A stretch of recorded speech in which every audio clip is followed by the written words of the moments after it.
The Three Musketeers. By Alexandre Dumas. Author's Preface. In which it is proved that, notwithstanding their names ending in OS and IS, the heroes of the story which we are about to have the honor to relate to our readers have nothing mythological about them. A short time ago, while making researches in the Royal Library for my History of Louis XIV, I stumbled by chance upon the memoirs of M. d'Artagnan, printed, as were most of the works of that period, in which authors could not tell the truth without the risk of a residence, more or less long, in the Bastille, at Amsterdam, by Pierre Rouge. The title attracted me, I took them home with me, with the permission of the guardian, and devoured them. It is not my intention here to enter into an analysis of this curious work, and I shall satisfy myself with referring such of my readers as appreciate the pictures of the period to its pages. They will therein find portraits penciled by the hand of a master, and although these squibs may be, for the most part, traced upon the doors of barracks and the walls of cabarets, they will not find the likenesses of Louis XIII, and of Austria, Richelieu, Mazarin, and the courtiers of the period, less faithful than in the history of M. Anquetil. But, it is well known, what strikes the capricious mind of the poet is not always what affects the mass of readers. Now, while admiring, as others doubtless will admire, the details we have to relate, our main preoccupation concerned a matter to which no one before ourselves had given a thought. D'Artagnan relates that on his first visit to M. de Treville, captain of the king's Musketeers, he met in the antechamber 3 young men, serving in the illustrious court into which he was soliciting the honor of being received, bearing the names of Athos, Porthos, and Aramis. We must confess these 3 strange names struck us, and it immediately occurred to us that they were but pseudonyms, under which D'Artagnan had disguised names perhaps illustrious, or else that the bearers of these borrowed names had themselves chosen them on the day in which, from caprice, discontent, or want of fortune, they had donned the simple musketeer's uniform. From that moment we had no rest till we could find some trace in contemporary works of these extraordinary names which had so strongly awakened our curiosity. The catalogue alone of the books we read with this object would fill a whole chapter, which, although it might be very instructive, would certainly afford our readers but little amusement. It will suffice, then, to tell them that at the moment at which, discouraged by so many fruitless investigations, we were about to abandon our search, we at length found, guided by the counsels of our illustrious friend Paul in Paris, a manuscript in folio, endorsed 4772 or 4773, we do not recollect which, having for title, Memoirs of the Comte de la Fère, touching some events which passed in France toward the end of the reign of King Louis XIII and the commencement of the reign of King Louis XIV. It may be easily imagined how great was our joy when, in turning over this manuscript, our last hope, we found at the 20th page the name of Athos, at the 27th the name of Porthos, and at the 31st the name of Aramis. The discovery of a completely unknown manuscript at a period in which historical science is carried to such a high degree appeared almost miraculous. We hastened, therefore, to obtain permission to print it, with the view of presenting ourselves someday with the pack of others at the doors of the Académie des Inscriptions et des Belles Lettres, if we should not succeed, a very probable thing, by the by, in gaining admission to the Académie Française with our own proper pack. This permission, we feel bound to say, was graciously granted, which compels us here to give a public contradiction to the slanderers who pretend that we live under a government but moderately indulgent to men of letters. Now, this is the first part of this precious manuscript which we offer to our readers, restoring it to the title which belongs to it, and entering into an engagement that if, of which we have no doubt, this first part should obtain the success it merits, we will publish the second immediately. In the meanwhile, as the Godfather is a second father, we beg the reader to lay to our account, and not to that of the Comte de la Fère, the pleasure or the ennui he may experience. This being understood, let us proceed with our history. The Three Musketeers. Chapter 1. The Three Presents of D'Artagnan the Elder. On the first Monday of the month of April, 1625, the market town of Meung, in which the author of Romance of the Rose was born, appeared to be in as perfect a state of revolution as if the Huguenots had just made a second La Rochelle of it.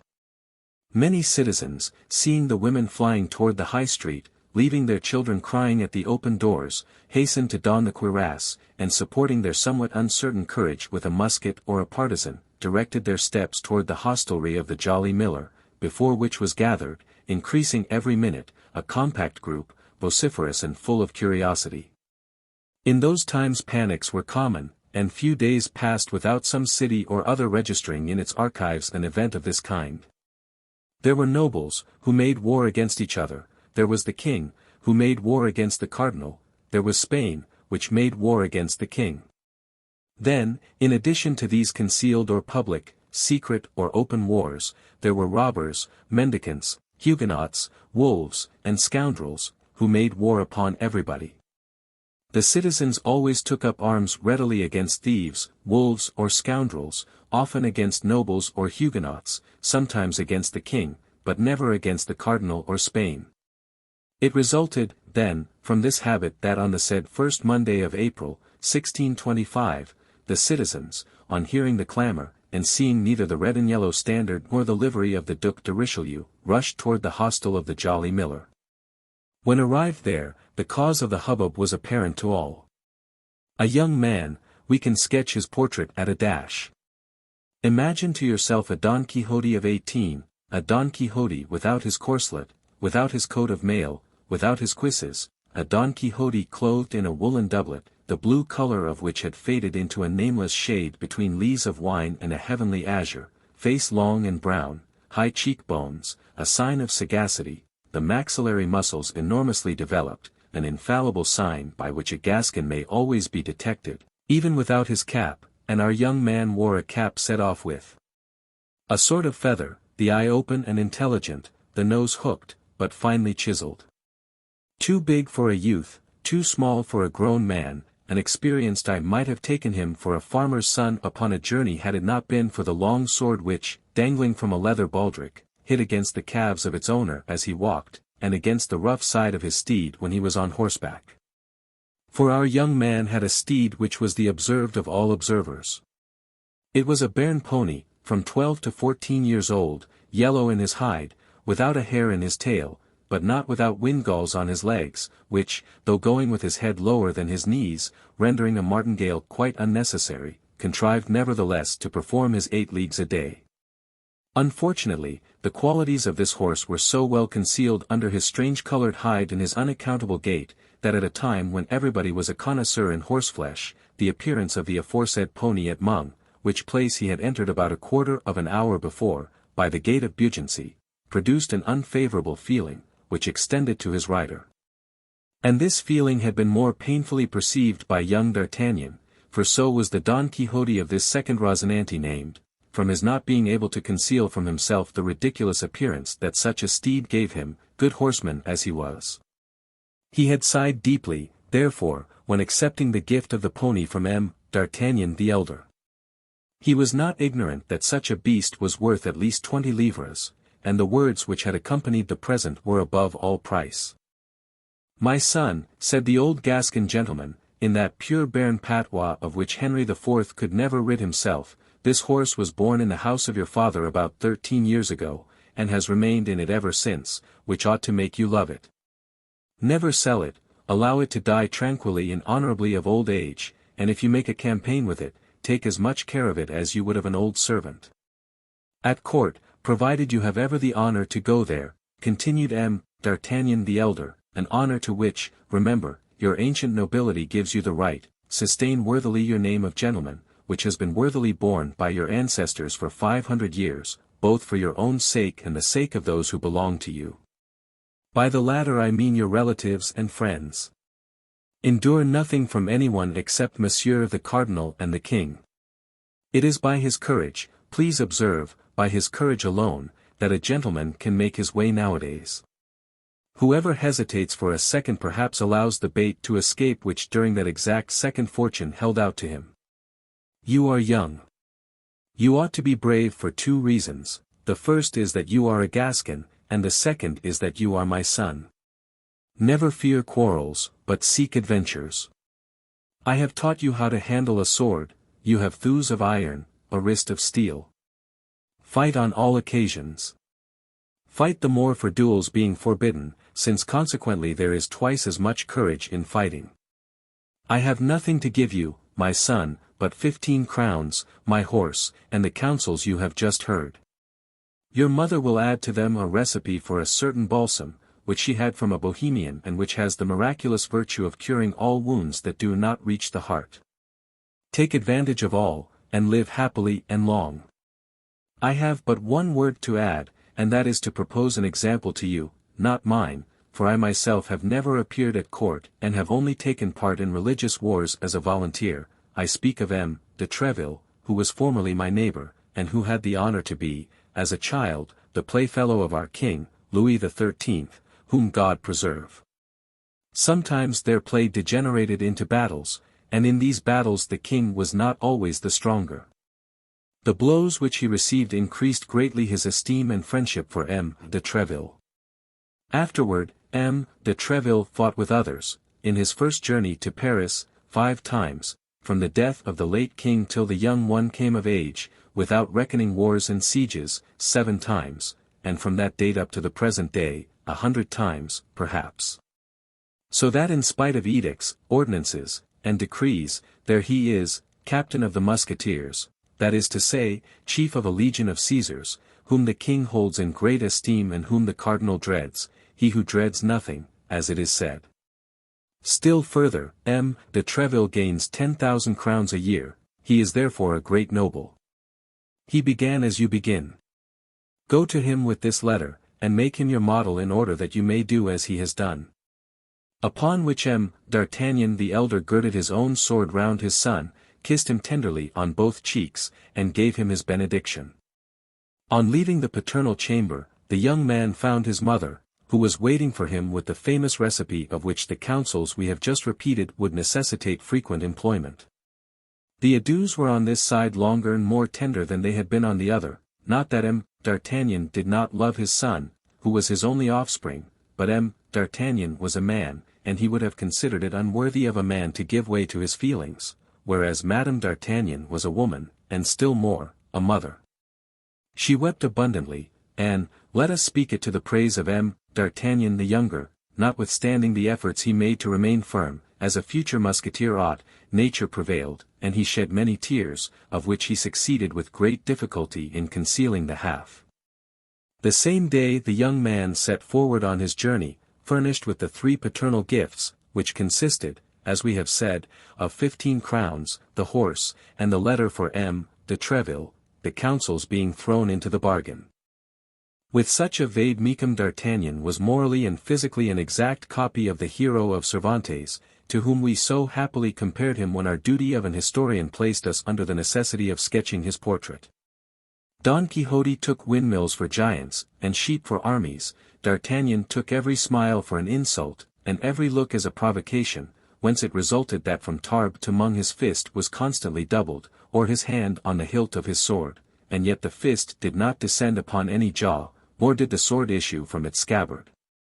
It was not that the sight of the wretched pony did not excite numerous smiles on the countenances of passers-by, but as against the side of this pony rattled a sword of respectable length, and as over this sword gleamed an eye rather ferocious than haughty, these passers-by repressed their hilarity, or if hilarity prevailed over prudence, they endeavored to laugh only on one side, like the masks of the ancients. D'Artagnan, then, remained majestic and intact in his susceptibility, till he came to this unlucky city of Mung. But there, as he was alighting from his horse at the gate of the Jolly Miller, without anyone, host, waiter, or hostler, coming to hold his stirrup or take his horse, D'Artagnan spied, through an open window on the ground floor, a gentleman, well made and of good carriage, although of rather a stern countenance, talking with 2 persons who appeared to listen to him with respect. D'Artagnan fancied quite naturally, according to his custom, that he must be the object of their conversation, and listened. This time D'Artagnan was only in part mistaken, he himself was not in question, but his horse was. The gentleman appeared to be enumerating all his qualities to his auditors, and, as I have said, the auditors seeming to have great deference for the narrator, they every moment burst into fits of laughter. Now, as a half-smile was sufficient to awaken the irascibility of the young man, the effect produced upon him by this vociferous mirth may be easily imagined. Nevertheless, D'Artagnan was desirous of examining the appearance of this impertinent personage who ridiculed him. He fixed his haughty eye upon the stranger, and perceived a man of from 40 to 45 years of age, with black and piercing eyes, pale complexion, a strongly marked nose, and a black and well-shaped mustache. He was dressed in a doublet and hose of a violet color, with aiguillettes of the same color, without any other ornaments than the customary slashes, through which the shirt appeared. This doublet and hose, though new, were creased, like traveling clothes for a long time packed in a portmanteau. D'Artagnan made all these remarks with the rapidity of a most minute observer, and doubtless from an instinctive feeling that this stranger was destined to have a great influence over his future life. Now, as at the moment in which D'Artagnan fixed his eyes upon the gentleman in the violet doublet, the gentleman made one of his most knowing and profound remarks respecting the Bernese pony. His two auditors laughed even louder than before, and he himself, though contrary to his custom, allowed a pale smile, if I may be allowed to use such an expression, to stray over his countenance. This time there could be no doubt, D'Artagnan was really insulted. Full, then, of this conviction, he pulled his cap down over his eyes, and endeavoring to copy some of the court airs he had picked up in Gascony among young travelling nobles, he advanced with one hand on the hilt of his sword and the other resting on his hip. Unfortunately, as he advanced, his anger increased at every step, and instead of the proper and lofty speech he had prepared as a prelude to his challenge, he found nothing at the tip of his tongue but a gross personality, which he accompanied with a furious gesture. "I say, sir, you sir, who are hiding yourself behind that shutter, yes, you, sir, tell me what you are laughing at, and we will laugh together." The gentleman raised his eyes slowly from the nag to his cavalier, as if he required some time to ascertain whether it could be to him that such strange reproaches were addressed. Then, when he could not possibly entertain any doubt of the matter, his eyebrows slightly bent, and with an accent of irony and insolence impossible to be described, he replied to D'Artagnan, "I was not speaking to you, sir." "But I am speaking to you," replied the young man, additionally exasperated with this mixture of insolence and good manners, of politeness and scorn. The stranger looked at him again with a slight smile, and retiring from the window, came out of the hostelry with a slow step, and placed himself before the horse, within 2 paces of D'Artagnan. His quiet manner and the ironical expression of his countenance redoubled the mirth of the persons with whom he had been talking, and who still remained at the window. D'Artagnan, seeing him approach, drew his sword a foot out of the scabbard. "This horse is decidedly, or rather has been in his youth, a buttercup," resumed the stranger, continuing the remarks he had begun, and addressing himself to his auditors at the window, without paying the least attention to the exasperation of D'Artagnan, who, however, placed himself between him and them. "It is a color very well known in botany, but till the present time very rare among horses. There are people who laugh at the horse that would not dare to laugh at the master," cried the young emulator of the furious Treville. "I do not often laugh, sir," replied the stranger, "as you may perceive by the expression of my countenance, but nevertheless I retain the privilege of laughing when I please." "And I," cried D'Artagnan, "will allow no man to laugh when it displeases me." "Indeed, sir," continued the stranger, more calm than ever, "well, that is perfectly right," and turning on his heel, was about to re-enter the hostelry by the front gate, beneath which D'Artagnan on arriving had observed a saddled horse. But D'Artagnan was not of a character to allow a man to escape him thus who had the insolence to ridicule him. He drew his sword entirely from the scabbard, and followed him, crying, "Turn, turn, Master Joker, lest I strike you behind." "Strike me," said the other, turning on his heels, and surveying the young man with as much astonishment as contempt. "Why, my good fellow, you must be mad." Then, in a suppressed tone, as if speaking to himself, "This is annoying," continued he. "What a godsend this would be for his Majesty, who is seeking everywhere for brave fellows to recruit for his musketeers." He had scarcely finished, when D'Artagnan made such a furious lunge at him that if he had not sprung nimbly backward, it is probable he would have jested for the last time. The stranger, then perceiving that the matter went beyond raillery, drew his sword, saluted his adversary, and seriously placed himself on guard. But at the same moment, his two auditors, accompanied by the host, fell upon D'Artagnan with sticks, shovels and tongs. This caused so rapid and complete a diversion from the attack that D'Artagnan's adversary, while the latter turned round to face this shower of blows, sheathed his sword with the same precision, and instead of an actor, which he had nearly been, became a spectator of the fight, a part in which he acquitted himself with his usual impassiveness, muttering, nevertheless, a plague upon these Gascons. Replace him on his orange horse, and let him be gone. Not before I have killed you, poltroon, cried D'Artagnan, making the best face possible, and never retreating one step before his three assailants, who continued to shower blows upon him. Another Gasconade, murmured the gentleman. By my honor, these Gascons are incorrigible. Keep up the dance, then, since he will have it so. When he is tired, he will perhaps tell us that he has had enough of it. But the stranger knew not the headstrong personage he had to do with. D'Artagnan was not the man ever to cry for quarter. The fight was therefore prolonged for some seconds, but at length D'Artagnan dropped his sword, which was broken in two pieces by the blow of a stick. Another blow full upon his forehead at the same moment brought him to the ground, covered with blood and almost fainting. It was at this moment that people came flocking to the scene of action from all sides. The host, fearful of consequences, with the help of his servants carried the wounded man into the kitchen, where some trifling attentions were bestowed upon him. As to the gentleman, he resumed his place at the window, and surveyed the crowd with a certain impatience, evidently annoyed by their remaining undispersed.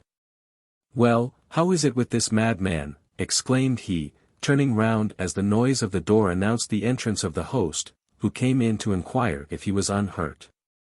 "Your Excellency is safe and sound?" asked the host. "Oh, yes. Perfectly safe and sound, my good host, and I wish to know what has become of our young man." "He is better," said the host, "he fainted quite away."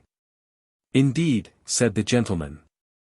"But before he fainted, he collected all his strength to challenge you, and to defy you while challenging you." "Why, this fellow must be the devil in person," cried the stranger. "Oh, no, your Excellency, he is not the devil," replied the host, with a grin of contempt, "for during his fainting we rummaged his valise and found nothing but a clean shirt and 11 crowns, which however, did not prevent his saying, as he was fainting, that if such a thing had happened in Paris, you should have cause to repent of it at a later period." "Then," said the stranger coolly, "he must be some prince in disguise." "I have told you this, good sir," resumed the host, "in order that you may be on your guard." "Did he name no one in his passion?" "Yes, he struck his pocket and said, 'We shall see what M. de Treville will think of this insult offered to his protégé.'" "Monsieur de Treville," said the stranger, becoming attentive, he put his hand upon his pocket while pronouncing the name of M. de Treville. "Now, my dear host, while your young man was insensible, you did not fail, I am quite sure, to ascertain what that pocket contained." "What was there in it?" "A letter addressed to M. de Treville, captain of the Musketeers." "Indeed." "Exactly as I have the honor to tell your Excellency." The host, who was not endowed with great perspicacity, did not observe the expression which his words had given to the physiognomy of the stranger.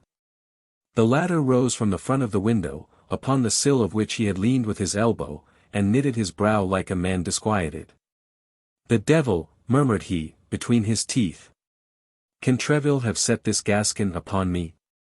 He is very young, but a sword thrust is a sword thrust, whatever be the age of him who gives it, and a youth is less to be suspected than an older man," and the stranger fell into a reverie which lasted some minutes.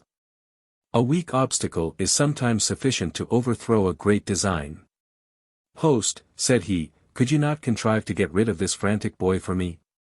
In conscience, I cannot kill him, and yet," added he, with a coldly menacing expression, "he annoys me." "Where is he?" "In my wife's chamber, on the first flight, where they are dressing his wounds." "His things and his bag are with him?" "Has he taken off his doublet?" "On the contrary, everything is in the kitchen." But if he annoys you, this young fool. To be sure he does. He causes a disturbance in your hostelry, which respectable people cannot put up with. Go, make out my bill and notify my servant. What, monsieur, will you leave us so soon? You know that very well, as I gave my order to saddle my horse. Have they not obeyed me?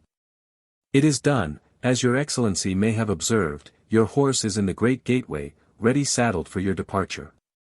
That is well, do as I have directed you, then. What the devil? Said the host to himself. Can he be afraid of this boy? But an imperious glance from the stranger stopped him short, he bowed humbly and retired. It is not necessary for milady one to be seen by this fellow, continued the stranger. She will soon pass, she is already late. I had better get on horseback, and go and meet her. I should like, however, to know what this letter addressed to Treville contains. And the stranger, muttering to himself, directed his steps toward the kitchen.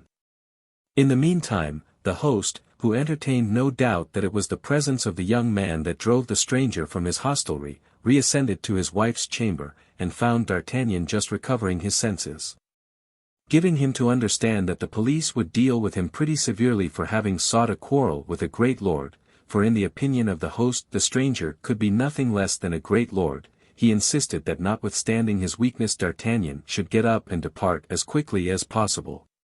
D'Artagnan, half stupefied, without his doublet, and with his head bound up in a linen cloth, arose then, and urged by the host, began to descend the stairs, but on arriving at the kitchen, the first thing he saw was his antagonist talking calmly at the step of a heavy carriage, drawn by two large Norman horses. His interlocutor, whose head appeared through the carriage window, was a woman of from 20 to 22 years. We have already observed with what rapidity D'Artagnan seized the expression of a countenance. He perceived then, at a glance, that this woman was young and beautiful, and her style of beauty struck him more forcibly from its being totally different from that of the southern countries in which D'Artagnan had hitherto resided. She was pale and fair, with long curls falling in profusion over her shoulders, had large, blue, languishing eyes, rosy lips, and hands of alabaster. She was talking with great animation with the stranger. His Eminence, then, orders me, said the lady, to return instantly to England, and to inform him as soon as the Duke leaves London. And as to my other instructions, asked the fair traveller. They are contained in this box, which you will not open until you are on the other side of the channel. Very well, and you, what will you do? I return to Paris. What, without chastising this insolent boy? Asked the lady. The stranger was about to reply, but at the moment he opened his mouth, D'Artagnan, who had heard all, precipitated himself over the threshold of the door. This insolent boy chastises others, cried he, and I hope that this time he whom he ought to chastise will not escape him as before. Will not escape him, replied the stranger, knitting his brow. No, before a woman you would dare not fly, I presume. Remember, said Milady, seeing the stranger lay his hand on his sword, the least delay may ruin everything. You are right, cried the gentleman, begone then, on your part, and I will depart as quickly on mine. And bowing to the lady, he sprang into his saddle, while her coachman applied his whip vigorously to his horses.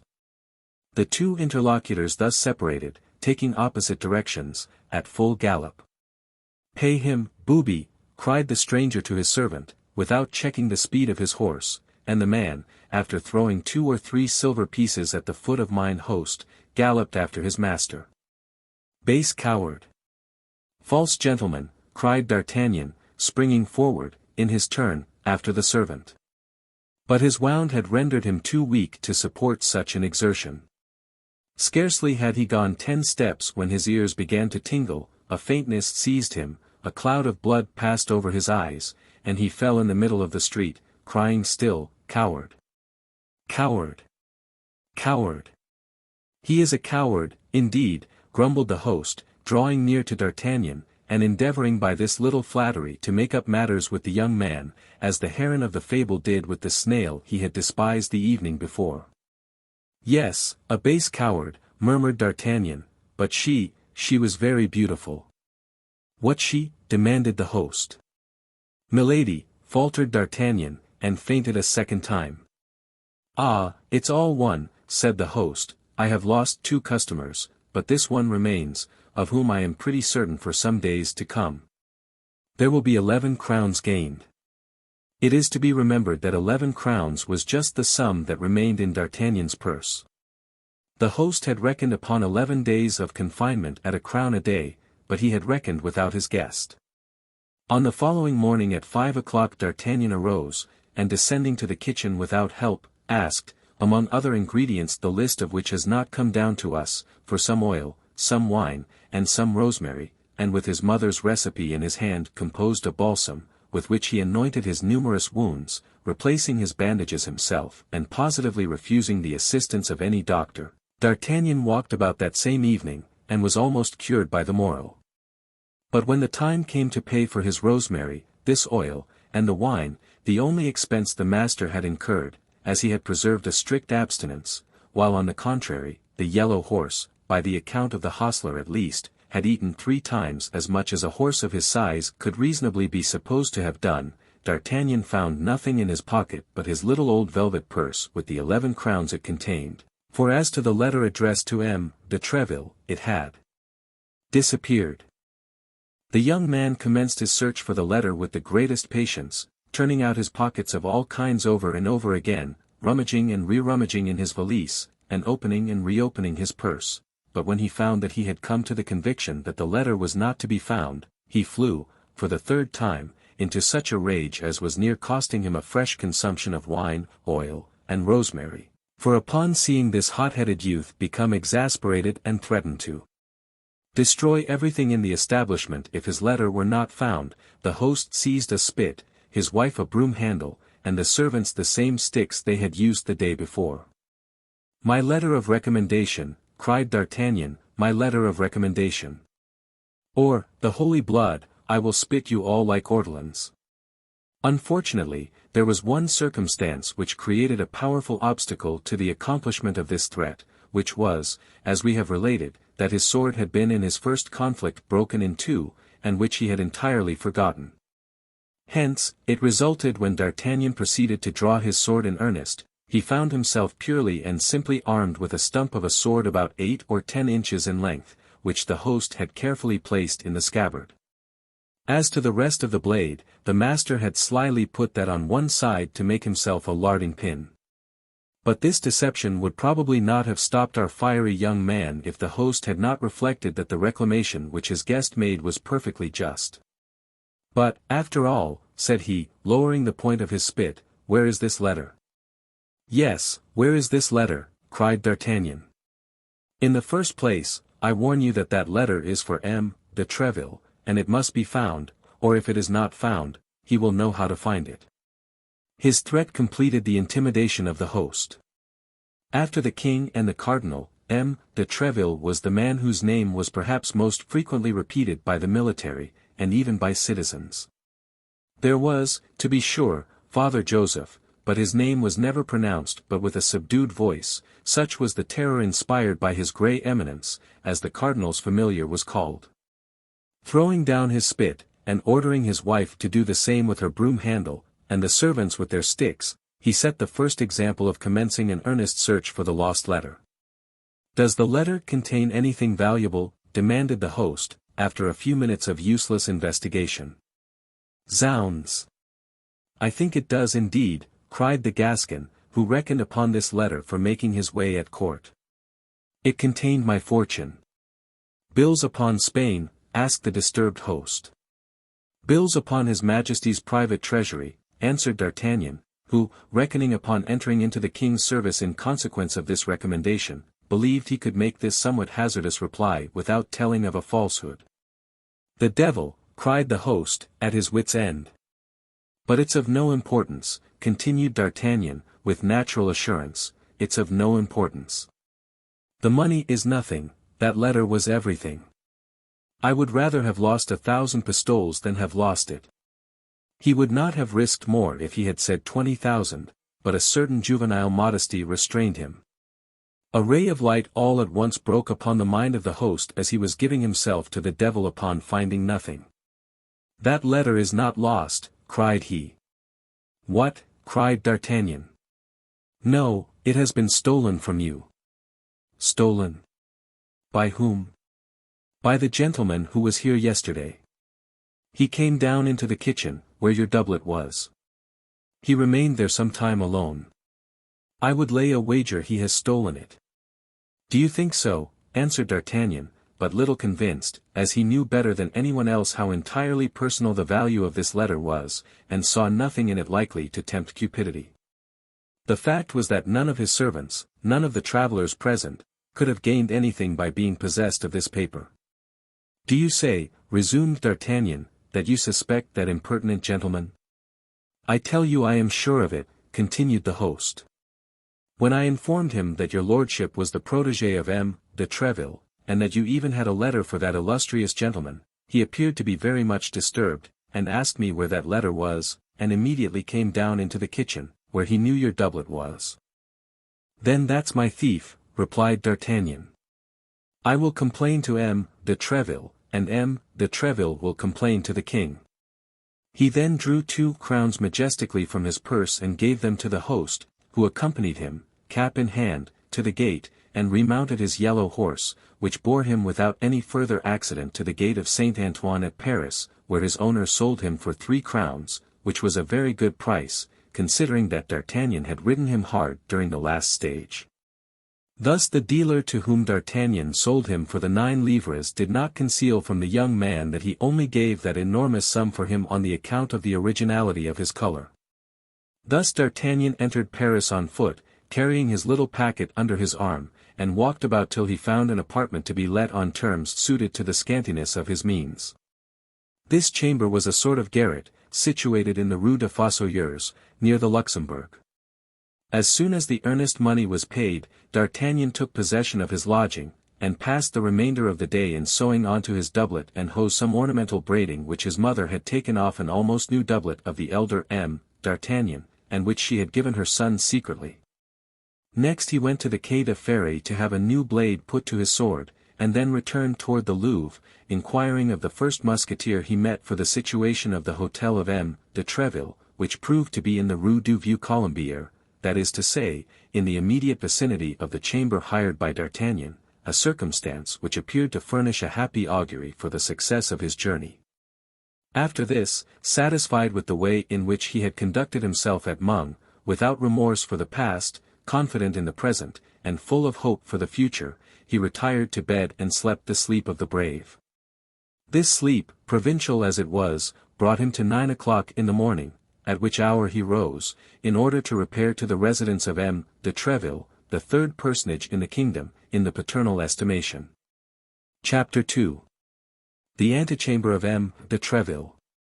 M. de Troisville, as his family was still called in Gascony, or M. de Treville, as he has ended by styling himself in Paris, had really commenced life as D'Artagnan now did, that is to say, without a sou in his pocket, but with a fund of audacity, shrewdness, and intelligence which makes the poorest Gascon gentleman often derive more in his hope from the paternal inheritance than the richest Perigordian or Berrichian gentleman derives in reality from his. His insolent bravery, his still more insolent success at a time when blows poured down like hail, had borne him to the top of that difficult ladder called court favor, which he had climbed 4 steps at a time. He was the friend of the king, who honored highly, as everyone knows, the memory of his father, Henry IV.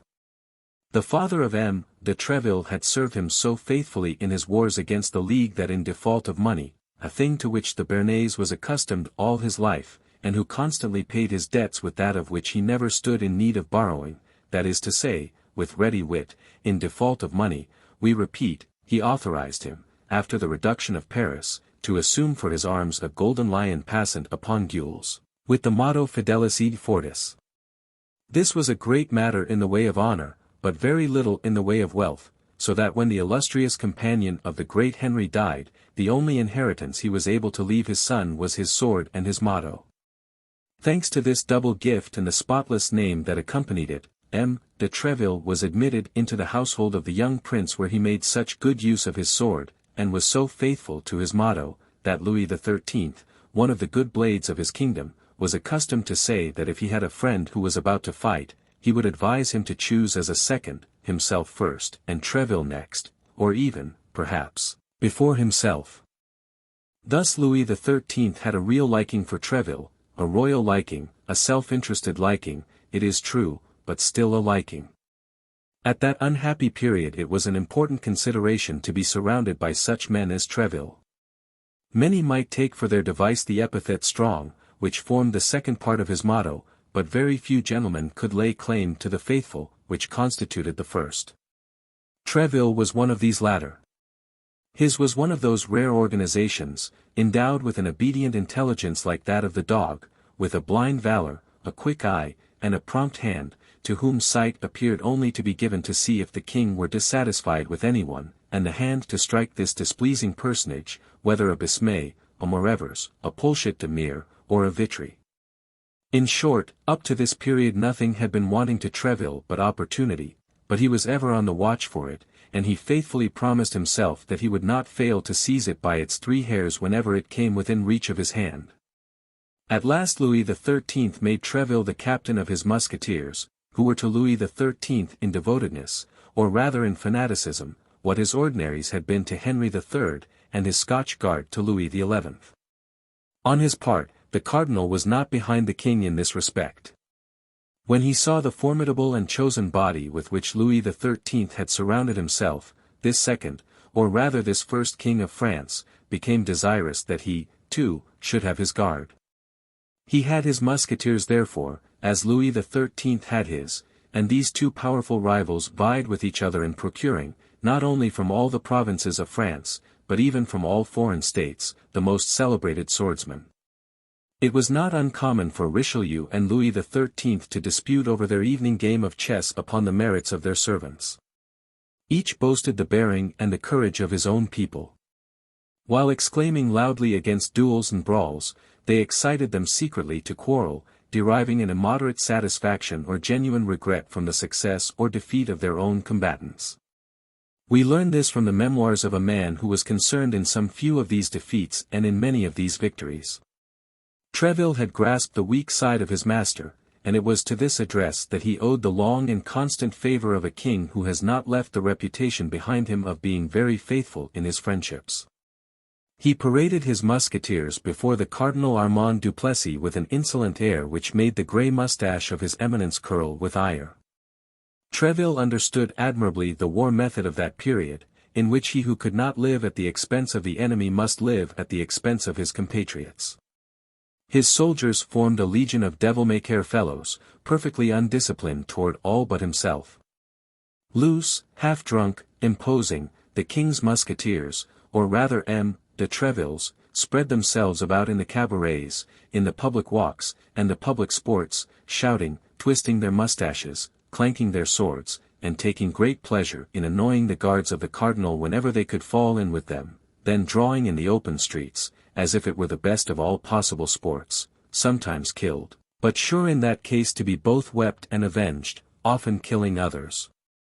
But then certain of not rotting in prison, de Treville being there to claim them. Thus de Treville was praised to the highest note by these men, who adored him, and who, ruffians as they were, trembled before him like scholars before their master, obedient to his least word, and ready to sacrifice themselves to wash out the smallest insult. De Treville employed this powerful weapon for the king, in the first place, and the friends of the king, and then for himself and his own friends. For the rest, in the memoirs of this period, which has left so many memoirs, one does not find this worthy gentleman blamed even by his enemies, and he had many such among men of the pen as well as among men of the sword. In no instance, let us say, was this worthy gentleman accused of deriving personal advantage from the cooperation of his minions. Endowed with a rare genius for intrigue which rendered him the equal of the ablest intriguers, he remained an honest man.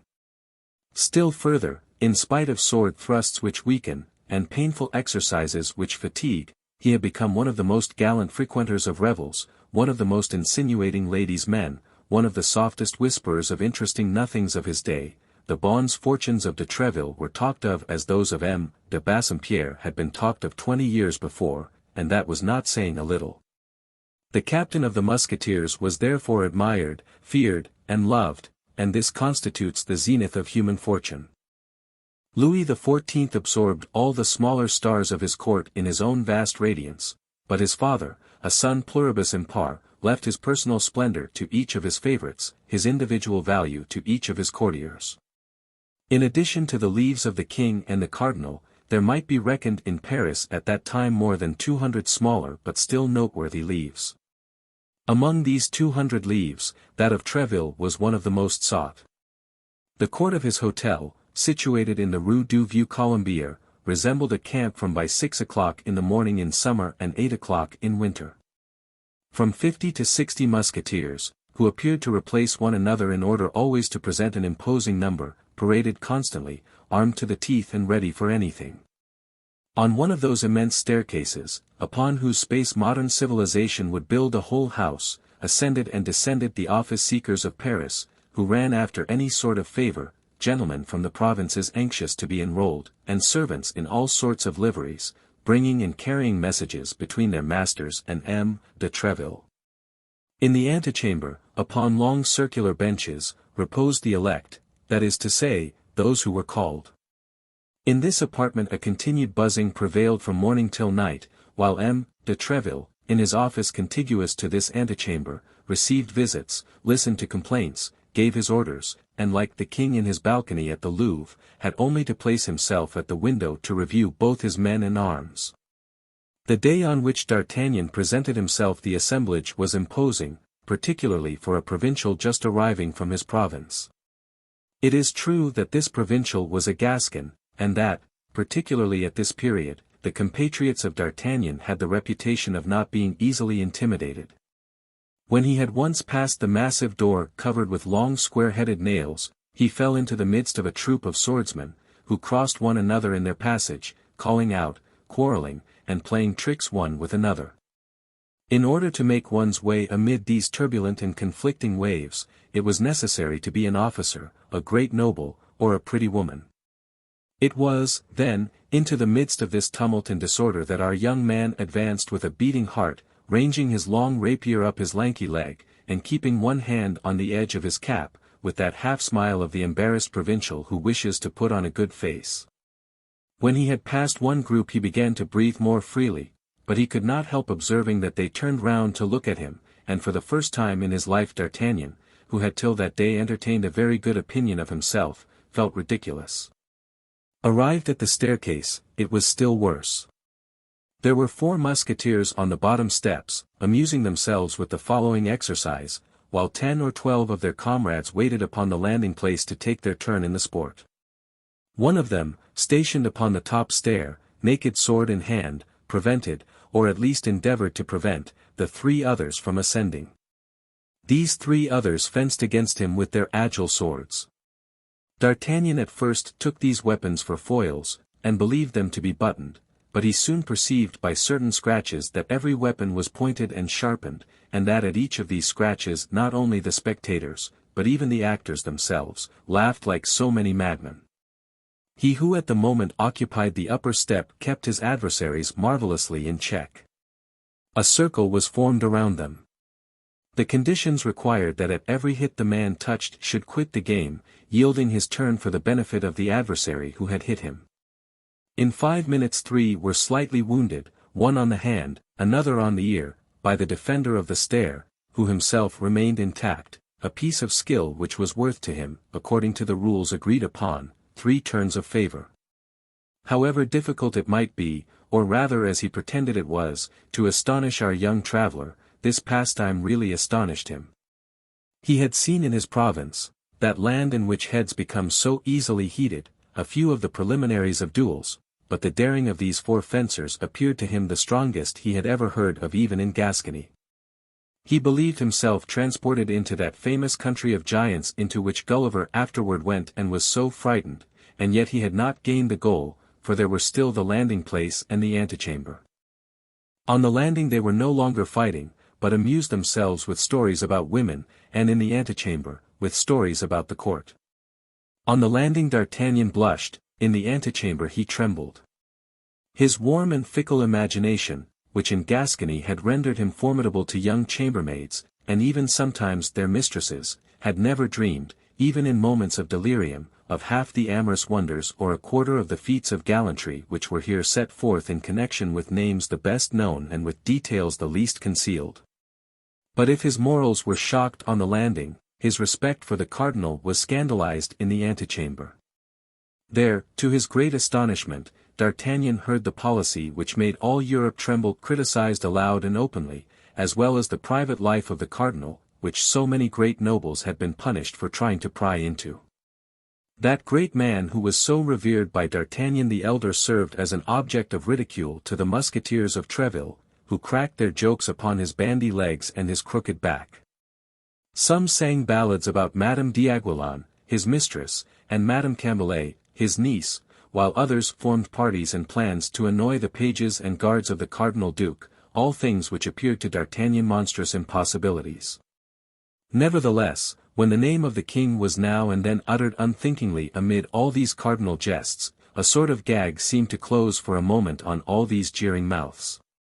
They looked hesitatingly around them, and appeared to doubt the thickness of the partition between them and the office of M. de Treville, but a fresh allusion soon brought back the conversation to his eminence, and then the laughter recovered its loudness and the light was not withheld from any of his actions. Certes, these fellows will all either be imprisoned or hanged, thought the terrified D'Artagnan, and I, no doubt, with them, for from the moment I have either listened to or heard them, I shall be held as an accomplice.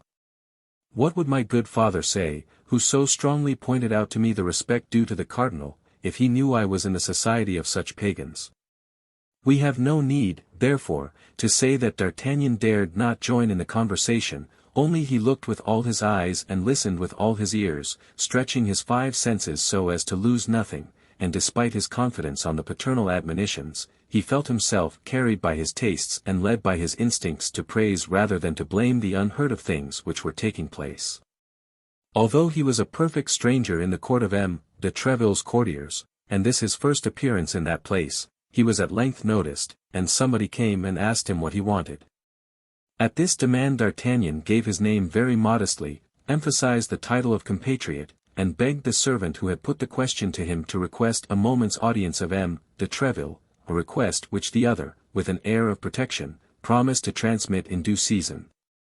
D'Artagnan, a little recovered from his first surprise, had now leisure to study costumes and physiognomy. The center of the most animated group was a musketeer of great height and haughty countenance, dressed in a costume so peculiar as to attract general attention. He did not wear the uniform cloak, which was not obligatory at that epoch of less liberty but more independence, but a cerulean blue doublet, a little faded and worn, and over this a magnificent baldric, worked in gold, which shone like water ripples in the sun. A long cloak of crimson velvet fell in graceful folds from his shoulders, disclosing in front the splendid baldric, from which was suspended a gigantic rapier. This musketeer had just come off guard, complained of having a cold, and coughed from time to time affectedly.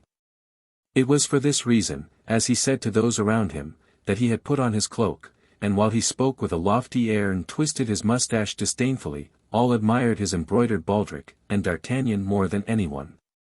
"What would you have?" said the musketeer. "This fashion is coming in. It is a folly, I admit, but still it is the fashion. Besides, one must lay out one's inheritance somehow." "Ah, Porthos," cried one of his companions, "don't try to make us believe you obtained that baldric by paternal generosity. It was given to you by that veiled lady I met you with the other Sunday, near the gate Saint-Honoré." "No, upon honor and by the faith of a gentleman, I bought it with the contents of my own purse," answered he whom they designated by the name Porthos. "Yes, about in the same manner," said another musketeer, "that I bought this new purse with what my mistress put into the old one." "It's true, though," said Porthos, "and the proof is that I paid 12 pistoles for it."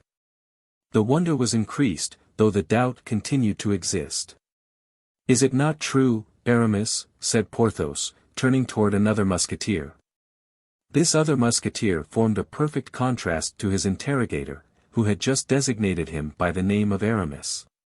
He was a stout man, of about 2 or 3 and 20, with an open, ingenuous countenance, a black, mild eye, and cheeks rosy and downy as an autumn peach. His delicate mustache marked a perfectly straight line upon his upper lip. He appeared to dread to lower his hands lest their veins should swell, and he pinched the tips of his ears from time to time to preserve their delicate pink transparency. Habitually he spoke little and slowly, bowed frequently, laughed without noise, showing his teeth, which were fine and of which, as the rest of his person, he appeared to take great care. He answered the appeal of his friend by an affirmative nod of the head. This affirmation appeared to dispel all doubts with regard to the baldric. They continued to admire it, but said no more about it, and with a rapid change of thought, the conversation passed suddenly to another subject. "What do you think of the story Chalais's esquire relates?" asked another musketeer, without addressing anyone in particular, but on the contrary speaking to everybody. "And what does he say?" asked Porthos, in a self-sufficient tone. "He relates that he met at Brussels Rochefort, the ame damnée of the cardinal disguised as a Capuchin, and that this cursed Rochefort, thanks to his disguise, had tricked de legs, like a ninny as he is." "A ninny, indeed," said Porthos, "but is the matter certain?" "I had it from Aramis," replied the musketeer. "Indeed?" "Why, you knew it, Porthos," said Aramis. "I told you of it yesterday." "Let us say no more about it." "Say no more about it?" "That's your opinion," replied Porthos. "Say no more about it." "Peste! You come to your conclusions quickly." "What?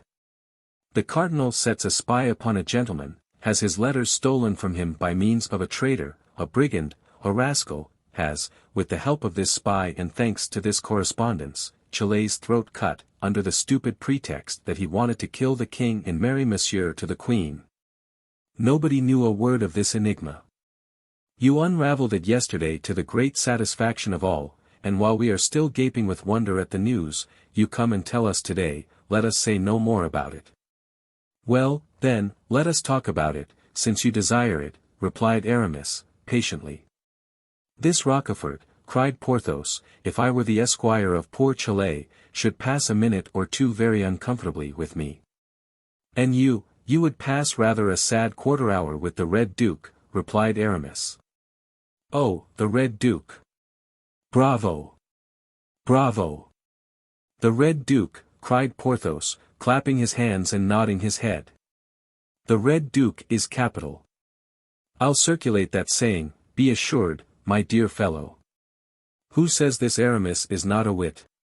What a misfortune it is you did not follow your first vocation, what a delicious abbé you would have made. Oh, it's only a temporary postponement, replied Aramis, I shall be one some day. You very well know, Porthos, that I continue to study theology for that purpose. He will be one, as he says, cried Porthos, he will be one, sooner or later. Sooner, said Aramis. He only waits for one thing to determine him to resume his cassock, which hangs behind his uniform, said another musketeer. What is he waiting for? Asked another. Only till the Queen has given an heir to the crown of France. No jesting upon that subject, gentlemen, said Porthos, thank God the Queen is still of an age to give one. They say that M. de Buckingham is in France, replied Aramis, with a significant smile which gave to this sentence, apparently so simple, a tolerably scandalous meaning. Aramis, my good friend, this time you are wrong, interrupted Porthos. Your wit is always leading you beyond bounds, if M. de Treville heard you, you would repent of speaking thus. Are you going to give me a lesson, Porthos? Cried Aramis, from whose usually mild eye a flash passed like lightning. My dear fellow, be a musketeer or an abbé. Be one or the other, but not both, replied Porthos. You know what Athos told you the other day, you eat at everybody's mess. Ah, don't be angry, I beg of you, that would be useless, you know what is agreed upon between you, Athos and me. You go to Madame d'Aiguillon's, and you pay your court to her, you go to Madame de Bois Tracy's, the cousin of Madame de Chevreuse, and you pass for being far advanced in the good graces of that lady. Oh, good Lord! Don't trouble yourself to reveal your good luck, no one asks for your secret, all the world knows your discretion. But since you possess that virtue, why the devil don't you make use of it with respect to Her Majesty? Let whoever likes talk of the king and the cardinal, and how he likes, but the queen is sacred, and if anyone speaks of her, let it be respectfully. Porthos, you are as vain as Narcissus, I plainly tell you so, replied Aramis. You know I hate moralizing, except when it is done by Athos. As to you, good sir, you wear too magnificent a baldric to be strong on that head. I will be an abbé if it suits me. In the meanwhile I am a musketeer, in that quality I say what I please, and at this moment it pleases me to say that you weary me. Aramis. Porthos. Gentlemen. Gentlemen, cried the surrounding group. Monsieur de Treville awaits D'Artagnan, cried a servant, throwing open the door of the cabinet. At this announcement, during which the door remained open, everyone became mute, and amid the general silence the young man crossed part of the length of the antechamber, and entered the apartment of the captain of the Musketeers, congratulating himself with all his heart at having so narrowly escaped the end of this strange quarrel. Chapter 3. The Audience.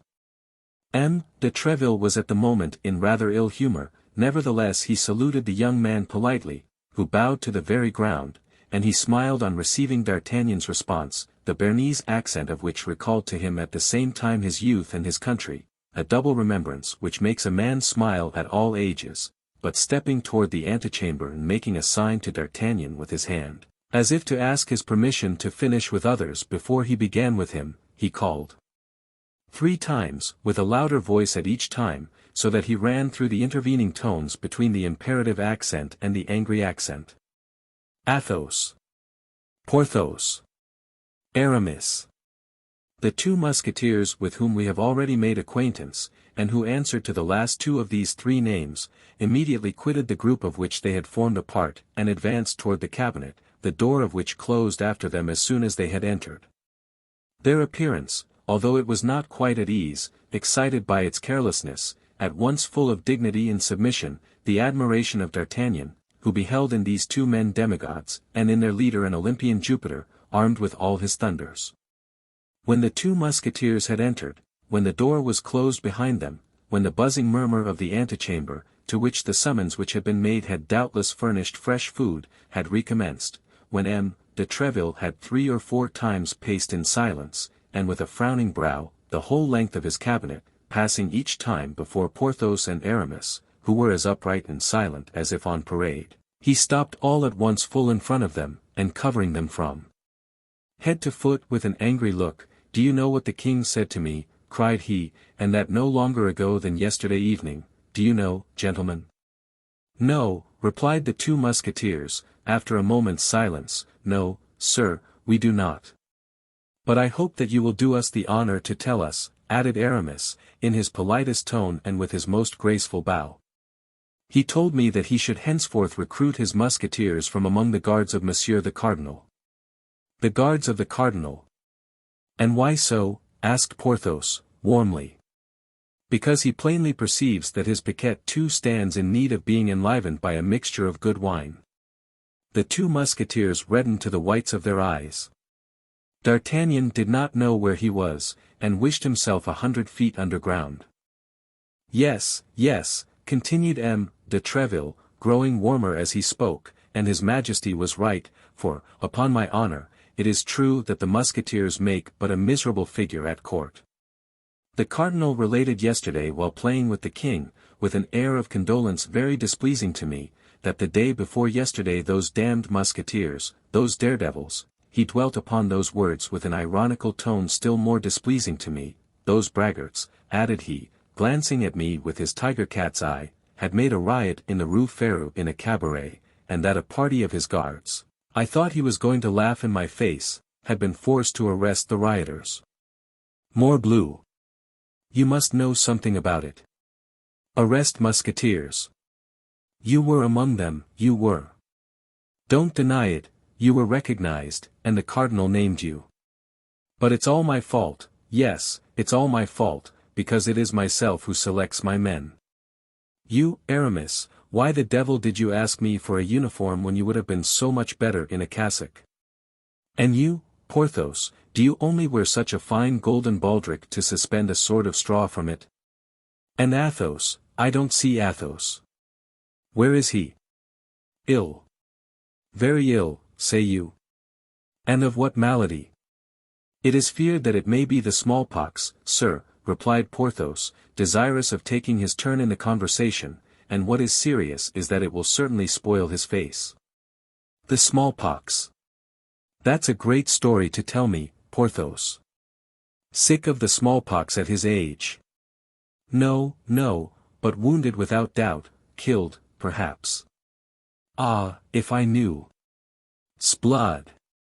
Messrs. Musketeers, I will not have this haunting of bad places, this quarrelling in the streets, this swordplay at the crossways, and above all, I will not have occasion given for the Cardinal's guards, who are brave, quiet, skilful men who never put themselves in a position to be arrested, and who, besides, never allow themselves to be arrested, to laugh at you. I am sure of it, they would prefer dying on the spot to being arrested or taking back a step. To save yourselves, to scamper away, to flee, that is good for the king's musketeers. Porthos and Aramis trembled with rage. They could willingly have strangled M. de Treville, if, at the bottom of all this, they had not felt it was the great love he bore them which made him speak thus.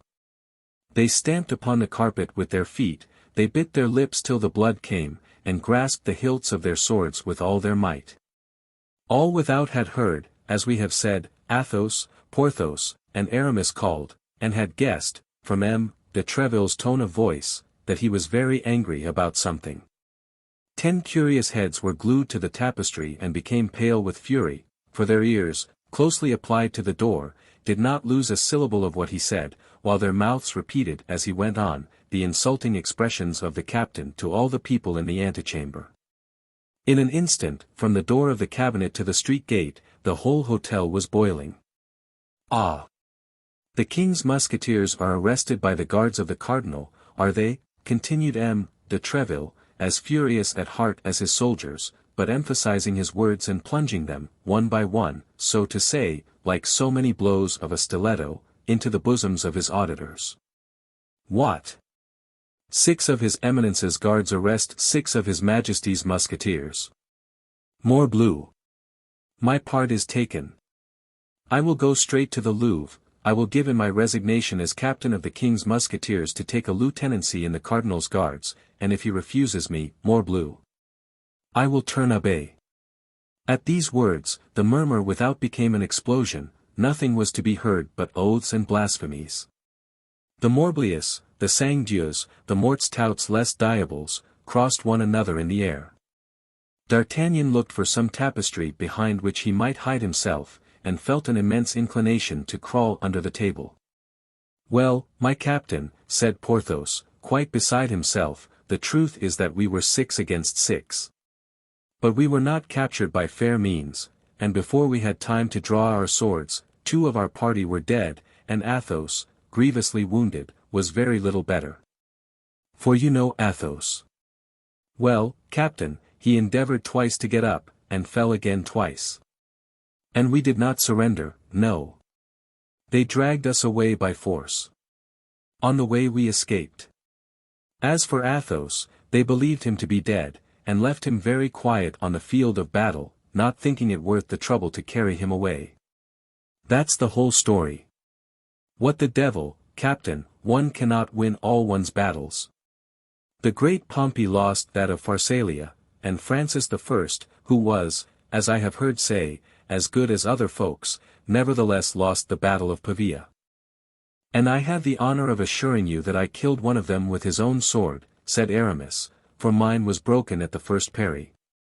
Killed him, or poniarded him, sir, as is most agreeable to you. I did not know that, replied M. de Treville, in a somewhat softened tone. The cardinal exaggerated, as I perceive. But pray, sir, continued Aramis, who, seeing his captain become appeased, ventured to risk a prayer, do not say that Athos is wounded. He would be in despair if that should come to the ears of the king, and as the wound is very serious, seeing that after crossing the shoulder it penetrates into the chest, it is to be feared.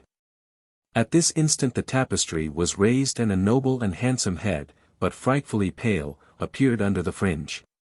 "Athos!" cried the two musketeers. "Athos!" repeated M. de Treville himself. "You have sent for me, sir," said Athos to M. de Treville, in a feeble yet perfectly calm voice. "You have sent for me, as my comrades inform me, and I have hastened to receive your orders. I am here. What do you want with me?"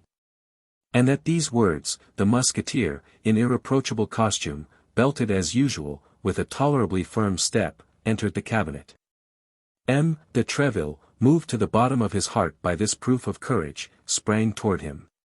"I was about to say to these gentlemen," added he, "that I forbid my musketeers to expose their lives needlessly, for brave men are very dear to the king, and the king knows that his musketeers are the bravest on the earth. Your hand, Athos." And without waiting for the answer of the newcomer to this proof of affection, M. de Treville seized his right hand and pressed it with all his might, without perceiving that Athos, whatever might be his self-command, allowed a slight murmur of pain to escape him, and if possible, grew paler than he was before. The door had remained open, so strong was the excitement produced by the arrival of Athos, whose wound, though kept as a secret, was known to all.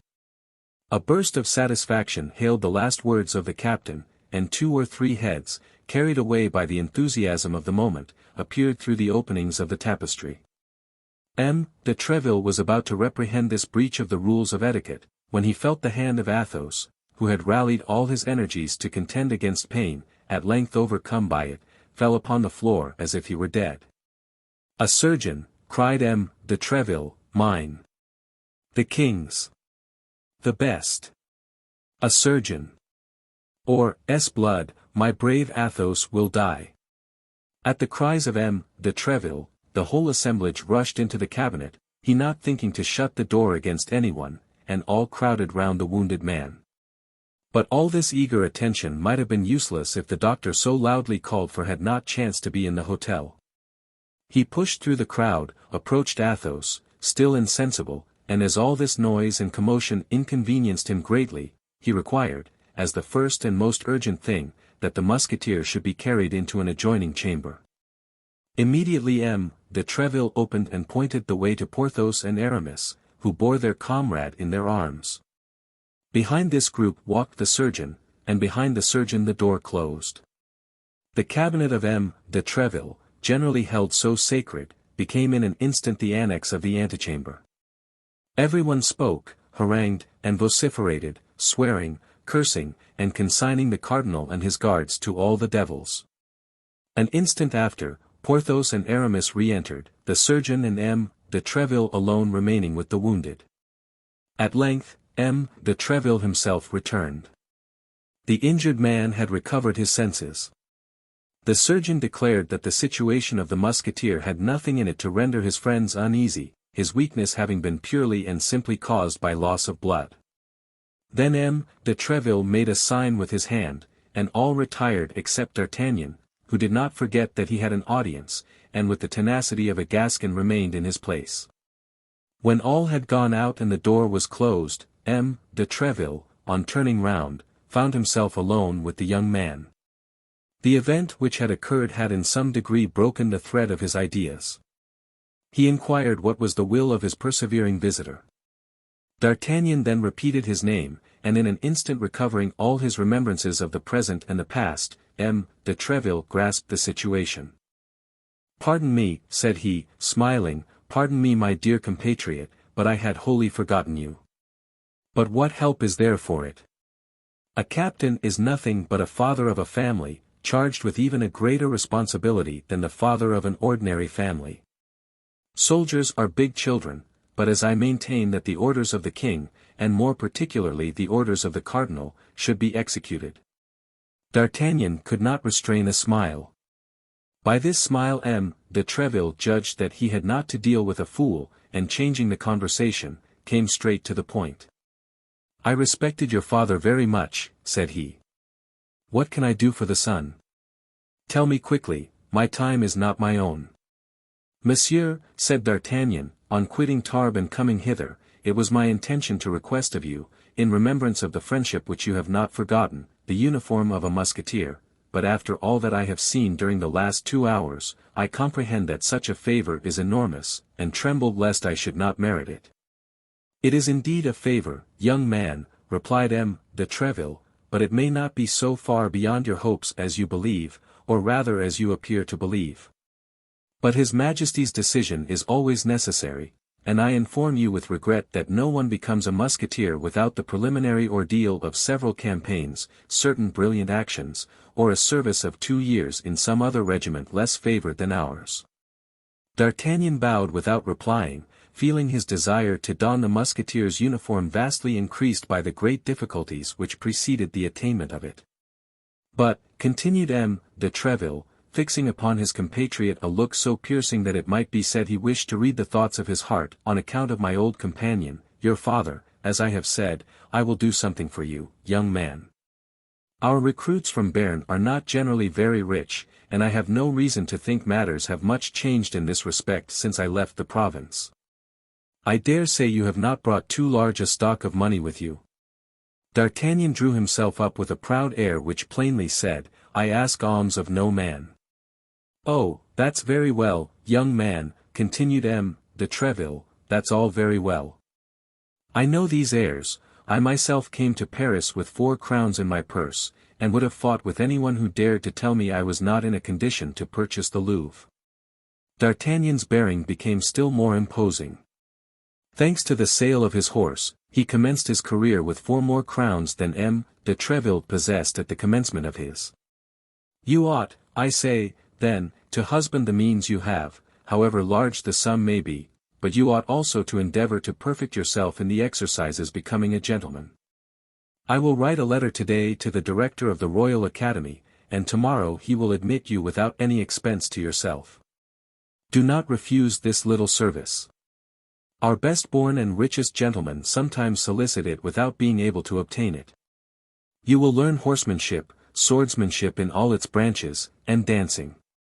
You will make some desirable acquaintances, and from time to time you can call upon me, just to tell me how you are getting on, and to say whether I can be of further service to you. D'Artagnan, stranger as he was to all the manners of a court, could not but perceive a little coldness in this reception.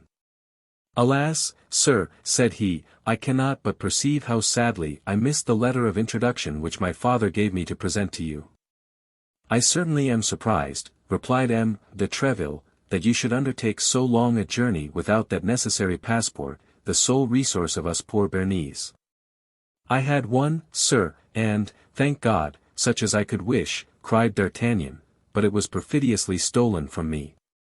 He then related the adventure of Mung, described the unknown gentleman with the greatest minuteness, and all with a warmth and truthfulness that delighted M. de Treville. This is all very strange, said M. de Treville, after meditating a minute. You mentioned my name, then, aloud? Yes, sir, I certainly committed that imprudence, but why should I have done otherwise? A name like yours must be as a buckler to me on my way. Judge if I should not put myself under its protection. Flattery was at that period very current, and M. de Treville loved incense as well as a king, or even a cardinal. He could not refrain from a smile of visible satisfaction, but this smile soon disappeared, and returning to the adventure of Mung, tell me, continued he, had not this gentleman a slight scar on his cheek? Yes, such a one as would be made by the grazing of a ball. Was he not a fine-looking man? Yes. Of lofty stature? Yes. Of pale complexion and brown hair? Yes, yes, that is he. How is it, sir, that you are acquainted with this man? If I ever find him again, and I will find him, I swear, were it in hell. He was waiting for a woman, continued Treville. He departed immediately after having conversed for a minute with her whom he awaited. You know not the subject of their conversation? He gave her a box, told her not to open it except in London. Was this woman English? He called her Milady. It is he, it must be he, murmured Treville. I believed him still at Brussels. "Oh, sir, if you know who this man is," cried D'Artagnan, "tell me who he is, and whence he is. I will then release you from all your promises, even that of procuring my admission into the Musketeers, for before everything, I wish to avenge myself." "Beware, young man," cried Treville. "If you see him coming on one side of the street, pass by on the other. Do not cast yourself against such a rock, he would break you like glass." "That will not prevent me," replied D'Artagnan, "if ever I find him." "In the meantime," said Treville, "seek him not, if I have a right to advise you." All at once the captain stopped, as if struck by a sudden suspicion. This great hatred which the young traveller manifested so loudly for this man, who, a rather improbable thing, had stolen his father's letter from him, was there not some perfidy concealed under this hatred? Might not this young man be sent by his eminence? Might he not have come for the purpose of laying a snare for him?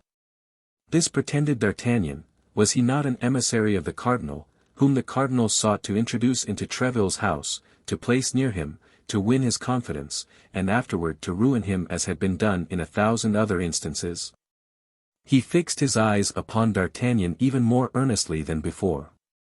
He was moderately reassured, however, by the aspect of that countenance, full of astute intelligence and affected humility. "I know he is a Gascon," reflected he, "but he may be one for the cardinal as well as for me. Let us try him. My friend," said he, slowly, "I wish, as the son of an ancient friend, for I consider this story of the lost letter perfectly true, I wish, I say, in order to repair the coldness you may have remarked in my reception of you, to discover to you the secrets of our policy. The king and the cardinal are the best of friends, their apparent bickerings are only feints to deceive fools. I am not willing that a compatriot, a handsome cavalier, a brave youth, quite fit to make his way, should become the dupe of all these artifices and fall into the snare after the example of so many others who have been ruined by it. Be assured that I am devoted to both these all-powerful masters, and that my earnest endeavors have no other aim than the service of the king, and also the cardinal, one of the most illustrious geniuses that France has ever produced. Now, young man, regulate your conduct accordingly, and if you entertain, whether from your family, your relations, or even from your instincts, any of these enmities which we see constantly breaking out against the cardinal, bid me adieu and let us separate.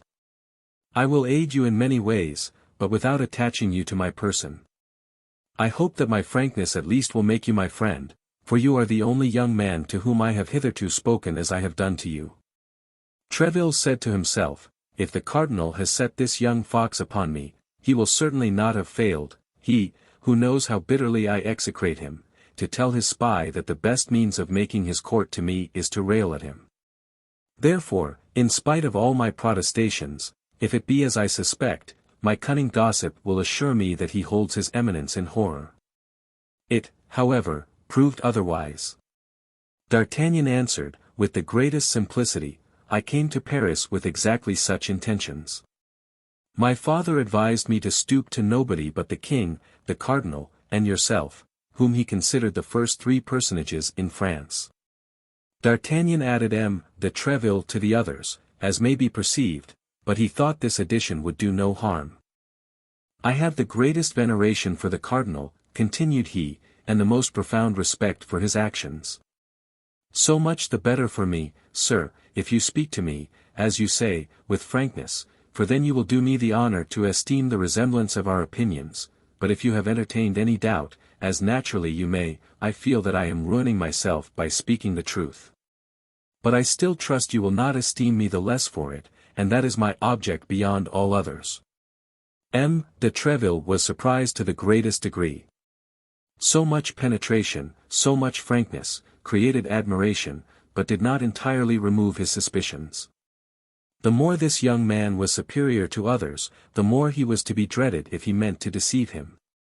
Nevertheless, he pressed D'Artagnan's hand, and said to him, "You are an honest youth, but at the present moment I can only do for you that which I just now offered.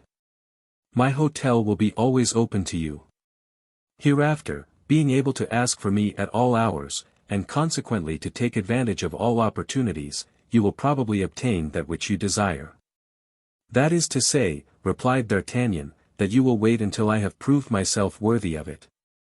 Well, be assured, added he, with the familiarity of a Gascon, you shall not wait long. And he bowed in order to retire, and as if he considered the future in his own hands. But wait a minute, said M. de Treville, stopping him. I promised you a letter for the director of the academy.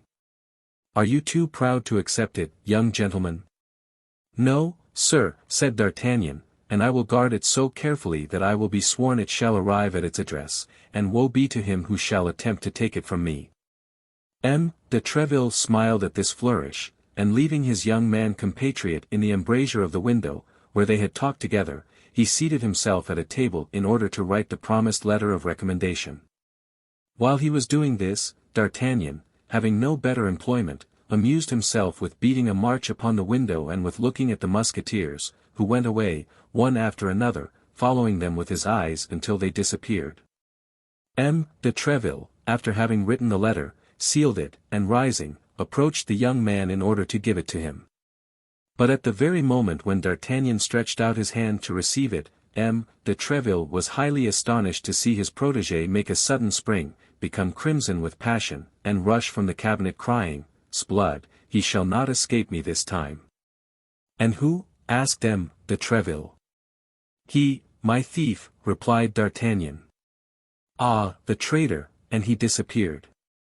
"The devil take the madman," murmured M. de Treville, "unless," added he, "this is a cunning mode of escaping, seeing that he had failed in his purpose." Chapter 4. The shoulder of Athos, the baldric of Porthos and the handkerchief of Aramis. D'Artagnan, in a state of fury, crossed the antechamber at 3 bounds, and was darting toward the stairs, which he reckoned upon descending 4 at a time, when, in his heedless course, he ran head foremost against a musketeer who was coming out of one of M. de Treville's private rooms, and striking his shoulder violently, made him utter a cry, or rather a howl. "Excuse me," said D'Artagnan, endeavoring to resume his course, "excuse me, but I am in a hurry." Scarcely had he descended the first stair, when a hand of iron seized him by the belt and stopped him. "You are in a hurry," said the musketeer, as pale as a sheet. "Under that pretense you run against me. You say, 'Excuse me,' and you believe that is sufficient. Not at all, my young man. Do you fancy because you have heard M. de Treville speak to us a little cavalierly today that other people are to treat us as he speaks to us? Undeceive yourself, comrade, you are not M. de Treville." "My faith," replied D'Artagnan, recognizing Athos, who, after the dressing performed by the doctor, was returning to his own apartment. "I did not do it intentionally, and not doing it intentionally, I said, 'Excuse me.' It appears to me that this is quite enough. I repeat to you, however, and this time on my word of honor, I think perhaps too often, that I am in haste, great haste. Leave your hold, then, I beg of you, and let me go where my business calls me." "Monsieur," said Athos, letting him go, "you are not polite, it is easy to perceive that you come from a distance." D'Artagnan had already strode down 3 or 4 stairs, but at Athos's last remark he stopped short. "Morbleu, monsieur," said he, "however far I may come, it is not you who can give me a lesson in good manners, I warn you." "Perhaps," said Athos. "Ah! If I were not in such haste, and if I were not running after someone," said D'Artagnan. "Monsieur man in a hurry, you can find me without running, me, you understand." "And where, I pray you?" "Near the Carmes des Chocs." "At what hour?" "About noon." "About noon? That will do, I will be there. Endeavor not to make me wait, for at 12:15 I will cut off your ears as you run." "Good," cried D'Artagnan, "I will be there 10 minutes before 12. And he set off running as if the devil possessed him, hoping that he might yet find the stranger, whose slow pace could not have carried him far. But at the street gate, Porthos was talking with the soldier on guard. Between the 2 talkers there was just enough room for a man to pass. D'Artagnan thought it would suffice for him, and he sprang forward like a dart between them. But D'Artagnan had reckoned without the wind. As he was about to pass, the wind blew out Porthos's long cloak, and D'Artagnan rushed straight into the middle of it. Without doubt, Porthos had reasons for not abandoning this part of his vestments, for instead of quitting his hold on the flap in his hand, he pulled it toward him, so that D'Artagnan rolled himself up in the velvet by a movement of rotation explained by the persistency of Porthos. D'Artagnan, hearing the Musketeer swear, wished to escape from the cloak, which blinded him, and sought to find his way from under the folds of it. He was particularly anxious to avoid marring the freshness of the magnificent baldric we are acquainted with, but on timidly opening his eyes, he found himself with his nose fixed between the two shoulders of Porthos, that is to say, exactly upon the baldric. Alas, like most things in this world which have nothing in their favor but appearances, the baldric was glittering with gold in the front, but was nothing but simple buff behind. Vainglorious as he was, Porthos could not afford to have a baldric wholly of gold, but had at least half. One could comprehend the necessity of the cold and the urgency of the cloak. "Bless me," cried Porthos, making strong efforts to disembarrass himself of D'Artagnan, who was wriggling about his back, "you must be mad to run against people in this manner." "Excuse me," said D'Artagnan, reappearing under the shoulder of the giant, "but I am in such haste, I was running after someone and—" "And do you always forget your eyes when you run?" asked Porthos. "No," replied D'Artagnan, piqued, "and thanks to my eyes, I can see what other people cannot see." Whether Porthos understood him or did not understand him, giving way to his anger, "Monsieur," said he, "you stand a chance of getting chastised if you rub Musketeers in this fashion." "Chastised, Monsieur," said D'Artagnan, "the expression is strong. It is one that becomes a man accustomed to look his enemies in the face. Ah, pardieu! I know full well that you don't turn your back to yours." And the young man, delighted with his joke, went away laughing loudly. Porthos foamed with rage, and made a movement to rush after D'Artagnan. Presently, cried the latter, "when you haven't your cloak on." "At 1 o'clock, then, behind the Luxembourg." "Very well, at 1 o'clock, then," replied D'Artagnan, turning the angle of the street. But neither in the street he had passed through, nor in the one which his eager glance pervaded, could he see anyone. However slowly the stranger had walked, he was gone on his way, or perhaps had entered some house. D'Artagnan inquired of everyone he met with, went down to the ferry, came up again by the Rue de Seine, and the Red Cross, but nothing, absolutely nothing. This chase was, however, advantageous to him in one sense, for in proportion as the perspiration broke from his forehead, his heart began to cool. He began to reflect upon the events that had passed. They were numerous and inauspicious. It was scarcely 11 o'clock in the morning, and yet this morning had already brought him into disgrace with M. de Treville, who could not fail to think the manner in which D'Artagnan had left him a little cavalier. Besides this, he had drawn upon himself 2 good duels with 2 men, each capable of killing 3 D'Artagnans, with 2 Musketeers, in short, with 2 of those beings whom he esteemed so greatly that he placed them in his mind and heart above all other men. The outlook was sad. Sure of being killed by Athos, it may easily be understood that the young man was not very uneasy about Porthos. As hope, however, is the last thing extinguished in the heart of man, he finished by hoping that he might survive, even though with terrible wounds, in both these duels, and in case of surviving, he made the following reprehensions upon his own conduct. "What a madcap I was, and what a stupid fellow I am! That brave and unfortunate Athos was wounded on that very shoulder against which I must run head foremost, like a ram. The only thing that astonishes me is that he did not strike me dead at once. He had good cause to do so, the pain I gave him must have been atrocious. As to Porthos, faith, that's a droll affair." And in spite of himself, the young man began to laugh aloud, looking round carefully, however, to see that his solitary laugh, without a cause in the eyes of passers-by, offended no one. "As to Porthos, that is certainly droll, but I am not the less a giddy fool. Are people to be run against without warning? No. And have I any right to go and peep under their cloaks to see what is not there? He would have pardoned me, he would certainly have pardoned me, if I had not said anything to him about that cursed baldric, in ambiguous words, it is true, but rather drolly ambiguous. Ah, cursed Gascon that I am, I get from one hobble into another. Friend D'Artagnan, continued he, speaking to himself with all the amenity that he thought due himself, if you escape, of which there is not much chance, I would advise you to practice perfect politeness for the future. You must henceforth be admired and quoted as a model of it. To be obliging and polite does not necessarily make a man a coward. Look at Aramis, now. Aramis is mildness and grace personified. Well, did anybody ever dream of calling Aramis a coward? No, certainly not, and from this moment I will endeavor to model myself after him. Ah! That's strange. Here he is.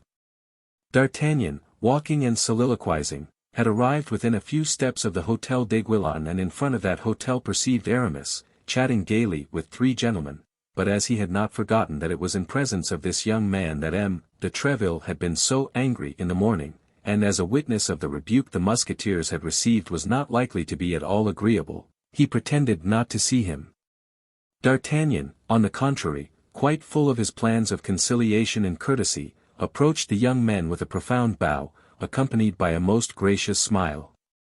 All four, besides, immediately broke off their conversation. D'Artagnan was not so dull as not to perceive that he was one too many, but he was not sufficiently broken into the fashions of the gay world to know how to extricate himself gallantly from a false position, like that of a man who begins to mingle with people he is scarcely acquainted with and in a conversation that does not concern him. He was seeking in his mind, then, for the least awkward means of retreat, when he remarked that Aramis had let his handkerchief fall, and by mistake, no doubt, had placed his foot upon it. This appeared to be a favorable opportunity to repair his intrusion. He stooped, and with the most gracious air he could assume, drew the handkerchief from under the foot of the musketeer in spite of the efforts the latter made to detain it, and holding it out to him, said, "I believe, monsieur, that this is a handkerchief you would be sorry to lose." The handkerchief was indeed richly embroidered, and had a coronet and arms at one of its corners. Aramis blushed excessively, and snatched rather than took the handkerchief from the hand of the Gascon. "Ah, ah," cried one of the guards, "will you persist in saying, most discreet Aramis, that you are not on good terms with Madame de Bois Tracy, when that gracious lady has the kindness to lend you one of her handkerchiefs?" Aramis darted at D'Artagnan one of those looks which inform a man that he has acquired a mortal enemy. Then, resuming his mild air, "You are deceived, gentlemen," said he, "this handkerchief is not mine, and I cannot fancy why monsieur has taken it into his head to offer it to me rather than to one of you, and as a proof of what I say, here is mine in my pocket." So saying, he pulled out his own handkerchief, likewise a very elegant handkerchief, and of fine cambric, though cambric was dear at the period, but a handkerchief without embroidery and without arms, only ornamented with a single cipher, that of its proprietor. This time D'Artagnan was not hasty. He perceived his mistake, but the friends of Aramis were not at all convinced by his denial, and one of them addressed the young musketeer with affected seriousness. "If it were as you pretend it is," said he, "I should be forced, my dear Aramis, to reclaim it myself, for, as you very well know, Bois Tracy is an intimate friend of mine, and I cannot allow the property of his wife to be sported as a trophy." "You make the demand badly," replied Aramis, "and while acknowledging the justice of your reclamation, I refuse it on account of the form." "The fact is," hazarded D'Artagnan, timidly, "I did not see the handkerchief fall from the pocket of M. Aramis. He had his foot upon it, that is all, and I thought from having his foot upon it the handkerchief was his." "And you were deceived, my dear sir," replied Aramis, coldly, very little sensible to the reparation. Then turning toward that one of the guards who had declared himself the friend of Bois Tracy, "Besides," continued he, "I have reflected, my dear intimate of Bois Tracy, that I am not less tenderly his friend than you can possibly be, so that decidedly this handkerchief is as likely to have fallen from your pocket as mine." "No, upon my honor," cried his Majesty's guardsman. "You are about to swear upon your honor, nigh upon my word, and then it will be pretty evident that one of us will have lied. Now, here, Montaran, we will do better than that, let each take a half." "Of the handkerchief?" "Yes." Perfectly just, cried the other two guardsmen, the judgment of King Solomon. Aramis, you certainly are full of wisdom. The young men burst into a laugh, and as may be supposed, the affair had no other sequel. In a moment or two the conversation ceased, and the three guardsmen and the musketeer, after having cordially shaken hands, separated, the guardsmen going one way and Aramis another.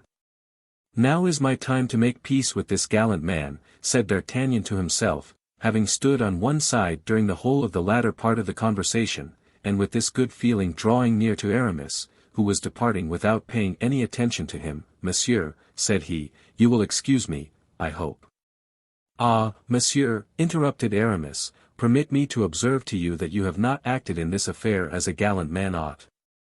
What, monsieur, cried D'Artagnan, and do you suppose?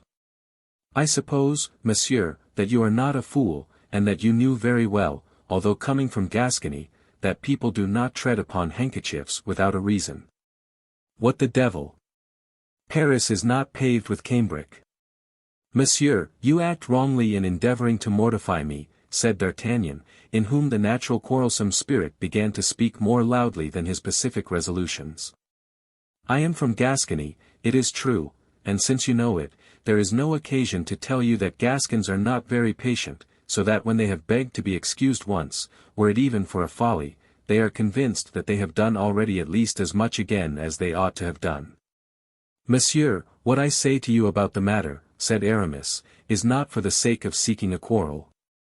Thank God, I am not a bravo. And being a musketeer but for a time, I only fight when I am forced to do so, and always with great repugnance, but this time the affair is serious, for here is a lady compromised by you. By us, you mean, cried D'Artagnan. Why did you so maladroitly restore me the handkerchief? Why did you so awkwardly let it fall? I have said, monsieur, and I repeat, that the handkerchief did not fall from my pocket. And thereby you have lied twice, monsieur, for I saw it fall. Ah, you take it with that tone, do you, Master Gascon? Well, I will teach you how to behave yourself. And I will send you back to your mass book, Master Abbé. Draw, if you please, and instantly. Not so, if you please, my good friend, not here, at least. Do you not perceive that we are opposite the Hôtel d'Aiguillon, which is full of the cardinal's creatures? How do I know that this is not his eminence who has honored you with the commission to procure my head? Now, I entertain a ridiculous partiality for my head, it seems to suit my shoulders so correctly. I wish to kill you, be at rest as to that, but to kill you quietly in a snug, remote place, where you will not be able to boast of your death to anybody. I agree, monsieur, but do not be too confident. Take your handkerchief, whether it belongs to you or another, you may perhaps stand in need of it.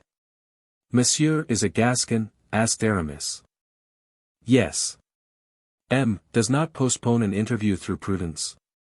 Prudence, monsieur, is a virtue sufficiently useless to musketeers, I know, but indispensable to churchmen, and as I am only a musketeer provisionally, I hold it good to be prudent. At 2 o'clock I shall have the honor of expecting you at the Hotel of M. de Treville. There I will indicate to you the best place and time. The two young men bowed and separated, Aramis ascending the street which led to the Luxembourg, while D'Artagnan, perceiving the appointed hour was approaching, took the road to the Carmes Deschaux, saying to himself, decidedly I can't draw back, but at least, if I am killed, I shall be killed by a musketeer. Chapter 5. The King's Musketeers and the Cardinal's Guards. D'Artagnan was acquainted with nobody in Paris. He went therefore to his appointment with Athos without a second, determined to be satisfied with those his adversary should choose.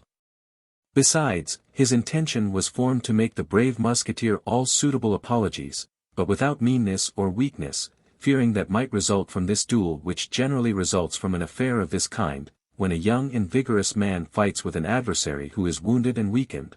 If conquered, he doubles the triumph of his antagonist; if a conqueror, he is accused of foul play and want of courage.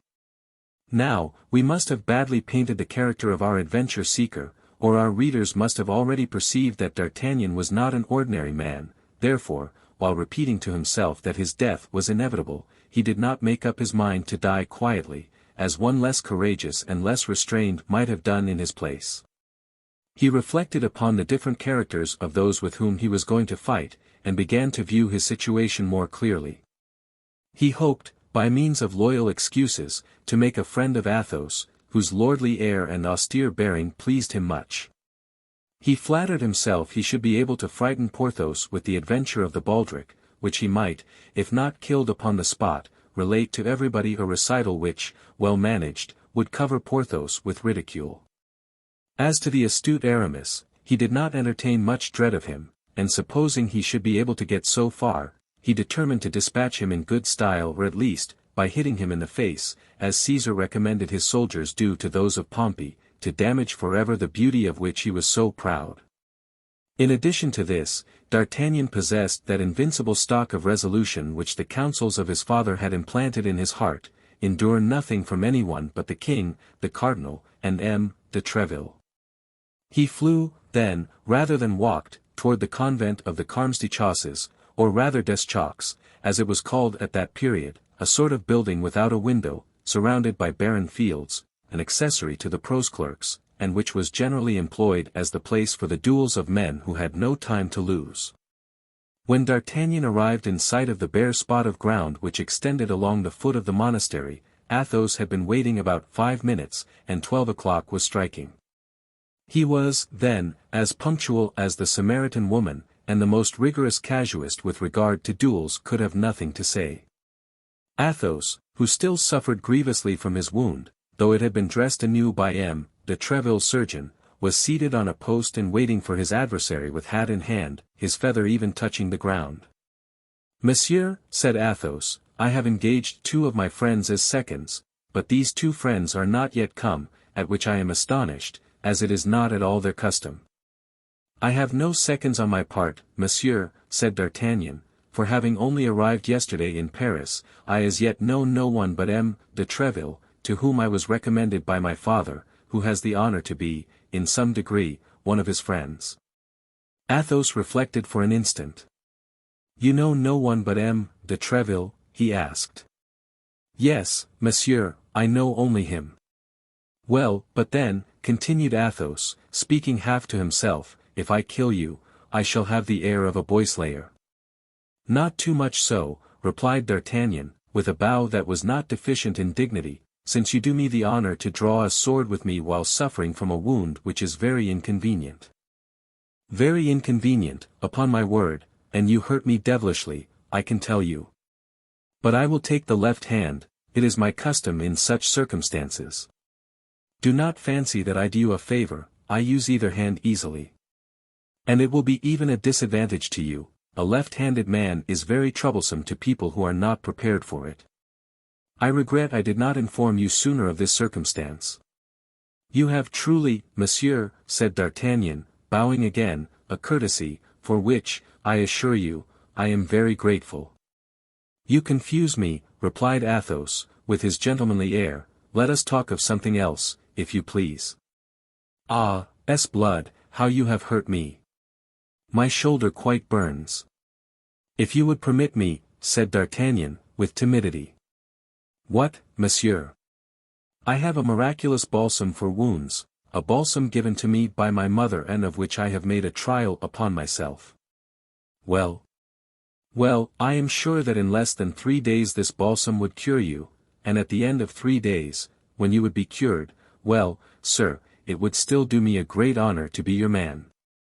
D'Artagnan spoke these words with a simplicity that did honor to his courtesy, without throwing the least doubt upon his courage.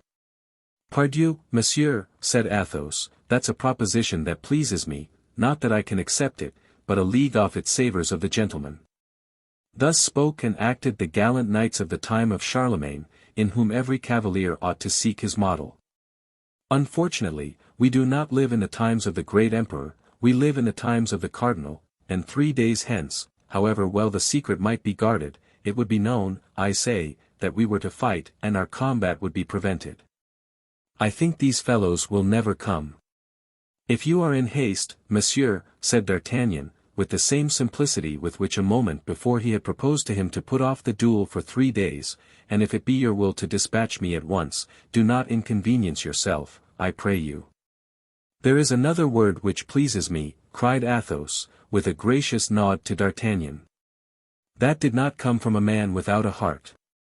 Monsieur, I love men of your kidney, and I foresee plainly that if we don't kill each other, I shall hereafter have much pleasure in your conversation. We will wait for these gentlemen, so please you, I have plenty of time, and it will be more correct. Ah, here is one of them, I believe. In fact, at the end of the Rue Vaugirard the gigantic Porthos appeared. What, cried D'Artagnan, is your first witness Porthos? Yes, that disturbs you? By no means. And here is the second. D'Artagnan turned in the direction pointed to by Athos, and perceived Aramis. What, cried he, in an accent of greater astonishment than before, your second witness is Aramis. Doubtless. Are you not aware that we are never seen one without the others, and that we are called among the Musketeers and the Guards, at court and in the city, Athos, Porthos, and Aramis, or the three inseparables? And yet, as you come from Dax or Pau? From Tarbes, said D'Artagnan. It is probable you are ignorant of this little fact, said Athos. My faith, replied D'Artagnan, you are well named, gentlemen, and my adventure, if it should make any noise, will prove at least that your union is not founded upon contrasts. In the meantime, Porthos had come up, waved his hand to Athos, and then turning toward D'Artagnan, stood quite astonished. Let us say in passing that he had changed his baldric and relinquished his cloak. Ah, said he, what does this mean? This is the gentleman I am going to fight with, said Athos, pointing to D'Artagnan with his hand and saluting him with the same gesture. Why, it is with him I am also going to fight, said Porthos. But not before 1 o'clock, replied D'Artagnan. And I also am to fight with this gentleman, said Aramis, coming in his turn onto the place. But not until 2 o'clock, said D'Artagnan, with the same calmness. But what are you going to fight about, Athos? Asked Aramis. Faith. I don't very well know. He hurt my shoulder. And you, Porthos? Faith. I am going to fight, because I am going to fight, answered Porthos, reddening. Athos, whose keen eye lost nothing, perceived a faintly sly smile pass over the lips of the young Gascon as he replied, we had a short discussion upon dress. And you, Aramis? Asked Athos. Oh, ours is a theological quarrel, replied Aramis, making a sign to D'Artagnan to keep secret the cause of their duel. Athos indeed saw a second smile on the lips of D'Artagnan. Indeed, said Athos. Yes, a passage of St. Augustine, upon which we could not agree, said the Gascon. Decidedly, this is a clever fellow, murmured Athos. And now you are assembled, gentlemen, said D'Artagnan, permit me to offer you my apologies. At this word apologies, a cloud passed over the brow of Athos, a haughty smile curled the lip of Porthos, and a negative sign was the reply of Aramis. You do not understand me, gentlemen, said D'Artagnan, throwing up his head, the sharp and bold lines of which were at the moment gilded by a bright ray of the sun. I asked to be excused in case I should not be able to discharge my debt to all three, for Athos has the right to kill me first, which must much diminish the face value of your bill, Porthos, and render yours almost null, Aramis. And now, gentlemen, I repeat, excuse me, but on that account only, and, on guard. At these words, with the most gallant air possible, D'Artagnan drew his sword. The blood had mounted to the head of D'Artagnan, and at that moment he would have drawn his sword against all the musketeers in the kingdom as willingly as he now did against Athos, Porthos, and Aramis. It was 1:15 midday.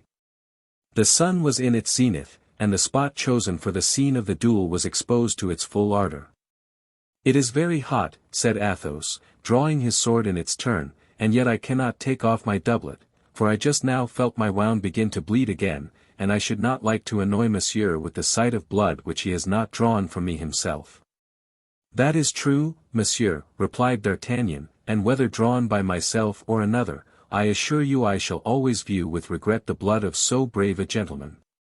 I will therefore fight in my doublet, like yourself." "Come, come, enough of such compliments," cried Porthos. "Remember, we are waiting for our turns." "Speak for yourself when you are inclined to utter such incongruities," interrupted Aramis. "For my part, I think what they say is very well said, and quite worthy of two gentlemen." "When you please, monsieur," said Athos, putting himself on guard. "I waited your orders," said D'Artagnan, crossing swords. But scarcely had the two rapiers clashed, when a company of the guards of his eminence, commanded by M. de Jussac, turned the corner of the convent. "The cardinal's guards," cried Aramis and Porthos at the same time. "Sheath your swords, gentlemen, sheath your swords." But it was too late. The two combatants had been seen in a position which left no doubt of their intentions. "Halloo!" cried Jussac, advancing toward them and making a sign to his men to do so likewise. "Halloo, Musketeers! Fighting here, are you? And the edicts? What is become of them?" "You are very generous, gentlemen of the guards," said Athos, full of rancor, for Jussac was one of the aggressors of the preceding day. "If we were to see you fighting, I can assure you that we would make no effort to prevent you. Leave us alone, then, and you will enjoy a little amusement without cost to yourselves." "Gentlemen," said Jussac, "it is with great regret that I pronounce the thing impossible. Duty before everything. Sheath, then, if you please, and follow us." "Monsieur," said Aramis, parodying Jussac, "it would afford us great pleasure to obey your polite invitation if it depended upon ourselves, but unfortunately the thing is impossible. M. de Treville has forbidden it." "Pass on your way, then, it is the best thing to do." This raillery exasperated Jussac. "We will charge upon you, then," said he, "if you disobey." "There are 5 of them," said Athos, half aloud, "and we are but 3, we shall be beaten again, and must die on the spot, for, on my part, I declare I will never appear again before the captain as a conquered man." Athos, Porthos, and Aramis instantly drew near one another, while Jussac drew up his soldiers. This short interval was sufficient to determine D'Artagnan on the part he was to take. It was one of those events which decide the life of a man. It was a choice between the king and the cardinal. The choice made, it must be persisted in. To fight, that was to disobey the law, that was to risk his head, that was to make at one blow an enemy of a minister more powerful than the king himself. All this the young man perceived, and yet, to his praise we speak it, he did not hesitate a second. Turning towards Athos and his friends, "Gentlemen," said he, "allow me to correct your words, if you please. You said you were but 3, but it appears to me we are 4. "But you are not one of us," said Porthos. "That's true," replied D'Artagnan, "I have not the uniform, but I have the spirit. My heart is that of a musketeer, I feel it, monsieur, and that impels me on." "Withdraw, young man," cried Jussac, who doubtless, by his gestures and the expression of his countenance, had guessed D'Artagnan's design. "You may retire, we consent to that. Save your skin, begone quickly." D'Artagnan did not budge. "Decidedly, you are a brave fellow," said Athos, pressing the young man's hand. "Come, come, choose your part," replied Jussac. "Well," said Porthos to Aramis, "we must do something." "Monsieur is full of generosity," said Athos. But all 3 reflected upon the youth of D'Artagnan, and dreaded his inexperience. "We should only be 3, one of whom is wounded, with the addition of a boy," resumed Athos, "and yet it will not be the less said we were 4 men." "Yes, but to yield," said Porthos. "That is difficult," replied Athos. D'Artagnan comprehended their irresolution. "Try me, gentlemen," said he, "and I swear to you by my honor that I will not go hence if we are conquered." "What is your name, my brave fellow?" said Athos. "D'Artagnan, monsieur." "Well, then, Athos, Porthos, Aramis, and D'Artagnan, forward," cried Athos. "Come, gentlemen, have you decided?" cried Jussac for the third time. It is done, gentlemen, said Athos. And what is your choice? Asked Jussac. We are about to have the honor of charging you, replied Aramis, lifting his hat with one hand and drawing his sword with the other. Ah! You resist, do you? Cried Jussac. S'blood, does that astonish you? And the 9 combatants rushed upon each other with a fury which however did not exclude a certain degree of method. Athos fixed upon a certain Cahusac, a favorite of the cardinal's. Porthos had Bicarat, and Aramis found himself opposed to 2 adversaries. As to D'Artagnan, he sprang toward Jussac himself. The heart of the young Gascon beat as if it would burst through his side, not from fear, God be thanked, he had not the shade of it, but with emulation. He fought like a furious tiger, turning 10 times round his adversary, and changing his ground and his guard 20 times. Jussac was, as was then said, a fine blade, and had had much practice, nevertheless it required all his skill to defend himself against an adversary who, active and energetic, departed every instant from received rules, attacking him on all sides at once, and yet parrying like a man who had the greatest respect for his own epidermis. This contest at length exhausted Jussac's patience. Furious at being held in check by one whom he had considered a boy, he became warm and began to make mistakes. D'Artagnan, who though wanting in practice had a sound theory, redoubled his agility. Jussac, anxious to put an end to this, springing forward, aimed a terrible thrust at his adversary, but the latter parried it, and while Jussac was recovering himself, glided like a serpent beneath his blade, and passed his sword through his body. Jussac fell like a dead mass. D'Artagnan then cast an anxious and rapid glance over the field of battle. Aramis had killed one of his adversaries, but the other pressed him warmly. Nevertheless, Aramis was in a good situation, and able to defend himself. Bicarat and Porthos had just made counter-hits. Porthos had received a thrust through his arm, and Bicarat one through his thigh. But neither of these 2 wounds was serious, and they only fought more earnestly. Athos, wounded anew by Cahusac, became evidently paler, but did not give way a foot. He only changed his sword hand, and fought with his left hand. According to the laws of dueling at that period, D'Artagnan was at liberty to assist whom he pleased. While he was endeavoring to find out which of his companions stood in greatest need, he caught a glance from Athos. The glance was of sublime eloquence. Athos would have died rather than appeal for help, but he could look, and with that look ask assistance. D'Artagnan interpreted it, with a terrible bound he sprang to the side of Cahusac, crying, "To me, Monsieur Guardsman, I will slay you." Cahusac turned. It was time, for Athos, whose great courage alone supported him, sank upon his knee. "S'blood," cried he to D'Artagnan, "do not kill him, young man, I beg of you. I have an old affair to settle with him when I am cured and sound again. Disarm him only, make sure of his sword. That's it. Very well done." The exclamation was drawn from Athos by seeing the sword of Cahusac fly 20 paces from him.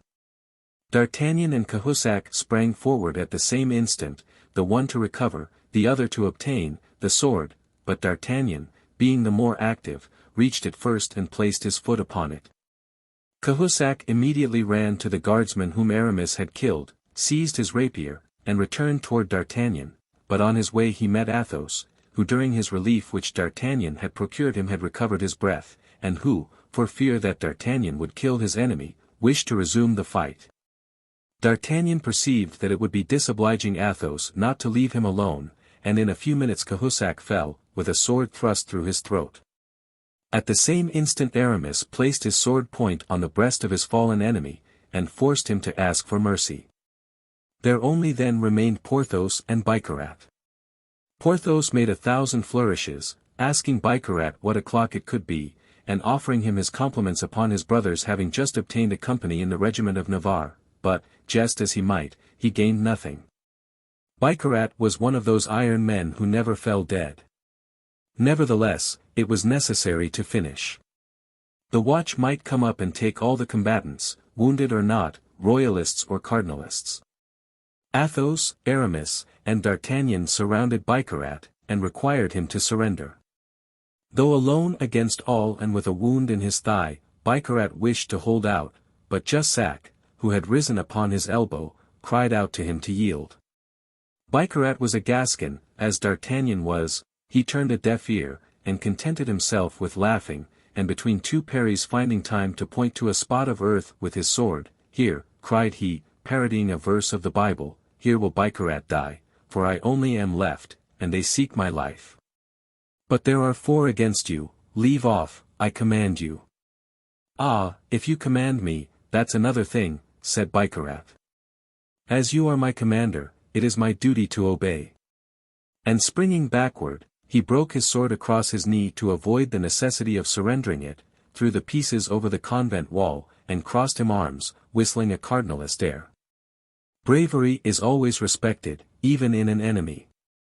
The musketeers saluted Bicarat with their swords, and returned them to their sheaths. D'Artagnan did the same. Then, assisted by Bicarat, the only one left standing, they bore Jussac, Cahusac, and one of Aramis's adversaries who was only wounded, under the porch of the convent. The 4th, as we have said, was dead. They then rang the bell, and carrying away 4 swords out of 5, they took their road, intoxicated with joy, toward the hotel of M. de Treville. They walked arm in arm, occupying the whole width of the street and taking in every musketeer they met, so that in the end it became a triumphal march. The heart of D'Artagnan swam in delirium. He marched between Athos and Porthos, pressing them tenderly.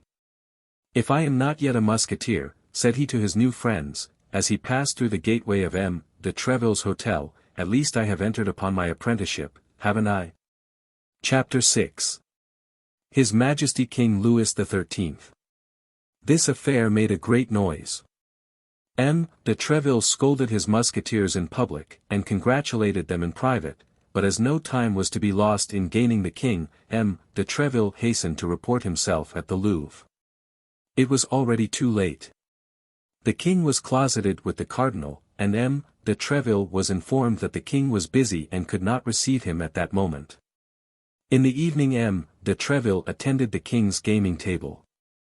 The king was winning, and as he was very avaricious, he was in an excellent humor. Perceiving M. de Treville at a distance, "Come here, Monsieur Captain," said he, "come here, that I may growl at you. Do you know that His Eminence has been making fresh complaints against your musketeers, and that with so much emotion, that this evening His Eminence is indisposed? Ah, these musketeers of yours are very devils, fellows to be hanged." "No, sire," replied Treville, who saw at the first glance how things would go. "On the contrary, they are good creatures, as meek as lambs, and have but one desire, I'll be their warranty. And that is that their swords may never leave their scabbards but in your Majesty's service."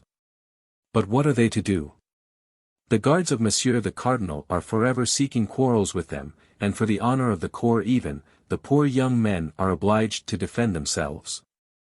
"Listen to M. de Treville," said the king, "listen to him. Would not one say he was speaking of a religious community? In truth, my dear captain, I have a great mind to take away your commission and give it to Mademoiselle de Kemerault, to whom I promised an abbey. But don't fancy that I am going to take you on your bare word. I am called Louis the Just, M. de Treville, and by and by we will see. Ah, sire, it is because I confide in that justice that I shall wait patiently and quietly the good pleasure of your Majesty." "Wait, then, monsieur, wait," said the king, "I will not detain you long." In fact, fortune changed, and as the king began to lose what he had won, he was not sorry to find an excuse for playing Charlemagne, if we may use a gaming phrase of whose origin we confess our ignorance. The king therefore arose a minute after, and putting the money which lay before him into his pocket, the major part of which arose from his winnings, "La Vieuville," said he, "take my place, I must speak to M. de Treville on an affair of importance." "Ah, I had 80 louis before me, put down the same sum, so that they who have lost may have nothing to complain of. Justice before everything." Then turning toward M. de Treville and walking with him toward the embrasure of a window, "Well, monsieur, continued he, you say it is his eminence's guards who have sought a quarrel with your musketeers? Yes, sire, as they always do. And how did the thing happen? Let us see, for you know, my dear captain, a judge must hear both sides. Good Lord! In the most simple and natural manner possible. 3 of my best soldiers, whom your majesty knows by name, and whose devotedness you have more than once appreciated, and who have, I dare affirm to the king, his service much at heart, 3 of my best soldiers, I say, Athos, Porthos, and Aramis, had made a party of pleasure with a young fellow from Gascony, whom I had introduced to them the same morning.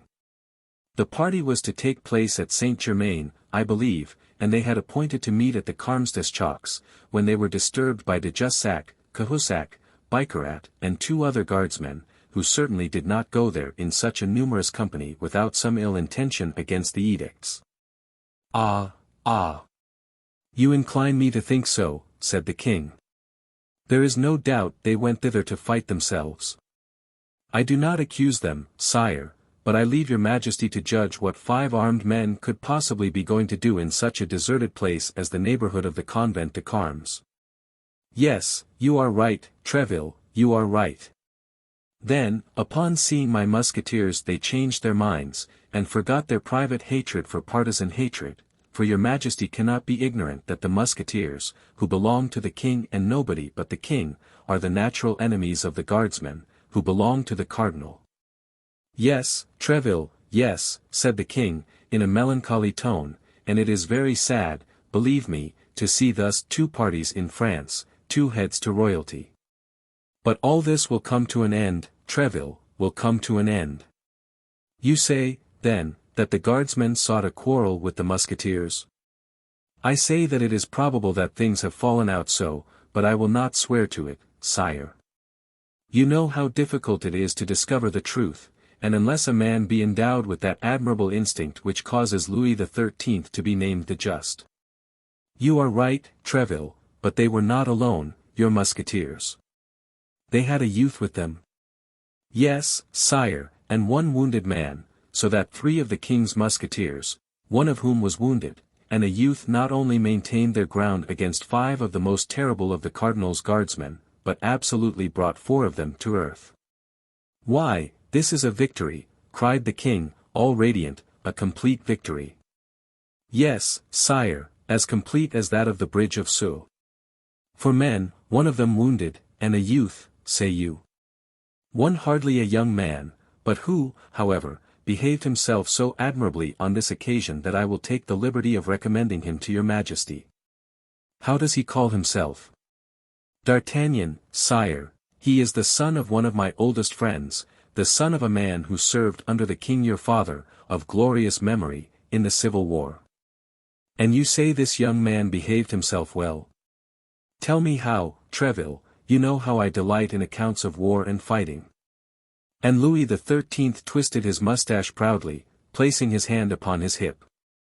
Sire, resumed Treville, as I told you, D'Artagnan is little more than a boy, and as he has not the honor of being a musketeer, he was dressed as a citizen. The guards of the cardinal, perceiving his youth and that he did not belong to the corps, invited him to retire before they attacked. So you may plainly see, Treville, interrupted the king, it was they who attacked. That is true, sire, there can be no more doubt on that head. They called upon him then to retire, but he answered that he was a musketeer at heart, entirely devoted to your majesty, and that therefore he would remain with Messrs the Musketeers. Brave young man, murmured the king. Well, he did remain with them, and your majesty has in him so firm a champion that it was he who gave Jussac the terrible sword thrust which has made the cardinal so angry. He who wounded Jussac, cried the king, he, a boy. Treville, that's impossible. It is as I have the honor to relate it to your majesty. Jussac, one of the first swordsmen in the kingdom. Well, sire, for once he found his master. I will see this young man, Treville, I will see him, and if anything can be done, well, we will make it our business. When will your majesty deign to receive him? Tomorrow, at midday, Treville. Shall I bring him alone? No, bring me all four together. I wish to thank them all at once. Devoted men are so rare, Treville, by the back staircase. It is useless to let the cardinal know. Yes, sire. You understand, Treville, an edict is still an edict, it is forbidden to fight, after all. But this encounter, sire, is quite out of the ordinary conditions of a duel. It is a brawl, and the proof is that there were 5 of the cardinal's guardsmen against my 3 musketeers and D'Artagnan. That is true, said the king, but never mind, Treville, come still by the back staircase. Treville smiled, but as it was indeed something to have prevailed upon this child to rebel against his master, he saluted the king respectfully, and with this agreement, took leave of him. That evening the 3 musketeers were informed of the honor accorded them. As they had long been acquainted with the king, they were not much excited, but D'Artagnan, with his Gascon imagination, saw in it his future fortune, and passed the night in golden dreams. By 8 o'clock in the morning he was at the apartment of Athos. D'Artagnan found the musketeer dressed and ready to go out. As the hour to wait upon the king was not till 12, he had made a party with Porthos and Aramis to play a game at tennis in a tennis court situated near the stables of the Luxembourg. Athos invited D'Artagnan to follow them, and although ignorant of the game, which he had never played, he accepted, not knowing what to do with his time from 9 o'clock in the morning, as it then scarcely was, till 12. The 2 musketeers were already there, and were playing together. Athos, who was very expert in all bodily exercises, passed with D'Artagnan to the opposite side and challenged them, but at the first effort he made, although he played with his left hand, he found that his wound was yet too recent to allow of such exertion. D'Artagnan remained, therefore, alone, and as he declared he was too ignorant of the game to play it regularly, they only continued giving balls to one another without counting. But one of these balls, launched by Porthos' Herculean hand, passed so close to D'Artagnan's face that he thought that if, instead of passing near, it had hit him, his audience would have been probably lost, as it would have been impossible for him to present himself before the king. Now, as upon this audience, in his Gascon imagination, depended his future life, he saluted Aramis and Porthos politely, declaring that he would not resume the game until he should be prepared to play with them on more equal terms, and went and took his place near the cord and in the gallery. Unfortunately for D'Artagnan, among the spectators was one of his Eminence's guardsmen, who, still irritated by the defeat of his companions, which had happened only the day before, had promised himself to seize the first opportunity of avenging it. He believed this opportunity was now come and addressed his neighbor. It is not astonishing that that young man should be afraid of a ball, for he is doubtless a musketeer apprentice. D'Artagnan turned round as if a serpent had stung him, and fixed his eyes intensely upon the guardsman who had just made this insolent speech. "Pardieu," resumed the latter, twisting his moustache, "look at me as long as you like, my little gentleman. I have said what I have said. And as since that which you have said is too clear to require any explanation," replied D'Artagnan, in a low voice, "I beg you to follow me." "And when?" asked the guardsman, with the same jeering air. "At once, if you please. And you know who I am, without doubt." I am completely ignorant, nor does it much disquiet me. You're in the wrong there, for if you knew my name, perhaps you would not be so pressing. What is your name?" "Bernajoux, at your service." "Well, then, Bernajoux," said D'Artagnan, tranquilly, "I will wait for you at the door." "Go, monsieur, I will follow you. Do not hurry yourself, monsieur, lest it be observed that we go out together. You must be aware that for our undertaking, company would be in the way." "That's true," said the guardsman, astonished that his name had not produced more effect upon the young man. Indeed, the name of Bernajoux was known to all the world, D'Artagnan alone excepted, perhaps, for it was one of those which figured most frequently in the daily brawls which all the edicts of the cardinal could not repress. Porthos and Aramis were so engaged with their game, and Athos was watching them with so much attention, that they did not even perceive their young companion go out, who, as he had told the guardsman of his Eminence, stopped outside the door. An instant after, the guardsman descended in his turn. As D'Artagnan had no time to lose, on account of the audience of the king, which was fixed for midday, he cast his eyes around, and seeing that the street was empty, said to his adversary, "My faith! It is fortunate for you, although your name is Bernajoux, to have only to deal with an apprentice musketeer. Never mind, be content, I will do my best. On guard!" "But," said he whom D'Artagnan thus provoked, "it appears to me that this place is badly chosen, and that we should be better behind the Abbey Saint-Germain or in the Preux Clerks." "What you say is full of sense," replied D'Artagnan, "but unfortunately I have very little time to spare, having an appointment at 12 precisely." "On guard, then, monsieur, on guard." Bernajoux was not a man to have such a compliment paid to him twice. In an instant his sword glittered in his hand, and he sprang upon his adversary, whom, thanks to his great youthfulness, he hoped to intimidate. But D'Artagnan had on the preceding day served his apprenticeship. Fresh sharpened by his victory, full of hopes of future favor, he was resolved not to recoil a step. So the two swords were crossed close to the hilts, and as D'Artagnan stood firm, it was his adversary who made the retreating step, but D'Artagnan seized the moment at which, in this movement, the sword of Bernajoux deviated from the line. He freed his weapon, made a lunge, and touched his adversary on the shoulder. D'Artagnan immediately made a step backward and raised his sword, but Bernajoux cried out that it was nothing, and rushing blindly upon him, absolutely spitted himself upon D'Artagnan's sword. As, however, he did not fall, as he did not declare himself conquered, but only broke away toward the hotel of M. de la Trémouille, in whose service he had a relative, D'Artagnan was ignorant of the seriousness of the last wound his adversary had received, and pressing him warmly, without doubt would soon have completed his work with a third blow, when the noise which arose from the street being heard in the tennis court, two of the friends of the guardsman, who had seen him go out after, exchanging some words with D'Artagnan, rushed, sword in hand, from the court, and fell upon the conqueror. But Athos, Porthos, and Aramis quickly appeared in their turn, and the moment the two guardsmen attacked their young companion, drove them back. Bernajoux now fell, and as the guardsmen were only 2 against 4, they began to cry, "To the rescue! The Hotel de la Trémouille!" At these cries, all who were in the hotel rushed out and fell upon the 4 companions, who on their side cried aloud, "To the rescue, Musketeers!" This cry was generally heeded, for the Musketeers were known to be enemies of the cardinal, and were beloved on account of the hatred they bore to his eminence. Thus the soldiers of other companies than those which belonged to the Red Duke, as Aramis had called him, often took part with the king's musketeers in these quarrels. Of 3 guardsmen of the company of M. de Essart who were passing, 2 came to the assistance of the 4 companions, while the other ran toward the hotel of M. de Treville, crying, "To the rescue, Musketeers! To the rescue!"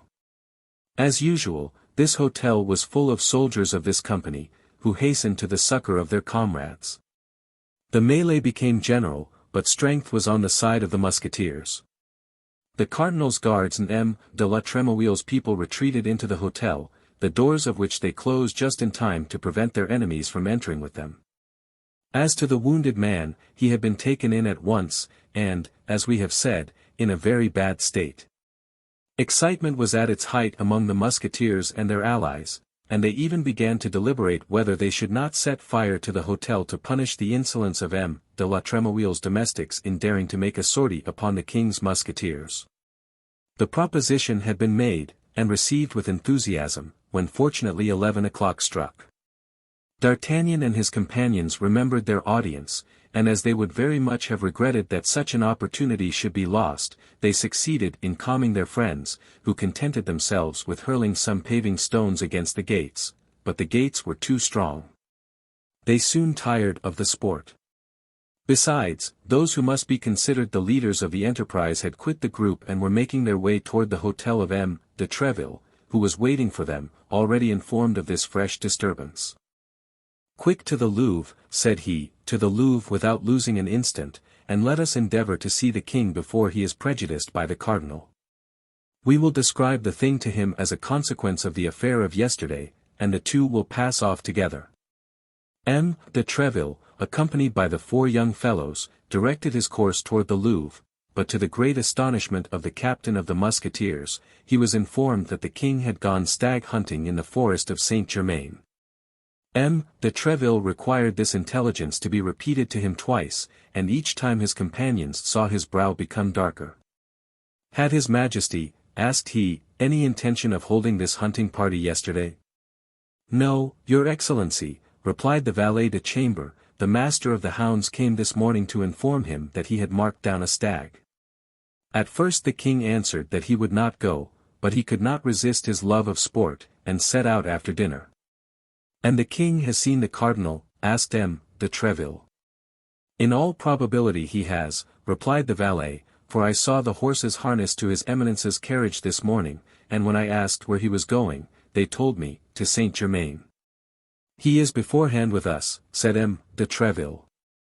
"Gentlemen, I will see the king this evening, but as to you, I do not advise you to risk doing so." This advice was too reasonable, and moreover came from a man who knew the king too well, to allow the four young men to dispute it. De Treville recommended everyone to return home and wait for news. On entering his hotel, de Treville thought it best to be first in making the complaint.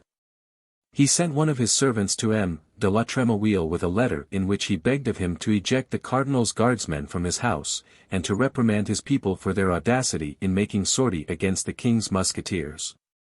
But de la Tremouille, already prejudiced by his esquire, whose relative, as we already know, Bernajoux was, replied that it was neither for de Treville nor the musketeers to complain, but, on the contrary, for him, whose people the musketeers had assaulted and whose hotel they had endeavored to burn. Now, as the debate between these two nobles might last a long time, each becoming, naturally, more firm in his own opinion, de Treville thought of an expedient which might terminate it quietly. This was to go himself to de la Tremouille. He repaired, therefore, immediately to his hotel, and caused himself to be announced. The two nobles saluted each other politely, for if no friendship existed between them, there was at least esteem. Both were men of courage and honor, and as de la Tremouille, a Protestant, and seeing the king seldom, was of no party, he did not, in general, carry any bias into his social relations. This time, however, his address, although polite, was cooler than usual. "Monsieur," said de Treville, "we fancy that we have each cause to complain of the other, and I am come to endeavor to clear up this affair." "I have no objection," replied de la Tremouille, "but I warn you that I am well informed, and all the fault is with your musketeers." "You are too just and reasonable a man, monsieur," said Treville, "not to accept the proposal I am about to make to you." "Make it, monsieur, I listen." "How is Bernajoux, your esquire's relative?" "Why, monsieur, very ill indeed. In addition to the sword thrust in his arm, which is not dangerous, he has received another right through his lungs, of which the doctor says bad things." "But has the wounded man retained his senses?" "Perfectly." "Does he talk?" "With difficulty, but he can speak." "Well, monsieur, let us go to him. Let us adjure him, in the name of the God before whom he must perhaps appear, to speak the truth. I will take him for judge in his own cause, monsieur, and will believe what he will say." De la Tremouille reflected for an instant, then as it was difficult to suggest a more reasonable proposal, he agreed to it. Both descended to the chamber in which the wounded man lay. The latter, on seeing these two noble lords who came to visit him, endeavored to raise himself up in his bed, but he was too weak, and exhausted by the effort, he fell back again almost senseless. De la Tremouille approached him, and made him inhale some salts, which recalled him to life.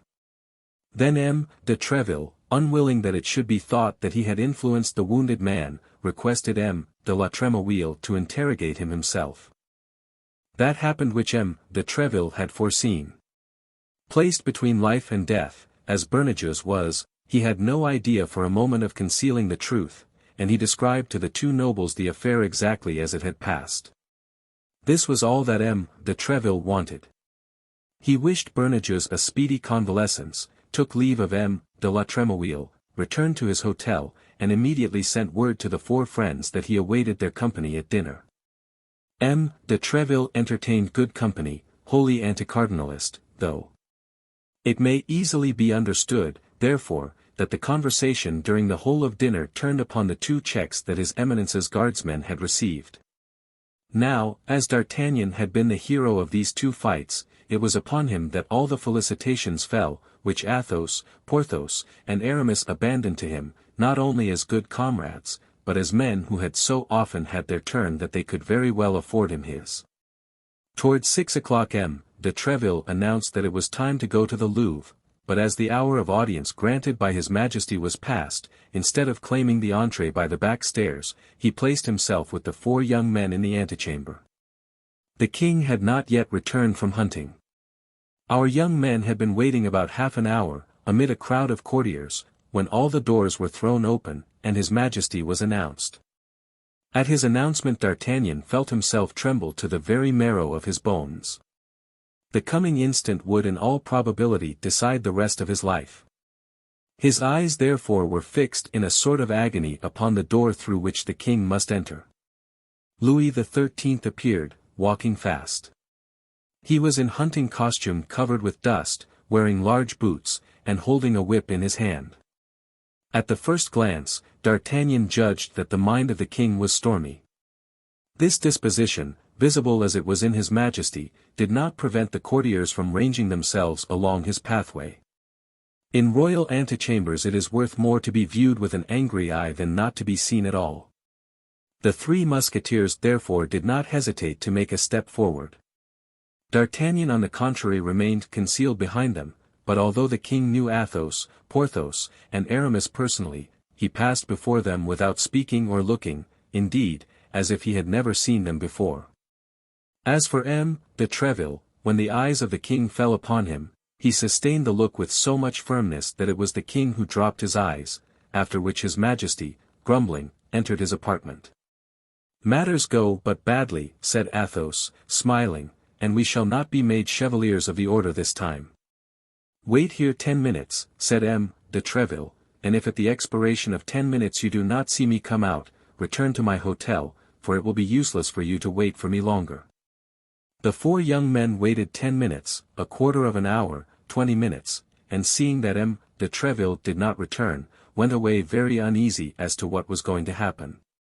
M. de Treville entered the king's cabinet boldly, and found His Majesty in a very ill humor, seated on an armchair, beating his boot with the handle of his whip.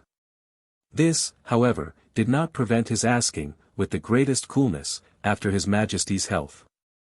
"Bad, monsieur, bad," replied the king, "I am bored." This was, in fact, the worst complaint of Louis XIII, who would sometimes take one of his courtiers to a window and say, "Monsieur so-and-so, let us weary ourselves together." "How? Your Majesty is bored? Have you not enjoyed the pleasures of the chase today?" "A fine pleasure, indeed, monsieur. Upon my soul, everything degenerates, and I don't know whether it is the game which leaves no scent, or the dogs that have no noses. We started a stag of 10 branches.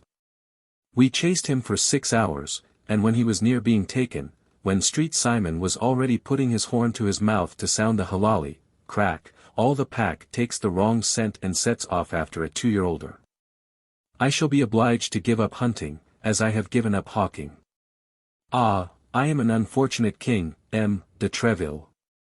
I had but 1 gerfalcon, and he died day before yesterday. Indeed, sire, I wholly comprehend your disappointment. The misfortune is great, but I think you have still a good number of falcons, sparrow-hawks, and tiercels. And not a man to instruct them. Falconers are declining. I know no one but myself who is acquainted with the noble art of venery. After me it will all be over, and people will hunt with gins, snares, and traps. If I had but the time to train pupils. But there is the cardinal always at hand, who does not leave me a moment's repose, who talks to me about Spain, who talks to me about Austria, who talks to me about England. Ah! Apropos of the cardinal, M. de Treville, I am vexed with you. This was the chance at which M. de Treville waited for the king. He knew the king of old, and he knew that all these complaints were but a preface, a sort of excitation to encourage himself, and that he had now come to his point at last. "And in what have I been so unfortunate as to displease your majesty?" asked M. de Treville, feigning the most profound astonishment. "Is it thus you perform your charge, monsieur?" continued the king, without directly replying to de Treville's question. "Is it for this I name you captain of my musketeers, that they should assassinate a man, disturb a whole quarter, and endeavor to set fire to Paris, without your saying a word? But yet," continued the king, "undoubtedly my haste accuses you wrongfully, without doubt the rioters are in prison, and you come to tell me justice is done." "Sire," replied M. de Treville, calmly, "on the contrary, I come to demand it of you." "And against whom?" cried the king. "Against calumniators," said M. de Treville. "Ah! This is something new," replied the king. "Will you tell me that your 3 damned musketeers, Athos, Porthos, and Aramis, and your youngster from Béarn, have not fallen, like so many furies, upon poor Bernajoux, and have not maltreated him in such a fashion that probably by this time he is dead? Will you tell me that they did not lay siege to the hotel of the Duc de la Tremouille, and that they did not endeavor to burn it? Which would not, perhaps, have been a great misfortune in time of war, seeing that it is nothing but a nest of Huguenots, but which is, in time of peace, a frightful example. Tell me, now, can you deny all this?" "And who told you this fine story, sire?" asked Treville, quietly. "Who has told me this fine story, monsieur? Who should it be but he who watches while I sleep, who labors while I amuse myself, who conducts everything at home and abroad, in France as in Europe?" "Your majesty probably refers to God," said M. de Treville, "for I know no one except God who can be so far above your majesty." "No, monsieur, I speak of the prop of the state, of my only servant, of my only friend, of the cardinal. His eminence is not his holiness, sire." "What do you mean by that, monsieur?" "That it is only the Pope who is infallible, and that this infallibility does not extend to cardinals." "You mean to say that he deceives me, you mean to say that he betrays me? You accuse him, then? Come, speak, avow freely that you accuse him." "No, sire, but I say that he deceives himself. I say that he is ill-informed. I say that he has hastily accused your majesty's musketeers, toward whom he is unjust, and that he has not obtained his information from good sources. The accusation comes from M. de la Tremouille, from the duke himself. What do you say to that?" "I might answer, sire, that he is too deeply interested in the question to be a very impartial witness, but so far from that, sire, I know the duke to be a royal gentleman, and I refer the matter to him, but upon one condition, sire." "What?" "It is that your majesty will make him come here, will interrogate him yourself, tête-à-tête, without witnesses, and that I shall see your majesty as soon as you have seen the duke." "What, then? You will bind yourself," cried the king, "by what M. de la Tremouille shall say?" "Yes, sire." "You will accept his judgment?" "Undoubtedly." "And you will submit to the reparation he may require?" "Certainly." "Le Chesnay," said the king. "Le Chesnay." Louis XII's confidential valet, who never left the door, entered in reply to the call. "Le Chesnay," said the king, "let someone go instantly and find M. de la Tremouille, I wish to speak with him this evening." "Your majesty gives me your word that you will not see anyone between M. de la Tremouille and myself?" "Nobody, by the faith of a gentleman." "Tomorrow, then, sire?" "Tomorrow, monsieur." "At what o'clock, please your majesty?" "At any hour you will. But in coming too early I should be afraid of awakening your majesty." "Awaken me. Do you think I ever sleep, then?" "I sleep no longer, monsieur. I sometimes dream, that's all." "Come, then, as early as you like, at 7 o'clock, but beware, if you and your musketeers are guilty." "If my musketeers are guilty, sire, the guilty shall be placed in your majesty's hands, who will dispose of them at your good pleasure. Does your majesty require anything further?" Speak, I am ready to obey. No, monsieur, no, I am not called Louis the Just without reason.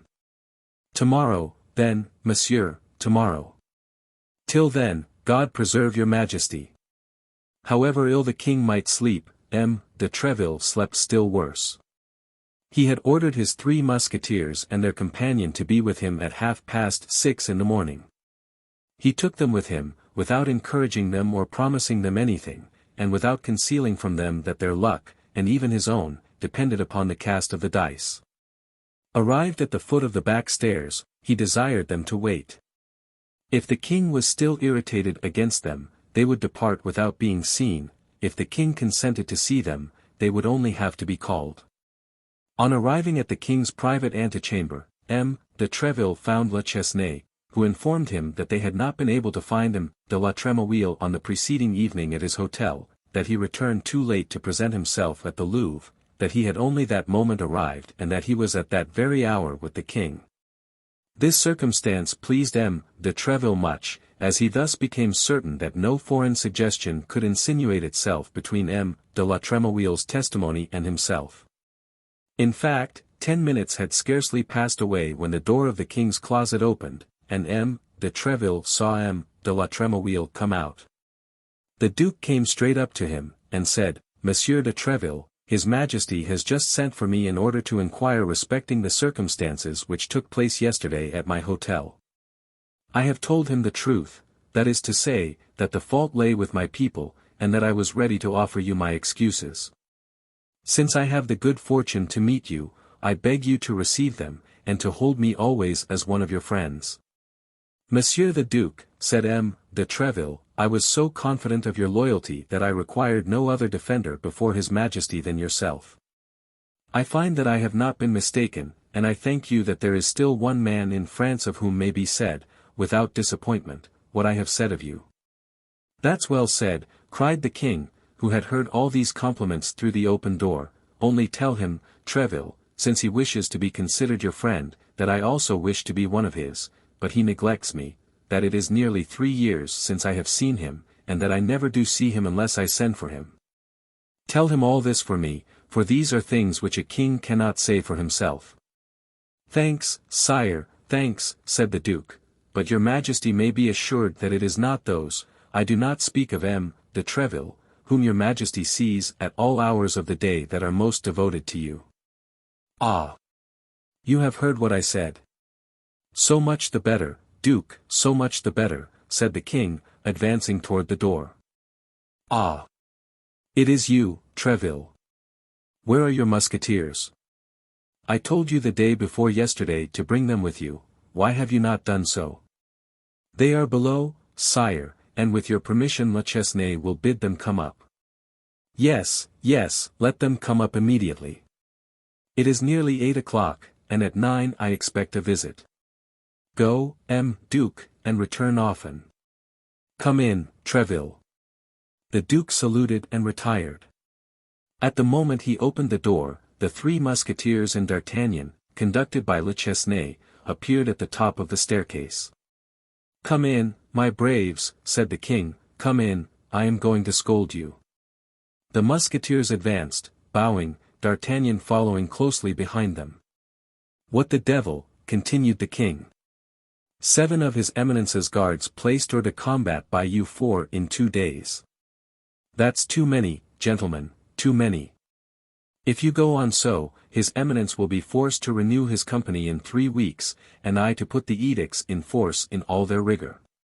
1 now and then I don't say much about, but 7 in 2 days, I repeat, it is too many, it is far too many.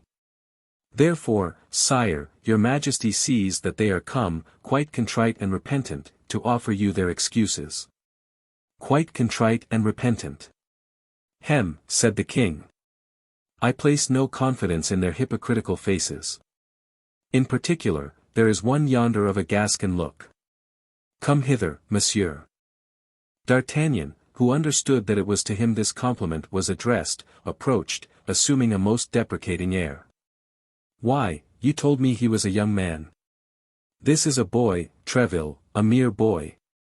Do you mean to say that it was he who bestowed that severe thrust at Jussac? And those two equally fine thrusts at Bernajoux? Truly. Without reckoning, said Athos, that if he had not rescued me from the hands of Cahusac, I should not now have the honor of making my very humble reverence to your majesty. Why, he is a very devil, this Béarnais. Ventre Saint Gris, M. de Treville, as the king my father would have said. But at this sort of work, many doublets must be slashed and many swords broken. Now, Gascons are always poor, are they not?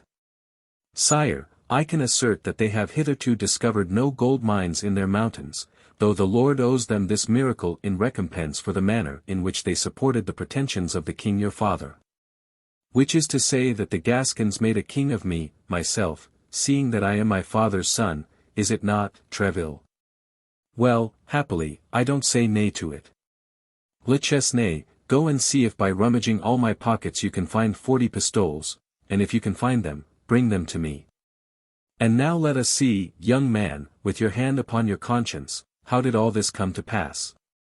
D'Artagnan related the adventure of the preceding day in all its details, how, not having been able to sleep for the joy he felt in the expectation of seeing his majesty, he had gone to his 3 friends 3 hours before the hour of audience, how they had gone together to the tennis court, and how, upon the fear he had manifested lest he receive a ball in the face, he had been jeered at by Bernajoux, who had nearly paid for his jeer with his life, and M. de la Trémouille, who had nothing to do with the matter, with the loss of his hotel. This is all very well, murmured the king. Yes, this is just the account the duke gave me of the affair. Poor cardinal. 7 men in 2 days, and those of his very best. But that's quite enough, gentlemen, please to understand, that's enough. You have taken your revenge for the Rue Ferou, and even exceeded it, you ought to be satisfied. If your majesty is so, said Treville, we are. Oh, yes, I am, added the king, taking a handful of gold from Le Chesnay, and putting it into the hand of D'Artagnan. Here, said he, is a proof of my satisfaction. At this epoch, the ideas of pride which are in fashion in our days did not prevail. A gentleman received, from hand to hand, money from the king, and was not the least in the world humiliated. D'Artagnan put his 40 pistoles into his pocket without any scruple, on the contrary, thanking his majesty greatly. There, said the king, looking at a clock, there, now, as it is 8:30, you may retire, for as I told you, I expect someone at 9. Thanks for your devotedness, gentlemen. I may continue to rely upon it, may I not? Oh, sire, cried the 4 companions, with one voice, we would allow ourselves to be cut to pieces in your majesty's service. Well, well, but keep whole, that will be better, and you will be more useful to me. Treville, added the king, in a low voice, as the others were retiring, as you have no room in the Musketeers, and as we have besides decided that a novitiate is necessary before entering that corps, place this young man in the company of the guards of M. de Essart, your brother-in-law. Ah, pardieu, Treville. I enjoy beforehand the face the cardinal will make. He will be furious, but I don't care. I am doing what is right. The king waved his hand to Treville, who left him and rejoined the Musketeers, whom he found sharing the 40 pistoles with D'Artagnan. The cardinal, as his majesty had said, was really furious, so furious that during 8 days he absented himself from the king's gaming table. This did not prevent the king from being as complaisant to him as possible whenever he met him, or from asking in the kindest tone, well, Monsieur Cardinal, how fares it with that poor Jussac and that poor Bernajoux of yours? Chapter 7. The housekeeping of the Musketeers. When D'Artagnan was out of the Louvre, and consulted his friends upon the use he had best make of his share of the 40 pistoles, Athos advised him to order a good repast at the Pomme de Pin, Porthos to engage a lackey, and Aramis to provide himself with a suitable mistress. The repast was carried into effect that very day, and the lackey waited at table. The repast had been ordered by Athos, and the lackey furnished by Porthos. He was a Picard, whom the glorious Musketeer had picked up on the bridge Tournelle, making rings and plashing in the water. Porthos pretended that this occupation was proof of a reflective and contemplative organization, and he had brought him away without any other recommendation. The noble carriage of this gentleman, for whom he believed himself to be engaged, had one Planchet, that was the name of the Picard. He felt a slight disappointment, however, when he saw that this place was already taken by a compeer named Musketeers, and when Porthos signified to him that the state of his household, though great, would not support 2 servants, and that he must enter into the service of D'Artagnan. Nevertheless, when he waited at the dinner given by his master, and saw him take out a handful of gold to pay for it, he believed his fortune made, and returned thanks to heaven for having thrown him into the service of such a Croesus. He preserved this opinion even after the feast, with the remnants of which he repaired his own long abstinence, but when in the evening he made his master's bed, the chimeras of Planchet faded away. The bed was the only one in the apartment, which consisted of an antechamber and a bedroom. Planchet slept in the antechamber upon a coverlet taken from the bed of D'Artagnan, and which D'Artagnan from that time made shift to do without. Athos, on his part, had a valet whom he had trained in his service in a thoroughly peculiar fashion, and who was named Grimaud. He was very taciturn, this worthy senior. Be it understood we are speaking of Athos. During the 5 or 6 years that he had lived in the strictest intimacy with his companions, Porthos and Aramis, they could remember having often seen him smile, but had never heard him laugh. His words were brief and expressive, conveying all that was meant, and no more, no embellishments, no embroidery, no arabesques. His conversation was a matter of fact, without a single romance. Although Athos was scarcely 30 years old, and was of great personal beauty and intelligence of mind, no one knew whether he had ever had a mistress. He never spoke of women. He certainly did not prevent others from speaking of them before him, although it was easy to perceive that this kind of conversation, in which he only mingled by bitter words and misanthropic remarks, was very disagreeable to him.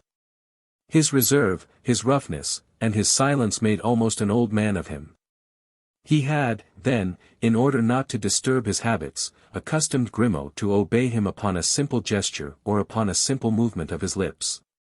He never spoke to him, except under the most extraordinary occasions. Sometimes, Grimaud, who feared his master as he did fire, while entertaining a strong attachment to his person and a great veneration for his talents, believed he perfectly understood what he wanted, flew to execute the order received, and did precisely the contrary. Athos then shrugged his shoulders, and, without putting himself in a passion, thrashed Grimaud. On these days he spoke a little. Porthos, as we have seen, had a character exactly opposite to that of Athos. He not only talked much, but he talked loudly, little caring, we must render him that justice, whether anybody listened to him or not. He talked for the pleasure of talking and for the pleasure of hearing himself talk. He spoke upon all subjects except the sciences, alleging in this respect the inveterate hatred he had borne to scholars from his childhood. He had not so noble an air as Athos, and the commencement of their intimacy often rendered him unjust toward that gentleman, whom he endeavored to eclipse by his splendid dress. But with his simple Musketeers uniform and nothing but the manner in which he threw back his head and advanced his foot, Athos instantly took the place which was his due and consigned the ostentatious Porthos to the second rank. Porthos consoled himself by filling the antechamber of M. de Treville and the guardroom of the Louvre with the accounts of his love scrapes, after having passed from professional ladies to military ladies, from the lawyer's dame to the baroness. There was question of nothing less with Porthos than a foreign princess, who was enormously fond of him. An old proverb says, like master, like man. Let us pass, then, from the valet of Athos to the valet of Porthos, from Grimaud to Musketeers. Musketeers was a Norman, whose pacific name of Boniface his master had changed into the infinitely more sonorous name of Musketeers. He had entered the service of Porthos upon condition that he should only be clothed and lodged, though in a handsome manner, but he claimed 2 hours a day to himself, consecrated to an employment which would provide for his other wants. Porthos agreed to the bargain, the thing suited him wonderfully well. He had doublets cut out of his old clothes and cast-off cloaks for Musketeers, and thanks to a very intelligent tailor, who made his clothes look as good as new by turning them, and whose wife was suspected of wishing to make Porthos descend from his aristocratic habits, Mousqueton made a very good figure when attending on his master. As for Aramis, of whom we believe we have sufficiently explained the character, a character which, like that of his companions, we shall be able to follow in its development, his lackey was called Bazin. Thanks to the hopes which his master entertained of someday entering into orders, he was always clothed in black, as became the servant of a churchman. He was a Berrichan, 35 or 40 years old, mild, peaceable, sleek, employing the leisure his master left him in the perusal of pious works, providing rigorously for two a dinner of few dishes, but excellent. For the rest, he was dumb, blind, and deaf, and of unimpeachable fidelity. And now that we are acquainted, superficially at least, with the masters and the valets, let us pass on to the dwellings occupied by each of them. Athos dwelt in the Rue Férou, within 2 steps of the Luxembourg. His apartment consisted of 2 small chambers, very nicely fitted up, in a furnished house, the hostess of which, still young and still really handsome, cast tender glances uselessly at him. Some fragments of past splendor appeared here and there upon the walls of this modest lodging, a sword, for example, richly embossed, which belonged by its make to the times of Francis I, the hilt of which alone, encrusted with precious stones, might be worth 200 pistoles, and which, nevertheless, in his moments of greatest distress Athos had never pledged or offered for sale. It had long been an object of ambition for Porthos. Porthos would have given 10 years of his life to possess this sword. One day, when he had an appointment with a duchess, he endeavored even to borrow it of Athos. Athos, without saying anything, emptied his pockets, got together all his jewels, purses, aiguillettes, and gold chains, and offered them all to Porthos, but as to the sword, he said it was sealed to its place and should never quit it until its master should himself quit his lodgings. In addition to the sword, there was a portrait representing a nobleman of the time of Henry III, dressed with the greatest elegance, and who wore the Order of the Holy Ghost, and this portrait had certain resemblances of lines with Athos, certain family likenesses which indicated that this great noble, a knight of the Order of the King, was his ancestor. Besides these, a casket of magnificent gold work, with the same arms as the sword and the portrait, formed a middle ornament to the mantelpiece, and assorted badly with the rest of the furniture. Athos always carried the key of this coffer about him, but he one day opened it before Porthos, and Porthos was convinced that this coffer contained nothing but letters and papers, love letters and family papers, no doubt. Porthos lived in an apartment, large in size and of very sumptuous appearance, in the Rue du Vieux Colombier. Every time he passed with a friend before his windows, at one of which Mousqueton was sure to be placed in full livery, Porthos raised his head in his hand, and said, "That is my abode." But he was never to be found at home, he never invited anybody to go up with him, and no one could form an idea of what his sumptuous apartment contained in the shape of real riches.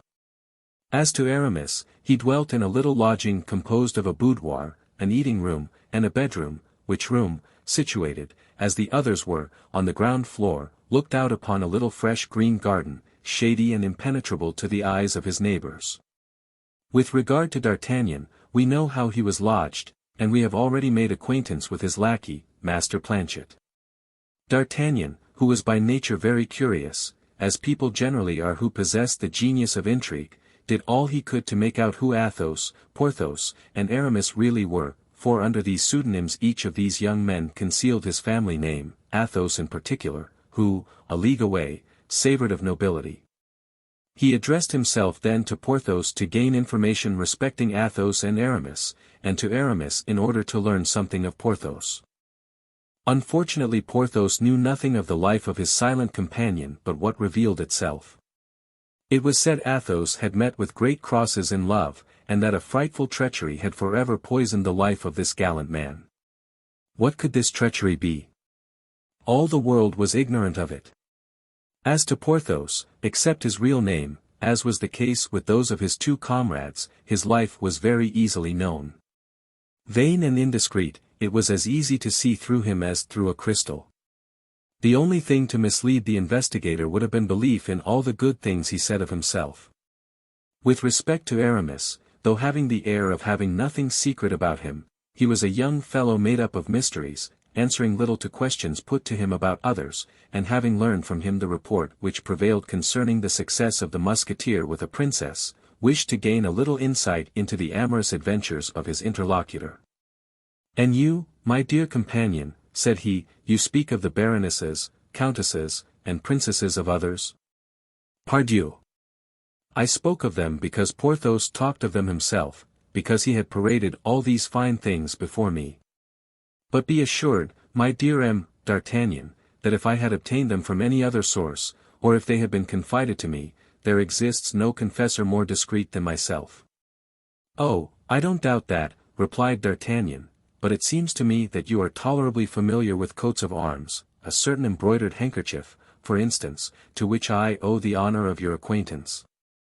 This time Aramis was not angry, but assumed the most modest air and replied in a friendly tone, "My dear friend, do not forget that I wish to belong to the church, and that I avoid all mundane opportunities. The handkerchief you saw had not been given to me, but it had been forgotten and left at my house by one of my friends. I was obliged to pick it up in order not to compromise him and the lady he loves.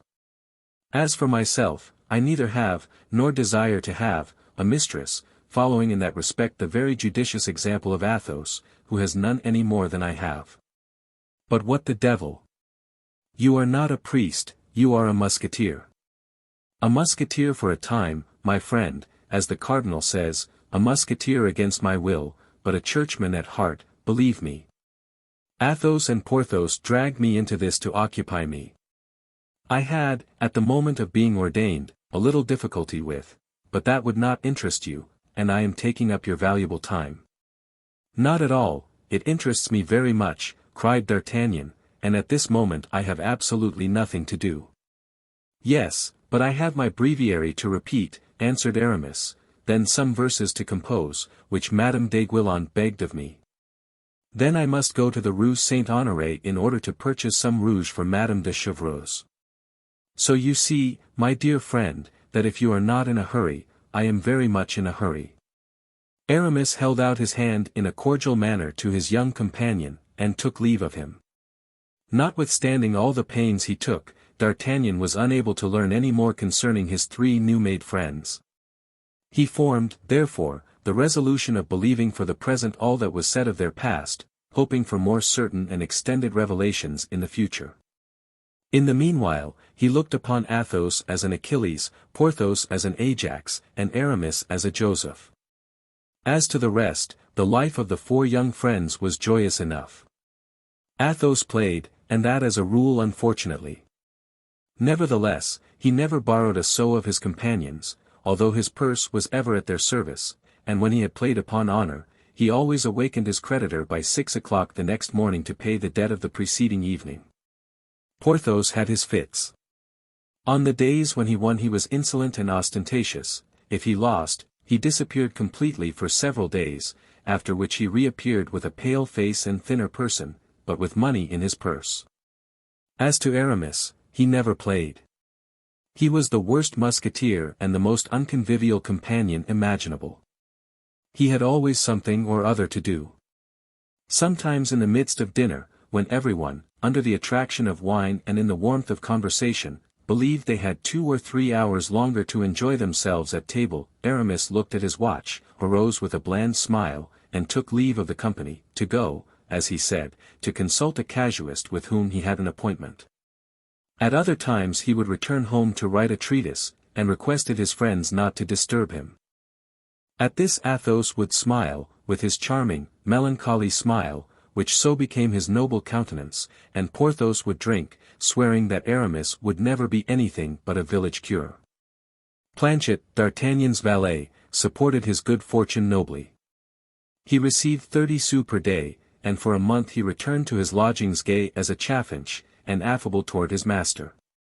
When the wind of adversity began to blow upon the housekeeping of the Rue des Fossoyeurs, that is to say, when the 40 pistoles of King Louis XIII were consumed or nearly so, he commenced complaints which Athos thought nauseous, Porthos indecent, and Aramis ridiculous.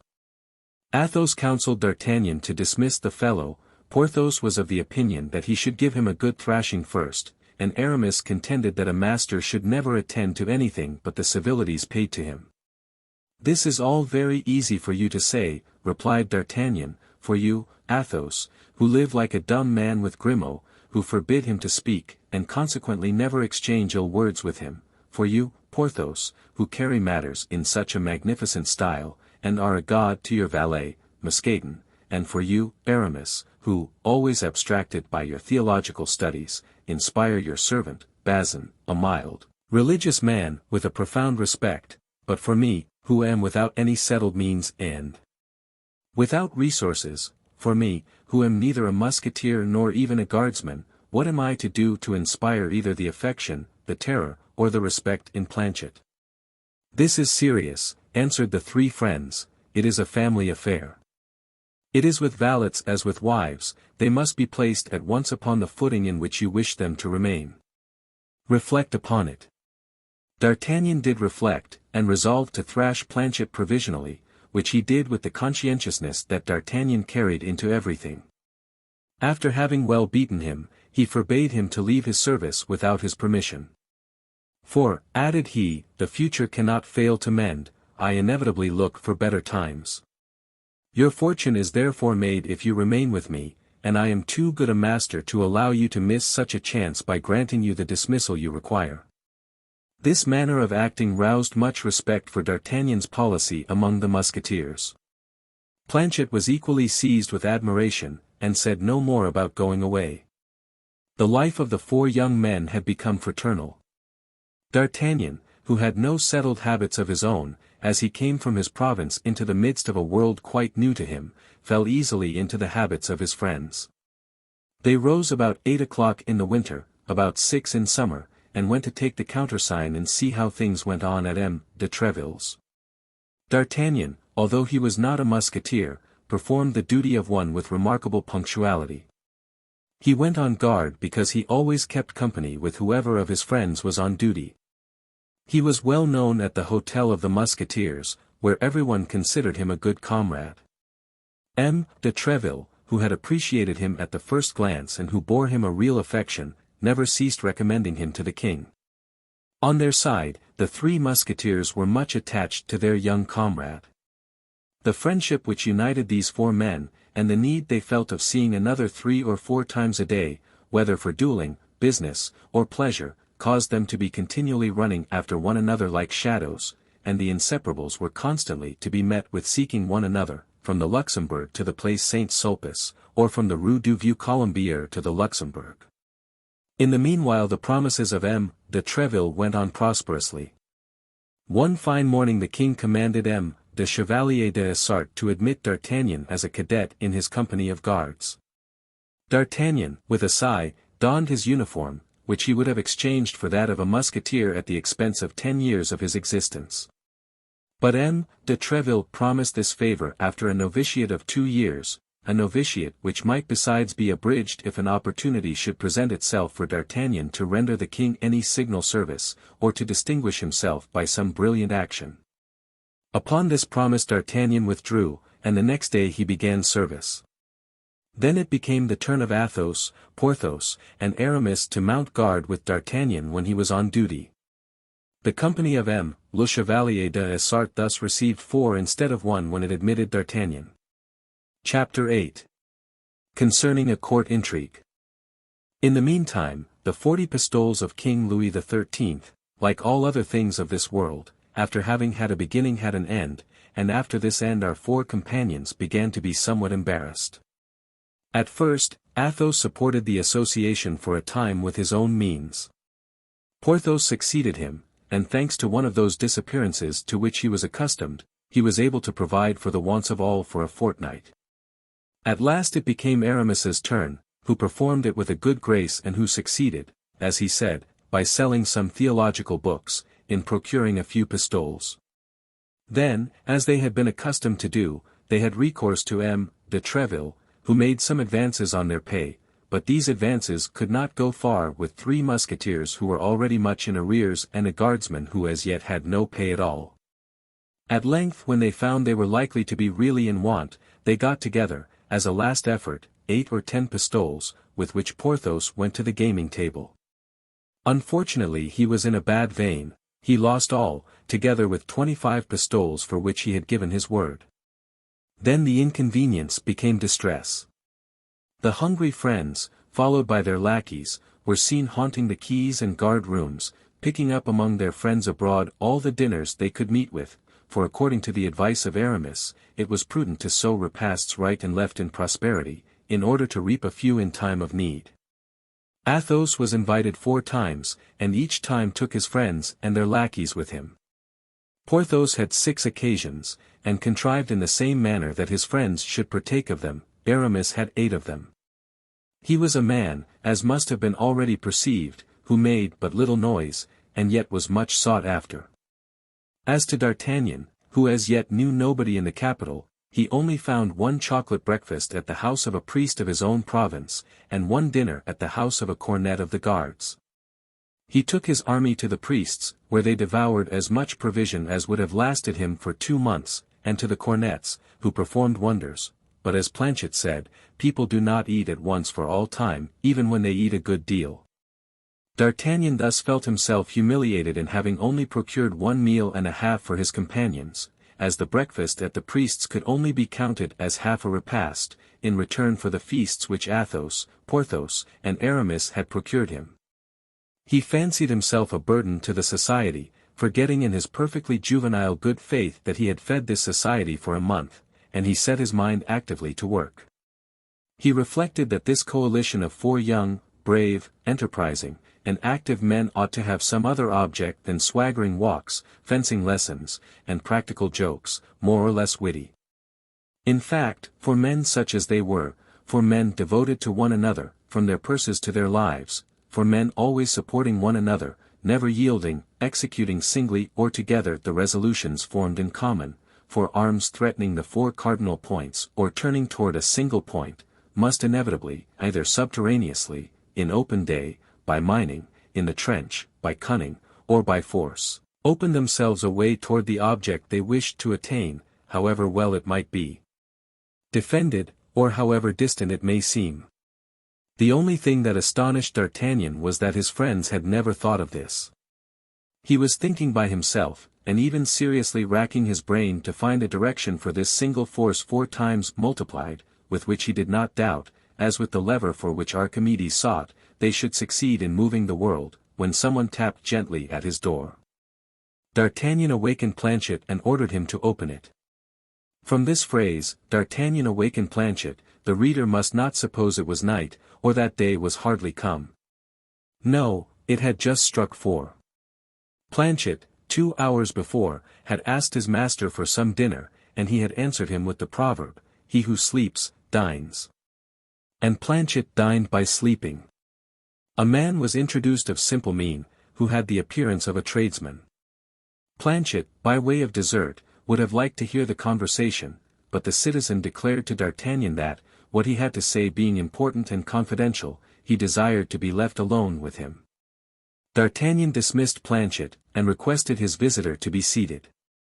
There was a moment of silence, during which the 2 men looked at each other, as if to make a preliminary acquaintance, after which D'Artagnan bowed, as a sign that he listened.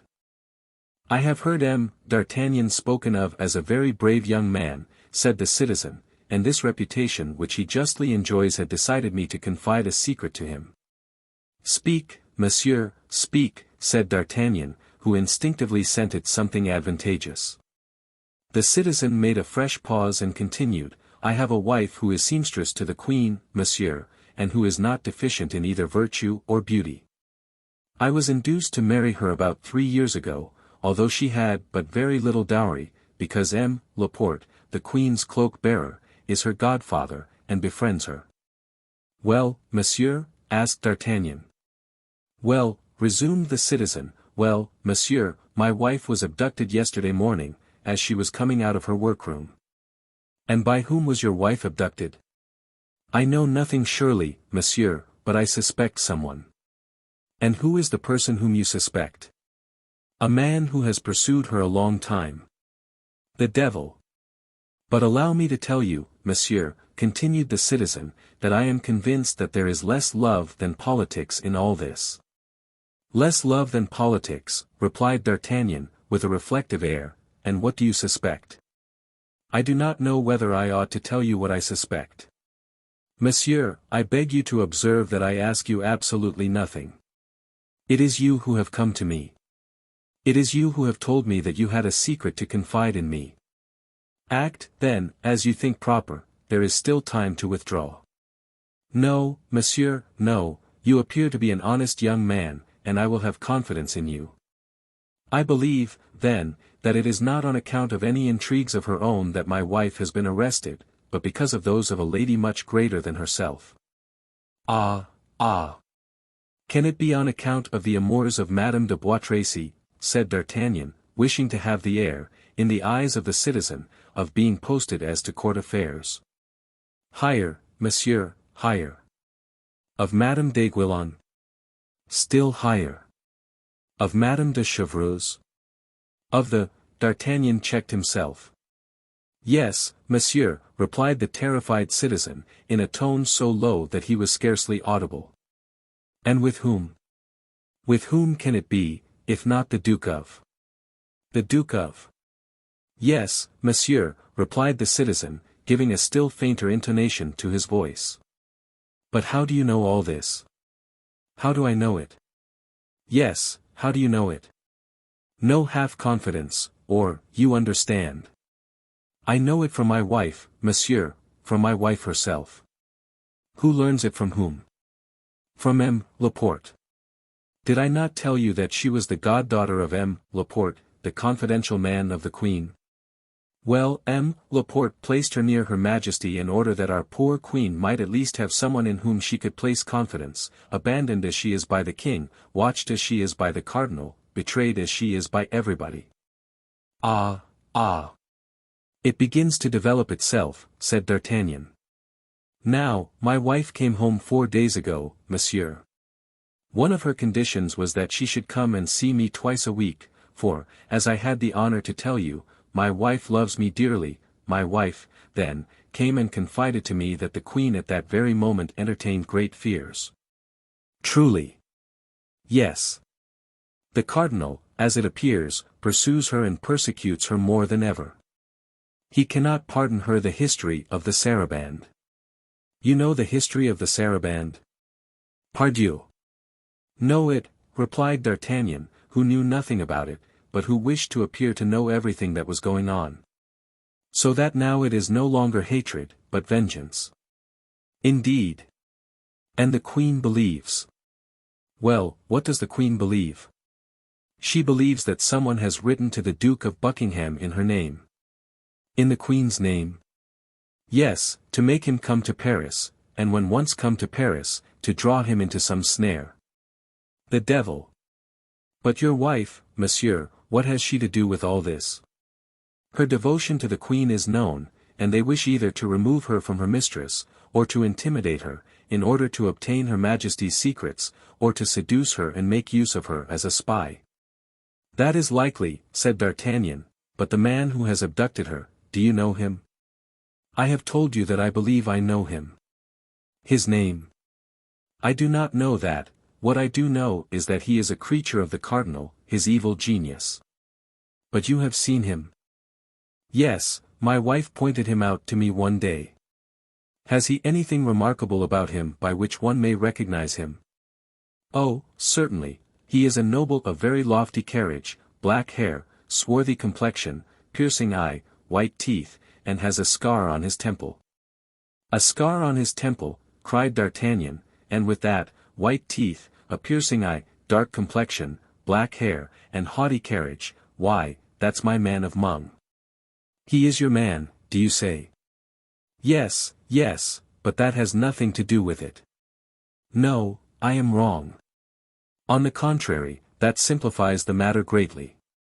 If your man is mine, with one blow I shall obtain 2 revenges, that's all, but where to find this man? I know not. Have you no information as to his abiding place? None. One day, as I was conveying my wife back to the Louvre, he was coming out as she was going in, and she showed him to me. The devil! The devil, murmured D'Artagnan, all this is vague enough. From whom have you learned of the abduction of your wife? From M. Laporte. Did he give you any details? He knew none himself.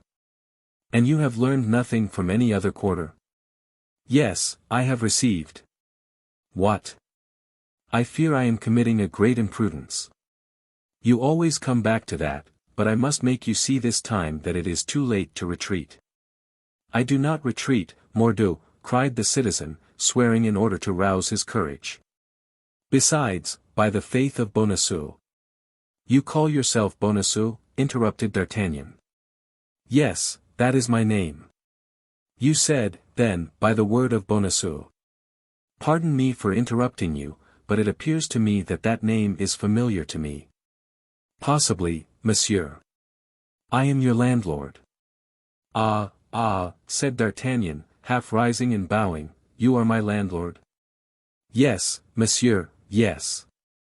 And as it is 3 months since you have been here, and though, distracted as you must be in your important occupations, you have forgotten to pay me my rent, as, I say, I have not tormented you a single instant, I thought you would appreciate my delicacy. How can it be otherwise, my dear Bonacieux, replied D'Artagnan, trust me, I am fully grateful for such unparalleled conduct, and if, as I told you, I can be of any service to you. I believe you, monsieur, I believe you, and as I was about to say, by the word of Bonacieux, I have confidence in you. Finish, then, what you were about to say. The citizen took a paper from his pocket, and presented it to D'Artagnan. A letter, said the young man. Which I received this morning. D'Artagnan opened it, and as the day was beginning to decline, he approached the window to read it. The citizen followed him. Do not seek your wife, read D'Artagnan, she will be restored to you when there is no longer occasion for her. If you make a single step to find her you are lost. That's pretty positive, continued D'Artagnan, but after all, it is but a menace. Yes, but that menace terrifies me. I am not a fighting man at all, monsieur, and I am afraid of the Bastille. Hum, said D'Artagnan. I have no greater regard for the Bastille than you. If it were nothing but a sword thrust, why then? I have counted upon you on this occasion, monsieur. Yes. Seeing you constantly surrounded by musketeers of a very superb appearance, and knowing that these musketeers belonged to M. de Treville, and were consequently enemies of the cardinal, I thought that you and your friends, while rendering justice to your poor queen, would be pleased to play his eminence an ill turn. Without doubt. And then I have thought that considering 3 months' lodging, about which I have said nothing. Yes, you have already given me that reason, and I find it excellent. Reckoning still further, that as long as you do me the honor to remain in my house I shall never speak to you about rent. Very kind. And adding to this, if there be need of it, meaning to offer you 50 pistoles, if, against all probability, you should be short at the present moment. Admirable. You are rich then, my dear M. Bonacieux. I am comfortably off, monsieur, that's all. I have scraped together some such things as an income of 2,000 or 3,000 crowns in the haberdashery business, but more particularly in venturing some funds in the last voyage of the celebrated navigator Jean Moquet, so that you understand, monsieur, but... cried the citizen. What? Demanded D'Artagnan. Whom do I see yonder? Where? In the street, facing your window, in the embrasure of that door, a man wrapped in a cloak. It is he, cried D'Artagnan and the citizen at the same time, each having recognized his man. Ah, this time, cried D'Artagnan, springing to his sword, this time he will not escape me. Drawing his sword from its scabbard, he rushed out of the apartment. On the staircase he met Athos and Porthos, who were coming to see him. They separated, and D'Artagnan rushed between them like a dart. "Pah! Where are you going?" cried the 2 musketeers in a breath. "The man of Meung," replied D'Artagnan, and disappeared. D'Artagnan had more than once related to his friends his adventure with the stranger, as well as the apparition of the beautiful foreigner, to whom this man had confided some important missive. The opinion of Athos was that D'Artagnan had lost his letter in the skirmish. A gentleman, in his opinion, and according to D'Artagnan's portrait of him, the stranger must be a gentleman, would be incapable of the baseness of stealing a letter. Porthos saw nothing in all this but a love meeting, given by a lady to a cavalier, or by a cavalier to a lady, which had been disturbed by the presence of D'Artagnan and his yellow horse. Aramis said that as these sorts of affairs were mysterious, it was better not to fathom them. They understood, then, from the few words which escaped from D'Artagnan, what affair was in hand, and as they thought that overtaking his man, or losing sight of him, D'Artagnan would return to his rooms, they kept on their way. When they entered D'Artagnan's chamber, it was empty. The landlord, dreading the consequences of the encounter which was doubtless about to take place between the young man and the stranger, had, consistent with the character he had given himself, judged it prudent to decamp. Chapter 9. D'Artagnan shows himself. As Athos and Porthos had foreseen, at the expiration of a half-hour, D'Artagnan returned. He had again missed his man, who had disappeared as if by enchantment. D'Artagnan had run, sword in hand, through all the neighboring streets, but had found nobody resembling the man he sought for. Then he came back to the point where, perhaps, he ought to have begun, and that was to knock at the door against which the stranger had leaned, but this proved useless, for though he knocked 10 or 12 times in succession, no one answered, and some of the neighbors, who put their noses out of their windows or were brought to their doors by the noise, had assured him that that house, all the openings of which were tightly closed, had not been inhabited for 6 months. While D'Artagnan was running through the streets and knocking at doors, Aramis had joined his companions, so that on returning home D'Artagnan found the reunion complete. "Well," cried the 3 Musketeers all together, on seeing D'Artagnan enter with his brow covered with perspiration and his countenance upset with anger. "Well," cried he, throwing his sword upon the bed, "this man must be the devil in person. He has disappeared like a phantom, like a shade, like a spectre." "Do you believe in apparitions?" asked Athos of Porthos. "I never believe in anything I have not seen, and as I never have seen apparitions, I don't believe in them." "The Bible," said Aramis, "makes our belief in them a law. The ghost of Samuel appeared to Saul, and it is an article of faith that I should be very sorry to see any doubt thrown upon, Porthos. At all events, man or devil, body or shadow, illusion or reality, this man is born for my damnation, for his flight has caused us to miss a glorious affair, gentlemen, an affair by which there were 100 pistoles, and perhaps more, to be gained." "How is that?" cried Porthos and Aramis in a breath. As to Athos, faithful to his system of reticence, he contented himself with interrogating D'Artagnan by a look. "Planchet," said D'Artagnan to his domestic, who just then insinuated his head through the half-open door in order to catch some fragments of the conversation, "go down to my landlord, M. Bonacieux, and ask him to send me half a dozen bottles of Beaugency wine. I prefer that." "Ah. You have credit with your landlord, then?" asked Porthos.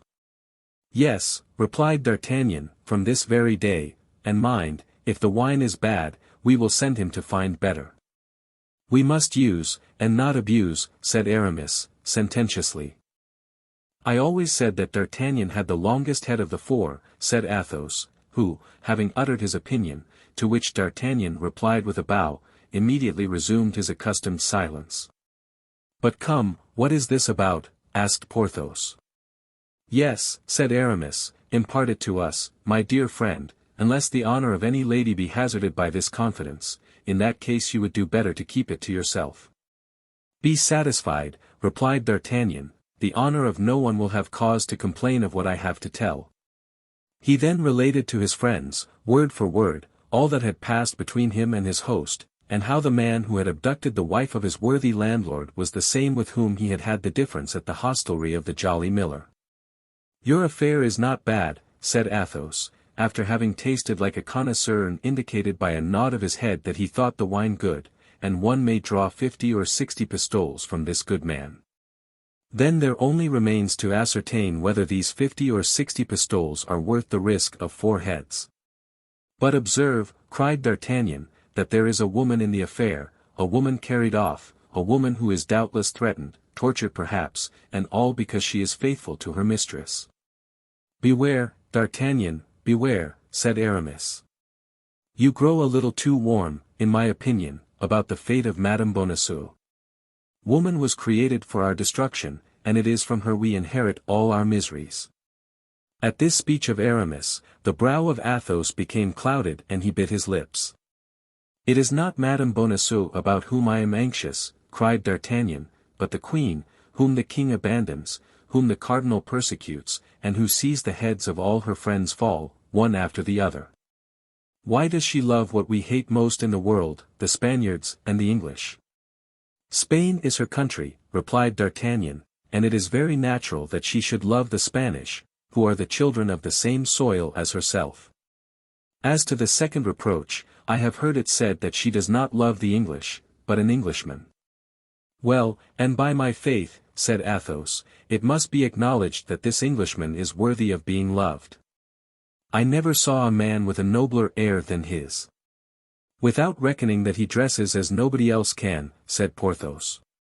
I was at the Louvre on the day when he scattered his pearls, and, pardieu, I picked up 2 that I sold for 10 pistoles each. Do you know him, Aramis? As well as you do, gentlemen, for I was among those who seized him in the garden at Amiens, into which M. Putange, the queen's equerry, introduced me. I was at school at the time, and the adventure appeared to me to be cruel for the king. Which would not prevent me, said D'Artagnan, if I knew where the Duke of Buckingham was, from taking him by the hand and conducting him to the queen, were it only to enrage the cardinal, and if we could find means to play him a sharp turn, I vow that I would voluntarily risk my head in doing it. And did the mercer, 3 rejoined Athos, tell you, D'Artagnan, that the queen thought that Buckingham had been brought over by a forged letter? She is afraid so. Wait a minute, then, said Aramis. What for? Demanded Porthos. Go on, while I endeavor to recall circumstances. And now I am convinced, said D'Artagnan, that this abduction of the queen's woman is connected with the events of which we are speaking, and perhaps with the presence of Buckingham in Paris. The Gascon is full of ideas, said Porthos, with admiration. I like to hear him talk, said Athos, his dialect amuses me. Gentlemen, cried Aramis, listen to this. Listen to Aramis, said his 3 friends. Yesterday I was at the house of a doctor of theology, whom I sometimes consult about my studies. Athos smiled. He resides in a quiet quarter, continued Aramis, his tastes and his profession require it. Now, at the moment when I left his house. Here Aramis paused. Well, cried his auditors, at the moment you left his house. Aramis appeared to make a strong inward effort, like a man who, in the full relation of a falsehood, finds himself stopped by some unforeseen obstacle, but the eyes of his 3 companions were fixed upon him, their ears were wide open, and there were no means of retreat. This doctor has a niece, continued Aramis. Ah, he has a niece, interrupted Porthos. A very respectable lady, said Aramis. The 3 friends burst into laughter. Ah, if you laugh, if you doubt me, replied Aramis, you shall know nothing. We believe like Mohammedans, and are as mute as tombstones, said Athos. I will continue, then, resumed Aramis. This niece comes sometimes to see her uncle, and by chance was there yesterday at the same time that I was, and it was my duty to offer to conduct her to her carriage. Ah! She has a carriage, then, this niece of the doctor, interrupted Porthos, one of whose faults was a great looseness of tongue.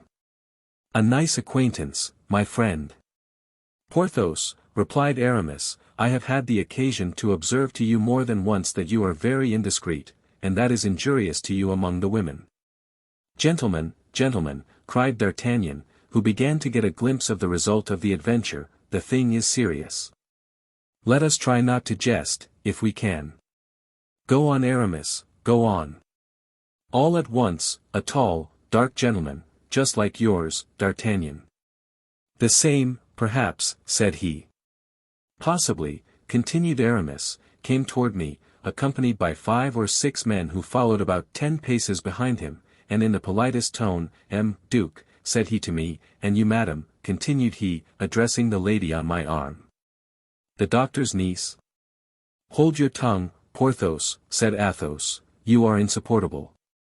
Will you enter this carriage, and that without offering the least resistance, without making the least noise?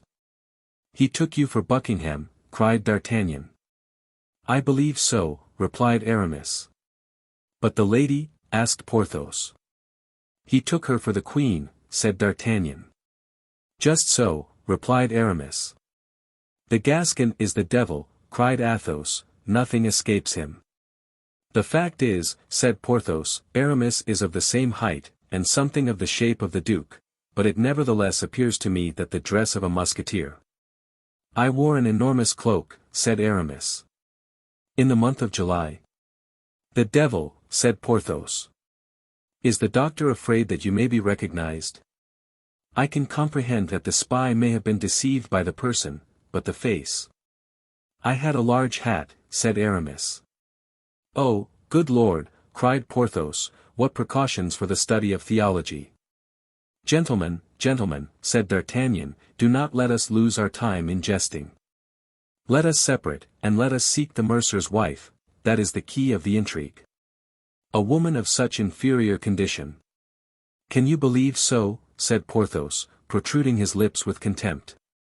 She is goddaughter to Laporte, the confidential valet of the Queen. Have I not told you so, gentlemen? Besides, it has perhaps been Her Majesty's calculation to seek on this occasion for support so lowly. High heads expose themselves from afar, and the cardinal is long-sighted. Well, said Porthos, in the first place make a bargain with the mercer, and a good bargain. That's useless, said D'Artagnan, for I believe if he does not pay us, we shall be well enough paid by another party. At this moment a sudden noise of footsteps was heard upon the stairs, the door was thrown violently open, and the unfortunate mercer rushed into the chamber in which the council was held. Save me, gentlemen, for the love of heaven, save me, cried he. There are 4 men come to arrest me. Save me. Save me. Porthos and Aramis arose. A moment, cried D'Artagnan, making them a sign to replace in the scabbard their half-drawn swords. It is not courage that is needed, it is prudence.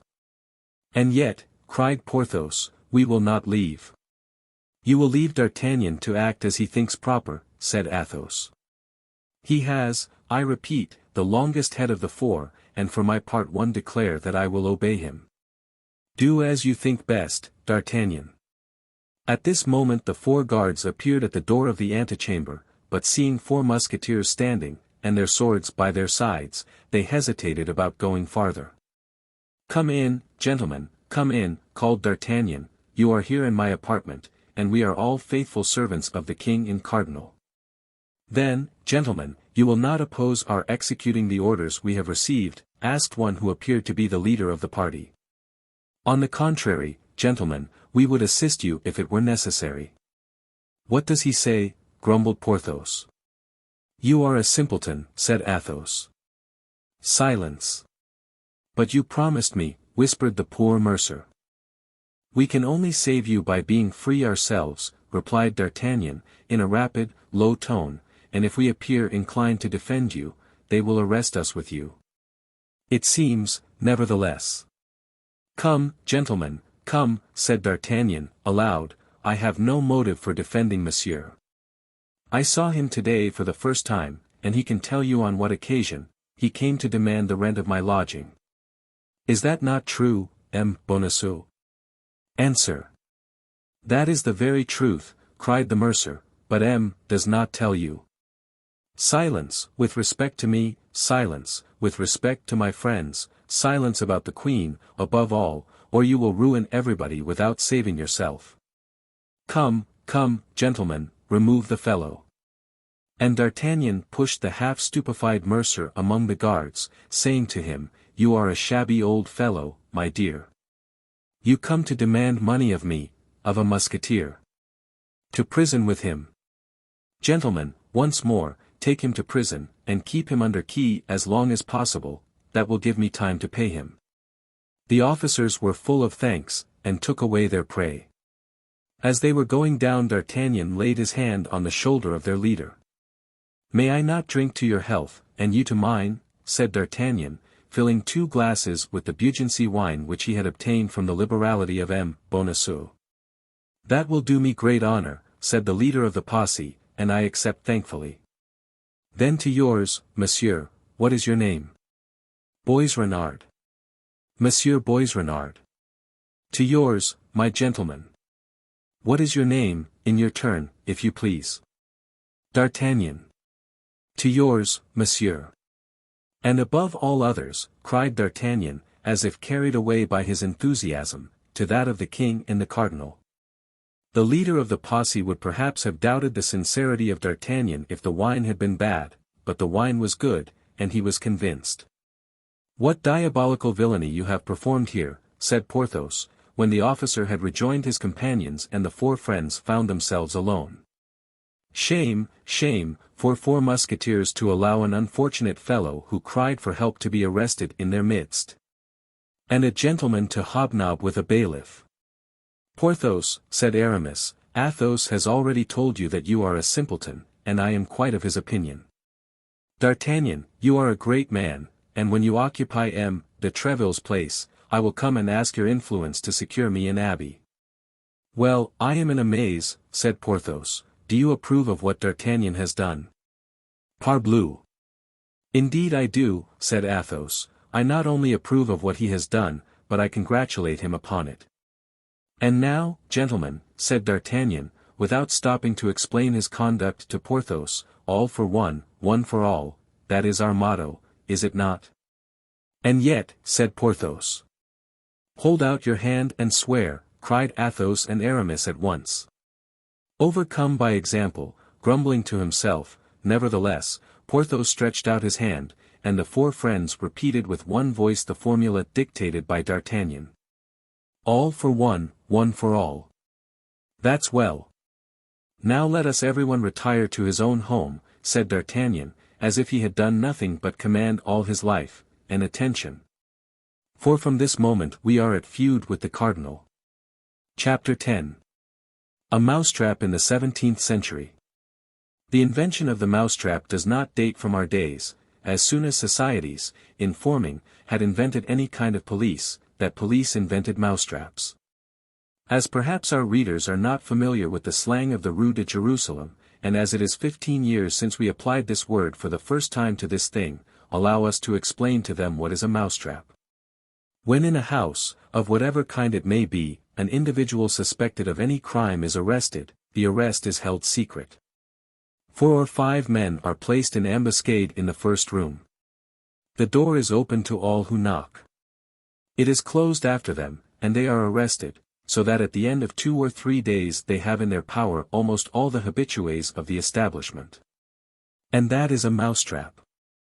The apartment of M. Bonacieux, then, became a mousetrap, and whoever appeared there was taken and interrogated by the cardinal's people. It must be observed that as a separate passage led to the first floor, in which D'Artagnan lodged, those who called on him were exempted from this detention. Besides, nobody came thither but the 3 Musketeers. They had all been engaged in earnest search and inquiries, but had discovered nothing.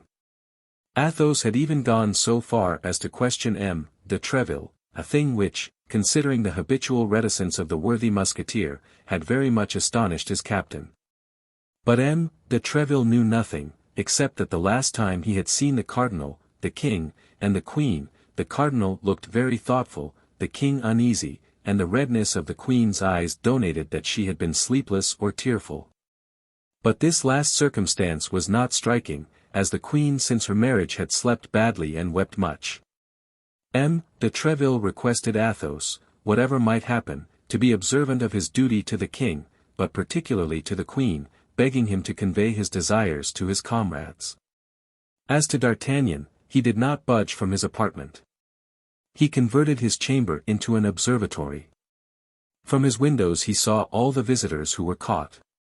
Then, having removed a plank from his floor, and nothing remaining but a simple ceiling between him and the room beneath, in which the interrogatories were made, he heard all that passed between the inquisitors and the accused. The interrogatories, preceded by a minute search operated upon the persons arrested, were almost always framed thus: Has Madame Bonacieux sent anything to you for her husband, or any other person? Has M. Bonacieux sent anything to you for his wife, or for any other person? Has either of them confided anything to you by word of mouth? If they knew anything, they would not question people in this manner, said D'Artagnan to himself. Now, what is it they want to know? Why, they want to know if the Duke of Buckingham is in Paris, and if he has had, or is likely to have, an interview with the Queen. D'Artagnan held on to this idea, which, from what he had heard, was not wanting in probability. In the meantime, the mousetrap continued in operation, and likewise D'Artagnan's vigilance. On the evening of the day after the arrest of poor Bonacieux, as Athos had just left D'Artagnan to report at M. de Treville's, as 9 o'clock had just struck, and as Planchet, who had not yet made the bed, was beginning his task, a knocking was heard at the street door. The door was instantly opened and shut. Someone was taken in the mousetrap. D'Artagnan flew to his hole, laid himself down on the floor at full length, and listened. Cries were soon heard, and then moans, which someone appeared to be endeavoring to stifle. There were no questions. The devil! Said D'Artagnan to himself. It seems like a woman. They search her, she resists, they use force, the scoundrels. In spite of his prudence, D'Artagnan restrained himself with great difficulty from taking a part in the scene that was going on below. But I tell you that I am the mistress of the house, gentlemen. I tell you I am Madame Bonacieux, I tell you I belong to the Queen, cried the unfortunate woman. Madame Bonacieux, murmured D'Artagnan. Can I be so lucky as to find what everybody is seeking for? The voice became more and more indistinct. A tumultuous movement shook the partition. The victim resisted as much as a woman could resist 4 men. Pardon, gentlemen, murmured the voice, which could now only be heard in inarticulate sounds. They are binding her, they are going to drag her away, cried D'Artagnan to himself, springing up from the floor. My sword! Good, it is by my side. Planchet! Monsieur! Run and seek Athos, Porthos and Aramis. One of the 3 will certainly be at home, perhaps all 3. Tell them to take arms, to come here, and to run. Ah, I remember, Athos is at M. de Treville's. But where are you going, monsieur, where are you going? I am going down by the window, in order to be there the sooner, cried D'Artagnan. You put back the boards, sweep the floor, go out at the door, and run as I told you. Oh, monsieur! Monsieur! You will kill yourself, cried Planchet. Hold your tongue, stupid fellow, said D'Artagnan, and laying hold of the casement, he let himself gently down from the first story, which fortunately was not very elevated, without doing himself the slightest injury. He then went straight to the door and knocked, murmuring, I will go myself and be caught in the mousetrap, but woe be to the cats that shall pounce upon such a mouse.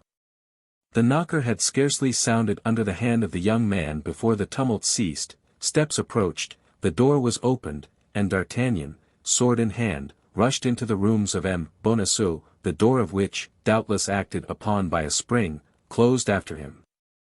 Then those who dwelt in Bonacieux's unfortunate house, together with the nearest neighbors, heard loud cries, stamping of feet, clashing of swords, and breaking of furniture. A moment after, those who, surprised by this tumult, had gone to their windows to learn the cause of it, saw the door open, and 4 men, clothed in black, not come out of it, but fly, like so many frightened crows, leaving on the ground and on the corners of the furniture, feathers from their wings, that is to say, patches of their clothes and fragments of their cloaks. D'Artagnan was conqueror, without much effort, it must be confessed, for only one of the officers was armed, and even he defended himself for form's sake. It is true that the 3 others had endeavored to knock the young man down with chairs, stools, and crockery, but 2 or 3 scratches made by the Gascon's blade terrified them. 10 minutes sufficed for their defeat, and D'Artagnan remained master of the field of battle. The neighbors who had opened their windows, with the coolness peculiar to the inhabitants of Paris in these times of perpetual riots and disturbances, closed them again as soon as they saw the four men in black flee, their instinct telling them that for the time all was over. Besides, it began to grow late, and then, as today, people went to bed early in the quarter of the Luxembourg. On being left alone with Madame Bonacieux, D'Artagnan turned toward her. The poor woman reclined where she had been left, half fainting upon an armchair. D'Artagnan examined her with a rapid glance. She was a charming woman of 25 or 26 years, with dark hair, blue eyes, and a nose slightly turned up, admirable teeth, and a complexion marbled with rose and opal. There, however, ended the signs which might have confounded her with a lady of rank. The hands were white, but without delicacy, the feet did not bespeak the woman of quality. Happily, D'Artagnan was not yet acquainted with such niceties. While D'Artagnan was examining Madame Bonacieux, and was, as we have said, close to her, he saw on the ground a fine cambric handkerchief, which he picked up, as was his habit, and at the corner of which he recognized the same cipher he had seen on the handkerchief which had nearly caused him and Aramis to cut each other's throat. From that time, D'Artagnan had been cautious with respect to handkerchiefs with arms on them, and he therefore placed in the pocket of Madame Bonacieux the one he had just picked up. At that moment Madame Bonacieux recovered her senses. She opened her eyes, looked around her with terror, saw that the apartment was empty and that she was alone with her liberator. She extended her hands to him with a smile. Madame Bonacieux had the sweetest smile in the world. "Ah, monsieur," said she, "you have saved me, permit me to thank you." "Madame," said D'Artagnan, "I have only done what every gentleman would have done in my place, you owe me no thanks." "Oh, yes, monsieur, oh, yes, and I hope to prove to you that you have not served an ingrate. But what could these men, whom I at first took for robbers, want with me, and why is M. Bonacieux not here?" "Madame, those men were more dangerous than any robbers could have been, for they are the agents of the cardinal, and as to your husband, M. Bonacieux, he is not here because he was yesterday evening conducted to the Bastille." "My husband in the Bastille," cried Madame Bonacieux. "Oh, my God! What has he done? Poor dear man, he is innocence itself." And something like a faint smile lighted the still terrified features of the young woman. "What has he done, madame?" said D'Artagnan. "I believe that his only crime is to have at the same time the good fortune and the misfortune to be your husband." "But, monsieur, you know then." "I know that you have been abducted, madame." "And by whom? Do you know him?" "Oh, if you know him, tell me." "By a man of from 40 to 45 years, with black hair, a dark complexion, and a scar on his left temple." That is he, but his name?" "Ah, his name? I do not know that." "And did my husband know I had been carried off?" "He was informed of it by a letter, written to him by the abductor himself." "And does he suspect," said Madame Bonacieux, with some embarrassment, "the cause of this event?" "He attributed it, I believe, to a political cause." "I doubted from the first, and now I think entirely as he does." "Then my dear M. Bonacieux has not suspected me a single instant." "So far from it, madame, he was too proud of your prudence, and above all, of your love." A second smile, almost imperceptible, stole over the rosy lips of the pretty young woman. "But," continued D'Artagnan, "how did you escape?" "I took advantage of a moment when they left me alone, and as I had known since morning the reason of my abduction, with the help of the sheets I let myself down from the window. Then, as I believed my husband would be at home, I hastened hither." "To place yourself under his protection?" "Oh, no, poor dear man. I knew very well that he was incapable of defending me, but as he could serve us in other ways, I wished to inform him." "Of what?" "Oh, that is not my secret, I must not, therefore, tell you." "Besides," said D'Artagnan, "pardon me, madame, if, guardsman as I am, I remind you of prudence, besides, I believe we are not here in a very proper place for imparting confidences. The men I have put to flight will return reinforced, if they find us here, we are lost." I have sent for 3 of my friends, but who knows whether they were at home? Yes, yes. You are right, cried the affrighted Madame Bonacieux, let us fly. Let us save ourselves. At these words she passed her arm under that of D'Artagnan, and urged him forward eagerly. But whither shall we fly, whither escape? Let us first withdraw from this house, afterward we shall see. The young woman and the young man, without taking the trouble to shut the door after them, descended the Rue des Fossoyeurs rapidly, turned into the Rue de Fosses Monsieur le Prince, and did not stop till they came to the place Saint-Sulpice. And now what are we to do, and where do you wish me to conduct you? Asked D'Artagnan. I am at quite a loss how to answer you, I admit, said Madame Bonacieux.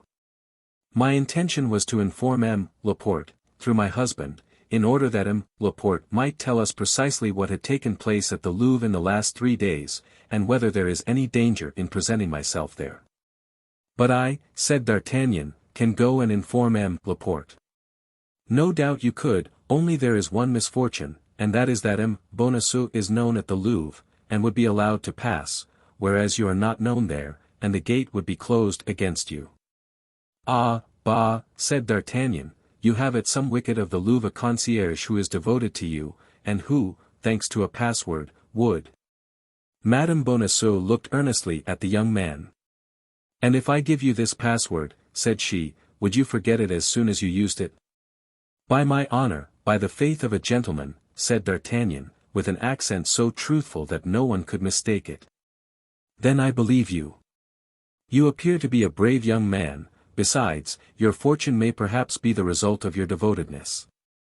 I will do, without a promise and voluntarily, all that I can do to serve the king and be agreeable to the queen. Dispose of me, then, as a friend. But where shall I go meanwhile? Is there nobody from whose house M. Laporte can come and fetch you? No, I can trust nobody. Stop, said D'Artagnan, we are near Athos's door. Yes, here it is. Who is this Athos? One of my friends. But if he should be at home and see me? He is not at home, and I will carry away the key, after having placed you in his apartment. But if he should return? Oh, he won't return, and if he should, he will be told that I have brought a woman with me, and that woman is in his apartment. But that will compromise me sadly, you know. Of what consequence? Nobody knows you. Besides, we are in a situation to overlook ceremony. Come, then, let us go to your friend's house. Where does he live? Rue Ferou, 2 steps from here. Let us go. Both resumed their way. As D'Artagnan had foreseen, Athos was not within. He took the key, which was customarily given him as one of the family, ascended the stairs, and introduced Madame Bonacieux into the little apartment of which we have given a description. You are at home, said he. Remain here, fasten the door inside, and open it to nobody unless you hear 3 taps like this, and he tapped thrice, 2 taps close together and pretty hard, the other after an interval, and lighter. That is well, said Madame Bonacieux. Now, in my turn, let me give you my instructions. I am all attention. Present yourself at the wicket of the Louvre, on the side of the Rue de l'Echelle, and ask for Germain. Well, and then? He will ask you what you want, and you will answer by these 2 words, Tours, and Bruxelles. He will at once put himself at your orders. And what shall I command him? To go and fetch M. Laporte, the Queen's valet de chambre. And when he shall have informed him, and M. Laporte is come, you will send him to me. That is well, but where and how shall I see you again? Do you wish to see me again? Certainly. Well, let that care be mine, and be at ease. I depend upon your word. You may. D'Artagnan bowed to Madame Bonacieux, darting at her the most loving glance that he could possibly concentrate upon her charming little person, and while he descended the stairs, he heard the door closed and double-locked. In 2 bounds he was at the Louvre. As he entered the wicket of l'Echelle, 10 o'clock struck. All the events we have described had taken place within a half-hour. Everything fell out as Madame Bonacieux prophesied. On hearing the password, Germain bowed. In a few minutes, Laporte was at the lodge. In 2 words D'Artagnan informed him where Madame Bonacieux was.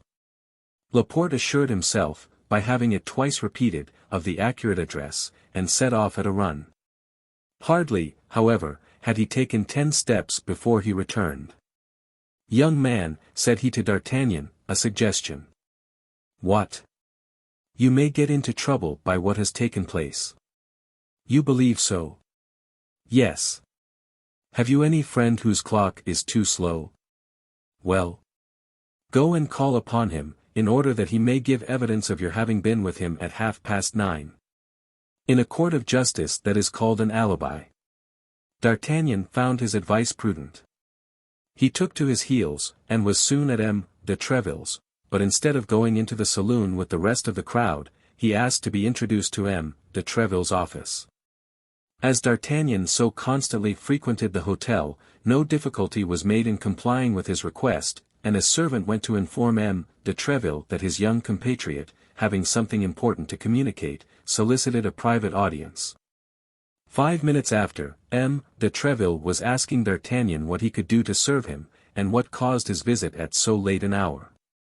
"Pardon me, monsieur," said D'Artagnan, who had profited by the moment he had been left alone to put back M. de Treville's clock 3/4 of an hour, "but I thought, as it was yet only 25 minutes past 9, it was not too late to wait upon you." 25 minutes past 9, cried M. de Treville, looking at the clock. "Why, that's impossible." "Look, rather, monsieur," said D'Artagnan, "the clock shows it." "That's true," said M. de Treville, "I believed it later. But what can I do for you?" Then D'Artagnan told M. de Treville a long history about the Queen. He expressed to him the fears he entertained with respect to her Majesty, he related to him what he had heard of the projects of the Cardinal with regard to Buckingham, and all with a tranquillity and candour of which M. de Treville was the more the dupe, from having himself, as we have said, observed something fresh between the Cardinal, the King, and the Queen. As 10 o'clock was striking, D'Artagnan left M. de Treville, who thanked him for his information, recommended him to have the service of the King and Queen always at heart, and returned to the saloon, but at the foot of the stairs, D'Artagnan remembered he had forgotten his cane. He consequently sprang up again, re-entered the office, with a turn of his finger set the clock right again, that it might not be perceived the next day that it had been put wrong, and certain from that time that he had a witness to prove his alibi, he ran downstairs and soon found himself in the street. Chapter 11. In which the plot thickens. His visit to M. de Treville being paid, the pensive D'Artagnan took the longest way homeward. On what was D'Artagnan thinking, that he strayed thus from his path, gazing at the stars of heaven, and sometimes sighing, sometimes smiling? He was thinking of Madame Bonacieux. For an apprentice musketeer the young woman was almost an ideal of love. Pretty, mysterious, initiated in almost all the secrets of the court, which reflected such a charming gravity over her pleasing features, it might be surmised that she was not wholly unmoved, and this is an irresistible charm to novices in love. Moreover, D'Artagnan had delivered her from the hands of the demons who wished to search and ill-treat her, and this important service had established between them one of those sentiments of gratitude which so easily assume a more tender character. D'Artagnan already fancied himself, so rapid is the flight of our dreams upon the wings of imagination, accosted by a messenger from the young woman, who brought him some billet appointing a meeting, a gold chain, or a diamond. We have observed that young cavaliers received presents from their king without shame. Let us add that in these times of lax morality they had no more delicacy with respect to the mistresses, and that the latter almost always left them valuable and durable remembrances, as if they essayed to conquer the fragility of their sentiments by the solidity of their gifts. Without a blush, men made their way in the world by the means of women blushing. Such as were only beautiful gave their beauty, whence, without doubt, comes the proverb, the most beautiful girl in the world can only give what she has. Such as were rich gave in addition a part of their money, and a vast number of heroes of that gallant period may be cited who would neither have won their spurs in the first place, nor their battles afterward, without the purse, more or less furnished, which their mistress fastened to the saddle bow. D'Artagnan owned nothing. Provincial diffidence, that slight varnish, the ephemeral flower, that down of the peach, had evaporated to the winds through the little orthodox counsels which the three Musketeers gave their friend. D'Artagnan, following the strange custom of the times, considered himself at Paris as on a campaign, neither more nor less than if he had been in Flanders, Spain yonder, woman here. In each there was an enemy to contend with, and contributions to be levied. But, we must say, at the present moment D'Artagnan was ruled by a feeling much more noble and disinterested. The mercer had said that he was rich. The young man might easily guess that with so weak a man as M. Bonacieux, an interest was almost foreign to this commencement of love, which had been the consequence of it. We say almost, for the idea that a young, handsome, kind, and witty woman is at the same time rich takes nothing from the beginning of love, but on the contrary strengthens it. There are in affluence a crowd of aristocratic cares and caprices which are highly becoming to beauty. A fine and white stocking, a silken robe, a lace kerchief, a pretty slipper on the foot, a tasty ribbon on the head do not make an ugly woman pretty, but they make a pretty woman beautiful, without reckoning the hands, which gain by all this. The hands, among women particularly, to be beautiful must be idle. Then D'Artagnan, as the reader, from whom we have not concealed the state of his fortune, very well knows, D'Artagnan was not a millionaire. He hoped to become one someday, but the time which in his own mind he fixed upon for this happy change was still far distant. In the meanwhile, how disheartening to see the woman one loves long for those thousands of nothings which constitute a woman's happiness, and be unable to give her those thousands of nothings. At least, when the woman is rich and the lover is not, that which he cannot offer she offers to herself. And although it is generally with her husband's money that she procures herself this indulgence, the gratitude for it seldom reverts to him. Then D'Artagnan, disposed to become the most tender of lovers, was at the same time a very devoted friend. In the midst of his amorous projects for the mercer's wife, he did not forget his friends. The pretty Madame Bonacieux was just the woman to walk with in the plain Saint-Denis or in the fair of Saint-Germain, in company with Athos, Porthos, and Aramis, to whom D'Artagnan had often remarked this. Then one could enjoy charming little dinners, where one touches on one side the hand of a friend, and on the other the foot of a mistress. Besides, on pressing occasions, in extreme difficulties, D'Artagnan would become the preserver of his friends. And M. Bonacieux, whom D'Artagnan had pushed into the hands of the officers, denying him aloud although he had promised in a whisper to save him? We are compelled to admit to our readers that D'Artagnan thought nothing about him in any way, or that if he did think of him, it was only to say to himself that he was very well where he was, wherever it might be. Love is the most selfish of all the passions. Let our readers reassure themselves. If D'Artagnan forgets his host, or appears to forget him, under the pretense of not knowing where he has been carried, we will not forget him, and we know where he is. But for the moment, let us do as did the amorous Gascon. We will see after the worthy mercer later.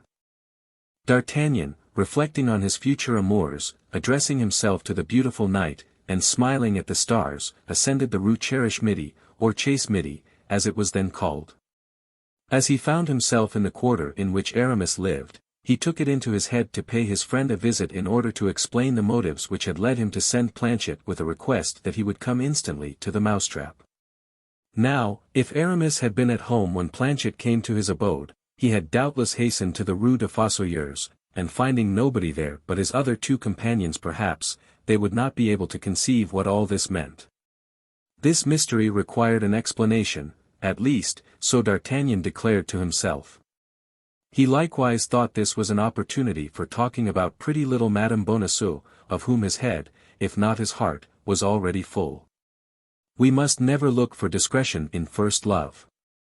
First love is accompanied by such excessive joy that unless the joy be allowed to overflow, it will stifle you. Paris for 2 hours past had been dark, and seemed a desert. 11 o'clock sounded from all the clocks of the Faubourg Saint-Germain. It was delightful weather. D'Artagnan was passing along a lane on the spot where the Rue des Asses is now situated, breathing the balmy emanations which were borne upon the wind from the Rue de Vaugirard, and which arose from the gardens refreshed by the dews of evening and the breeze of night. From a distance resounded, deadened, however, by good shutters, the songs of the tipplers, enjoying themselves in the cabarets scattered along the plain. Arrived at the end of the lane, D'Artagnan turned to the left. The house in which Aramis dwelt was situated between the Rue Cassette and the Rue Servandoni. D'Artagnan had just passed the Rue Cassette, and already perceived the door of his friend's house, shaded by a mass of sycamores and clematis which formed a vast arch opposite the front of it, when he perceived something like a shadow issuing from the Rue Servandoni. This something was enveloped in a cloak, and D'Artagnan at first believed it was a man, but by the smallness of the form, the hesitation of the walk, and the indecision of the step, he soon discovered that it was a woman. Further, this woman, as if not certain of the house she was seeking, lifted up her eyes to look around her, stopped, went backward, and then returned again. D'Artagnan was perplexed. "Shall I go and offer her my services?" thought he. "By her step she must be young, perhaps she is pretty. Oh, yes. But a woman who wanders in the streets at this hour only ventures out to meet her lover. If I should disturb a rendezvous, that would not be the best means of commencing an acquaintance." Meantime the young woman continued to advance, counting the houses and windows. This was neither long nor difficult. There were but 3 hotels in this part of the street, and only 2 windows looking toward the road, one of which was in a pavilion parallel to that which Aramis occupied, the other belonging to Aramis himself.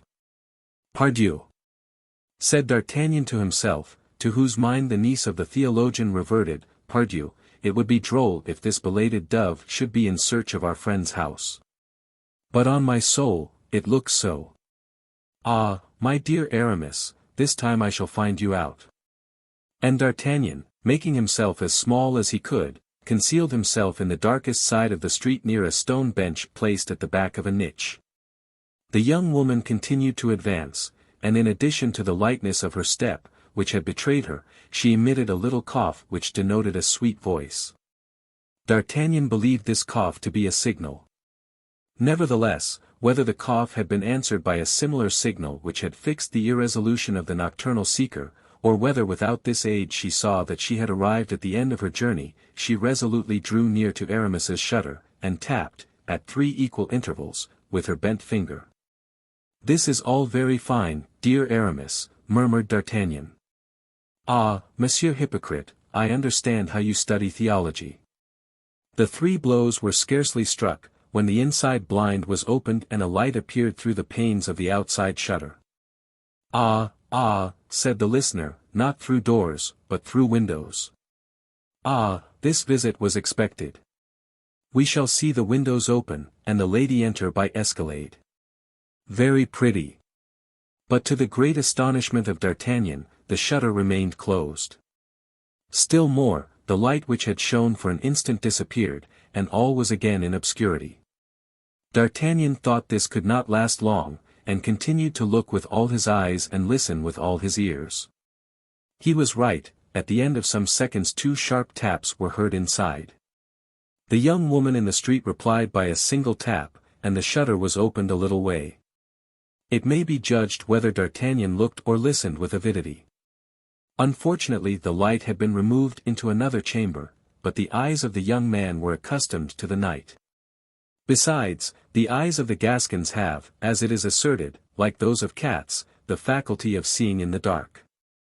D'Artagnan then saw that the young woman took from her pocket a white object, which she unfolded quickly, and which took the form of a handkerchief.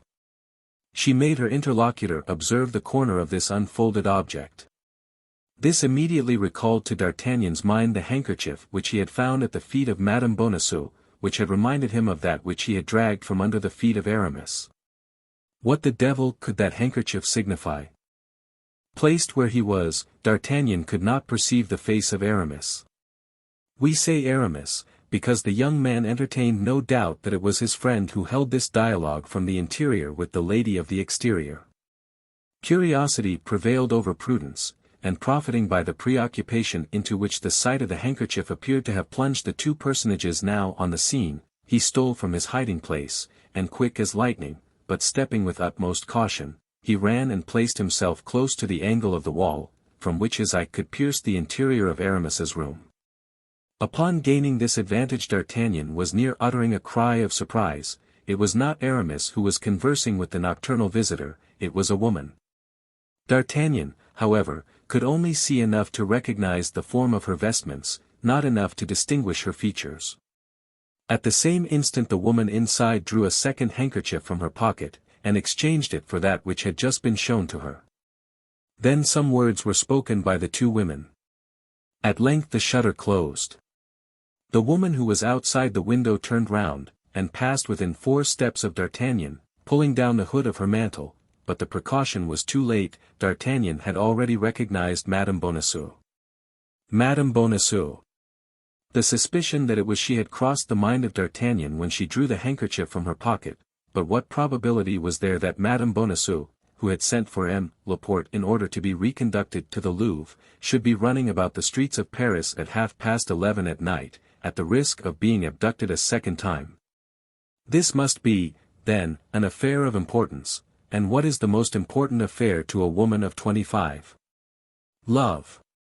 But was it on her own account, or on account of another, that she exposed herself to such hazards? This was a question the young man asked himself, whom the demon of jealousy already gnawed, being in heart neither more nor less than an accepted lover. There was a very simple means of satisfying himself whither Madame Bonacieux was going, that was to follow her. This method was so simple that D'Artagnan employed it quite naturally and instinctively. But at the sight of the young man, who detached himself from the wall like a statue walking from its niche, and at the noise of the steps which she heard resound behind her, Madame Bonacieux uttered a little cry and fled. D'Artagnan ran after her. It was not difficult for him to overtake a woman embarrassed with her cloak. He came up with her before she had traversed a third of the street. The unfortunate woman was exhausted, not by fatigue, but by terror, and when D'Artagnan placed his hand upon her shoulder, she sank upon one knee, crying in a choking voice, "Kill me, if you please, you shall know nothing." D'Artagnan raised her by passing his arm round her waist, but as he felt by her weight she was on the point of fainting, he made haste to reassure her by protestations of devotedness. These protestations were nothing for Madame Bonacieux, for such protestations may be made with the worst intentions in the world, but the voice was all. Madame Bonacieux thought she recognized the sound of that voice. She reopened her eyes, cast a quick glance upon the man who had terrified her so, and at once perceiving it was D'Artagnan, she uttered a cry of joy. "Oh, it is you, it is you. Thank God, thank God." "Yes, it is I," said D'Artagnan, "it is I, whom God has sent to watch over you." "Was it with that intention you followed me?" asked the young woman, with a coquettish smile, whose somewhat bantering character resumed its influence, and with whom all fear had disappeared from the moment in which she recognized a friend in one she had taken for an enemy. "No," said D'Artagnan, "no, I confess it. It was chance that threw me in your way. I saw a woman knocking at the window of one of my friends." "One of your friends?" interrupted Madame Bonacieux. "Without doubt, Aramis is one of my best friends." "Aramis? Who is he?" "Come, come, you won't tell me you don't know Aramis?" "This is the first time I ever heard his name pronounced." "It is the first time, then, that you ever went to that house?" "Undoubtedly." "And you did not know that it was inhabited by a young man?" "No." "By a musketeer?" "No, indeed." "It was not he, then, you came to seek?" "Not the least in the world. Besides, you must have seen that the person to whom I spoke was a woman." "That is true, but this woman is a friend of Aramis." "I know nothing of that." "Since she lodges with him." "That does not concern me." "But who is she?" "Oh, that is not my secret." "My dear Madame Bonacieux, you are charming, but at the same time you are one of the most mysterious women." "Do I lose by that?" "No, you are, on the contrary, adorable." "Give me your arm, then." "Most willingly." "And now?" "Now escort me." "Where?" "Where I am going." "But where are you going?" "You will see, because you will leave me at the door." "Shall I wait for you?" "That will be useless." "You will return alone, then? Perhaps yes, perhaps no. But will the person who shall accompany you afterward be a man or a woman? I don't know yet. But I will know it. How so? I will wait until you come out. In that case, adieu. Why so? I do not want you. But you have claimed the aid of a gentleman, not the watchfulness of a spy. The word is rather hard. How are they called who follow others in spite of them? They are indiscreet. The word is too mild. Well, madam, I perceive I must do as you wish. Why did you deprive yourself of the merit of doing so at once? Is there no merit in repentance? And do you really repent? I know nothing about it myself. But what I know is that I promise to do all you wish if you allow me to accompany you where you are going. And you will leave me then? Yes. Without waiting for my coming out again? Yes. Word of honor. By the faith of a gentleman. Take my arm, and let us go. D'Artagnan offered his arm to Madame Bonacieux, who willingly took it, half laughing, half trembling, and both gained the top of Rue de la Harpe. Arriving there, the young woman seemed to hesitate, as she had before done in the Rue Vaugirard. She seemed, however, by certain signs, to recognize a door, and approaching that door, "And now, monsieur," said she, "it is here I have business. 1,000 thanks for your honorable company, which has saved me from all the dangers to which, alone, I was exposed. But the moment is come to keep your word. I have reached my destination. And you will have nothing to fear on your return. I shall have nothing to fear but robbers. And that is nothing. What could they take from me? I have not a penny about me. You forget that beautiful handkerchief with the coat of arms. Which? That which I found at your feet, and replaced in your pocket. Hold your tongue, imprudent man. Do you wish to destroy me?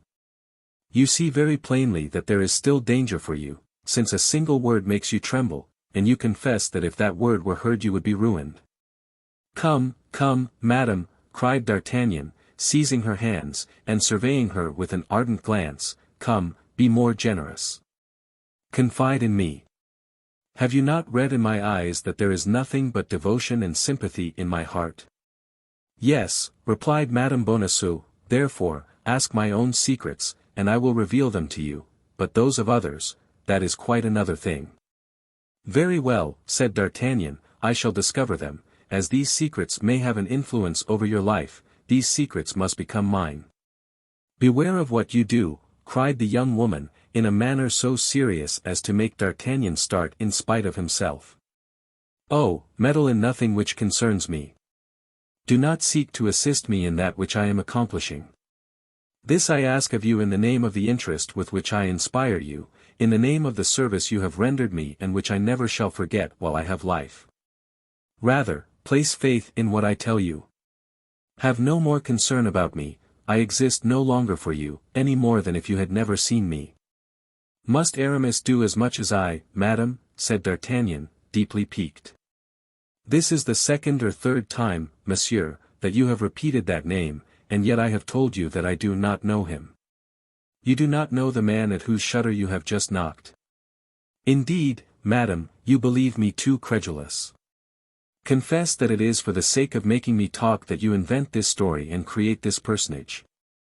I invent nothing, madam, I create nothing. I only speak that exact truth. And you say that one of your friends lives in that house. I say so, and I repeat it for the third time, that house is one inhabited by my friend, and that friend is Aramis. All this will be cleared up at a later period, murmured the young woman. No, monsieur, be silent.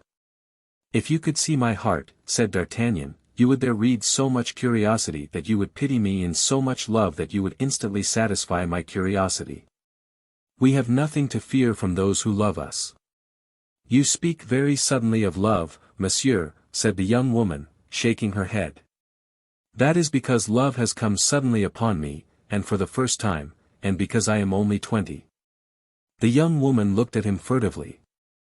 Listen, I am already upon the scent, resumed D'Artagnan. About 3 months ago I was near having a duel with Aramis concerning a handkerchief resembling the one you showed to the woman in his house, for a handkerchief marked in the same manner, I am sure. Monsieur, said the young woman, you weary me very much, I assure you, with your questions. But you, madam, prudent as you are, think, if you were to be arrested with that handkerchief, and that handkerchief were to be seized, would you not be compromised? In what way? The initials are only mine, C.B., Constance Bonacieux. Or Camille de Bois Tracy. Silence, monsieur. Once again, silence. Ah, since the dangers I incur on my own account cannot stop you, think of those you may yourself run. Me? Yes, there is peril of imprisonment, risk of life in knowing me. Then I will not leave you. Monsieur, said the young woman, supplicating him and clasping her hands together, Monsieur, in the name of heaven, by the honor of a soldier, by the courtesy of a gentleman, depart. There midnight sounds. That is the hour when I am expected. Madam, said the young man, bowing, I can refuse nothing asked of me thus. Be content, I will depart. But you will not follow me, you will not watch me. I will return home instantly. Ah, I was quite sure you were a good and brave young man, said Madame Bonacieux, holding out her hand to him, and placing the other upon the knocker of a little door almost hidden in the wall. D'Artagnan seized the hand held out to him, and kissed it ardently. Ah! I wish I had never seen you, cried D'Artagnan, with that ingenuous roughness which women often prefer to the affectations of politeness, because it betrays the depths of the thought and proves that feeling prevails over reason. Well, resumed Madame Bonacieux, in a voice almost caressing, and pressing the hand of D'Artagnan, who had not relinquished hers, well, I will not say as much as you do, what is lost for today may not be lost forever. Who knows, when I shall be at liberty, that I may not satisfy your curiosity. And will you make the same promise to my love, cried D'Artagnan, beside himself with joy. Oh, as to that, I do not engage myself. That depends upon the sentiments with which you may inspire me. Then today, madam. Oh, today, I am no further than gratitude. Ah! You are too charming, said D'Artagnan, sorrowfully, and you abuse my love. No, I use your generosity, that's all. But be of good cheer, with certain people, everything comes round. Oh, you render me the happiest of men. Do not forget this evening, do not forget that promise. Be satisfied. In the proper time and place I will remember everything. Now then, go, in the name of heaven. I was expected at sharp midnight, and I am late. By 5 minutes. Yes, but in certain circumstances 5 minutes are 5 ages. When one loves. Well. And who told you I had no affair with a lover? It is a man, then, who expects you, cried D'Artagnan. A man. The discussion is going to begin again, said Madame Bonacieux, with a half-smile which was not exempt from a tinge of impatience. No, I go, I depart. I believe in you, and I would have all the merit of my devotion, even if that devotion were stupidity. Adieu, madam, adieu. And as if he only felt strength to detach himself by a violent effort from the hand he held, he sprang away, running, while Madame Bonacieux knocked, as at the shutter, 3 light and regular taps. When he had gained the angle of the street, he turned. The door had been opened, and shut again, the mercer's pretty wife had disappeared. D'Artagnan pursued his way. He had given his word not to watch Madame Bonacieux, and if his life had depended upon the spot to which she was going or upon the person who should accompany her, D'Artagnan would have returned home, since he had so promised. 5 minutes later he was in the Rue des Fossoyeurs. Poor Athos, said he will never guess what all this means. He will have fallen asleep waiting for me, or else he will have returned home, where he will have learned that a woman had been there. A woman with Athos. After all, continued D'Artagnan, there was certainly one with Aramis. All this is very strange, and I am curious to know how it will end. Badly, monsieur, badly, replied a voice which the young man recognized as that of Planchet, for, soliloquizing aloud, as very preoccupied people do, he had entered the alley, at the end of which were the stairs which led to his chamber. "How, badly? What do you mean by that, you idiot?" asked D'Artagnan. "What has happened?" "All sorts of misfortunes." "What?" "In the first place, Athos is arrested." "Arrested? Athos arrested? What for?" "He was found in your lodging, they took him for you." "And by whom was he arrested?" "By guards brought by the men in black whom you put to flight." "Why did he not tell them his name? Why did he not tell them he knew nothing about this affair?" "He took care not to do so, monsieur. On the contrary, he came up to me and said, 'It is your master that needs his liberty at this moment and not I, since he knows everything and I know nothing. They will believe he is arrested, and that will give him time. In 3 days I will tell them who I am, and they cannot fail to let me go.'" "Bravo, Athos!" "Noble heart," murmured D'Artagnan. "I know him well there." "And what did the officers do?" "For conveyed him away, I don't know where, to the Bastille or Fort l'Evêque. 2 remained with the men in black, who rummaged every place and took all the papers. The last 2 mounted guard at the door during this examination, then, when all was over, they went away, leaving the house empty and exposed." "And Porthos and Aramis?" "I could not find them, they did not come." "But they may come any moment, for you left word that I awaited them." "Yes, monsieur." "Well, don't budge, then. If they come, tell them what has happened. Let them wait for me at the Pomme de Pin. Here it would be dangerous, the house may be watched. I will run to de Treville to tell them all this, and will meet them there." "Very well, monsieur," said Planchet. "But you will remain, you are not afraid," said D'Artagnan, coming back to recommend courage to his lackey.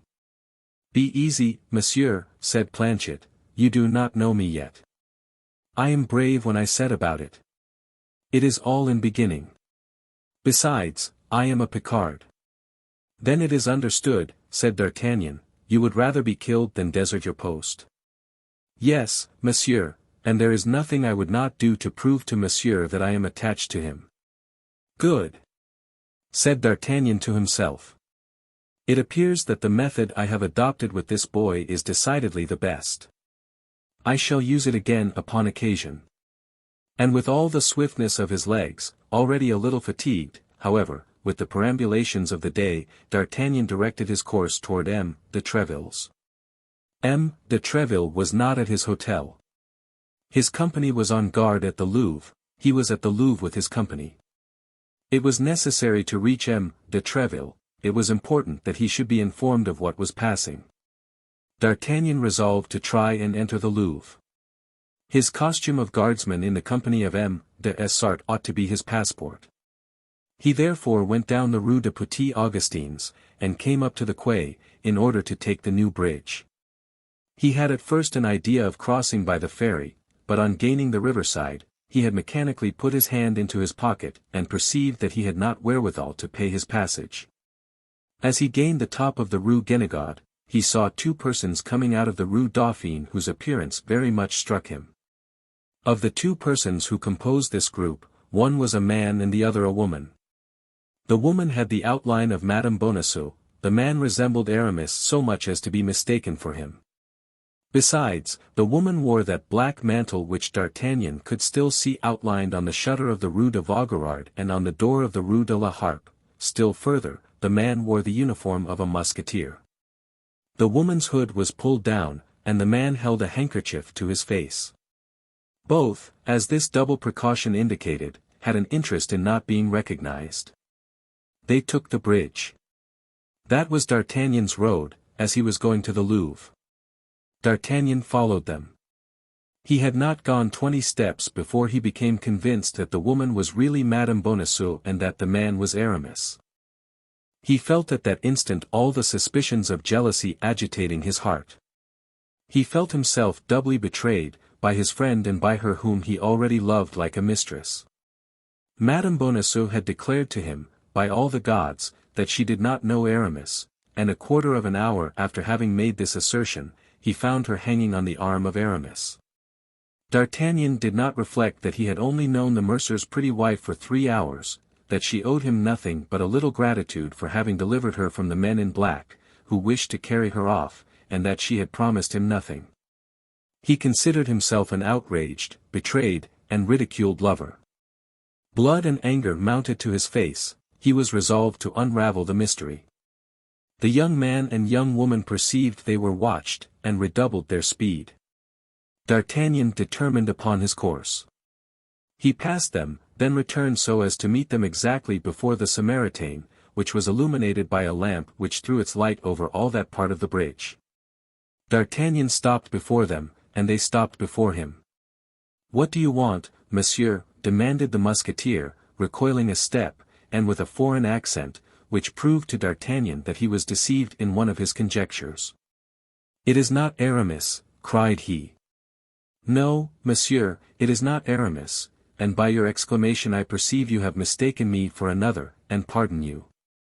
"You pardon me?" cried D'Artagnan. "Yes," replied the stranger. "Allow me, then, to pass on, since it is not with me you have anything to do." "You are right, monsieur, it is not with you that I have anything to do, it is with madame." "With madame? You do not know her," replied the stranger. "You are deceived, monsieur, I know her very well." "Ah," said Madame Bonacieux, in a tone of reproach, "ah, monsieur, I had your promise as a soldier and your word as a gentleman. I hope to be able to rely upon that." "And I, madame," said D'Artagnan, embarrassed, "you promised me." "Take my arm, madame," said the stranger, "and let us continue our way." D'Artagnan, however, stupefied, cast down, annihilated by all that happened, stood, with crossed arms, before the Musketeer and Madame Bonacieux. The Musketeer advanced 2 steps, and pushed D'Artagnan aside with his hand. D'Artagnan made a spring backward and drew his sword. At the same time, and with the rapidity of lightning, the stranger drew his. "In the name of heaven, my lord," cried Madame Bonacieux, throwing herself between the combatants and seizing the swords with her hands. "My lord," cried D'Artagnan, enlightened by a sudden idea, "my lord." "Pardon me, monsieur, but you are not." "My lord the Duke of Buckingham," said Madame Bonacieux, in an undertone, "and now you may ruin us all." "My lord, madame, I ask 100 pardons. But I love her, my lord, and was jealous." "You know what it is to love, my lord. Pardon me, and then tell me how I can risk my life to serve your grace." "You are a brave young man," said Buckingham, holding out his hand to D'Artagnan, who pressed it respectfully. "You offer me your services, with the same frankness I accept them. Follow us at a distance of 20 paces, as far as the Louvre, and if anyone watches us, slay him." D'Artagnan placed his naked sword under his arm, allowed the Duke and Madame Bonacieux to take 20 steps ahead, and then followed them, ready to execute the instructions of the noble and elegant minister of Charles I. Fortunately, he had no opportunity to give the Duke this proof of his devotion, and the young woman and the handsome Musketeer entered the Louvre by the wicket of the Echelle without any interference. As for D'Artagnan, he immediately repaired to the cabaret of the Pomme de Pin, where he found Porthos and Aramis awaiting him. Without giving them any explanation of the alarm and inconvenience he had caused them, he told them that he had terminated the affair alone in which he had for a moment believed he should need their assistance. Meanwhile, carried away as we are by our narrative, we must leave our 3 friends to themselves, and follow the Duke of Buckingham and his guide through the labyrinths of the Louvre. Chapter 12. George Villiers, Duke of Buckingham. Madame Bonacieux and the Duke entered the Louvre without difficulty. Madame Bonacieux was known to belong to the Queen, the Duke wore the uniform of the Musketeers of M. de Treville, who, as we have said, were that evening on guard. Besides, Germain was in the interests of the Queen, and if anything should happen, Madame Bonacieux would be accused of having introduced her lover into the Louvre, that was all. She took the risk upon herself. Her reputation would be lost, it is true, but of what value in the world was the reputation of the little wife of a mercer? Once within the interior of the court, the Duke and the young woman followed the wall for the space of about 25 steps. This space passed, Madame Bonacieux pushed a little servant's door, open by day but generally closed at night. The door yielded. Both entered, and found themselves in darkness, but Madame Bonacieux was acquainted with all the turnings and windings of this part of the Louvre, appropriated for the people of the household. She closed the door after her, took the Duke by the hand, and after a few experimental steps, grasped a balustrade, put her foot upon the bottom step, and began to ascend the staircase. The Duke counted 2 stories. She then turned to the right, followed the course of a long corridor, descended a flight, went a few steps farther, introduced a key into a lock, opened a door, and pushed the Duke into an apartment lighted only by a lamp, saying, "Remain here, my Lord Duke, someone will come." She then went out by the same door, which she locked, so that the Duke found himself literally a prisoner. Nevertheless, isolated as he was, we must say that the Duke of Buckingham did not experience an instant of fear. One of the salient points of his character was the search for adventures and a love of romance. Brave, rash, and enterprising, this was not the first time he had risked his life in such attempts. He had learned that the pretended message from Anne of Austria, upon the faith of which he had come to Paris, was a snare, but instead of regaining England, he had, abusing the position in which he had been placed, declared to the Queen that he would not depart without seeing her. The Queen had at first positively refused, but at length became afraid that the Duke, if exasperated, would commit some folly. She had already decided upon seeing him and urging his immediate departure, when, on the very evening of coming to this decision, Madame Bonacieux, who was charged with going to fetch the Duke and conducting him to the Louvre, was abducted.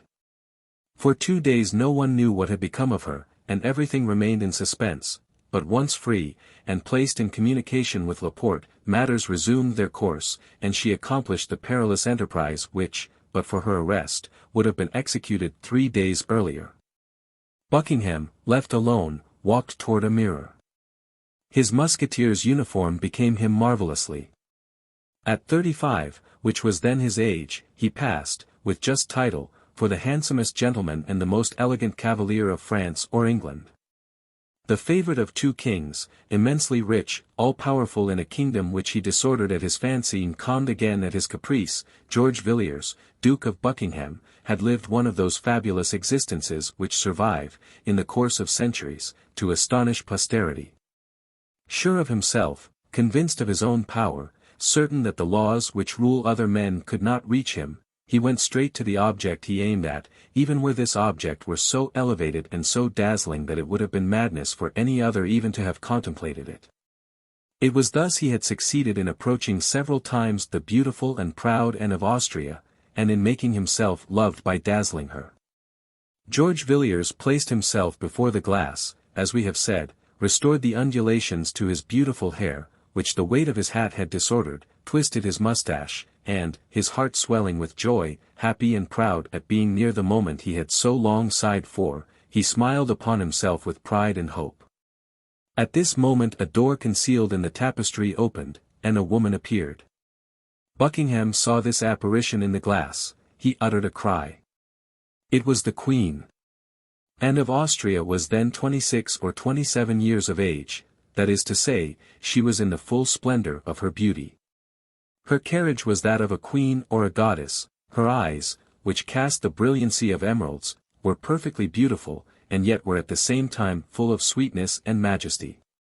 Her mouth was small and rosy, and although her underlip, like that of all princes of the House of Austria, protruded slightly beyond the other, it was eminently lovely in its smile, but as profoundly disdainful in its contempt.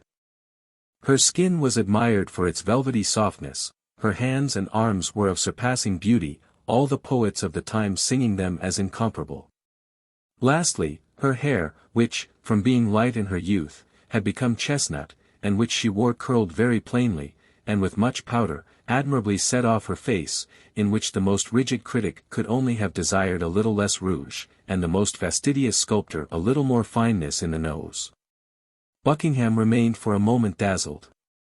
Never had Anne of Austria appeared to him so beautiful, amid balls, fêtes, or carousals, as she appeared to him at this moment, dressed in a simple robe of white satin, and accompanied by Donna Estefania, the only one of her Spanish women who had not been driven from her by the jealousy of the king or by the persecutions of Richelieu. Anne of Austria took 2 steps forward. Buckingham threw himself at her feet, and before the queen could prevent him, kissed the hem of her robe.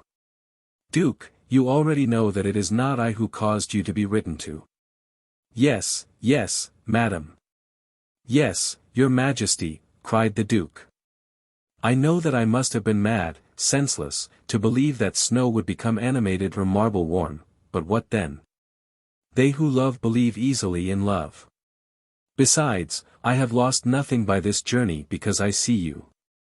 "Yes," replied Anne, "but you know why and how I see you, because, insensible to all my sufferings, you persist in remaining in a city where, by remaining, you run the risk of your life, and make me run the risk of my honor. I see you to tell you that everything separates us, the depths of the sea, the enmity of kingdoms, the sanctity of vows. It is sacrilege to struggle against so many things, my lord. In short, I see you to tell you that we must never see each other again." "Speak on, madam, speak on, queen," said Buckingham, "the sweetness of your voice covers the harshness of your words. You talk of sacrilege. Why, the sacrilege is the separation of 2 hearts formed by God for each other." "My lord," cried the queen, "you forget that I have never said that I love you. But you have never told me that you did not love me, and truly, to speak such words to me would be, on the part of your majesty, too great an ingratitude. For tell me, where can you find a love like mine, a love which neither time, nor absence, nor despair can extinguish, a love which contents itself with a lost ribbon, a stray look, or a chance word? It is now 3 years, madam, since I saw you for the first time, and during those 3 years I have loved you thus. Shall I tell you each ornament of your toilet? Mark. I see you now.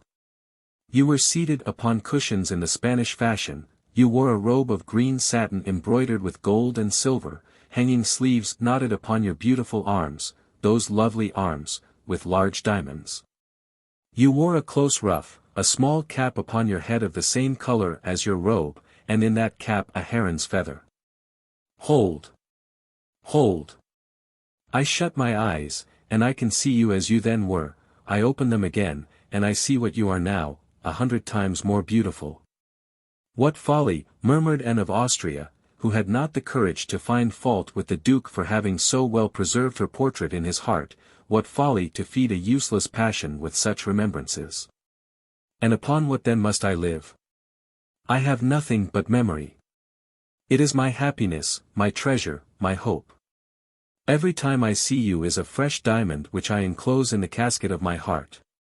This is the 4th which you have let fall and I have picked up, for in 3 years, madam, I have only seen you 4 times, the first, which I have described to you, the second, at the mansion of Madame de Chevreuse, the third, in the gardens of Amiens. Duke, said the queen, blushing, never speak of that evening. Oh, let us speak of it, on the contrary, let us speak of it. That is the most happy and brilliant evening of my life. You remember what a beautiful night it was? How soft and perfumed was the air, how lovely the blue heavens and star-enameled sky. Ah, then, madam, I was able for one instant to be alone with you. Then you were about to tell me all, the isolation of your life, the griefs of your heart. You leaned upon my arm, upon this, madam. I felt, in bending my head toward you, your beautiful hair touch my cheek, and every time that it touched me I trembled from head to foot. Oh, Queen! Queen! You do not know what felicity from heaven, what joys from paradise, are comprised in a moment like that. Take my wealth, my fortune, my glory, all the days I have to live, for such an instant, for a night like that. For that night, madam, that night you loved me, I will swear it.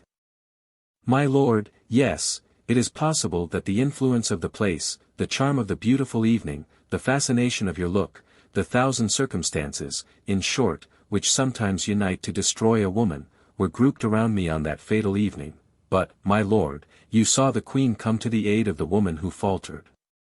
At the first word you dared to utter, at the first freedom to which I had to reply, I called for help. Yes, yes, that is true. And any other love but mine would have sunk beneath this ordeal, but my love came out from it more ardent and more eternal. You believed that you would fly from me by returning to Paris, you believed that I would not dare to quit the treasure over which my master had charged me to watch. What to me were all the treasures in the world, or all the kings of the earth? 8 days after, I was back again, madam. That time you had nothing to say to me, I had risked my life and favor to see you but for a second. I did not even touch your hand, and you pardoned me on seeing me so submissive and so repentant. Yes, but calumny seized upon all those follies in which I took no part, as you well know, my lord. The king, excited by the cardinal, made a terrible clamor. Madame de Verneuil was driven from me, Putange was exiled, Madame de Chevreuse fell into disgrace, and when you wished to come back as ambassador to France, the king himself, remember, my lord, the king himself opposed it. Yes, and France is about to pay for her king's refusal with a war. I am not allowed to see you, madam, but you shall every day hear of me. What object, think you, have this expedition to Rye and this league with the Protestants of La Rochelle which I am projecting? The pleasure of seeing you. I have no hope of penetrating, sword in hand, to Paris, I know that well. But this war may bring round a peace, this peace will require a negotiator, that negotiator will be me. They will not dare to refuse me then, and I will return to Paris, and will see you again, and will be happy for an instant. Thousands of men, it is true, will have to pay for my happiness with their lives, but what is that to me, provided I see you again? All this is perhaps folly, perhaps insanity, but tell me what woman has a lover more truly in love, what queen a servant more ardent? My lord, you invoke in your defense things which accuse you more strongly. All these proofs of love which you would give me are almost crimes. Because you do not love me, madam. If you loved me, you would view all this otherwise. If you loved me, oh, if you loved me, that would be too great happiness, and I should run mad. Ah, Madame de Chevreuse was less cruel than you. Holland loved her, and she responded to his love. Madame de Chevreuse was not queen, murmured Anne of Austria, overcome, in spite of herself, by the expression of so profound a passion. You would love me, then, if you were not queen. Madam, say that you would love me then. I can believe that it is the dignity of your rank alone which makes you cruel to me, I can believe that, had you been Madame de Chevreuse, poor Buckingham might have hoped. Thanks for those sweet words. Oh, my beautiful sovereign, 100 times, thanks. Oh, my lord. You have ill understood, wrongly interpreted, I did not mean to say. Silence, silence, cried the duke. If I am happy in an error, do not have the cruelty to lift me from it. You have told me yourself, madam, that I have been drawn into a snare, perhaps, may leave my life in it, for, although it may be strange, I have for some time had a presentiment that I should shortly die. And the duke smiled, with a smile at once sad and charming. Oh, my God, cried Anne of Austria, with an accent of terror which proved how much greater an interest she took in the duke than she ventured to tell. I do not tell you this, madam, to terrify you, no, it is even ridiculous for me to name it to you, and, believe me, I take no heed of such dreams. But the words you have just spoken, the hope you have almost given me, will have richly paid all, were it my life. Oh, but I, said Anne, I also, Duke, have had presentiments, I also have had dreams. I dreamed that I saw you lying bleeding, wounded. In the left side, was it not, and with a knife, interrupted Buckingham. Yes, it was so, my lord, it was so, in the left side, and with a knife. Who can possibly have told you I had had that dream? I have imparted it to no one but my God, and that in my prayers. I ask for no more. You love me, madam, it is enough. I love you, Yes, yes. Would God send the same dreams to you as to me if you did not love me? Should we have the same presentiments if our existences did not touch at the heart? You love me, my beautiful queen, and you will weep for me. Oh, my God, cried Anne of Austria, this is more than I can bear. In the name of heaven, Duke, leave me, go. I do not know whether I love you or love you not, but what I know is that I will not be perjured. Take pity on me, then, and go. Oh, if you are struck in France, if you die in France, if I could imagine that your love for me was the cause of your death, I could not console myself, I should run mad. Depart then, depart, I implore you. Oh, how beautiful you are thus. Oh, how I love you, said Buckingham.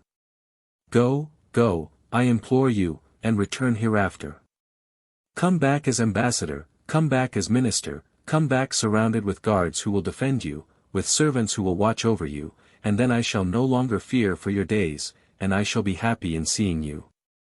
Oh, is this true what you say? Yes. Oh, then, some pledge of your indulgence, some object which came from you, and may remind me that I have not been dreaming, something you have worn, and that I may wear in my turn, a ring, a necklace, a chain. Will you depart, if I give you that you demand? Yes. This very instant?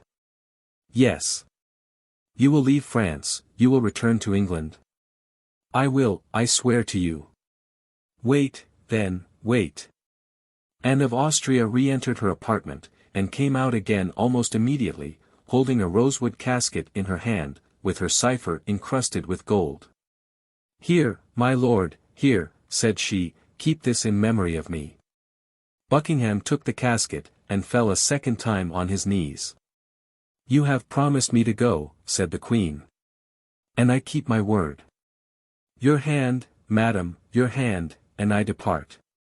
Anne of Austria stretched forth her hand, closing her eyes, and leaning with the other upon Estefania, for she felt that her strength was about to fail her. Buckingham pressed his lips passionately to that beautiful hand, and then rising, said, within 6 months, if I am not dead, I shall have seen you again, madam, even if I have to overturn the world. And faithful to the promise he had made, he rushed out of the apartment. In the corridor he met Madame Bonacieux, who waited for him, and who, with the same precautions and the same good luck, conducted him out of the Louvre. Chapter 13. Monsieur Bonacieux. There was in all this, as may have been observed, one personage concerned, of whom, notwithstanding his precarious position, we have appeared to take but very little notice. This personage was M. Bonacieux, the respectable martyr of the political and amorous intrigues which entangled themselves so nicely together at this gallant and chivalric period. Fortunately, the reader may remember, or may not remember, fortunately we have promised not to lose sight of him. The officers who arrested him conducted him straight to the Bastille, where he passed trembling before a party of soldiers who were loading their muskets. Thence, introduced into a half-subterranean gallery, he became, on the part of those who had brought him, the object of the grossest insults and the harshest treatment. The officers perceived that they had not to deal with a gentleman, and they treated him like a very peasant. At the end of half an hour or thereabouts, a clerk came to put an end to his tortures, but not to his anxiety, by giving the order to conduct M. Bonacieux to the chamber of examination. Ordinarily, prisoners were interrogated in their cells, but they did not do so with M. Bonacieux.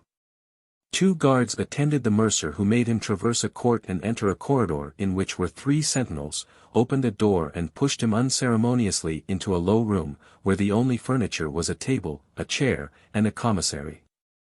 The commissary was seated in the chair, and was writing at the table. The 2 guards led the prisoner toward the table, and upon a sign from the commissary drew back so far as to be unable to hear anything. The commissary, who had till this time held his head down over his papers, looked up to see what sort of person he had to do with.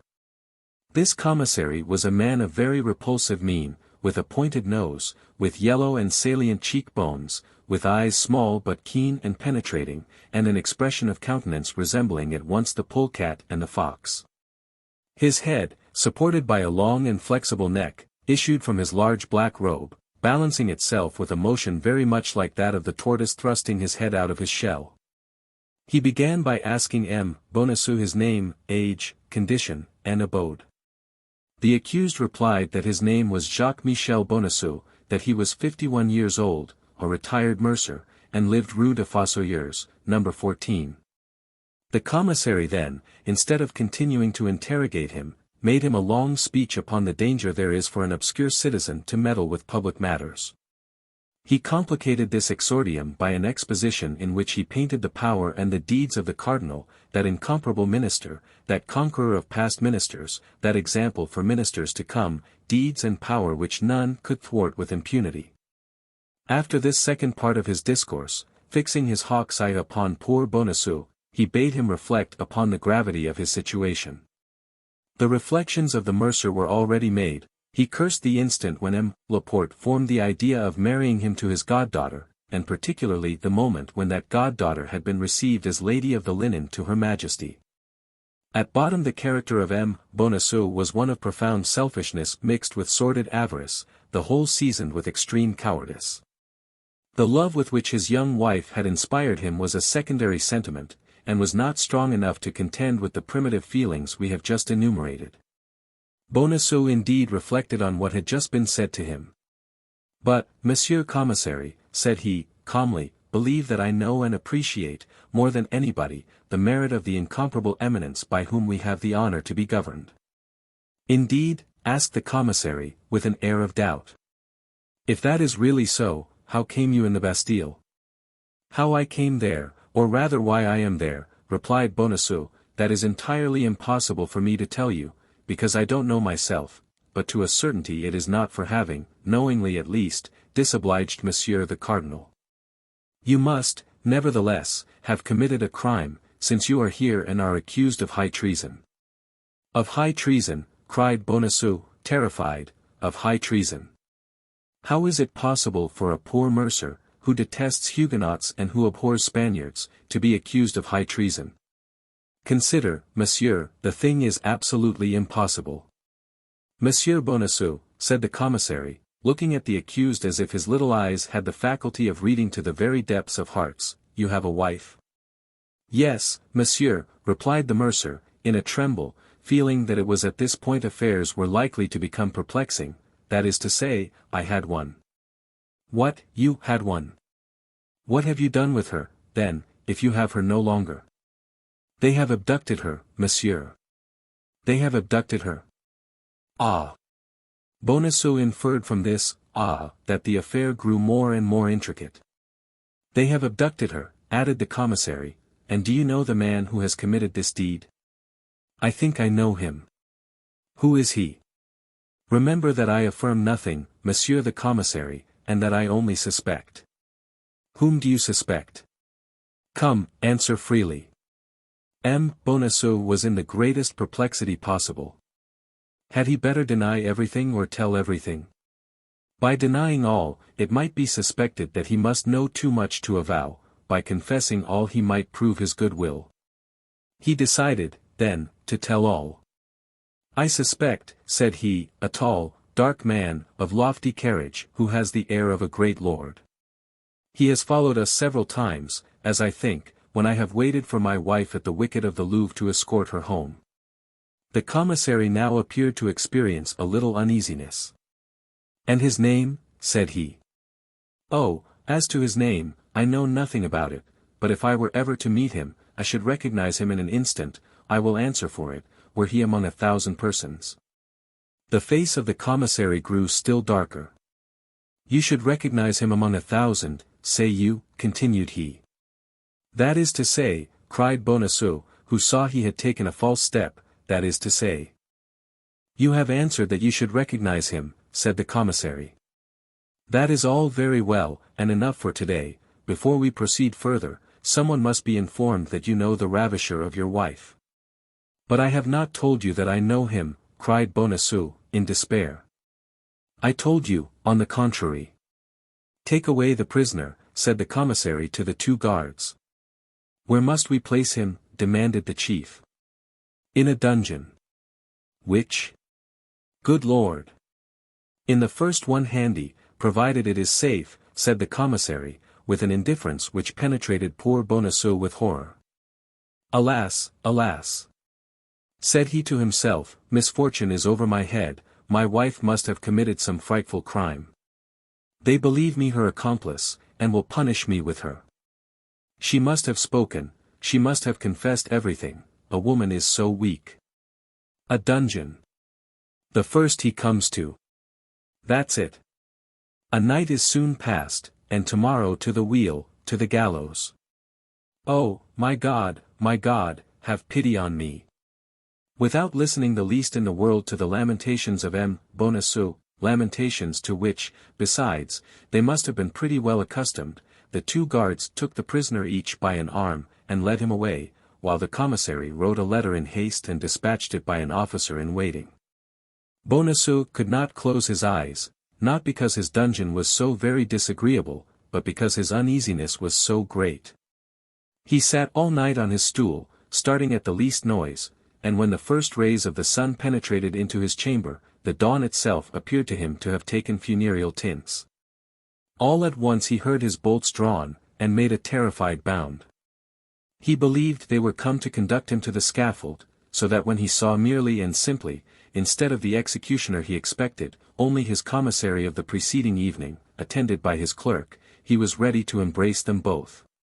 Your affair has become more complicated since yesterday evening, my good man, and I advise you to tell the whole truth, for your repentance alone can remove the anger of the cardinal. Why, I am ready to tell everything, cried Bonacieux, at least, all that I know.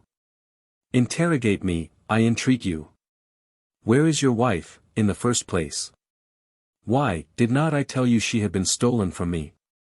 Yes, but yesterday at 5 o'clock in the afternoon, thanks to you, she escaped. My wife escaped, cried Bonacieux. Oh, unfortunate creature. Monsieur, if she has escaped, it is not my fault, I swear. What business had you, then, to go into the chamber of M. d'Artagnan, your neighbor, with whom you had a long conference during the day? Ah, yes, Monsieur Commissary, yes, that is true, and I confess that I was in the wrong. I did go to M. d'Artagnan's. What was the aim of that visit? To beg him to assist me in finding my wife. I believed I had a right to endeavor to find her. I was deceived, as it appears, and I ask your pardon. And what did M. d'Artagnan reply? Monsieur d'Artagnan promised me his assistance, but I soon found out that he was betraying me. You impose upon justice. M. d'Artagnan made a compact with you, and in virtue of that compact put to flight the police who had arrested your wife, and has placed her beyond reach. M. d'Artagnan has abducted my wife. Come now, what are you telling me? Fortunately, M. d'Artagnan is in our hands, and you shall be confronted with him. By my faith, I ask no better, cried Bonacieux, I shall not be sorry to see the face of an acquaintance. Bring in the M. d'Artagnan, said the commissary to the guards. The two guards led in Athos. Monsieur d'Artagnan, said the commissary, addressing Athos, declare all that passed yesterday between you and monsieur. But, cried Bonacieux, this is not M. d'Artagnan whom you show me. What? Not M. d'Artagnan, exclaimed the commissary. Not the least in the world, replied Bonacieux. What is this gentleman's name? Asked the commissary. I cannot tell you, I don't know him. How? You don't know him? No. Did you never see him? Yes, I have seen him, but I don't know what he calls himself. Your name? Replied the commissary. Athos, replied the musketeer. But that is not a man's name, that is the name of a mountain, cried the poor questioner, who began to lose his head. That is my name, said Athos, quietly. But you said that your name was D'Artagnan. Who, I? Yes, you. Somebody said to me, you are M. d'Artagnan. I answered, you think so? My guards exclaimed that they were sure of it. I did not wish to contradict them, besides, I might be deceived. Monsieur, you insult the majesty of justice. Not at all, said Athos, calmly. You are M. d'Artagnan. You see, monsieur, that you say it again. But I tell you, Monsieur Commissary, cried Bonacieux, in his turn, there is not the least doubt about the matter. D'Artagnan is my tenant, although he does not pay me my rent, and even better on that account ought I to know him. D'Artagnan is a young man, scarcely 19 or 20, and this gentleman must be 30 at least. D'Artagnan is in de Essart's guards, and this gentleman is in the company of de Treville's Musketeers. Look at his uniform, Monsieur Commissary, look at his uniform. That's true, murmured the commissary, pardieu, that's true. At this moment the door was opened quickly, and a messenger, introduced by one of the gatekeepers of the Bastille, gave a letter to the commissary. Oh, unhappy woman, cried the commissary. How? What do you say? Of whom do you speak? It is not of my wife, I hope. On the contrary, it is of her. Yours is a pretty business. But, said the agitated mercer, do me the pleasure, monsieur, to tell me how my own proper affair can become worse by anything my wife does while I am in prison. Because that which she does is part of a plan concerted between you, of an infernal plan. I swear to you, Monsieur Commissary, that you are in the profoundest error, that I know nothing in the world about what my wife had to do, that I am entirely a stranger to what she has done, and that if she has committed any follies, I renounce her, I abjure her, I curse her. Bah, said Athos to the commissary, if you have no more need of me, send me somewhere. Your Bonacieux is very tiresome. The commissary designated by the same gesture Athos and Bonacieux, let them be guarded more closely than ever. And yet, said Athos, with his habitual calmness, if it be D'Artagnan who is concerned in this matter, I do not perceive how I can take his place. Do as I bade you, cried the commissary, and preserve absolute secrecy. You understand. Athos shrugged his shoulders, and followed his guards silently, while Bonacieux uttered lamentations enough to break the heart of a tiger. They locked the mercer in the same dungeon where he had passed the night, and left him to himself during the day. Bonacieux wept all day, like a true mercer, not being at all a military man, as he himself informed us. In the evening, about 9 o'clock, at the moment he had made up his mind to go to bed, he heard steps in his corridor. These steps drew near to his dungeon, the door was thrown open, and the guards appeared. Follow me, said an officer, who came up behind the guards. Follow you, cried Bonacieux, follow you at this hour. Where, my God? Where we have orders to lead you. But that is not an answer. It is, nevertheless, the only one we can give. Ah, my God, murmured the poor mercer, now, indeed, I am lost. And he followed the guards who came for him, mechanically and without resistance. He passed along the same corridor as before, crossed one court, then a second side of a building, at length, at the gate of the entrance court he found a carriage surrounded by 4 guards on horseback. They made him enter this carriage, the officer placed himself by his side, the door was locked, and they were left in a rolling prison. The carriage was put in motion as slowly as a funeral car. Through the closely fastened windows the prisoner could perceive the houses and the pavement, that was all, but, true Parisian as he was, Bonacieux could recognize every street by the milestones, the signs, and the lamps. At the moment of arriving at St. Paul, the spot where such as were condemned at the Bastille were executed, he was near fainting and crossed himself twice. He thought the carriage was about to stop there. The carriage, however, passed on. Farther on, a still greater terror seized him on passing by the cemetery of St. Jean, where state criminals were buried. One thing, however, reassured him, he remembered that before they were buried their heads were generally cut off, and he felt that his head was still on his shoulders. But when he saw the carriage take the way to La Grève, when he perceived the pointed roof of the Hôtel de Ville, and the carriage passed under the arcade, he believed it was over with him. He wished to confess to the officer, and upon his refusal, uttered such pitiable cries that the officer told him that if he continued to deafen him thus, he should put a gag in his mouth. This measure somewhat reassured Bonacieux. If they meant to execute him at La Grève, it could scarcely be worth while to gag him, as they had nearly reached the place of execution. Indeed, the carriage crossed the fatal spot without stopping. There remained, then, no other place to fear but the Traitor's Cross. The carriage was taking the direct road to it. This time there was no longer any doubt, it was at the Traitor's Cross that lesser criminals were executed. Bonacieux had flattered himself in believing himself worthy of St. Paul or of the Place de Grève. It was at the Traitor's Cross that his journey and his destiny were about to end.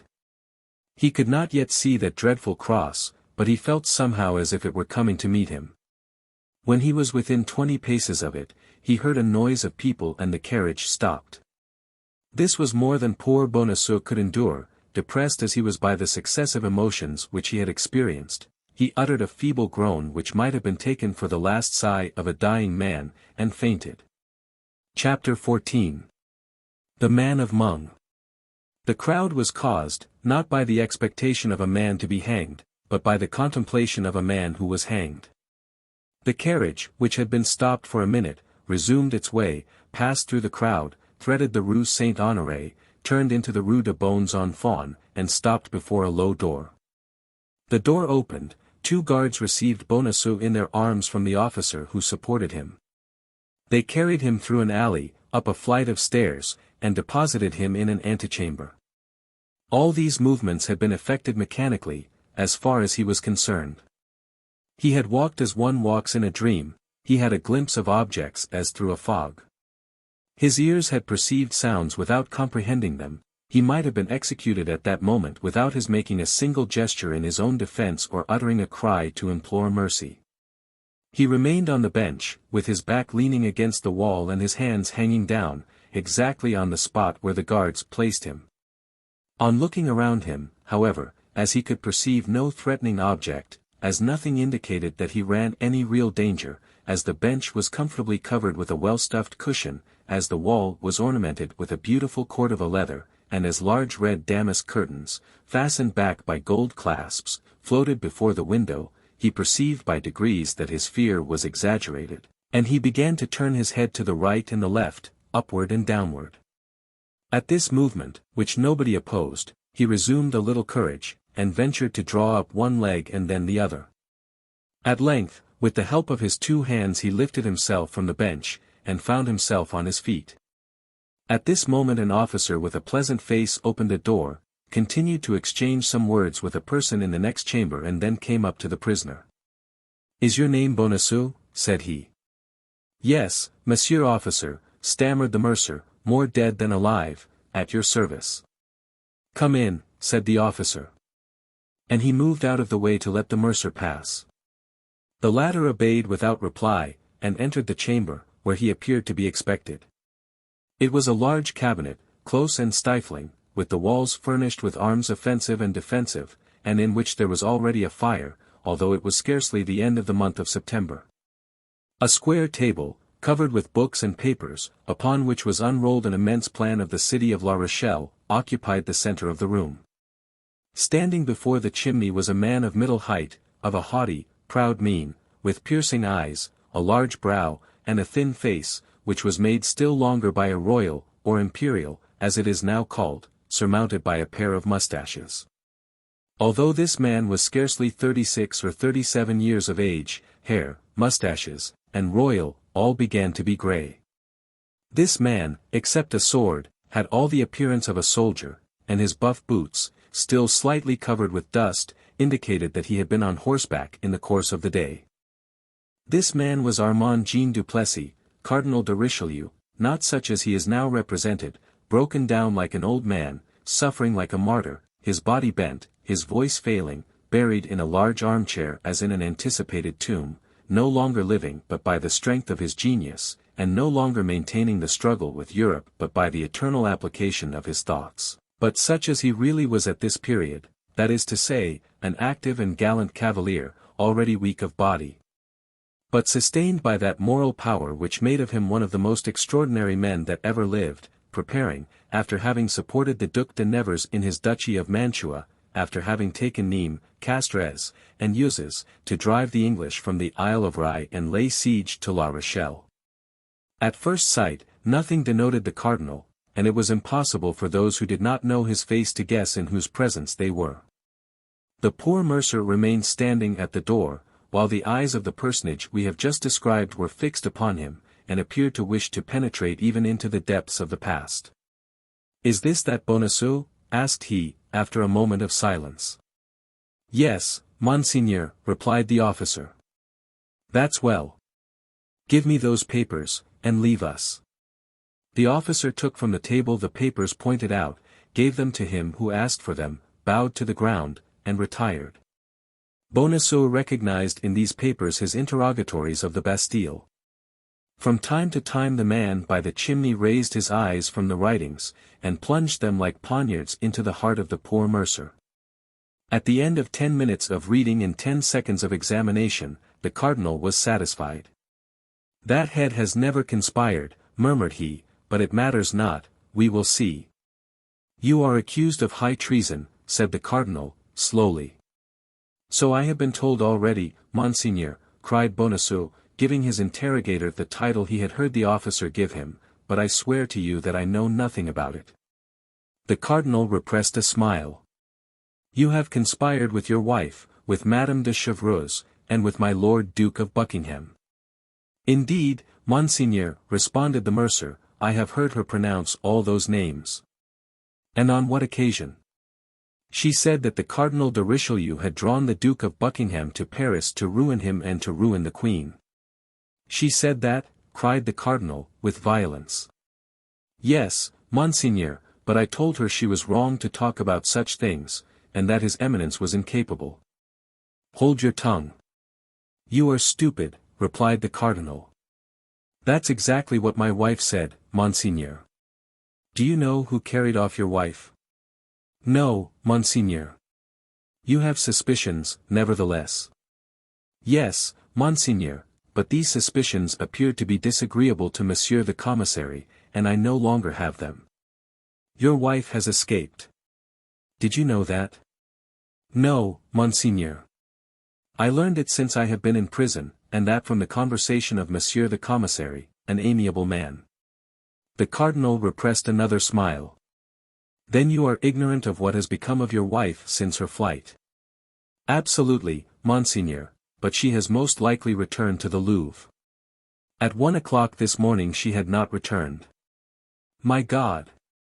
What can have become of her, then?" "We shall know, be assured. Nothing is concealed from the cardinal knows everything." "In that case, Monseigneur, do you believe the cardinal will be so kind as to tell me what has become of my wife?" "Perhaps he may, but you must, in the first place, reveal to the cardinal all you know of your wife's relations with Madame de Chevreuse." "But, Monseigneur, I know nothing about them, I have never seen her." "When you went to fetch your wife from the Louvre, did you always return directly home?" "Scarcely ever, she had business to transact with linen drapers, to whose houses I conducted her." "And how many were there of these linen drapers?" "2, Monseigneur." "And where did they live?" "One in Rue de Vaugirard, the other Rue de la Harpe." "Did you go into these houses with her?" "Never, Monseigneur, I waited at the door." "And what excuse did she give you for entering all alone?" "She gave me none, she told me to wait, and I waited."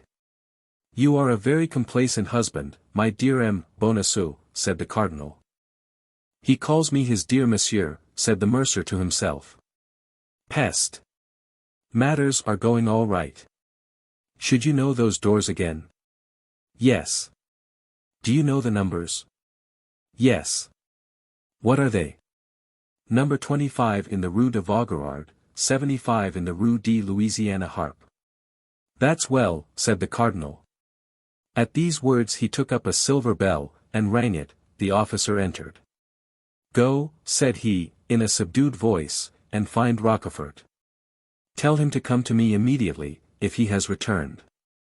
"The Count is here," said the officer, "and requests to speak with your Eminence instantly."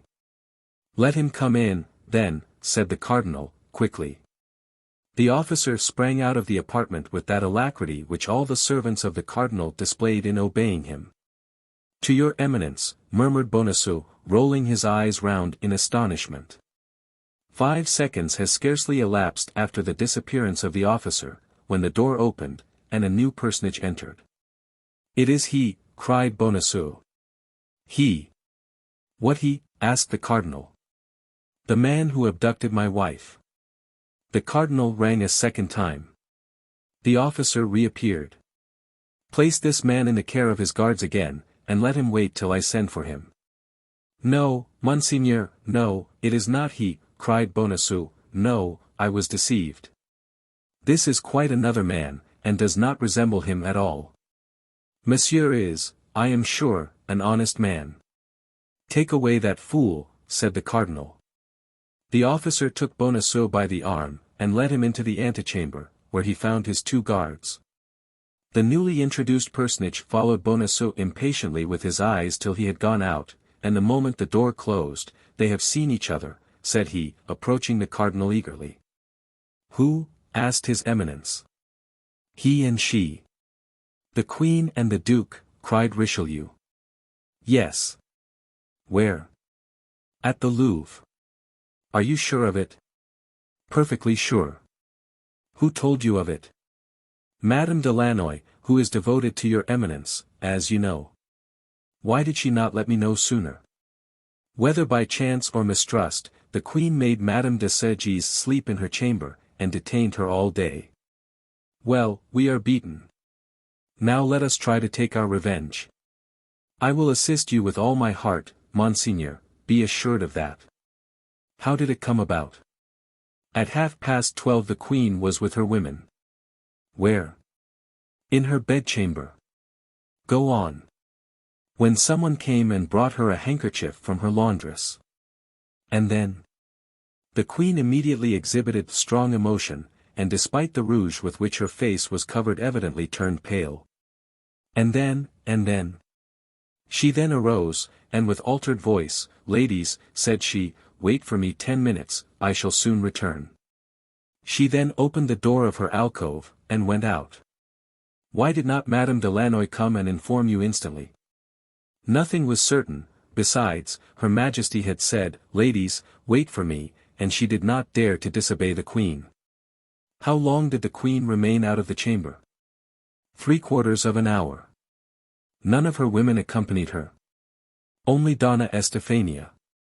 "Did she afterward return?" "Yes, but only to take a little rosewood casket, with her cipher upon it, and went out again immediately." "And when she finally returned, did she bring that casket with her?" "No." "Does Madame de Lannoy know what was in that casket?" "Yes, the diamond studs which His Majesty gave the Queen." "And she came back without this casket?" "Yes." "Madame de Lannoy, then, is of opinion that she gave them to Buckingham?" "She is sure of it." "How can she be so?" "In the course of the day Madame de Lannoy, in her quality of tire-woman of the Queen, looked for this casket, appeared uneasy at not finding it, and at length asked information of the Queen." "And then the Queen?"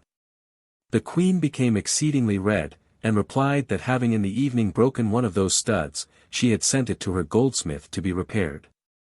He must be called upon, and so ascertain if the thing be true or not." "I have just been with him." "And the goldsmith?" "The goldsmith has heard nothing of it." "Well, well. Rochefort, all is not lost, and perhaps everything is for the best. The fact is that I do not doubt your Eminence's genius. Will repair the blunders of his agent, is that it?" "That is exactly what I was going to say, if your Eminence had let me finish my sentence. Meanwhile, do you know where the Duchesse de Chevreuse and the Duke of Buckingham are now concealed?" "No, Monseigneur, my people could tell me nothing on that head." "But I know." "You, Monseigneur?" "Yes, or at least I guess. They were, one in the Rue de Vaugirard, number 25, the other in the Rue de la Harpe, number 75. Does your Eminence command that they both be instantly arrested?" "It will be too late, they will be gone. But still, we can make sure that they are so. Take 10 men of my guardsmen, and search the 2 houses thoroughly." "Instantly, Monseigneur." And Rochefort went hastily out of the apartment. The cardinal, being left alone, reflected for an instant and then rang the bell a third time. The same officer appeared. "Bring the prisoner in again," said the cardinal. Bonacieux was introduced afresh, and upon a sign from the cardinal, the officer retired. "You have deceived me," said the cardinal, sternly. "I," cried Bonacieux, "I deceive your eminence. Your wife, in going to Rue de Vaugirard and Rue de la Harpe, did not go to find linen drapers. Then why did she go, just God? She went to meet the Duchesse de Chevreuse and the Duke of Buckingham." "Yes," cried Bonacieux, recalling all his remembrances of the circumstances, "yes, that's it. Your eminence is right. I told my wife several times that it was surprising that linen drapers should live in such houses as those, in houses that had no signs, but she always laughed at me." "Ah, Monseigneur," continued Bonacieux, throwing himself at his eminence's feet, "ah, how truly you are the cardinal, the great cardinal, the man of genius whom all the world reveres." The cardinal, however contemptible might be the triumph gained over so vulgar a being as Bonacieux, did not the less enjoy it for an instant. Then, almost immediately, as if a fresh thought has occurred, a smile played upon his lips, and he said, offering his hand to the mercer, "Rise, my friend, you are a worthy man." "The cardinal has touched me with his hand." "I have touched the hand of the great man," cried Bonacieux. "The great man has called me his friend." "Yes, my friend, yes," said the cardinal, with that paternal tone which he sometimes knew how to assume, but which deceived none who knew him, "and as you have been unjustly suspected, well, you must be indemnified. Here, take this purse of 100 pistoles, and pardon me." "I pardon you, Monseigneur," said Bonacieux, hesitating to take the purse, fearing, doubtless, that this pretended gift was but a pleasantry. "But you are able to have me arrested, you are able to have me tortured, you are able to have me hanged, you are the master, and I could not have the least word to say." "Pardon you, Monseigneur. You cannot mean that." "Ah, my dear Bonacieux, you are generous in this matter. I see it and I thank you for it. Thus, then, you will take this bag, and you will go away without being too malcontent."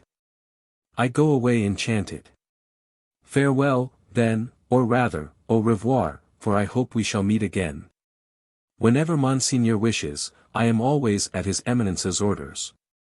And that will be frequently, I assure you, for I have found something extremely agreeable in your conversation." "Oh, Monseigneur.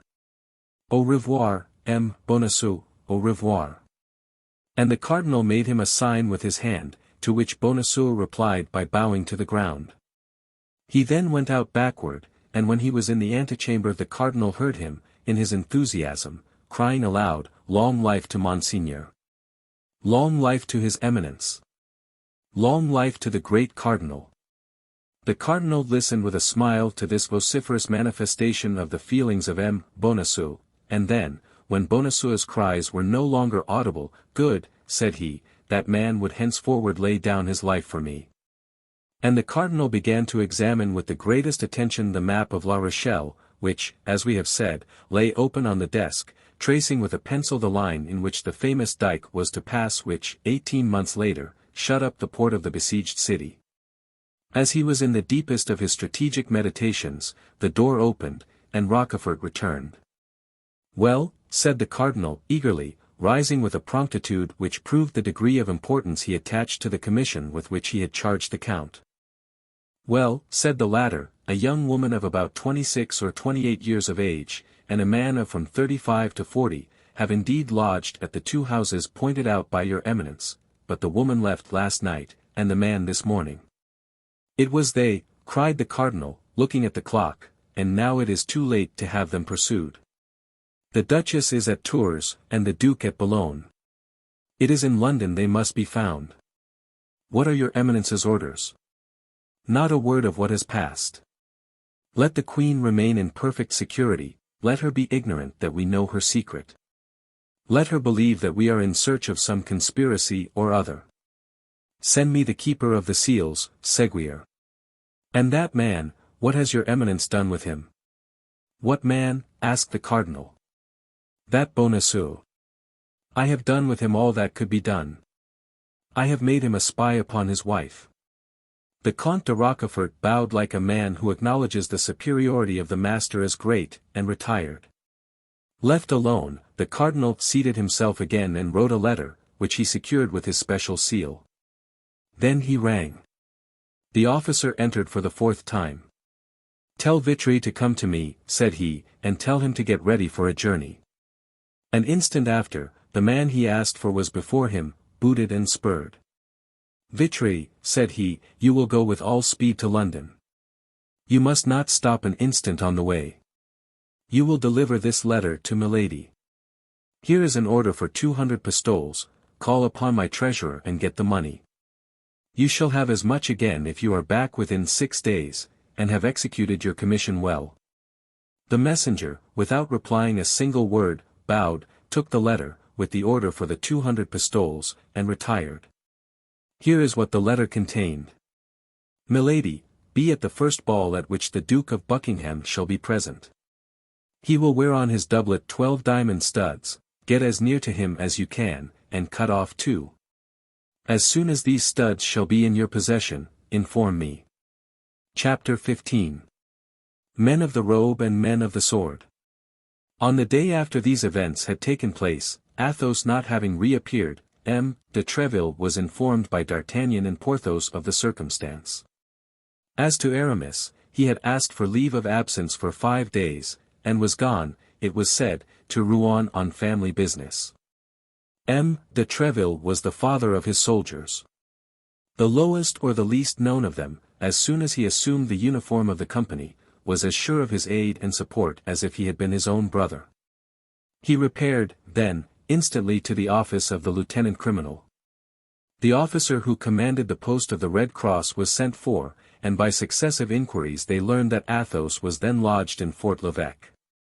Athos had passed through all the examinations we have seen Bonacieux undergo.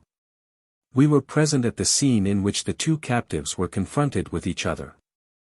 Athos, who had till that time said nothing for fear that D'Artagnan, interrupted in his turn, should not have the time necessary, from this moment declared that his name was Athos, and not D'Artagnan. He added that he did not know either Monsieur or Madame Bonacieux, that he had never spoken to the one or the other, that he had come, at about 10 o'clock in the evening, to pay a visit to his friend M. D'Artagnan, but that till that hour he had been at M. de Treville's, where he had dined. 20 witnesses, added he, could attest the fact, and he named several distinguished gentlemen, and among them was M. le Duc de la Trémouille. The second commissary was as much bewildered as the first had been by the simple and firm declaration of the Musketeer, upon whom he was anxious to take the revenge which men of the robe like at all times to gain over men of the sword, but the name of M. de Treville, and that of M. de la Trémouille, commanded a little reflection. Athos was then sent to the cardinal, but unfortunately the cardinal was at the Louvre with the king. It was precisely at this moment that M. de Treville, on leaving the residence of the lieutenant criminal and the governor of Fort l'Evêque without being able to find Athos, arrived at the palace. As captain of the Musketeers, M. de Treville had the right of entry at all times. It is well known how violent the king's prejudices were against the queen, and how carefully these prejudices were kept up by the cardinal, who in affairs of intrigue mistrusted women infinitely more than men. One of the grand causes of this prejudice was the friendship of Anne of Austria for Madame de Chevreuse. These 2 women gave him more uneasiness than the war with Spain, the quarrel with England, or the embarrassment of the finances.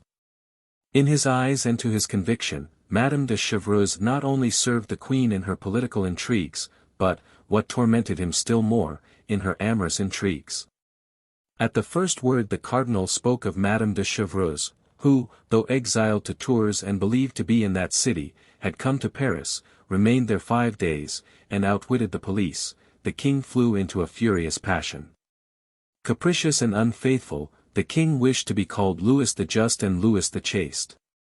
Posterity will find a difficulty in understanding this character, which history explains only by facts and never by reason.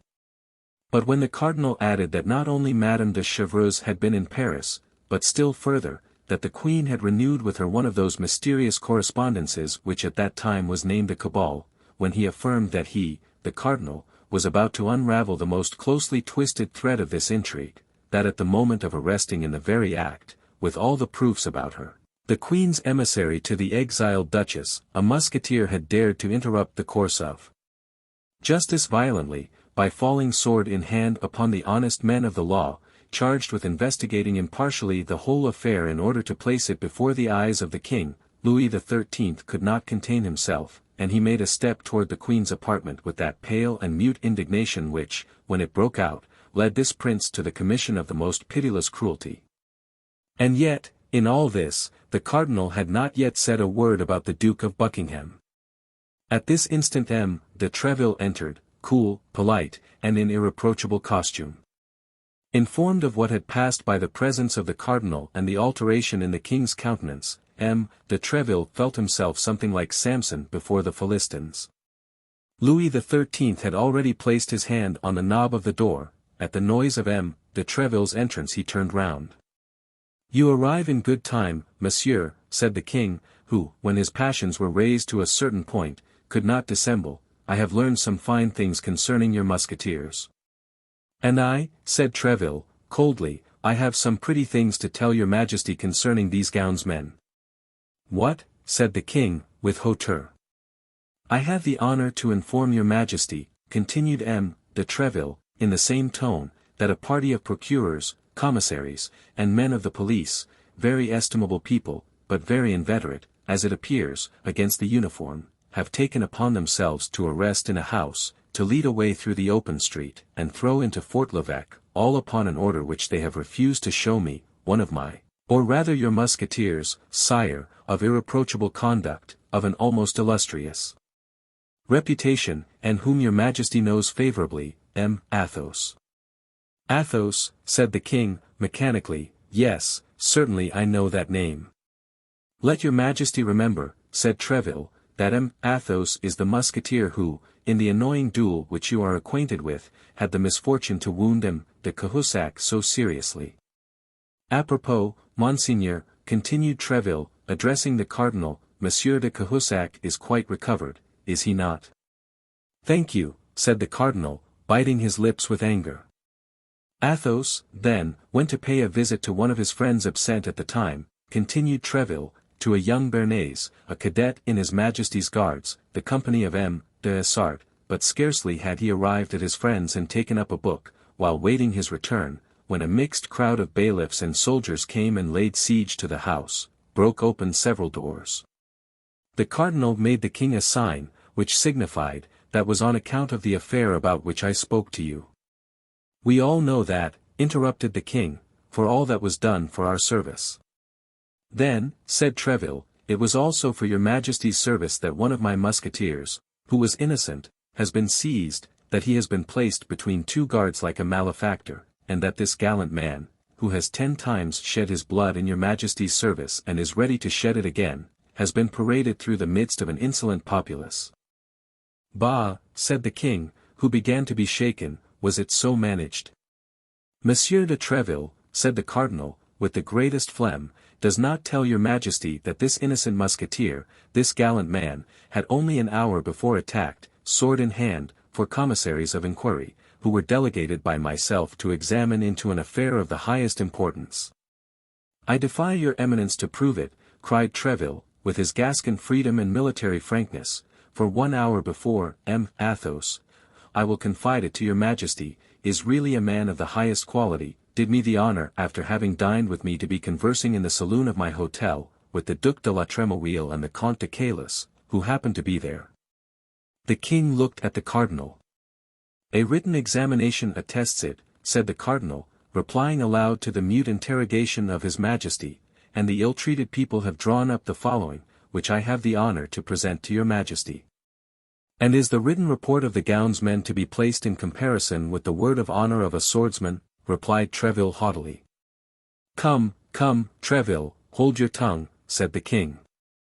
"If his eminence entertains any suspicion against one of my musketeers," said Treville, "the justice of Monsieur the Cardinal is so well known that I demand an inquiry." "In the house in which the judicial inquiry was made," continued the impassive cardinal, "there lodges, I believe, a young Béarnais, a friend of the musketeer." Your eminence means M. d'Artagnan. I mean a young man whom you patronize, M. de Treville. Yes, your eminence, it is the same. Do you not suspect this young man of having given bad counsel? To Athos, to a man double his age, interrupted Treville. No, monseigneur. Besides, D'Artagnan passed the evening with me. Well, said the cardinal, everybody seems to have passed the evening with you. Does your eminence doubt my word? Said Treville, with a brow flushed with anger. No, God forbid, said the cardinal, only, at what hour was he with you? Oh, as to that I can speak positively, your eminence, for as he came in I remarked that it was but 9:30 by the clock, although I had believed it to be later. At what hour did he leave your hotel? At 10:30, an hour after the event. Well, replied the cardinal, who could not for an instant suspect the loyalty of Treville, and who felt that the victory was escaping him, well, but Athos was taken in the house in the Rue des Fossoyeurs. Is one friend forbidden to visit another, or a musketeer of my company to fraternize with a guard of Dessart's company? Yes, when the house where he fraternizes is suspected. That house is suspected, Treville, said the king, perhaps you did not know it? Indeed, sire, I did not. The house may be suspected, but I deny that it is so in the part of it inhabited by M. d'Artagnan, for I can affirm, sire, if I can believe what he says, that there does not exist a more devoted servant of your majesty, or a more profound admirer of monsieur the cardinal. Was it not this D'Artagnan who wounded Jussac one day, in that unfortunate encounter which took place near the convent of the Carmes Déchaussés? Asked the king, looking at the cardinal, who colored with vexation. And the next day, Bernajoux. Yes, sire, yes, it is the same, and your majesty has a good memory. Come, how shall we decide? Said the king. That concerns your majesty more than me, said the cardinal. I should affirm the culpability. And I deny it, said Treville. But his majesty has judges, and these judges will decide. That is best, said the king. Send the case before the judges, it is their business to judge, and they shall judge. Only, replied Treville, it is a sad thing that in the unfortunate times in which we live, the purest life, the most incontestable virtue, cannot exempt a man from infamy in persecution. The army, I will answer for it, will be but little pleased at being exposed to rigorous treatment on account of police affairs. The expression was imprudent, but M. de Treville launched it with knowledge of his cause. He was desirous of an explosion, because in that case the mind throws forth fire, and fire enlightens. Police affairs, cried the king, taking up Treville's words, police affairs. And what do you know about them, monsieur? Meddle with your musketeers, and do not annoy me in this way. It appears, according to your account, that if by mischance a musketeer is arrested, France is in danger. What a noise about a musketeer! I would arrest 10 of them, ventrebleu, 100, even, all the company, and I would not allow a whisper. From the moment they are suspected by your majesty, said Treville, the musketeers are guilty, therefore, you see me prepared to surrender my sword, for after having accused my soldiers, there can be no doubt that monsieur the cardinal will end by accusing me. It is best to constitute myself at once a prisoner with Athos, who is already arrested, and with D'Artagnan, who most probably will be. Gascon-headed man, will you have done? Said the king. Sire, replied Treville, without lowering his voice in the least, either order my musketeer to be restored to me, or let him be tried. He shall be tried, said the cardinal. Well, so much the better, for in that case I shall demand of his majesty permission to plead for him. The king feared an outbreak. If his eminence, said he, did not have personal motives. The cardinal saw what the king was about to say and interrupted him. Pardon me, said he, but the instant your majesty considers me a prejudiced judge, I withdraw. Come, said the king, will you swear, by my father, that Athos was at your residence during the event and that he took no part in it? By your glorious father, and by yourself, whom I love and venerate above all the world, I swear it. Be so kind as to reflect, sire, said the cardinal. If we release the prisoner thus, we shall never know the truth. Athos may always be found, replied Treville, ready to answer, when it shall please the gownsmen to interrogate him. He will not desert, Monsieur the Cardinal, be assured of that, I will answer for him. No, he will not desert, said the king, he can always be found, as Treville says. Besides, added he, lowering his voice and looking with a suppliant air at the cardinal, let us give them apparent security, that is policy. This policy of Louis XIII made Richelieu smile. Order it as you please, sire, you possess the right of pardon. The right of pardoning only applies to the guilty, said Treville, who was determined to have the last word, and my musketeer is innocent. It is not mercy, then, that you are about to accord, sire, it is justice. And he is in the Fort l'Evêque, said the king. Yes, sire, in solitary confinement, in a dungeon, like the lowest criminal. The devil, murmured the king, what must be done? Sign an order for his release, and all will be said, replied the cardinal. I believe with your majesty that M. de Treville's guarantee is more than sufficient. Treville bowed very respectfully, with a joy that was not unmixed with fear. He would have preferred an obstinate resistance on the part of the cardinal to this sudden yielding.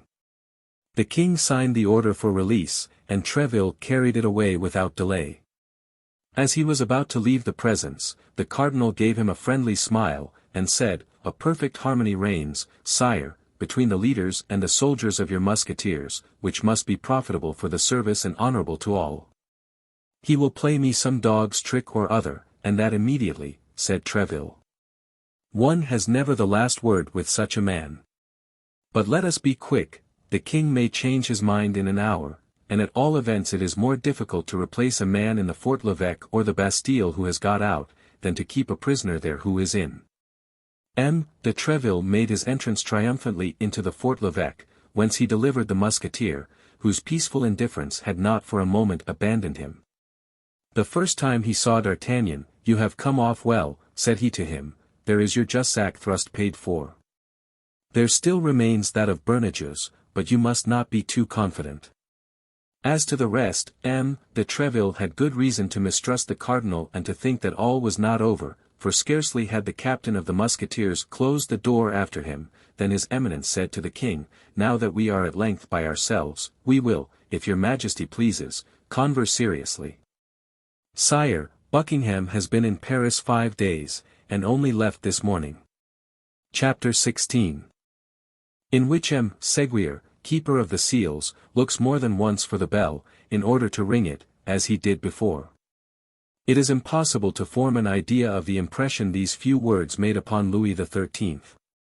He grew pale and red alternately, and the cardinal saw at once that he had recovered by a single blow all the ground he had lost.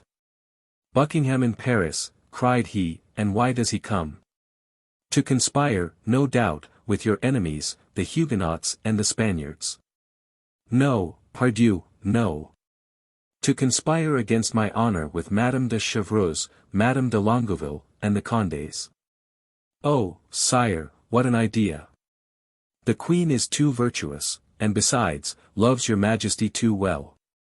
Woman is weak, Monsieur Cardinal, said the king, and as to loving me much, I have my own opinion as to that love.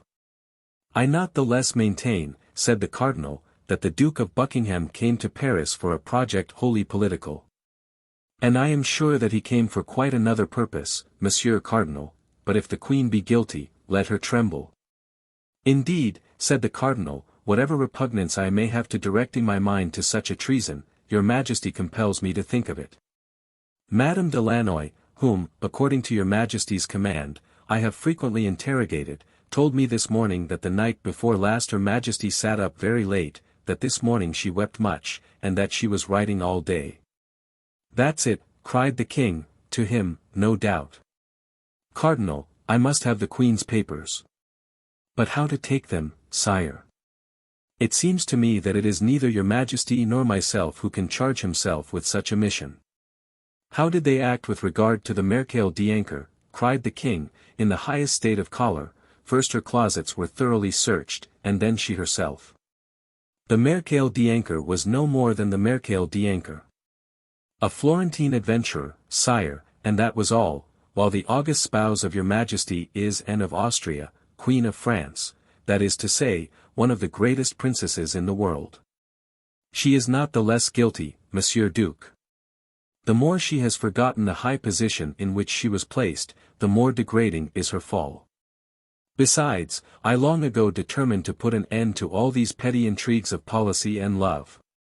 She has near her a certain Laporte, who, I believe, is the mainspring of all this, I confess, said the cardinal. You think then, as I do, that she deceives me, said the king.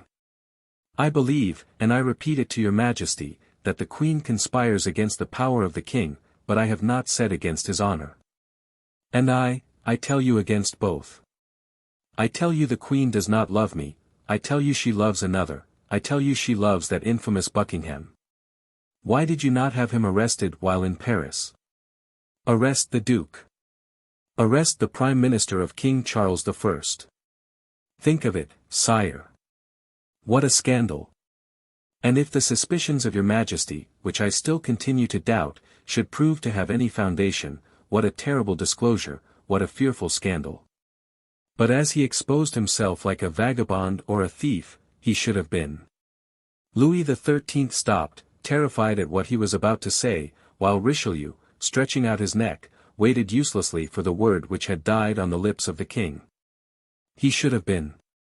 Nothing, said the king, nothing. But all the time he was in Paris, you, of course, did not lose sight of him. No, sire. Where did he lodge?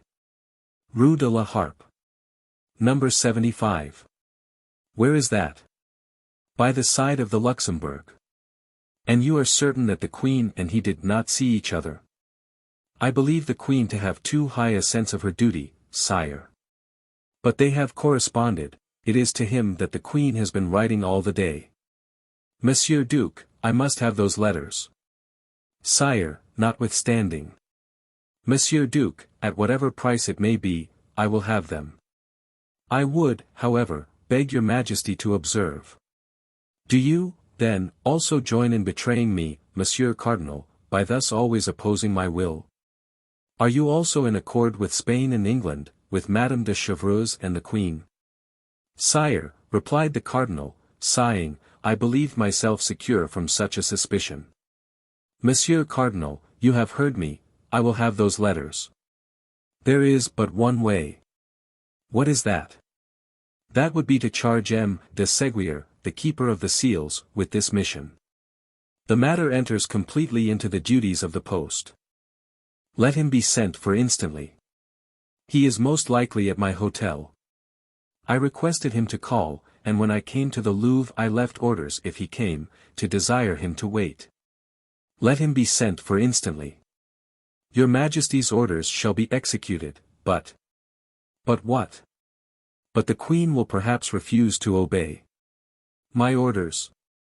Yes, if she is ignorant that these orders come from the King. Well, that she may have no doubt on that head, I will go and inform her myself. Your Majesty will not forget that I have done everything in my power to prevent a rupture. Yes, Duke, yes, I know you are very indulgent toward the Queen, too indulgent, perhaps, we shall have occasion, I warn you, at some future period to speak of that. Whenever it shall please your Majesty, but I shall be always happy and proud, sire, to sacrifice myself to the harmony which I desire to see reign between you and the Queen of France. Very well, Cardinal, very well, but, meantime, send for Monsieur the Keeper of the Seals. I will go to the Queen. And Louis XIII, opening the door of communication, passed into the corridor which led from his apartments to those of Anne of Austria. The Queen was in the midst of her women, Madame de Guétot, Madame de Sable, Madame de Montbazon, and Madame de Guémeny. In a corner was the Spanish companion, Donna Estefania, who had followed her from Madrid. Madame Guémeny was reading aloud, and everybody was listening to her with attention with the exception of the Queen, who had, on the contrary, desired this reading in order that she might be able, while feigning to listen, to pursue the thread of her own thoughts. These thoughts, gilded as they were by a last reflection of love, were not the less sad. Anne of Austria, deprived of the confidence of her husband, pursued by the hatred of the cardinal, who could not pardon her for having repulsed a more tender feeling, having before her eyes the example of the Queen Mother whom that hatred had tormented all her life, though Marie de Medicis, if the memoirs of the time are to be believed, had begun by according to the cardinal that sentiment which Anne of Austria always refused him. Anne of Austria had seen her most devoted servants fall around her most intimate confidants, her dearest favorites. Like those unfortunate persons endowed with a fatal gift, she brought misfortune upon everything she touched. Her friendship was a fatal sign which called down persecution. Madame de Chevreuse and Madame de Bernat were exiled, and Laporte did not conceal from his mistress that he expected to be arrested every instant. It was at the moment when she was plunged in the deepest and darkest of these reflections that the door of the chamber opened, and the king entered. The reader hushed herself instantly. All the ladies rose, and there was a profound silence.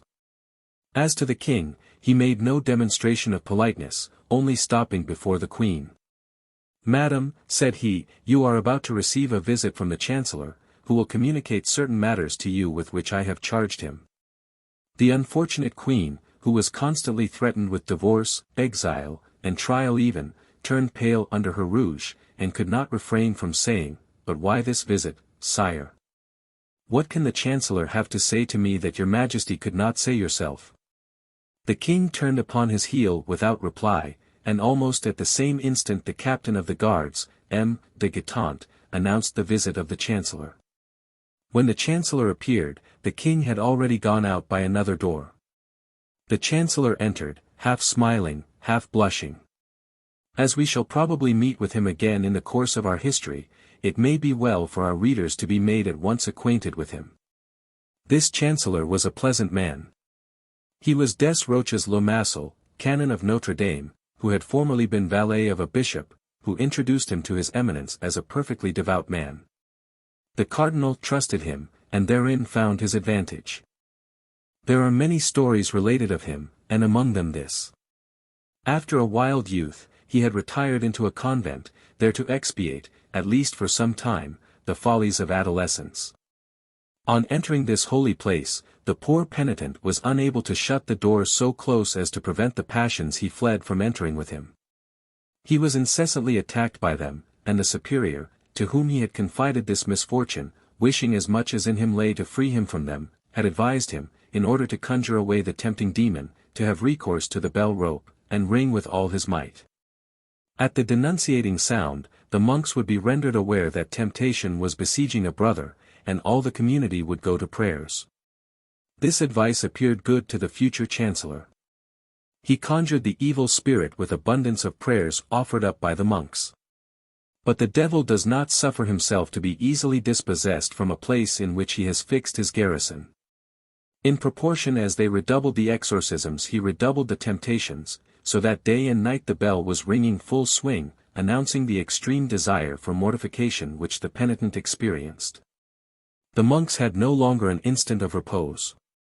By day they did nothing but ascend and descend the steps which led to the chapel. At night, in addition to complines and matins, they were further obliged to leap 20 times out of their beds and prostrate themselves on the floor of their cells. It is not known whether it was the devil who gave way, or the monks who grew tired, but within 3 months the penitent reappeared in the world with the reputation of being the most terrible possessed that ever existed. On leaving the convent he entered into the magistracy, became president on the place of his uncle, embraced the cardinal's party, which did not prove want of sagacity, became chancellor, served his eminence with zeal in his hatred against the Queen Mother and his vengeance against Anne of Austria, stimulated the judges in the affair of Calais, encouraged the attempts of M. de Laffemas, chief gamekeeper of France, then, at length, invested with the entire confidence of the cardinal, a confidence which he had so well earned, he received the singular commission for the execution of which he presented himself in the Queen's apartments. The Queen was still standing when he entered, but scarcely had she perceived him than she reseated herself in her armchair, and made a sign to her women to resume their cushions and stools, and with an air of supreme hauteur, said, "What do you desire, monsieur, and with what object do you present yourself here?" "To make, madam, in the name of the king, and without prejudice to the respect which I have the honor to owe to your Majesty, a close examination into all your papers. How, monsieur, an investigation of my papers, mine? Truly, this is an indignity. Be kind enough to pardon me, madam, but in this circumstance I am but the instrument which the king employs. Has not his Majesty just left you, and has he not himself asked you to prepare for this visit? Search, then, monsieur. I am a criminal, as it appears. Estefania, give up the keys of my drawers and my desks. For form's sake the Chancellor paid a visit to the pieces of furniture named, but he well knew that it was not in a piece of furniture that the Queen would place the important letter she had written that day. When the Chancellor had opened and shut 20 times the drawers of the secretaries, it became necessary, whatever hesitation he might experience, it became necessary, I say, to come to the conclusion of the affair, that is to say, to search the Queen herself. The Chancellor advanced, therefore, toward Anne of Austria, and said with a very perplexed and embarrassed air, and now it remains for me to make the principal examination. What is that? Asked the Queen, who did not understand, or rather was not willing to understand. His Majesty is certain that a letter has been written by you during the day, he knows that it has not yet been sent to its address. This letter is not in your table nor in your secretary, and yet this letter must be somewhere. Would you dare to lift your hand to your Queen, said Anne of Austria, drawing herself up to her full height, and fixing her eyes upon the Chancellor with an expression almost threatening. I am a faithful subject of the King, madam, and all that his Majesty commands I shall do. Well, it is true, said Anne of Austria, and the spies of the Cardinal have served him faithfully. I have written a letter today, that letter is not yet gone. The letter is here. And the Queen laid her beautiful hand on her bosom. Then give me that letter, madam, said the Chancellor. I will give it to none but the King, monsieur, said Anne. If the King had desired that the letter should be given to him, madam, he would have demanded it of you himself. But I repeat to you, I am charged with reclaiming it, and if you do not give it up. Well. He has, then, charged me to take it from you. How? What do you say? That my orders go far, madam, and that I am authorized to seek for the suspected paper, even on the person of your Majesty. What horror, cried the Queen. Be kind enough, then, madam, to act more compliantly. The conduct is infamously violent. Do you know that, monsieur? The King commands it, madam, excuse me. I will not suffer it. No, no, I would rather die, cried the Queen, in whom the imperious blood of Spain and Austria began to rise. The Chancellor made a profound reverence. Then, with the intention quite patent of not drawing back a foot from the accomplishment of the commission with which he was charged, and as the attendant of an executioner might have done in the chamber of torture, he approached Anne of Austria, from whose eyes at the same instant sprang tears of rage. The Queen was, as we have said, of great beauty. The commission might well be called delicate, and the King had reached, in his jealousy of Buckingham, the point of not being jealous of anyone else.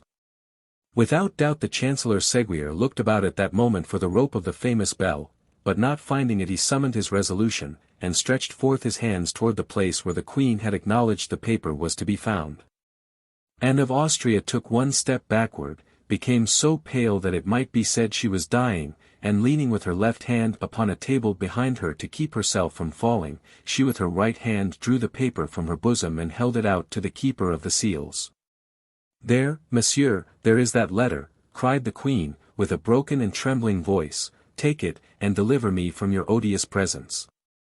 The Chancellor, who, on his part, trembled with an emotion easily to be conceived, took the letter, bowed to the ground, and retired. The door was scarcely closed upon him, when the Queen sank, half fainting, into the arms of her women. The Chancellor carried the letter to the King without having read a single word of it. The King took it with a trembling hand, looked for the address, which was wanting, became very pale, opened it slowly, then seeing by the first words that it was addressed to the King of Spain, he read it rapidly. It was nothing but a plan of attack against the Cardinal. The Queen pressed her brother and the Emperor of Austria to appear to be wounded, as they really were, by the policy of Richelieu, the eternal object of which was the abasement of the House of Austria, to declare war against France, and as a condition of peace, to insist upon the dismissal of the cardinal, but as to love, there was not a single word about it in all the letter. The king, quite delighted, inquired if the cardinal was still at the Louvre. He was told that his eminence awaited the orders of his majesty in the business cabinet. The king went straight to him. "There, Duke," said he, "you were right and I was wrong. The whole intrigue is political, and there is not the least question of love in this letter, but, on the other hand, there is abundant question of you." The cardinal took the letter, and read it with the greatest attention. Then, when he had arrived at the end of it, he read it a second time. "Well, your majesty," said he, "you see how far my enemies go. They menace you with 2 wars if you do not dismiss me.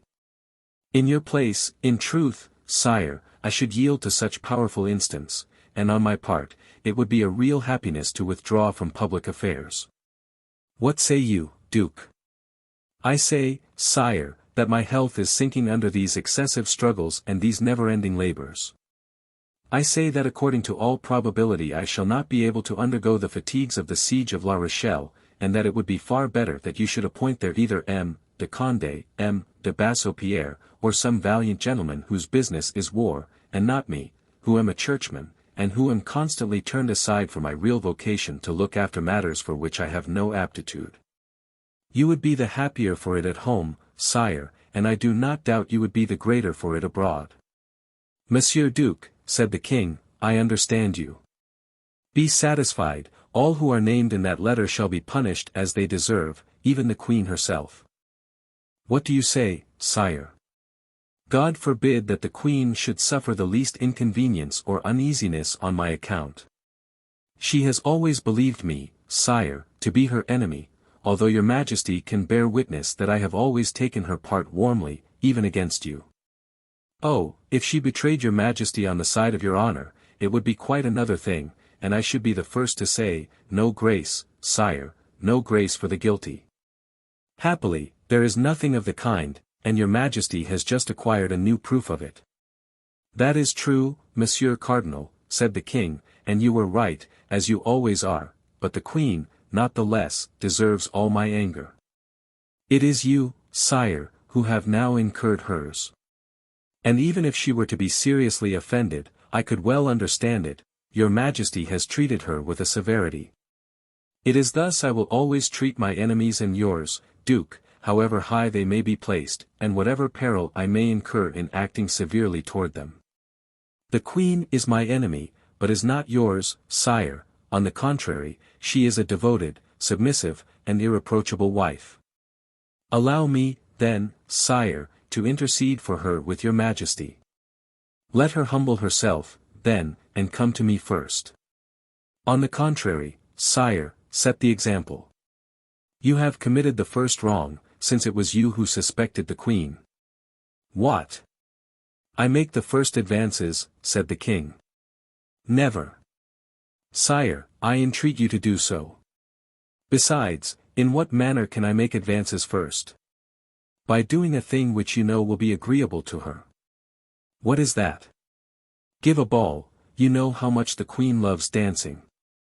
I will answer for it, her resentment will not hold out against such an attention. Monsieur Cardinal, you know that I do not like worldly pleasures.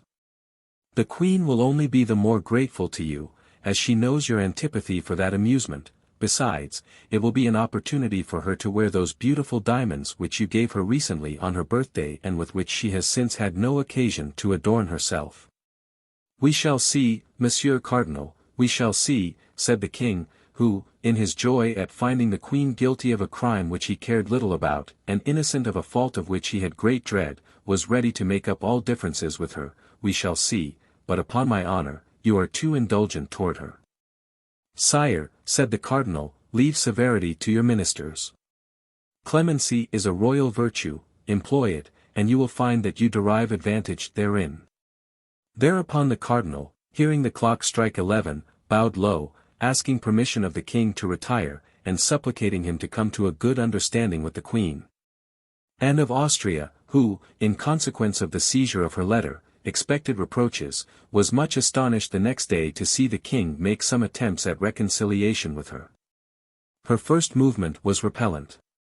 Her womanly pride and her queenly dignity had both been so cruelly offended that she could not come round at the first advance, but, over-persuaded by the advice of her women, she at last had the appearance of beginning to forget. The king took advantage of this favourable moment to tell her that he had the intention of shortly giving a fête. A fête was so rare a thing for poor Anne of Austria that at this announcement, as the cardinal had predicted, the last trace of her resentment disappeared, if not from her heart, at least from her countenance. She asked upon what day this fête would take place, but the king replied that he must consult the cardinal upon that head. Indeed, every day the king asked the cardinal when this fête should take place, and every day the cardinal, under some pretext, deferred fixing it. 10 days passed away thus. On the 8th day after the scene we have described, the cardinal received a letter with the London stamp which only contained these lines: "I have them, but I am unable to leave London for want of money. Send me 500 pistoles, and 4 or 5 days after I have received them I shall be in Paris." On the same day the cardinal received this letter the king put his customary question to him. Richelieu counted on his fingers, and said to himself, "She will arrive, she says, 4 or 5 days after having received the money. It will require 4 or 5 days for the transmission of the money, 4 or 5 days for her to return, that makes 10 days. Now, allowing for contrary winds, accidents, and a woman's weakness, there are 12 days. Well, Duke, said the king, have you made your calculations? Yes, sire. Today is the 20th of September. The aldermen of the city give a fête on the 3rd of October. That will fall in wonderfully well, you will not appear to have gone out of your way to please the queen. Then the cardinal added, apropos, sire, do not forget to tell her majesty the evening before the fête that you should like to see how her diamond studs become her. Chapter 17. Bonacieux at home. It was the second time the cardinal had mentioned these diamond studs to the king. Louis XIII was struck with this insistence, and began to fancy that this recommendation concealed some mystery. More than once the king had been humiliated by the cardinal, whose police, without having yet attained the perfection of the modern police, were excellent, being better informed than himself, even upon what was going on in his own household. He hoped, then, in a conversation with Anne of Austria, to obtain some information from that conversation, and afterward to come upon his eminence with some secret which the cardinal either knew or did not know, but which, in either case, would raise him infinitely in the eyes of his minister. He went then to the queen, and according to custom accosted her with fresh menaces against those who surrounded her. Anne of Austria lowered her head, allowed the torrent to flow on without replying, hoping that it would cease of itself, but this was not what Louis XIII meant. Louis XIII wanted a discussion from which some light or other might break, convinced as he was that the cardinal had some afterthought and was preparing for him one of those terrible surprises which his eminence was so skilful in getting up. He arrived at this end by his persistence in accusation. But, cried Anne of Austria, tired of these vague attacks, but, sire, you do not tell me all that you have in your heart.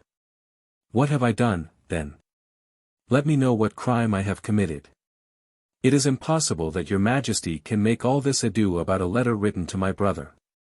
The king, attacked in a manner so direct, did not know what to answer, and he thought that this was the moment for expressing the desire which he was not going to have made until the evening before the fête. Madam, said he, with dignity, there will shortly be a ball at the Hôtel de Ville. I wish, in order to honor our worthy alderman, you should appear in ceremonial costume, and above all, ornamented with the diamond studs which I gave you on your birthday. That is my answer. The answer was terrible. Anne of Austria believed that Louis XIII knew all, and that the cardinal had persuaded him to employ this long dissimulation of 7 or 8 days, which, likewise, was characteristic. She became excessively pale, leaned her beautiful hand upon a console, which hand appeared then like one of wax, and looking at the king with terror in her eyes, she was unable to reply by a single syllable. You hear, madam, said the king, who enjoyed the embarrassment to its full extent, but without guessing the cause. You hear, madam? Yes, sire, I hear, stammered the queen. You will appear at this ball? Yes. With those studs? Yes.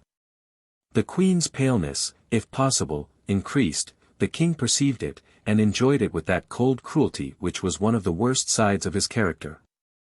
Then that is agreed, said the king, and that is all I had to say to you. But on what day will this ball take place? Asked Anne of Austria. Louis XIII felt instinctively that he ought not to reply to this question, the queen having put it in an almost dying voice. Oh, very shortly, madam, said he, but I do not precisely recollect the date of the day.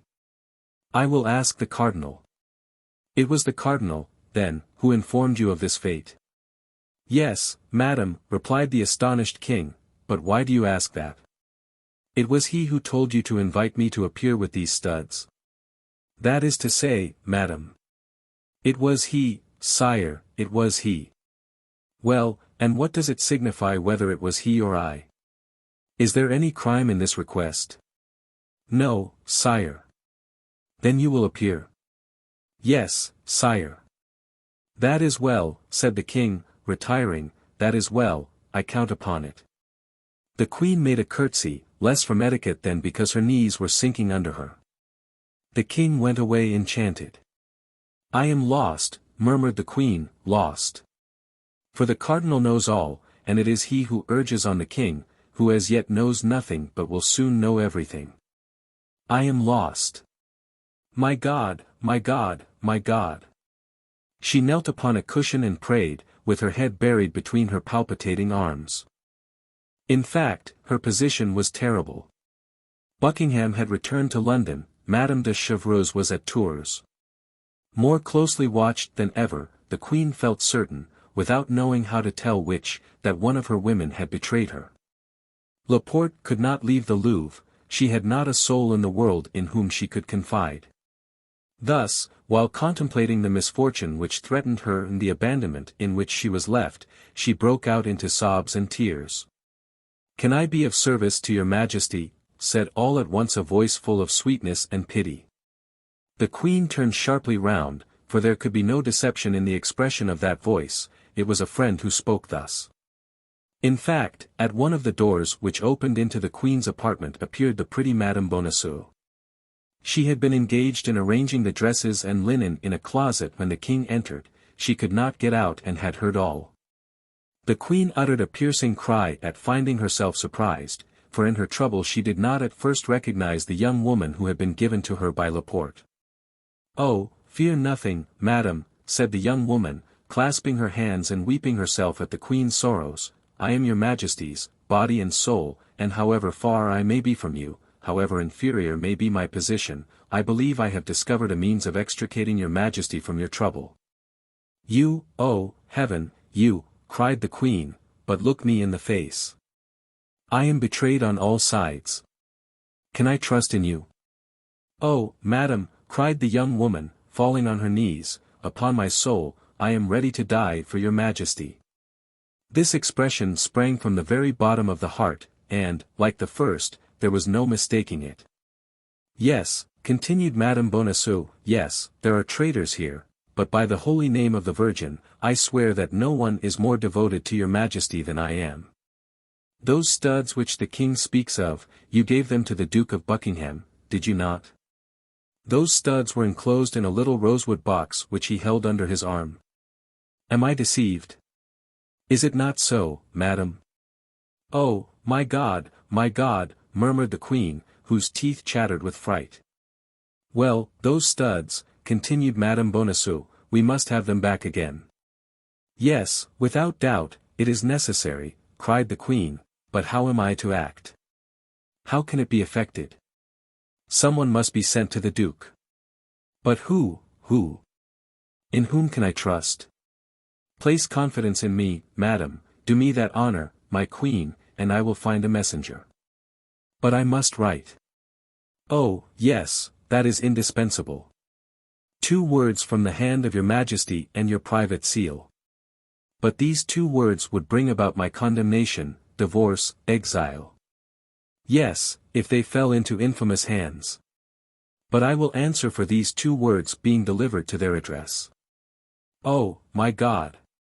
I must then place my life, my honor, my reputation, in your hands. Yes, yes, madam, you must, and I will save them all. But how? Tell me at least the means. My husband had been at liberty these 2 or 3 days. I have not yet had time to see him again. He is a worthy, honest man who entertains neither love nor hatred for anybody. He will do anything I wish. He will set out upon receiving an order from me, without knowing what he carries, and he will carry your Majesty's letter, without even knowing it is from your Majesty, to the address which is on it. The Queen took the 2 hands of the young woman with a burst of emotion, gazed at her as if to read her very heart, and, seeing nothing but sincerity in her beautiful eyes, embraced her tenderly. "Do that," cried she, "and you will have saved my life, you will have saved my honor. Do not exaggerate the service I have the happiness to render your Majesty. I have nothing to save for your Majesty, you are only the victim of perfidious plots." That is true, my child," said the Queen, "you are right. Give me then, that letter, madam, time presses." The Queen ran to a little table, on which were ink, paper, and pens. She wrote 2 lines, sealed the letter with her private seal, and gave it to Madame Bonacieux. "And now," said the Queen, "we are forgetting one very necessary thing." "What is that, madam?" "Money." Madame Bonacieux blushed. "Yes, that is true," said she, "and I will confess to your Majesty that my husband—" "Your husband has none. Is that what you would say?" "He has some, but he is very avaricious, that is his fault. Nevertheless, let not your Majesty be uneasy, we will find means." "And I have none either," said the Queen. Those who have read the memoirs of Madame de Motteville will not be astonished at this reply. But wait a minute. Anne of Austria ran to her jewel case. "Here," said she, "here is a ring of great value, as I have been assured. It came from my brother, the King of Spain. It is mine, and I am at liberty to dispose of it. Take this ring, raise money with it, and let your husband set out. In an hour you shall be obeyed." "You see the address," said the Queen, speaking so low that Madame Bonacieux could hardly hear what she said, "to my Lord Duke of Buckingham, London. The letter shall be given to himself." "Generous girl," cried Anne of Austria. Madame Bonacieux kissed the hands of the Queen, concealed the paper in the bosom of her dress, and disappeared with the lightness of a bird. 10 minutes afterward she was at home. As she told the Queen, she had not seen her husband since his liberation, she was ignorant of the change that had taken place in him with respect to the Cardinal, a change which had since been strengthened by 2 or 3 visits from the Comte de Rochefort, who had become the best friend of Bonacieux, and had persuaded him, without much trouble, that no culpable sentiments had prompted the abduction of his wife, but that it was only a political precaution. She found M. Bonacieux alone. The poor man was recovering with difficulty the order in his house, in which he had found most of the furniture broken and the closets nearly emptied, justice not being one of the 3 things which King Solomon names as leaving no traces of their passage. As to the servant, she had run away at the moment of her master's arrest. Terror had had such an effect upon the poor girl that she had never ceased walking from Paris till she reached Burgundy, her native place. The worthy mercer had, immediately upon re-entering his house, informed his wife of his happy return, and his wife had replied by congratulating him, and telling him that the first moment she could steal from her duties should be devoted to paying him a visit. This first moment had been delayed 5 days, which, under any other circumstances, might have appeared rather long to M. Bonacieux, but he had, in the visit he had made to the Cardinal and in the visits Rochefort had made him, ample subjects for reflection, and as everybody knows, nothing makes time pass more quickly than reflection. This was the more so because Bonacieux's reflections were all rose-colored. Rochefort called him his friend, his dear Bonacieux, and never ceased telling him that the Cardinal had a great respect for him. The mercer fancied himself already on the high road to honors and fortune. On her side Madame Bonacieux had also reflected, but, it must be admitted, upon something widely different from ambition. In spite of herself, her thoughts constantly reverted to that handsome young man who was so brave and appeared to be so much in love. Married at 18 to M. Bonacieux, having always lived among her husband's friends, people little capable of inspiring any sentiment whatever in a young woman whose heart was above her position, Madame Bonacieux had remained insensible to vulgar seductions, but at this period the title of gentleman had great influence with the citizen class, and D'Artagnan was a gentleman. Besides, he wore the uniform of the Guards, which, next to that of the Musketeers, was most admired by the ladies. He was, we repeat, handsome, young, and bold. He spoke of love like a man who did love and was anxious to be loved in return. There was certainly enough in all this to turn a head only 23 years old, and Madame Bonacieux had just attained that happy period of life. The couple, then, although they had not seen each other for 8 days, and during that time serious events had taken place in which both were concerned, accosted each other with a degree of preoccupation. Nevertheless, Bonacieux manifested real joy, and advanced toward his wife with open arms. Madame Bonacieux presented her cheek to him. "Let us talk a little," said she. "How?" said Bonacieux, astonished. "Yes, I have something of the highest importance to tell you." "True," said he, "and I have some questions sufficiently serious to put to you. Describe to me your abduction, I pray you." "Oh, that's of no consequence just now," said Madame Bonacieux. "And what does it concern, then, my captivity?" "I heard of it the day it happened, but as you were not guilty of any crime, as you were not guilty of any intrigue, as you, in short, knew nothing that could compromise yourself or anybody else, I attached no more importance to that event than it merited." "You speak very much at your ease, madam," said Bonacieux, hurt at the little interest his wife showed in him. "Do you know that I was plunged during a day and night in a dungeon of the Bastille?" "Oh, a day and night soon pass away. Let us return to the object that brings me here." "What, that which brings you home to me? Is it not the desire of seeing a husband again from whom you have been separated for a week?" asked the mercer, piqued to the quick. "Yes, that first, and other things afterward." "Speak." "It is a thing of the highest interest, and upon which our future fortune perhaps depends. The complexion of our fortune has changed very much since I saw you, Madame Bonacieux, and I should not be astonished if in the course of a few months it were to excite the envy of many folks. Yes, particularly if you follow the instructions I am about to give you." "Me?" "Yes, you. There is good and holy action to be performed, monsieur, and much money to be gained at the same time." Madame Bonacieux knew that in talking of money to her husband, she took him on his weak side. But a man, were he even a mercer, when he had talked for 10 minutes with Cardinal Richelieu, is no longer the same man. "Much money to be gained," said Bonacieux, protruding his lip. "Yes, much." "About how much?" "1,000 pistoles, perhaps." "What you demand of me is serious, then." "It is indeed." "What must be done?" "You must go away immediately. I will give you a paper which you must not part with on any account, and which you will deliver into the proper hands." "And whither am I to go?" "To London." "I go to London." "Go to?" "You jest." "I have no business in London." "But others wish that you should go there." "But who are those others?" "I warn you that I will never again work in the dark, and that I will know not only to what I expose myself, but for whom I expose myself. An illustrious person sends you, an illustrious person awaits you.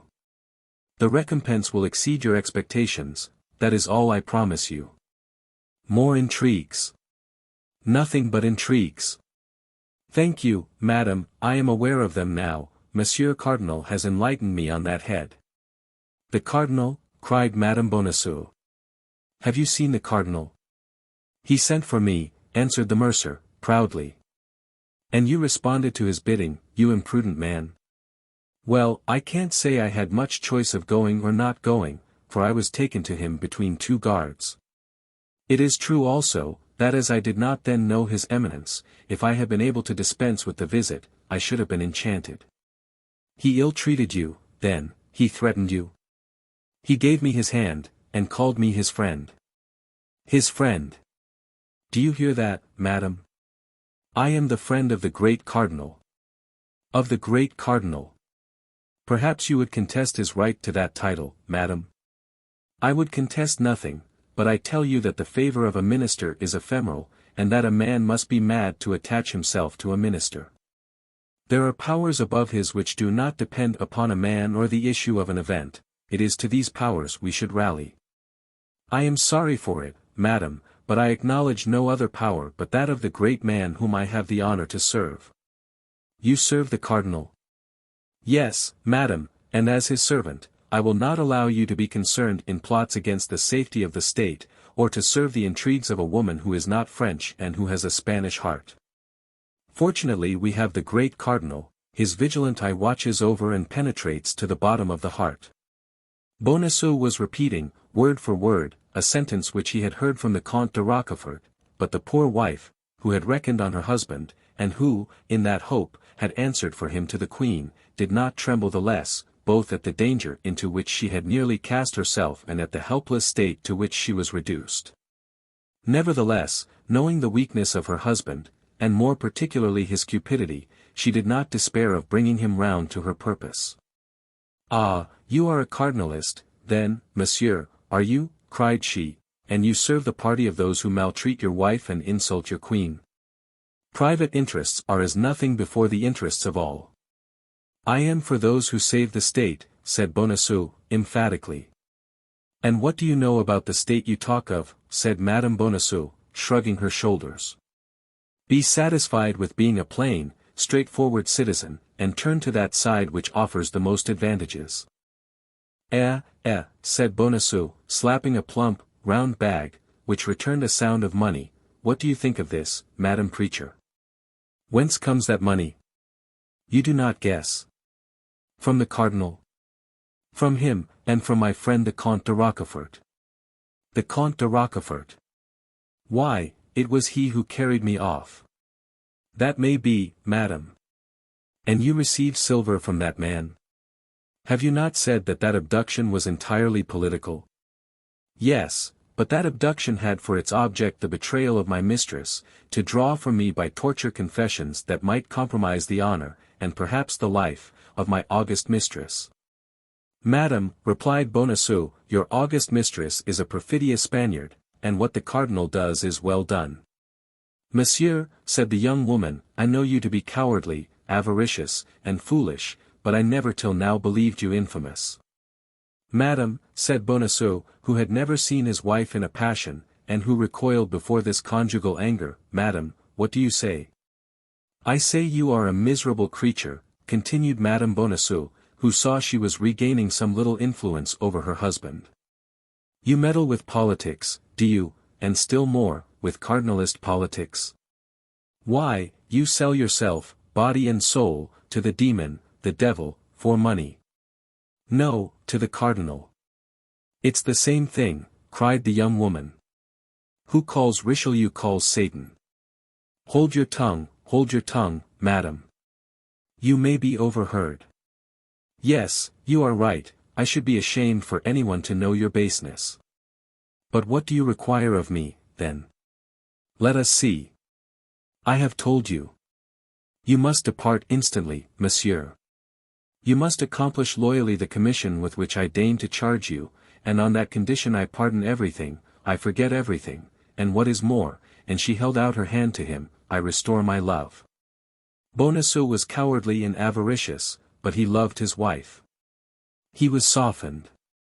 A man of 50 cannot long bear malice with a wife of 23. Madame Bonacieux saw that he hesitated. "Come. Have you decided?" said she. "But, my dear love, reflect a little upon what you require of me. London is far from Paris, very far, and perhaps the commission with which you charge me is not without dangers. What matters it, if you avoid them?" "Hold, Madame Bonacieux," said the mercer, "hold. I positively refuse, intrigues terrify me. I have seen the Bastille. My phew! That's a frightful place, that Bastille. Only to think of it makes my flesh crawl. They threatened me with torture. Do you know what torture is? Wooden points that they stick in between your legs till your bones stick out. No, positively I will not go. And, morbleu, why do you not go yourself? For in truth, I think I have hitherto been deceived in you. I really believe you are a man, and a violent one, too. And you are a woman, a miserable woman, stupid and brutal. You are afraid, are you? Well, if you do not go this very instant, I will have you arrested by the Queen's orders, and I will have you placed in the Bastille which you dread so much. Bonacieux fell into a profound reflection. He weighed the two angers in his brain, that of the cardinal and that of the Queen. That of the cardinal predominated enormously. Have me arrested on the part of the Queen, said he, and I will appeal to his eminence. At once Madame Bonacieux saw that she had gone too far, and she was terrified at having communicated so much. She for a moment contemplated with fright that stupid countenance, impressed with the invincible resolution of a fool that is overcome by fear. Well, be it so, said she. Perhaps, when all is considered, you are right. In the long run, a man knows more about politics than a woman, particularly such as, like you, M. Bonacieux, have conversed with the cardinal. And yet it is very hard, added she, that a man upon whose affection I thought I might depend, treats me thus unkindly and will not comply with any of my fancies. That is because your fancies go too far, replied the triumphant Bonacieux, and I mistrust them. Well, I will give it up, then, said the young woman, sighing. It is well as it is, say no more about it. At least you should tell me what I should have to do in London, replied Bonacieux, who remembered a little too late that Rochefort had desired him to endeavour to obtain his wife's secrets. It is of no use for you to know anything about it, said the young woman, whom an instinctive mistrust now impelled to draw back. It was about one of those purchases that interest women, a purchase by which much might have been gained. But the more the young woman excused herself, the more important Bonacieux thought the secret which she declined to confide to him. He resolved then to hasten immediately to the residence of the Comte de Rochefort, and tell him that the Queen was seeking for a messenger to send to London. Pardon me for quitting you, my dear Madame Bonacieux, said he, but, not knowing you would come to see me, I had made an engagement with a friend. I shall soon return, and if you will wait only a few minutes for me, as soon as I have concluded my business with that friend, as it is growing late, I will come back and reconduct you to the Louvre. Thank you, monsieur, you are not brave enough to be of any use to me whatever, replied Madame Bonacieux. I shall return very safely to the Louvre all alone. As you please, Madame Bonacieux, said the ex-mercer. Shall I see you again soon? Next week I hope my duties will afford me a little liberty, and I will take advantage of it to come and put things in order here, as they must necessarily be much deranged. Very well, I shall expect you. You are not angry with me? Not the least in the world. Till then, then. Till then. Bonacieux kissed his wife's hand, and set off at a quick pace. Well, said Madame Bonacieux, when her husband had shut the street door and she found herself alone, that imbecile lacked but one thing, to become a cardinalist. And I, who have answered for him to the Queen, I, who have promised my poor mistress, ah, my God, my God. She will take me for one of those wretches with whom the palace swarms and who are placed about her as spies. Ah, M. Bonacieux, I never did love you much, but now it is worse than ever. I hate you, and on my word you shall pay for this. At the moment she spoke these words a rap on the ceiling made her raise her head, and a voice which reached her through the ceiling cried, Dear Madame Bonacieux, open for me the little door on the alley, and I will come down to you. Chapter 18. Lover and Husband. Ah, madam, said D'Artagnan, entering by the door which the young woman opened for him, allow me to tell you that you have a bad sort of a husband. You have, then, overheard our conversation, asked Madame Bonacieux, eagerly, and looking at D'Artagnan with disquiet. The whole. But how, my God? By a mode of proceeding known to myself, and by which I likewise overheard the more animated conversation which he had with the cardinal's police. And what did you understand by what we said? 1,000 things. In the first place, that, unfortunately, your husband is a simpleton and a fool. In the next place, you are in trouble, of which I am very glad, as it gives me an opportunity of placing myself at your service, and God knows I am ready to throw myself into the fire for you. Finally, that the Queen wants a brave, intelligent, devoted man to make a journey to London for her. I have at least 2 of the 3 qualities you stand in need of, and here I am. Madame Bonacieux made no reply, but her heart beat with joy and secret hope shone in her eyes. "And what guarantee will you give me," asked she, "if I consent to confide this message to you?" "My love for you." "Speak. Command. What is to be done?" My God," murmured the young woman, "ought I to confide such a secret to you, monsieur? You are almost a boy. I see that you require someone to answer for me. I admit that would reassure me greatly. Do you know Athos? No. Porthos? No. Aramis? No. Who are these gentlemen? 3 of the king's Musketeers. Do you know M. de Treville, their captain? Oh, yes, him. I know him, not personally, but from having heard the Queen speak of him more than once as a brave and loyal gentleman. You do not fear lest he should betray you to the cardinal? Oh, no, certainly not. Well, reveal your secret to him, and ask him whether, however important, however valuable, however terrible it may be, you may not confide it to me. But this secret is not mine, and I cannot reveal it in this manner. You were about to confide it to M. Bonacieux, said D'Artagnan, with chagrin. As one confides a letter to the hollow of a tree, to the wing of a pigeon, to the collar of a dog. And yet, you see plainly that I love you. You say so. I am an honorable man. You say so. I am a gallant fellow. I believe it. I am brave. Oh, I am sure of that. Then, put me to the proof. Madame Bonacieux looked at the young man, restrained for a minute by a last hesitation, but there was such an ardor in his eyes, such persuasion in his voice, that she felt herself constrained to confide in him. Besides, she found herself in circumstances where everything must be risked for the sake of everything. The Queen might be as much injured by too much reticence as by too much confidence, and, let us admit it, the involuntary sentiment which she felt for her young protector decided her to speak. "Listen," said she, "I yield to your protestations, I yield to your assurances. But I swear to you, before God who hears us, that if you betray me, and my enemies pardon me, I will kill myself, while accusing you of my death."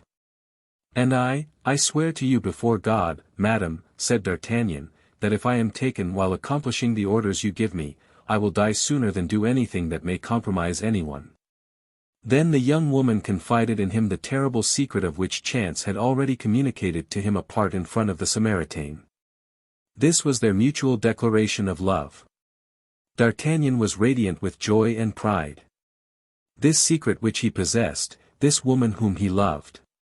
Confidence and love made him a giant. "I go," said he, "I go at once." "How, you will go," said Madame Bonacieux, "and your regiment, your captain? By my soul, you had made me forget all that, dear Constance." "Yes, you are right, a furlough is needful." "Still another obstacle," murmured Madame Bonacieux, sorrowfully. "As to that," cried D'Artagnan, after a moment of reflection, "I shall surmount it, be assured." "How so?" "I will go this very evening to Treville, whom I will request to ask this favor for me of his brother-in-law, M. de Essart. But another thing." "What?" asked D'Artagnan, seeing that Madame Bonacieux hesitated to continue. "You have, perhaps, no money?" "Perhaps is too much," said D'Artagnan, smiling. "Then," replied Madame Bonacieux, opening a cupboard and taking from it the very bag which a half-hour before her husband had caressed so affectionately, "take this bag." "The cardinal's?" cried D'Artagnan, breaking into a loud laugh. he having heard, as may be remembered, thanks to the broken boards, every syllable of the conversation between the mercer and his wife. "The cardinals," replied Madame Bonacieux. "You see it makes a very respectable appearance." "Pardieu," cried D'Artagnan, "it will be a double amusing affair to save the queen with the cardinal's money." "You are an amiable and charming young man," said Madame Bonacieux. "Be assured you will not find her majesty ungrateful." "Oh, I am already grandly recompensed," cried D'Artagnan. "I love you, you permit me to tell you that I do, that is already more happiness than I dared to hope." "Silence," said Madame Bonacieux, starting. "What? Someone is talking in the street. It is the voice of my husband. Yes, I recognize it." D'Artagnan ran to the door and pushed the bolt. "He shall not come in before I am gone," said he, "and when I am gone, you can open to him. But I ought to be gone, too. And the disappearance of his money, how am I to justify it if I am here?" "You are right, we must go out." "Go out? How?" "He will see us if we go out." "Then you must come up into my room." "Ah," said Madame Bonacieux, "you speak that in a tone that frightens me." Madame Bonacieux pronounced these words with tears in her eyes. D'Artagnan saw those tears, and much disturbed, softened, he threw himself at her feet. "With me you will be as safe as in a temple, I give you my word of a gentleman." "Let us go," said she, "I place full confidence in you, my friend." D'Artagnan drew back the bolt with precaution, and both, light as shadows, glided through the interior door into the passage, ascended the stairs as quietly as possible, and entered D'Artagnan's chambers. Once there, for greater security, the young man barricaded the door. They both approached the window, and through a slit in the shutter they saw Bonacieux talking with a man in a cloak. At sight of this man, D'Artagnan started, and half drawing his sword, sprang toward the door. It was the man of Meung. "What are you going to do?" cried Madame Bonacieux. "You will ruin us all." "But I have sworn to kill that man," said D'Artagnan. "Your life is devoted from this moment, and does not belong to you. In the name of the Queen I forbid you to throw yourself into any peril which is foreign to that of your journey." "And do you command nothing in your own name?" "In my name," said Madame Bonacieux, with great emotion, "in my name I beg you. But listen, they appear to be speaking of me." D'Artagnan drew near the window, and lent his ear. Bonacieux had opened his door, and seeing the apartment, had returned to the man in the cloak, whom he had left alone for an instant. "She is gone," said he, "she must have returned to the Louvre." "You are sure," replied the stranger, "that she did not suspect the intentions with which you went out?" "No," replied Bonacieux, with a self-sufficient air, "she is too superficial a woman." "Is the young guardsman at home?" "I do not think he is, as you see, his shutter is closed, and you can see no light shine through the chinks of the shutters. All the same, it is well to be certain." "How so?" "By knocking at his door." "Go. I will ask his servant." Bonacieux re-entered the house, passed through the same door that had afforded a passage for the two fugitives, went up to D'Artagnan's door, and knocked. No one answered. Porthos, in order to make a greater display, had that evening borrowed Planchet. As to D'Artagnan, he took care not to give the least sign of existence. The moment the hand of Bonacieux sounded on the door, the two young people felt their hearts bound within them. "There is nobody within," said Bonacieux. "Never mind. Let us return to your apartment. We shall be safer there than in the doorway." "Ah, my God," whispered Madame Bonacieux, "we shall hear no more." "On the contrary," said D'Artagnan, "we shall hear better." D'Artagnan raised the 3 or 4 boards which made his chamber another ear of Dionysius, spread a carpet on the floor, went upon his knees, and made a sign to Madame Bonacieux to stoop as he did toward the opening. "You are sure there is nobody there?" said the stranger. "I will answer for it," said Bonacieux. "And you think that your wife has returned to the Louvre without speaking to anyone but yourself?" "I am sure of it." That is an important point, do you understand? Then the news I brought you is of value? The greatest, my dear Bonacieux, I don't conceal this from you. Then the cardinal will be pleased with me. I have no doubt of it. The great cardinal.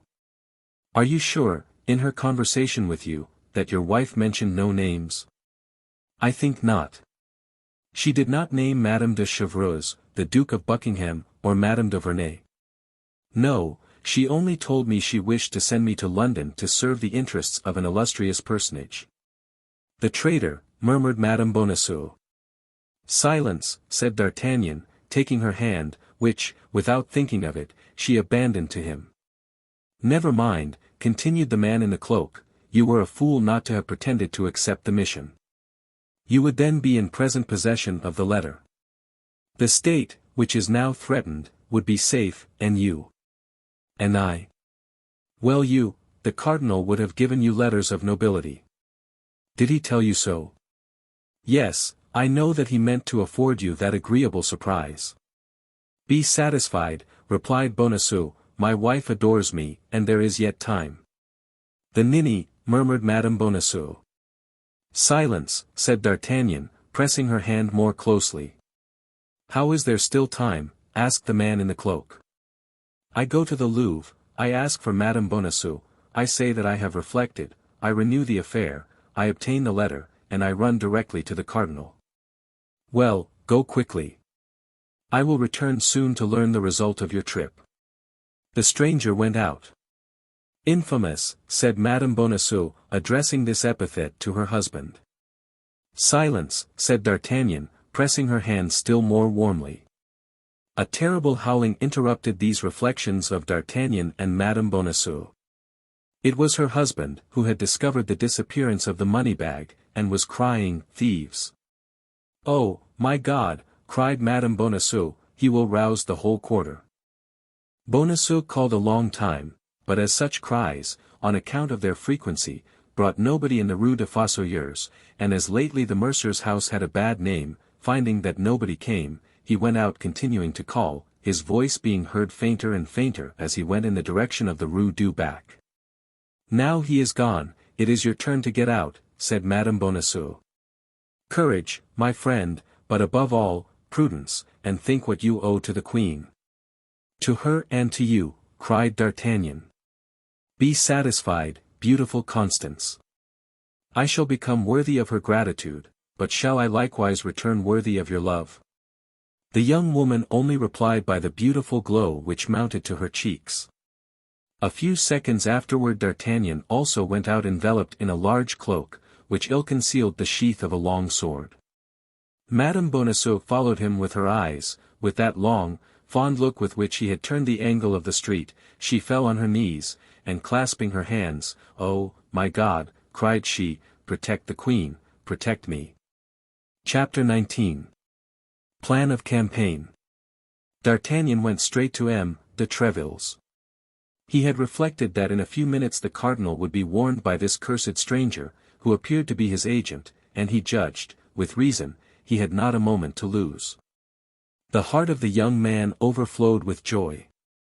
An opportunity presented itself to him in which there would be at the same time glory to be acquired, and money to be gained, and as a far higher encouragement, it brought him into close intimacy with a woman he adored. This chance did, then, for him at once more than he would have dared to ask of Providence. M. de Treville was in his saloon with his habitual court of gentlemen.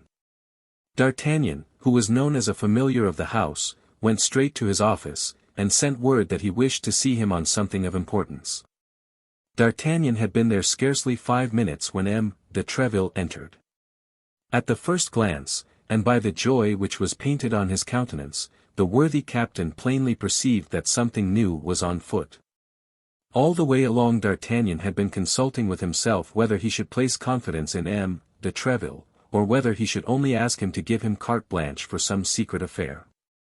But M. de Treville had always been so thoroughly his friend, had always been so devoted to the king and queen, and hated the cardinal so cordially, that the young man resolved to tell him everything. "Did you ask for me, my good friend?" said M. de Treville. "Yes, monsieur," said D'Artagnan, lowering his voice, and you will pardon me, I hope, for having disturbed you when you know the importance of my business. Speak, then, I am all attention. It concerns nothing less, said D'Artagnan, lowering his voice, than the honor, perhaps the life of the Queen. What did you say? Asked M. de Treville, glancing round to see if they were surely alone, and then fixing his questioning look upon D'Artagnan.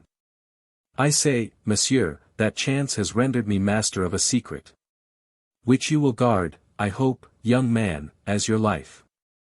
But which I must impart to you, monsieur, for you alone can assist me in the mission I have just received from Her Majesty. Is this secret your own? No, monsieur, it is Her Majesty's. Are you authorized by Her Majesty to communicate it to me? No, monsieur, for, on the contrary, I am desired to preserve the profoundest mystery. Why, then, are you about to betray it to me? Because, as I said, without you I can do nothing, and I am afraid you will refuse me the favor I come to ask if you do not know to what end I ask it. Keep your secret, young man, and tell me what you wish. I wish you to obtain for me, from M. de Essart, leave of absence for 15 days. When? This very night. You leave Paris? I am going on a mission. May you tell me whither? To London. Has anyone an interest in preventing your arrival there?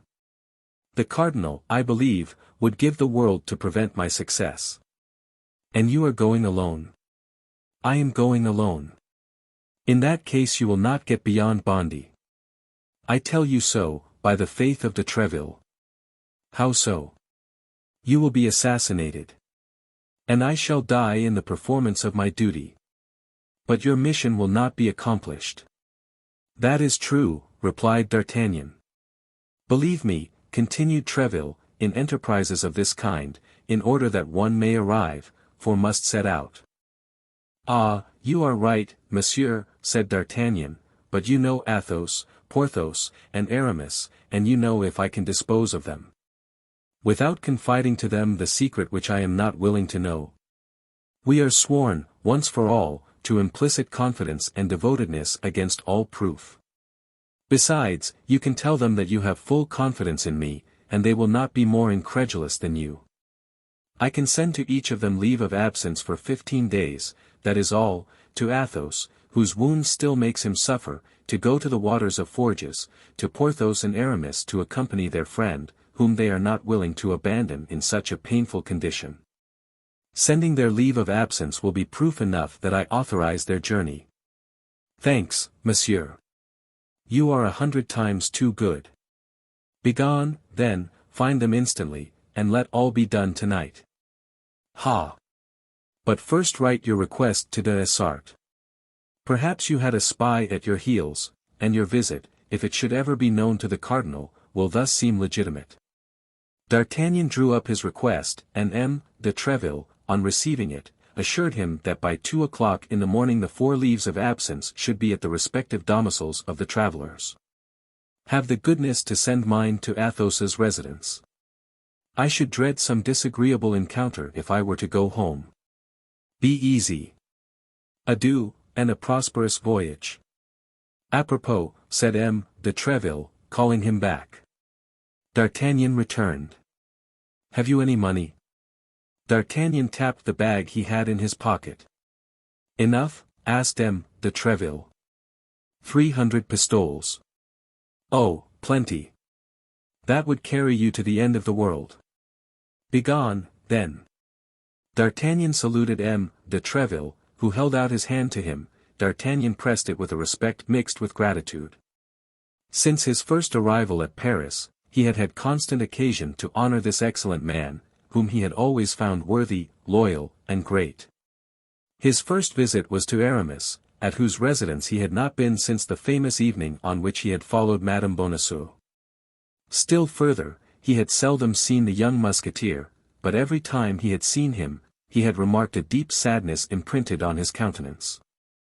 This evening, especially, Aramis was melancholy and thoughtful. D'Artagnan asked some questions about this prolonged melancholy. Aramis pleaded as his excuse a commentary upon the 18th chapter of St. Augustine, which he was forced to write in Latin for the following week, and which preoccupied him a good deal. After the two friends had been chatting a few moments, a servant from M. de Treville entered, bringing a sealed packet. "What is that?" asked Aramis. "The leave of absence monsieur has asked for," replied the lackey. "For me? I have asked for no leave of absence." "Hold your tongue and take it," said D'Artagnan. "And you, my friend, there is a demi-pistolet for your trouble, you will tell M. de Treville that M. Aramis is very much obliged to him. Go." The lackey bowed to the ground and departed. "What does all this mean?" asked Aramis. "Pack up all you want for a journey of a fortnight, and follow me. But I cannot leave Paris just now without knowing." Aramis stopped. "What has become of her?" "I suppose you mean," continued D'Artagnan. "Become of whom?" replied Aramis. "The woman who was here, the woman with the embroidered handkerchief." "Who told you there was a woman here?" replied Aramis, becoming as pale as death. "I saw her." "And you know who she is?" "I believe I can guess, at least." "Listen," said Aramis. "Since you appear to know so many things, can you tell me what has become of that woman? I presume that she has returned to Tours." "To Tours?" "Yes, that may be. You evidently know her. But why did she return to Tours without telling me anything?" "Because she was in fear of being arrested." "Why has she not written to me, then?" "Because she was afraid of compromising you." "D'Artagnan, you restore me to life," cried Aramis. "I fancied myself despised, betrayed. I was so delighted to see her again. I could not have believed she would risk her liberty for me, and yet for what other cause could she have returned to Paris? For the cause which today takes us to England." "And what is this cause?" demanded Aramis. "Oh, you'll know it some day, Aramis, but at present I must imitate the discretion of the doctor's niece." Aramis smiled, as he remembered the tale he had told his friends on a certain evening. "Well, then, since she has left Paris, and you are sure of it, D'Artagnan, nothing prevents me, and I am ready to follow you." "You say we are going to see Athos now, and if you will come thither, I beg you to make haste, for we have lost much time already. Apropos, inform Bazin." "Will Bazin go with us?" asked Aramis. "Perhaps so. At all events, it is best that he should follow us to Athos's." Aramis called Bazin, and, after having ordered him to join them at Athos's residence, said, "Let us go then," at the same time taking his cloak, sword, and 3 pistols, opening uselessly 2 or 3 drawers to see if he could not find stray coin. When well assured this search was superfluous, he followed D'Artagnan, wondering to himself how this young guardsman should know so well who the lady was to whom he had given hospitality, and that he should know better than himself what had become of her. Only as they went out Aramis placed his hand upon the arm of D'Artagnan, and looking at him earnestly, "You have not spoken of this lady," said he. "To nobody in the world? Not even to Athos or Porthos?" "I have not breathed a syllable to them." "Good enough." Tranquil on this important point, Aramis continued his way with D'Artagnan, and both soon arrived at Athos's dwelling. They found him holding his leave of absence in one hand, and M. de Treville's note in the other. "Can you explain to me what signify this leave of absence and this letter, which I have just received?" said the astonished Athos. "My dear Athos, I wish, as your health absolutely requires it, that you should rest for a fortnight. Go, then, and take the waters of Forges, or any that may be more agreeable to you, and recuperate yourself as quickly as possible. Yours affectionate, de Treville." "Well, this leave of absence and that letter mean that you must follow me, Athos. To the waters of Forges? There or elsewhere? In the king's service? Either the king's or the queen's. Are we not their majesties' servants?" At that moment Porthos entered. "Pardieu," said he, "here is a strange thing. Since when, I wonder, in the Musketeers, did they grant men leave of absence without their asking for it?" "Since," said D'Artagnan, "they have friends who ask it for them." Said Porthos, it appears there's something fresh here. Yes, we are going, said Aramis. To what country? Demanded Porthos. My faith. I don't know much about it, said Athos. Ask D'Artagnan. To London, gentlemen, said D'Artagnan. To London, cried Porthos, and what the devil are we going to do in London? That is what I am not at liberty to tell you, gentlemen, you must trust to me. But in order to go to London, added Porthos, money is needed, and I have none. Nor I, said Aramis. Nor I, said Athos. I have, replied D'Artagnan, pulling out his treasure from his pocket, and placing it on the table. There are in this bag 300 pistoles. Let each take 75, that is enough to take us to London and back. Besides, make yourselves easy, we shall not all arrive at London. Why so? Because, in all probability, some one of us will be left on the road. Is this, then, a campaign upon which we are now entering? One of a most dangerous kind, I give you notice. Ah! But if we do risk being killed, said Porthos, at least I should like to know what for. You would be all the wiser, said Athos. And yet, said Aramis, I am somewhat of Porthos's opinion. Is the king accustomed to give you such reasons? No. He says to you jauntily, gentlemen, there is fighting going on in Gascony or in Flanders, go and fight, and you go there. Why? You need give yourselves no more uneasiness about this. D'Artagnan is right, said Athos, here are our 3 leaves of absence which came from M. de Treville, and here are 300 pistoles which came from I don't know where. So let us go and get killed where we are told to go. Is life worth the trouble of so many questions? D'Artagnan, I am ready to follow you. And I also, said Porthos. And I also, said Aramis. And, indeed, I am not sorry to quit Paris, I had need of distraction. Well, you will have distractions enough, gentlemen, be assured, said D'Artagnan. And, now, when are we to go? Asked Athos. Immediately, replied D'Artagnan, we have not a minute to lose. Hello, Grimaud. Planchet. Mousqueton. Bazin, cried the 4 young men, calling their lackeys, clean my boots, and fetch the horses from the hotel. Each musketeer was accustomed to leave at the general hotel, as at a baraque, his own horse and that of his lackey. Planchet, Grimaud, Mousqueton, and Bazin set off at full speed. Now let us lay down the plan of campaign, said Porthos. Where do we go first? To Calais, said D'Artagnan, that is the most direct line to London. Well, said Porthos, this is my advice. Speak. For men traveling together would be suspected.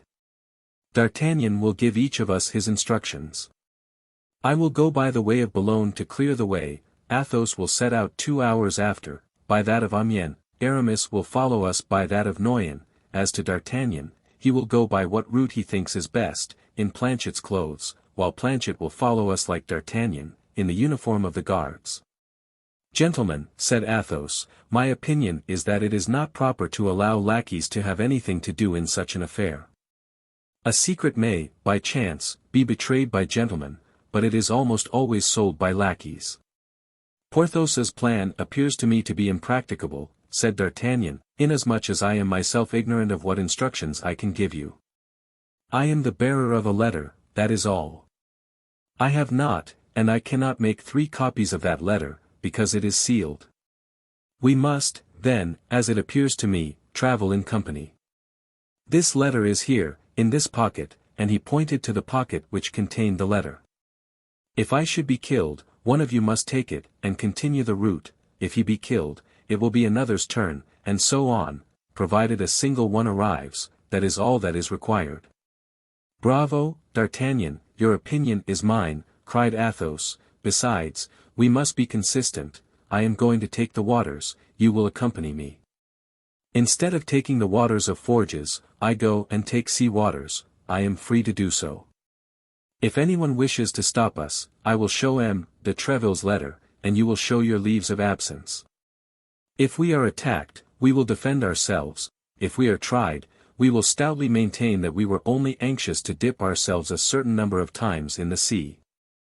They would have an easy bargain of 4 isolated men, whereas 4 men together make a troop.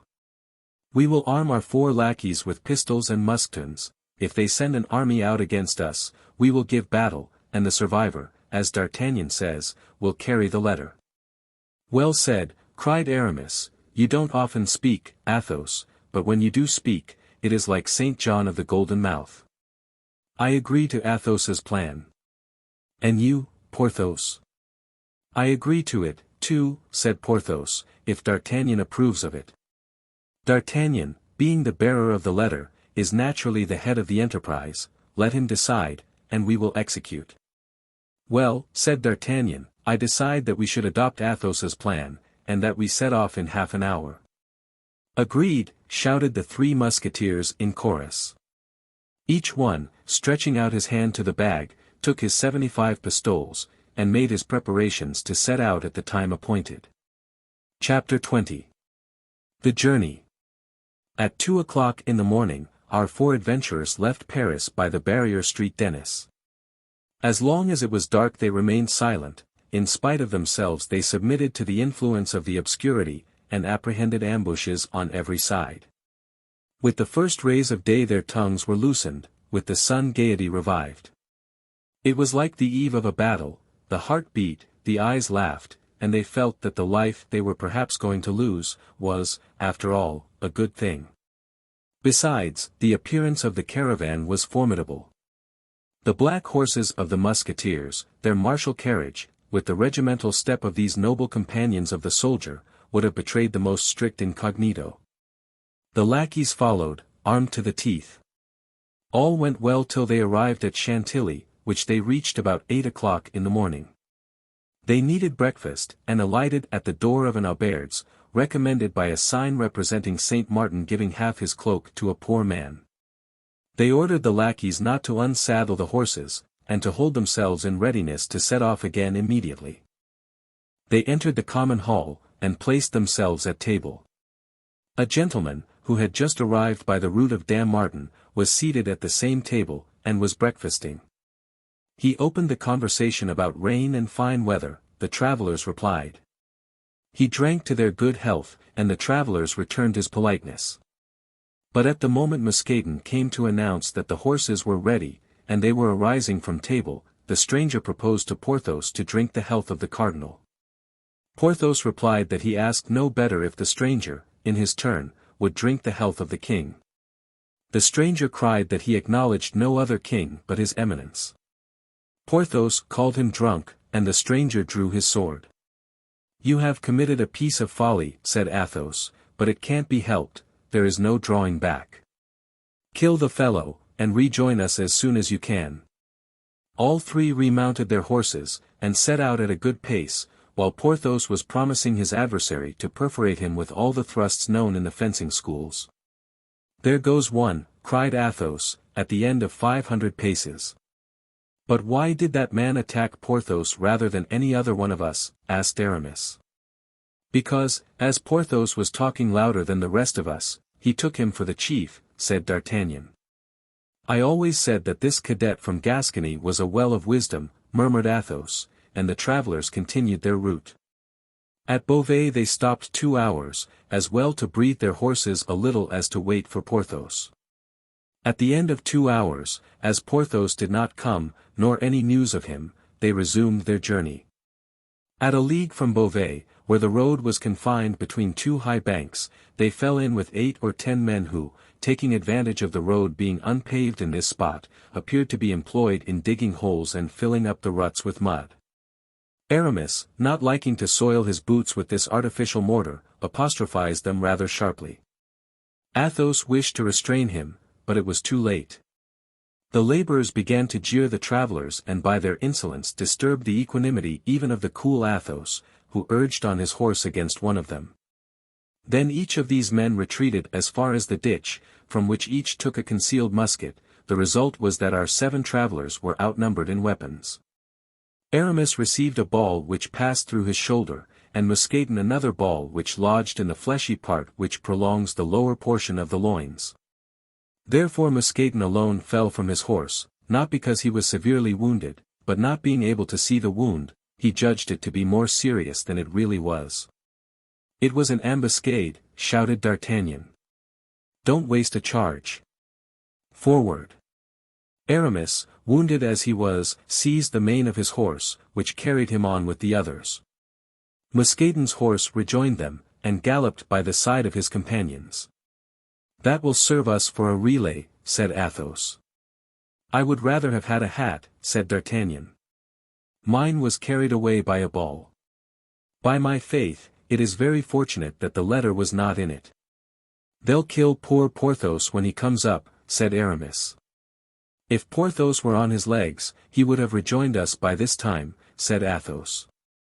"My opinion is that on the ground the drunken man was not intoxicated." They continued at their best speed for 2 hours, although the horses were so fatigued that it was to be feared they would soon refuse service. The travelers had chosen crossroads in the hope that they might meet with less interruption, but at Crèvecoeur, Aramis declared he could proceed no farther. In fact, it required all the courage which he concealed beneath his elegant form and polished manners to bear him so far. He grew more pale every minute, and they were obliged to support him on his horse. They lifted him off at the door of a cabaret, left Bazin with him, who, besides, in a skirmish was more embarrassing than useful, and set forward again in the hope of sleeping at Amiens. "Morbleu," said Athos, as soon as they were again in motion, reduced to 2 masters and Grimaud and Planchet. "Morbleu! I won't be their dupe, I will answer for it. I will neither open my mouth nor draw my sword between this and Calais. I swear by—" "Don't waste time in swearing," said D'Artagnan, "let us gallop, if our horses will consent." And the travelers buried their rowels in their horses' flanks, who thus vigorously stimulated recovered their energies. They arrived at Amiens at midnight, and alighted at the auberge of the Golden Lily. The host had the appearance of as honest a man as any on earth. He received the travelers with his candlestick in one hand and his cotton nightcap in the other. He wished to lodge the 2 travelers each in a charming chamber, but unfortunately these charming chambers were at the opposite extremities of the hotel. D'Artagnan and Athos refused them. The host replied that he had no other worthy of their excellencies, but the travelers declared they would sleep in the common chamber, each on a mattress which might be thrown upon the ground. The host insisted, but the travelers were firm, and he was obliged to do as they wished.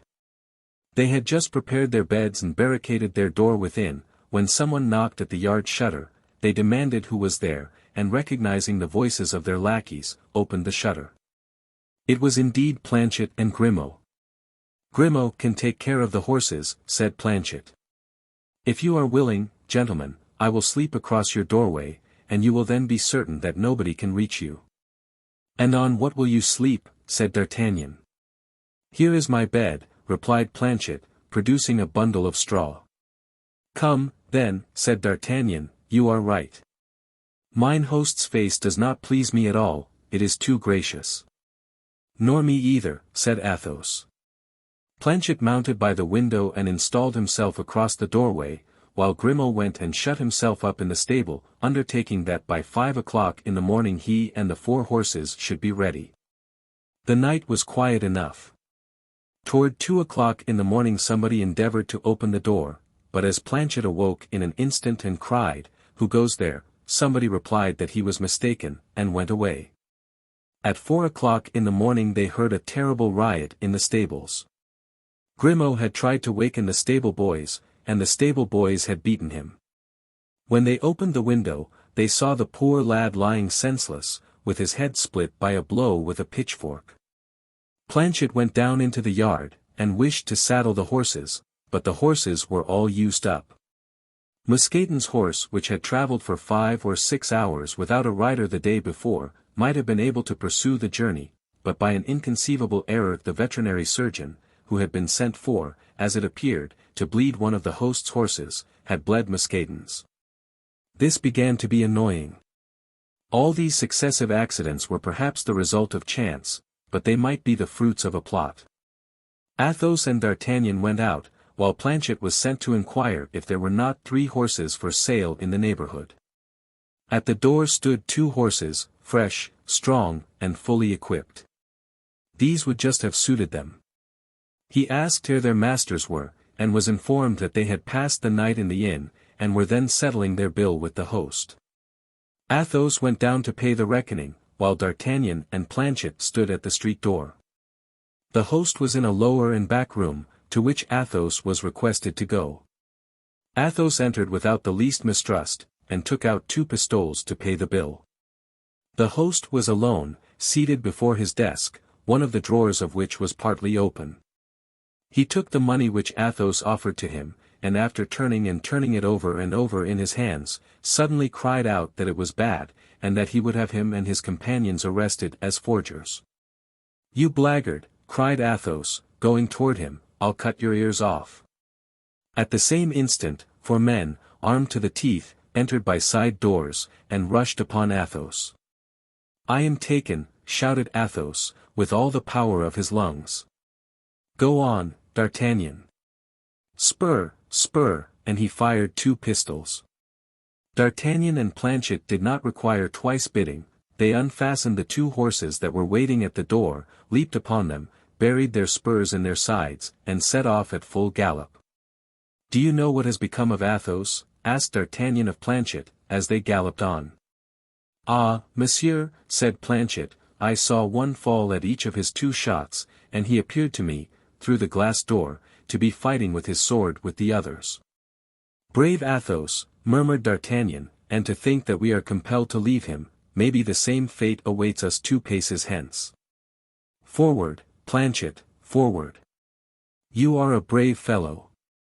"As I told you, monsieur," replied Planchet, "Picards are found out by being used. Besides, I am here in my own country, and that excites me." And both, with free use of the spur, arrived at Saint Omer without drawing bit. At Saint Omer they breathed their horses with the bridles passed under their arms for fear of accident, and ate a morsel from their hands on the stones of the street, after which they departed again. At 100 paces from the gates of Calais, D'Artagnan's horse gave out, and could not by any means be made to get up again, the blood flowing from his eyes and his nose. There still remained Planchet's horse, but he stopped short, and could not be made to move a step. Fortunately, as we have said, they were within 100 paces of the city, they left their 2 nags upon the high road, and ran toward the quay. Planchet called his master's attention to a gentleman who had just arrived with his lackey, and only preceded them by about 50 paces. They made all speed to come up to this gentleman, who appeared to be in great haste. His boots were covered with dust, and he inquired if he could not instantly cross over to England.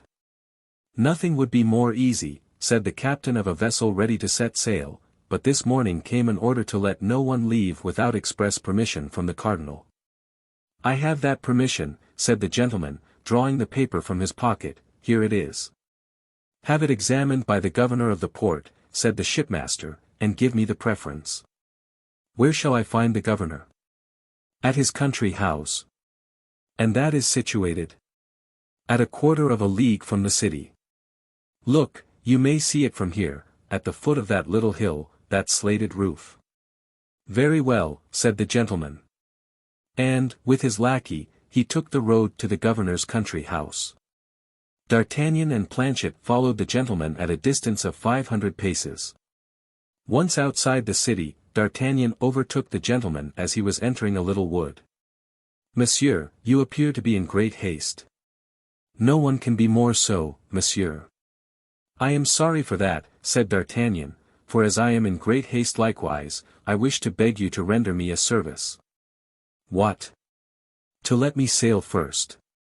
"That's impossible," said the gentleman, "I have travelled 60 leagues in 40 hours, and by tomorrow at midday I must be in London. I have performed that same distance in 40 hours, and by 10 o'clock in the morning I must be in London. Very sorry, monsieur, but I was here first, and will not sail second. I am sorry, too, monsieur, but I arrived second, and must sail first." "The king's service," said the gentleman. "My own service," said D'Artagnan. But this is a needless quarrel you seek with me, as it seems to me. Parbleu! What do you desire it to be? What do you want? Would you like to know? Certainly. Well, then, I wish that order of which you are bearer, seeing that I have not one of my own and must have one. You jest, I presume. I never jest. Let me pass. You shall not pass. My brave young man, I will blow out your brains. Hola, Lubin, my pistols. Planchet, called out D'Artagnan, take care of the lackey, I will manage the master. Planchet, emboldened by the first exploit, sprang upon Lubin, and being strong and vigorous, he soon got him on the broad of his back, and placed his knee upon his breast.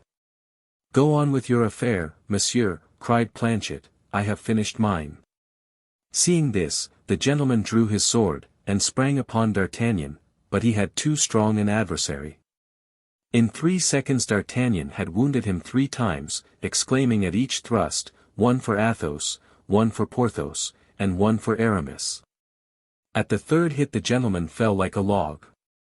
D'Artagnan believed him to be dead, or at least insensible, and went toward him for the purpose of taking the order, but the moment he extended his hand to search for it, the wounded man, who had not dropped his sword, plunged the point into D'Artagnan's breast, crying, one for you. And one for me, the best for last, cried D'Artagnan, furious, nailing him to the earth with a 4th thrust through his body. This time the gentleman closed his eyes and fainted. D'Artagnan searched his pockets, and took from one of them the order for the passage. It was in the name of Comte de Wardes. Then, casting a glance on the handsome young man, who was scarcely 25 years of age, and whom he was leaving in his gore, deprived of sense and perhaps dead, he gave a sigh for that unaccountable destiny which leads men to destroy each other for the interests of people who are strangers to them and who often do not even know that they exist.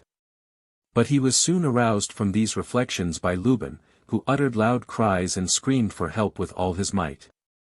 Planchet grasped him by the throat, and pressed as hard as he could.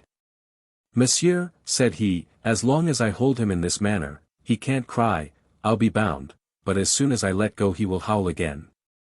I know him for a Norman, and Normans are obstinate. In fact, tightly held as he was, Lubin endeavored still to cry out. Stay, said D'Artagnan, and taking out his handkerchief, he gagged him. Now, said Planchet, let us bind him to a tree. This being properly done, they drew the Comte de Wardes close to his servant, and as night was approaching, and as the wounded man and the bound man were at some little distance within the wood, it was evident they were likely to remain there till the next day. And now, said D'Artagnan, to the governors. But you are wounded, it seems, said Planchet. Oh, that's nothing. Let us attend to what is more pressing first, and then we will attend to my wound, besides, it does not seem very dangerous. And they both set forward as fast as they could toward the country house of the worthy functionary. The Comte de Wardes was announced, and D'Artagnan was introduced. You have an order signed by the cardinal, said the governor. Yes, monsieur, replied D'Artagnan, here it is. Ah. It is quite regular and explicit, said the governor. Most likely, said D'Artagnan, I am one of his most faithful servants. It appears that his eminence is anxious to prevent someone from crossing to England. Yes, a certain D'Artagnan, a Bernese gentleman who left Paris in company with 3 of his friends, with the intention of going to London. Do you know him personally? Asked the governor. Whom? This D'Artagnan. Perfectly well. Describe him to me, then. Nothing more easy. And D'Artagnan gave, feature for feature, a description of the Comte de Wardes. Is he accompanied? Yes, by a lackey named Lubin. We will keep a sharp lookout for them, and if we lay hands on them his eminence may be assured they will be reconducted to Paris under a good escort. And by doing so, monsieur the governor, said D'Artagnan, you will deserve well of the cardinal. Shall you see him on your return, monsieur Count? Without a doubt. Tell him, I beg you, that I am his humble servant. I will not fail. Delighted with this assurance the governor countersigned the passport and delivered it to D'Artagnan. D'Artagnan lost no time in useless compliments. He thanked the governor, bowed, and departed. Once outside, he and Planchet set off as fast as they could, and by making a long detour avoided the wood and re-entered the city by another gate. The vessel was quite ready to sail, and the captain was waiting on the wharf. "Well," said he, on perceiving D'Artagnan. "Here is my pass countersigned," said the latter. "And that other gentleman?" "He will not go today," said D'Artagnan, "but here, I'll pay you for us too." "In that case let us go," said the shipmaster. "Let us go," repeated D'Artagnan. He leaped with Planchet into the boat, and 5 minutes after they were on board. It was time, for they had scarcely sailed half a league, when D'Artagnan saw a flash and heard a detonation. It was the cannon which announced the closing of the port. He had now leisure to look to his wound. Fortunately, as D'Artagnan had thought, it was not dangerous. The point of the sword had touched a rib, and glanced along the bone. Still further, his shirt had stuck to the wound, and he had lost only a few drops of blood. D'Artagnan was worn out with fatigue. A mattress was laid upon the deck for him. He threw himself upon it, and fell asleep. On the morrow, at break of day, they were still 3 or 4 leagues from the coast of England. The breeze had been so light all night, they had made but little progress. At 10 o'clock the vessel cast anchor in the harbour of Dover, and at 10:30 D'Artagnan placed his foot on English land, crying, "Here I am at last." But that was not all, they must get to London. In England the post was well served. D'Artagnan and Planchet took each a post-horse, and a postillion rode before them. In a few hours they were in the capital. D'Artagnan did not know London, he did not know a word of English, but he wrote the name of Buckingham on a piece of paper, and everyone pointed out to him the way to the Duke's hotel. The Duke was at Windsor hunting with the King. D'Artagnan inquired for the confidential valet of the Duke, who, having accompanied him in all his voyages, spoke French perfectly well. He told him that he came from Paris on an affair of life and death, and that he must speak with his master instantly. The confidence with which D'Artagnan spoke convinced Patrick, which was the name of this minister of the minister. He ordered 2 horses to be saddled, and himself went as guide to the young guardsman. As for Planchet, he had been lifted from his horse as stiff as a rush, the poor lad's strength was almost exhausted. D'Artagnan seemed iron. On their arrival at the castle they learned that Buckingham and the King were hawking in the marshes 2 or 3 leagues away. In 20 minutes they were on the spot named. Patrick soon caught the sound of his master's voice calling his falcon. "Whom must I announce to my Lord Duke?" asked Patrick. The young man who one evening sought a quarrel with him on the Pont Neuf, opposite the Samaritaine. A singular introduction. You will find that it is as good as another. Patrick galloped off, reached the Duke, and announced to him in the terms directed that a messenger awaited him. Buckingham at once remembered the circumstance, and suspecting that something was going on in France of which it was necessary he should be informed, he only took the time to inquire where the messenger was, and recognizing from afar the uniform of the guards, he put his horse into a gallop, and rode straight up to D'Artagnan. Patrick discreetly kept in the background. "No misfortune has happened to the Queen," cried Buckingham, the instant he came up, throwing all his fear and love into the question. "I believe not, nevertheless I believe she runs some great peril from which your grace alone can extricate her." "I," cried Buckingham. "What is it?" "I should be too happy to be of any service to her." "Speak, speak." "Take this letter," said D'Artagnan. "This letter? From whom comes this letter?" "From Her Majesty, as I think." "From Her Majesty," said Buckingham, becoming so pale that D'Artagnan feared he would faint as he broke the seal. "What is this rent?" said he, showing D'Artagnan a place where it had been pierced through. "Ah," said D'Artagnan, "I did not see that, it was the sword of the Comte de Wardes which made that hole, when he gave me a good thrust in the breast." "You are wounded?" asked Buckingham, as he opened the letter. "Oh, nothing but a scratch," said D'Artagnan. "Just heaven, what have I read?" cried the Duke. Patrick, remain here, or rather join the king, wherever he may be, and tell his majesty that I humbly beg him to excuse me, but an affair of the greatest importance recalls me to London. Come, monsieur, come," and both set off towards the capital at full gallop. Chapter 21. The Comtesse de Winter. As they rode along, the Duke endeavored to draw from D'Artagnan, not all that had happened, but what D'Artagnan himself knew. By adding all that he heard from the mouth of the young man to his own remembrances, he was enabled to form a pretty exact idea of a position of the seriousness of which, for the rest, the Queen's letter, short but explicit, gave him the clue.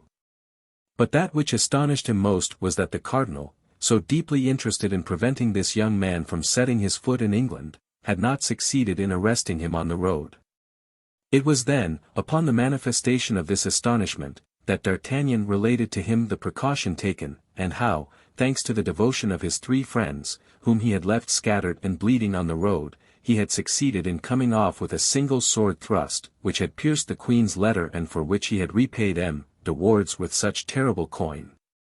While he was listening to this recital, delivered with the greatest simplicity, the Duke looked from time to time at the young man with astonishment, as if he could not comprehend how so much prudence, courage, and devotedness could be allied with a countenance which indicated not more than 20 years.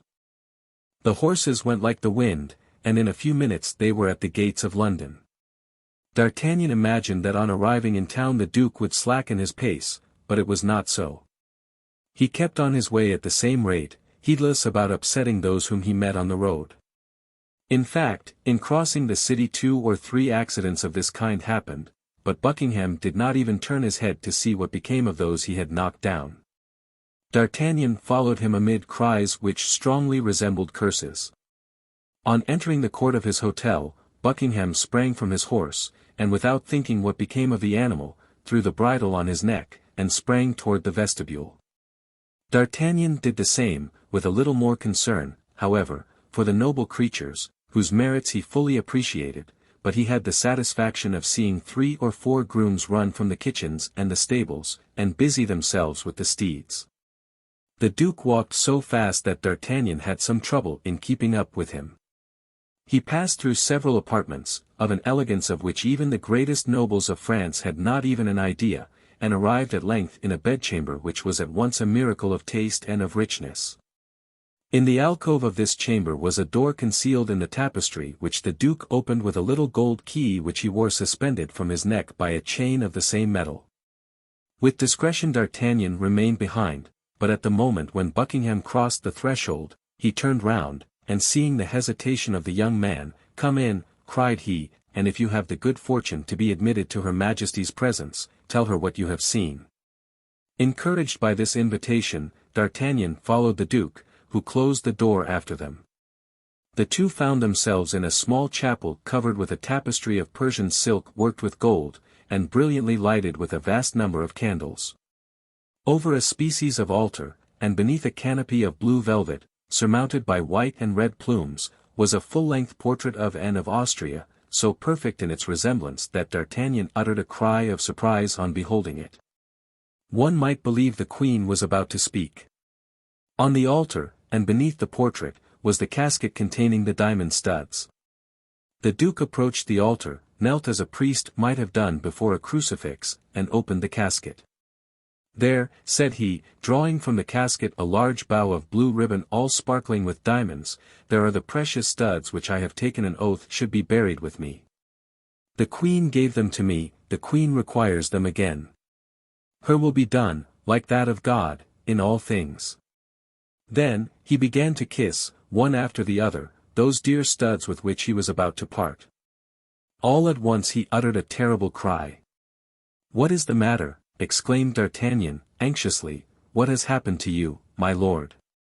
"All is lost," cried Buckingham, becoming as pale as a corpse. "2 of the studs are wanting, there are only 10.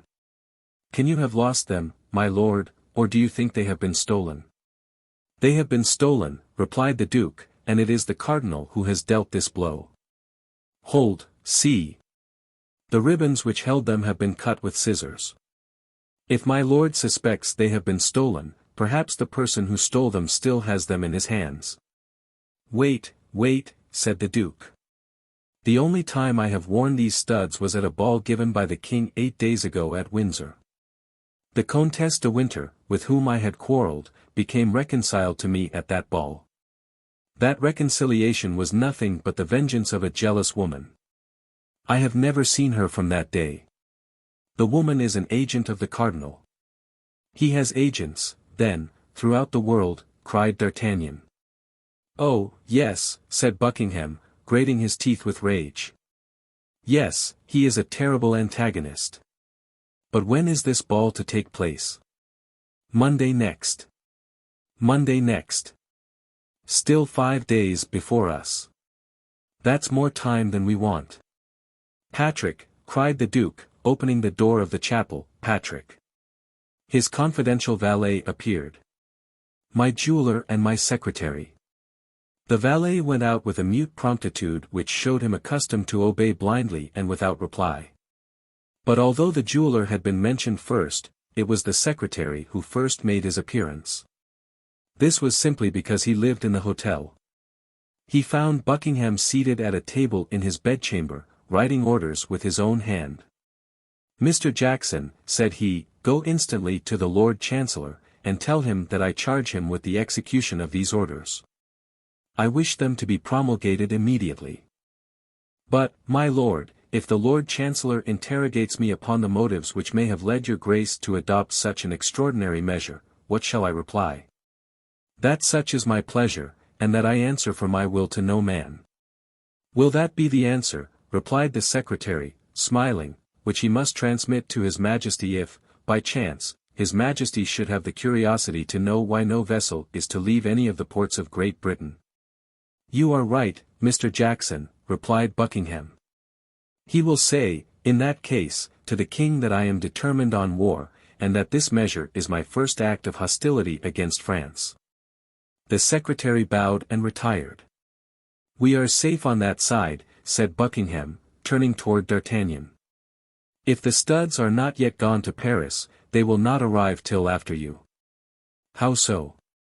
I have just placed an embargo on all vessels at present in His Majesty's ports, and without particular permission, not one dare lift an anchor. D'Artagnan looked with stupefaction at a man who thus employed the unlimited power with which he was clothed by the confidence of a king in the prosecution of his intrigues. Buckingham saw by the expression of the young man's face what was passing in his mind, and he smiled. Yes, said he, yes, Anne of Austria is my true queen. Upon a word from her, I would betray my country, I would betray my king, I would betray my God. She asked me not to send the Protestants of La Rochelle the assistance I promised them, I have not done so. I broke my word, it is true, but what signifies that? I obeyed my love, and have I not been richly paid for that obedience? It was to that obedience I owe her portrait. D'Artagnan was amazed to note by what fragile and unknown threads the destinies of nations and the lives of men are suspended. He was lost in these reflections when the goldsmith entered. He was an Irishman, one of the most skilful of his craft, and who himself confessed that he gained 100,000 livres a year by the Duke of Buckingham. Mr. O'Reilly, said the Duke, leading him into the chapel, look at these diamond studs, and tell me what they are worth apiece. The goldsmith cast a glance at the elegant manner in which they were set, calculated, one with another, what the diamonds were worth, and without hesitation said, 1,500 pistoles each, my lord. How many days would it require to make 2 studs exactly like them? You see there are 2 wanting. 8 days, my lord. I will give you 3,000 pistoles apiece if I can have them by the day after tomorrow. My lord, they shall be yours. You are a jewel of a man, Mr. O'Reilly, but that is not all. These studs cannot be trusted to anybody, it must be done in the palace. Impossible, my lord. There is no one but myself can so execute them that one cannot tell the new from the old. Therefore, my dear Mr. O'Reilly, you are my prisoner. And if you wish ever to leave my palace, you cannot, so make the best of it.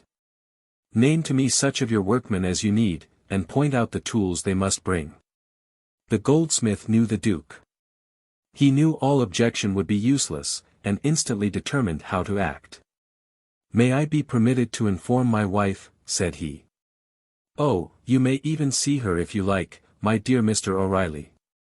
Your captivity shall be mild, be assured, and as every inconvenience deserves its indemnification, here is, in addition to the price of the studs, an order for 1,000 pistoles, to make you forget the annoyance I cause you." D'Artagnan could not get over the surprise created in him by this minister, who thus open-handed, sported with men and millions. As to the goldsmith, he wrote to his wife, sending her the order for the 1,000 pistoles, and charging her to send him, in exchange, his most skilful apprentice, an assortment of diamonds, of which he gave the names and the weight, and the necessary tools. Buckingham conducted the goldsmith to the chamber destined for him, and which, at the end of half an hour, was transformed into a workshop. Then he placed a sentinel at each door, with an order to admit nobody upon any pretence but his valet de chambre, Patrick. We need not add that the goldsmith, O'Reilly, and his assistant, were prohibited from going out under any pretext. This point settled, the Duke turned to D'Artagnan. "Now, my young friend," said he, "England is all our own. What do you wish for? What do you desire?" "A bed, my lord," replied D'Artagnan. "At present, I confess, that is the thing I stand most in need of." Buckingham gave D'Artagnan a chamber adjoining his own. He wished to have the young man at hand, not that he at all mistrusted him, but for the sake of having someone to whom he could constantly talk of the Queen. In 1 hour after, the ordinance was published in London that no vessel bound for France should leave port, not even the packet boat with letters. In the eyes of everybody this was a declaration of war between the two kingdoms. On the day after the morrow, by 11 o'clock, the 2 diamond studs were finished, and they were so completely imitated, so perfectly alike, that Buckingham could not tell the new ones from the old ones, and experts in such matters would have been deceived as he was. He immediately called D'Artagnan. "Here," said he to him, "are the diamond studs that you came to bring, and be my witness that I have done all that human power could do. Be satisfied, my lord, I will tell all that I have seen. But does your grace mean to give me the studs without the casket? The casket would encumber you. Besides, the casket is the more precious from being all that is left to me. You will say that I keep it. I will perform your commission, word for word, my lord." "And now," resumed Buckingham, looking earnestly at the young man, "how shall I ever acquit myself of the debt I owe you?" D'Artagnan blushed up to the whites of his eyes. He saw that the Duke was searching for a means of making him accept something, and the idea that the blood of his friends and himself was about to be paid for with English gold was strangely repugnant to him. "Let us understand each other, my lord," replied D'Artagnan, "and let us make things clear beforehand in order that there may be no mistake. I am in the service of the King and Queen of France, and form part of the company of M. d'Essart, who, as well as his brother-in-law, M. de Treville, is particularly attached to their majesties. What I have done, then, has been for the Queen, and not at all for your grace. And still further, it is very probable I should not have done anything of this, if it had not been to make myself agreeable to someone who is my lady, as the Queen is yours." "Yes," said the Duke, smiling, "and I even believe that I know that other person, it is." "My lord, I have not named her," interrupted the young man, warmly. "That is true," said the Duke, "and it is to this person I am bound to discharge my debt of gratitude. You have said, my lord, for truly, at this moment when there is question of war, I confess to you that I see nothing in your grace but an Englishman, and consequently an enemy whom I should have much greater pleasure in meeting on the field of battle than in the park at Windsor or the corridors of the Louvre, all which, however, will not prevent me from executing to the very point my commission or from laying down my life, if there be need of it, to accomplish it, but I repeat it to your grace. Without your having personally on that account more to thank me for in this second interview than for what I did for you in the first." "We say, proud as a Scotsman," murmured the Duke of Buckingham. "And we say, proud as a Gascon," replied D'Artagnan. "The Gascons are the Scots of France." D'Artagnan bowed to the Duke, and was retiring. "Well, are you going away in that manner?" Where, and how? That's true. For gad, these Frenchmen have no consideration. I had forgotten that England was an island, and that you were the king of it. Go to the riverside, ask for the brig's son, and give this letter to the captain. He will convey you to a little port, where certainly you are not expected, and which is ordinarily only frequented by fishermen. The name of that port? Street Valerie, but listen. When you have arrived there you will go to a mean tavern, without a name and without a sign, a mere fisherman's hut. You cannot be mistaken, there is but one. Afterward? You will ask for the host, and will repeat to him the word forward. Which means? In French, en avant. It is the password. He will give you a horse all saddled, and will point out to you the road you ought to take. You will find, in the same way, 4 relays on your route. If you will give at each of these relays your address in Paris, the 4 horses will follow you thither. You already know 2 of them, and you appear to appreciate them like a judge. They were those we rode on, and you may rely upon me for the others not being inferior to them. These horses are equipped for the field. However proud you may be, you will not refuse to accept one of them, and to request your 3 companions to accept the others, that is, in order to make war against us. Besides, the end justified the means, as you Frenchmen say, does it not? Yes, my lord, I accept them, said D'Artagnan, and if it please God, we will make a good use of your presence. Well, now, your hand, young man. Perhaps we shall soon meet on the field of battle, but in the meantime we shall part good friends, I hope. Yes, my lord, but with the hope of soon becoming enemies. Be satisfied, I promise you that. I depend upon your word, my lord. D'Artagnan bowed to the duke, and made his way as quickly as possible to the riverside. Opposite the Tower of London he found the vessel that had been named to him, delivered his letter to the captain, who after having it examined by the governor of the port made immediate preparations to sail. 50 vessels were waiting to set out. Passing alongside one of them, D'Artagnan fancied he perceived on board it the woman of Meung, the same whom the unknown gentleman had called Milady, and whom D'Artagnan had thought so handsome, but thanks to the current of the stream and a fair wind, his vessel passed so quickly that he had little more than a glimpse of her. The next day about 9 o'clock in the morning, he landed at St. Valery. D'Artagnan went instantly in search of the inn, and easily discovered it by the riotous noise which resounded from it. War between England and France was talked of as near and certain, and the jolly sailors were having a carousal. D'Artagnan made his way through the crowd, advanced toward the host and pronounced the word, forward. The host instantly made him a sign to follow, went out with him by a door which opened into a yard, led him to the stable, where a saddled horse awaited him, and asked him if he stood in need of anything else. I want to know the route I am to follow, said D'Artagnan. Go from hence to Blangy, and from Blangy to Neuchâtel. At Neuchâtel, go to the Tavern of the Golden Harrow, give the password to the landlord, and you will find, as you have here, a horse ready saddled. Have I anything to pay? Demanded D'Artagnan. Everything is paid, replied the host, and liberally. Begone, and may God guide you. Amen, cried the young man, and set off at full gallop. 4 hours later he was in Neuchâtel. He strictly followed the instructions he had received. At Neuchâtel, as at St. Valery, he found a horse quite ready and awaiting him. He was about to remove the pistols from the saddle he had quit to the one he was about to fill, but he found the holsters furnished with similar pistols. Your address at Paris? Hotel of the Guards, Company of des Essarts. Enough, replied the questioner. Which route must I take? Demanded D'Artagnan, in his turn. That of Rouen, but you will leave the city on your right. You must stop at the little village of Écueillus, in which there is but one tavern, the Shield of France. Don't condemn it from appearances, you will find a horse in the stables quite as good as this. The same password? Exactly. Adieu, master. A good journey, gentlemen. Do you want anything? D'Artagnan shook his head, and set off at full speed. At Equus, the same scene was repeated. He found as provident a host and a fresh horse.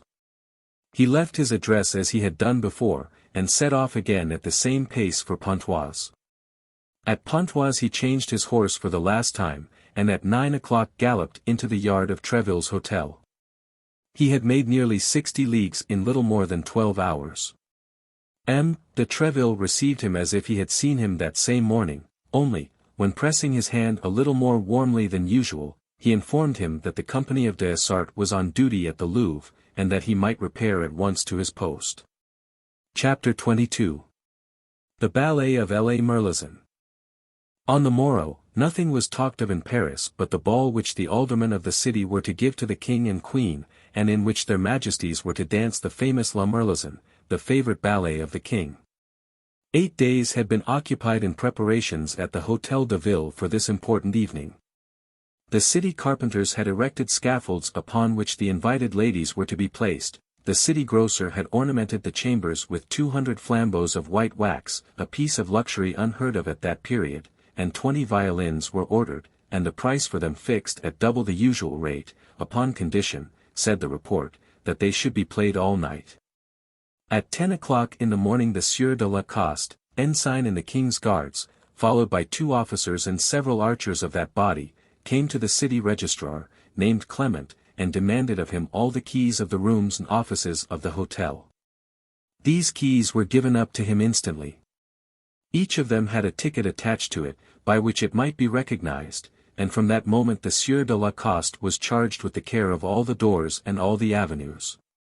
At 11 o'clock came in his turn de Hallier, captain of the guards, bringing with him 50 archers, who were distributed immediately through the Hôtel de Ville, at the doors assigned them. At 3 o'clock came 2 companies of the guards, one French, the other Swiss. The company of French guards was composed of half of M. de Hallier's men and half of M. de Essart's men. At 6 in the evening the guests began to come. As fast as they entered, they were placed in the grand saloon, on the platforms prepared for them. At 9 o'clock Madame la Première Présidente arrived. As next to the Queen, she was the most considerable personage of the fête, she was received by the city officials, and placed in a box opposite to that which the Queen was to occupy. At 10 o'clock, the King's collation, consisting of preserves and other delicacies, was prepared in the little room on the side of the Church of St. Jean, in front of the silver buffet of the city, which was guarded by 4 archers. At midnight great cries and loud acclamations were heard. It was the king, who was passing through the streets which led from the Louvre to the Hôtel de Ville, and which were all illuminated with colored lanterns. Immediately the aldermen, clothed in their cloth robes and preceded by 6 sergeants, each holding a flambeau in his hand, went to attend upon the king, whom they met on the steps, where the provost of the merchants made him the speech of welcome, a compliment to which his majesty replied with an apology for coming so late, laying the blame upon the cardinal, who had detained him till 11 o'clock, talking of affairs of state. His majesty, in full dress, was accompanied by his royal highness, M. le Comte de Soissons, by the Grand Prior, by the Duc de Longueville, by the Duc d'Elbeuf, by the Comte de Harcourt, by the Comte de la Roche-Guyon, by M. de Liancourt, by M. de Baradas, by the Comte de Cramel, and by the Chevalier de Souveret. Everybody noticed that the king looked dull and preoccupied. A private room had been prepared for the king and another for Monsieur. In each of these closets were placed masquerade dresses. The same had been done for the Queen and Madame the President. The nobles and ladies of their Majesties' suites were to dress, 2 by 2, in chambers prepared for the purpose. Before entering his closet the king desired to be informed the moment the cardinal arrived. Half an hour after the entrance of the king, fresh acclamations were heard, these announced the arrival of the queen. The aldermen did as they had done before, and preceded by their sergeants, advanced to receive their illustrious guest. The queen entered the great hall, and it was remarked that, like the king, she looked dull and even weary. At the moment she entered, the curtain of a small gallery which to that time had been closed, was drawn, and the pale face of the cardinal appeared, he being dressed as a Spanish cavalier. His eyes were fixed upon those of the queen, and a smile of terrible joy passed over his lips, the queen did not wear her diamond studs. The queen remained for a short time to receive the compliments of the city dignitaries and to reply to the salutations of the ladies. All at once the king appeared with the cardinal at one of the doors of the hall. The cardinal was speaking to him in a low voice, and the king was very pale. The king made his way through the crowd without a mask, and the ribbons of his doublet scarcely tied. He went straight to the queen, and in an altered voice said, "Why, madam, have you not thought proper to wear your diamond studs, when you know it would give me so much gratification?" The queen cast a glance around her, and saw the cardinal behind, with a diabolical smile on his countenance. "Sire," replied the queen, with a faltering voice, "because, in the midst of such a crowd as this, I feared some accident might happen to them." "And you were wrong, madam. If I made you that present it was that you might adorn yourself therewith. I tell you that you were wrong." The voice of the king was tremulous with anger. Everybody looked and listened with astonishment, comprehending nothing of what passed. "Sire," said the queen, "I can send for them to the Louvre, where they are, and thus your majesty's wishes will be complied with." "Do so, madam, do so, and that at once, for within an hour the ballet will commence."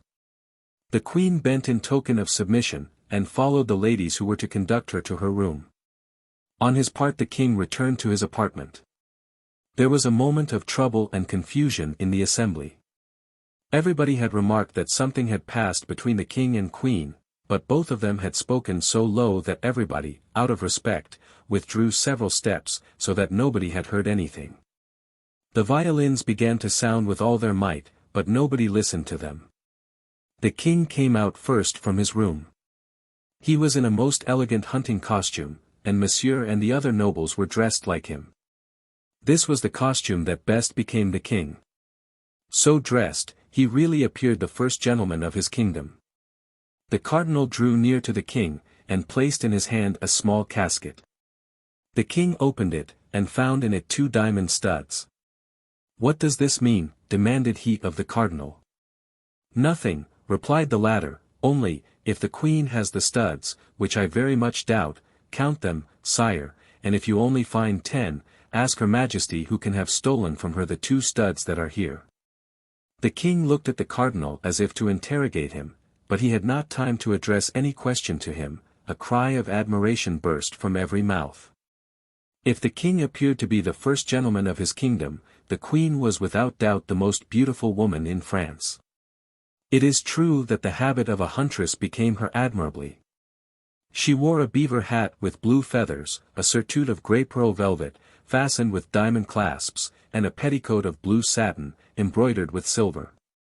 On her left shoulder sparkled the diamond studs, on a bow of the same color as the plumes and the petticoat. The king trembled with joy and the cardinal with vexation, although, distant as they were from the queen, they could not count the studs. The queen had them. The only question was, had she 10 or 12? At that moment the violins sounded the signal for the ballet. The king advanced toward Madame the President, with whom he was to dance, and His Highness Monsieur with the queen. They took their places, and the ballet began. The king danced facing the queen, and every time he passed by her, he devoured with his eyes those studs of which he could not ascertain the number. A cold sweat covered the brow of the cardinal. The ballet lasted an hour, and had 16 entrees. The ballet ended amid the applause of the whole assemblage, and everyone reconducted his lady to her place, but the king took advantage of the privilege he had of leaving his lady, to advance eagerly toward the queen.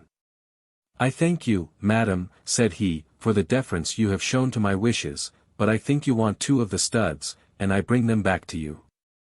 With these words he held out to the queen the 2 studs the cardinal had given him. "How, sire," cried the young queen, affecting surprise, "you are giving me, then, 2 more, I shall have 14.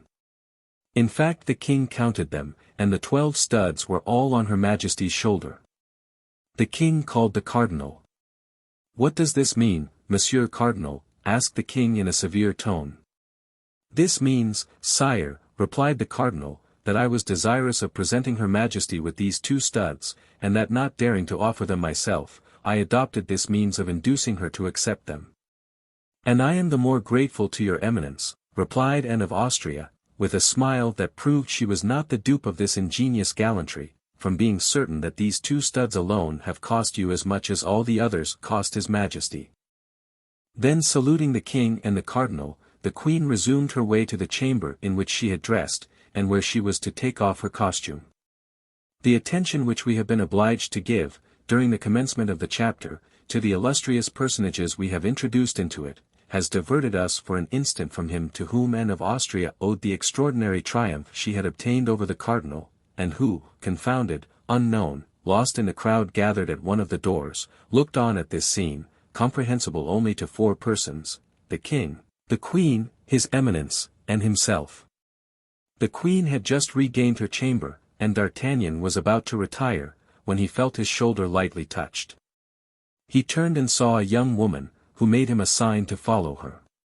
The face of this young woman was covered with a black velvet mask, but notwithstanding this precaution, which was in fact taken rather against others than against him, he at once recognized his usual guide, the light and intelligent Madame Bonacieux.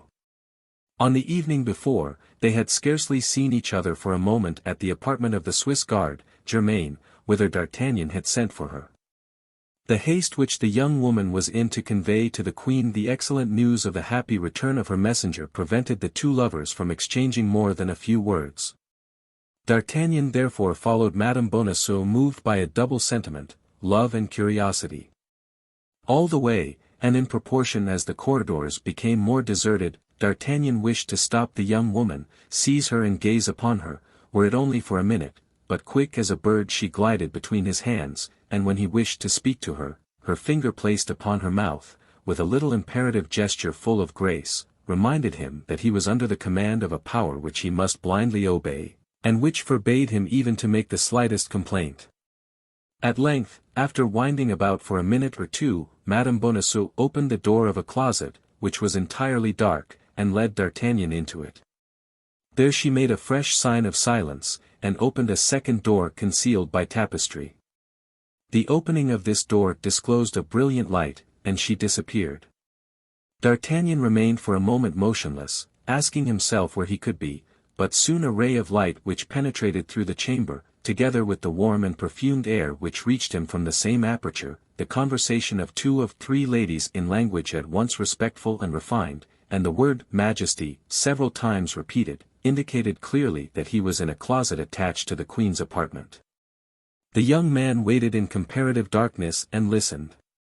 The queen appeared cheerful and happy, which seemed to astonish the persons who surrounded her and who were accustomed to see her almost always sad and full of care. The queen attributed this joyous feeling to the beauty of the fete, to the pleasure she had experienced in the ballet, and as it is not permissible to contradict a queen, whether she smile or weep, everybody expatiated on the gallantry of the alderman of the city of Paris. Although D'Artagnan did not at all know the queen, he soon distinguished her voice from the others, at first by a slightly foreign accent, and next by that tone of domination naturally impressed upon all royal words. He heard her approach and withdraw from the partially open door, and 2 or 3 times he even saw the shadow of a person intercept the light. At length a hand and an arm, surpassingly beautiful in their form and whiteness, glided through the tapestry. D'Artagnan at once comprehended that this was his recompense. He cast himself on his knees, seized the hand, and touched it respectfully with his lips.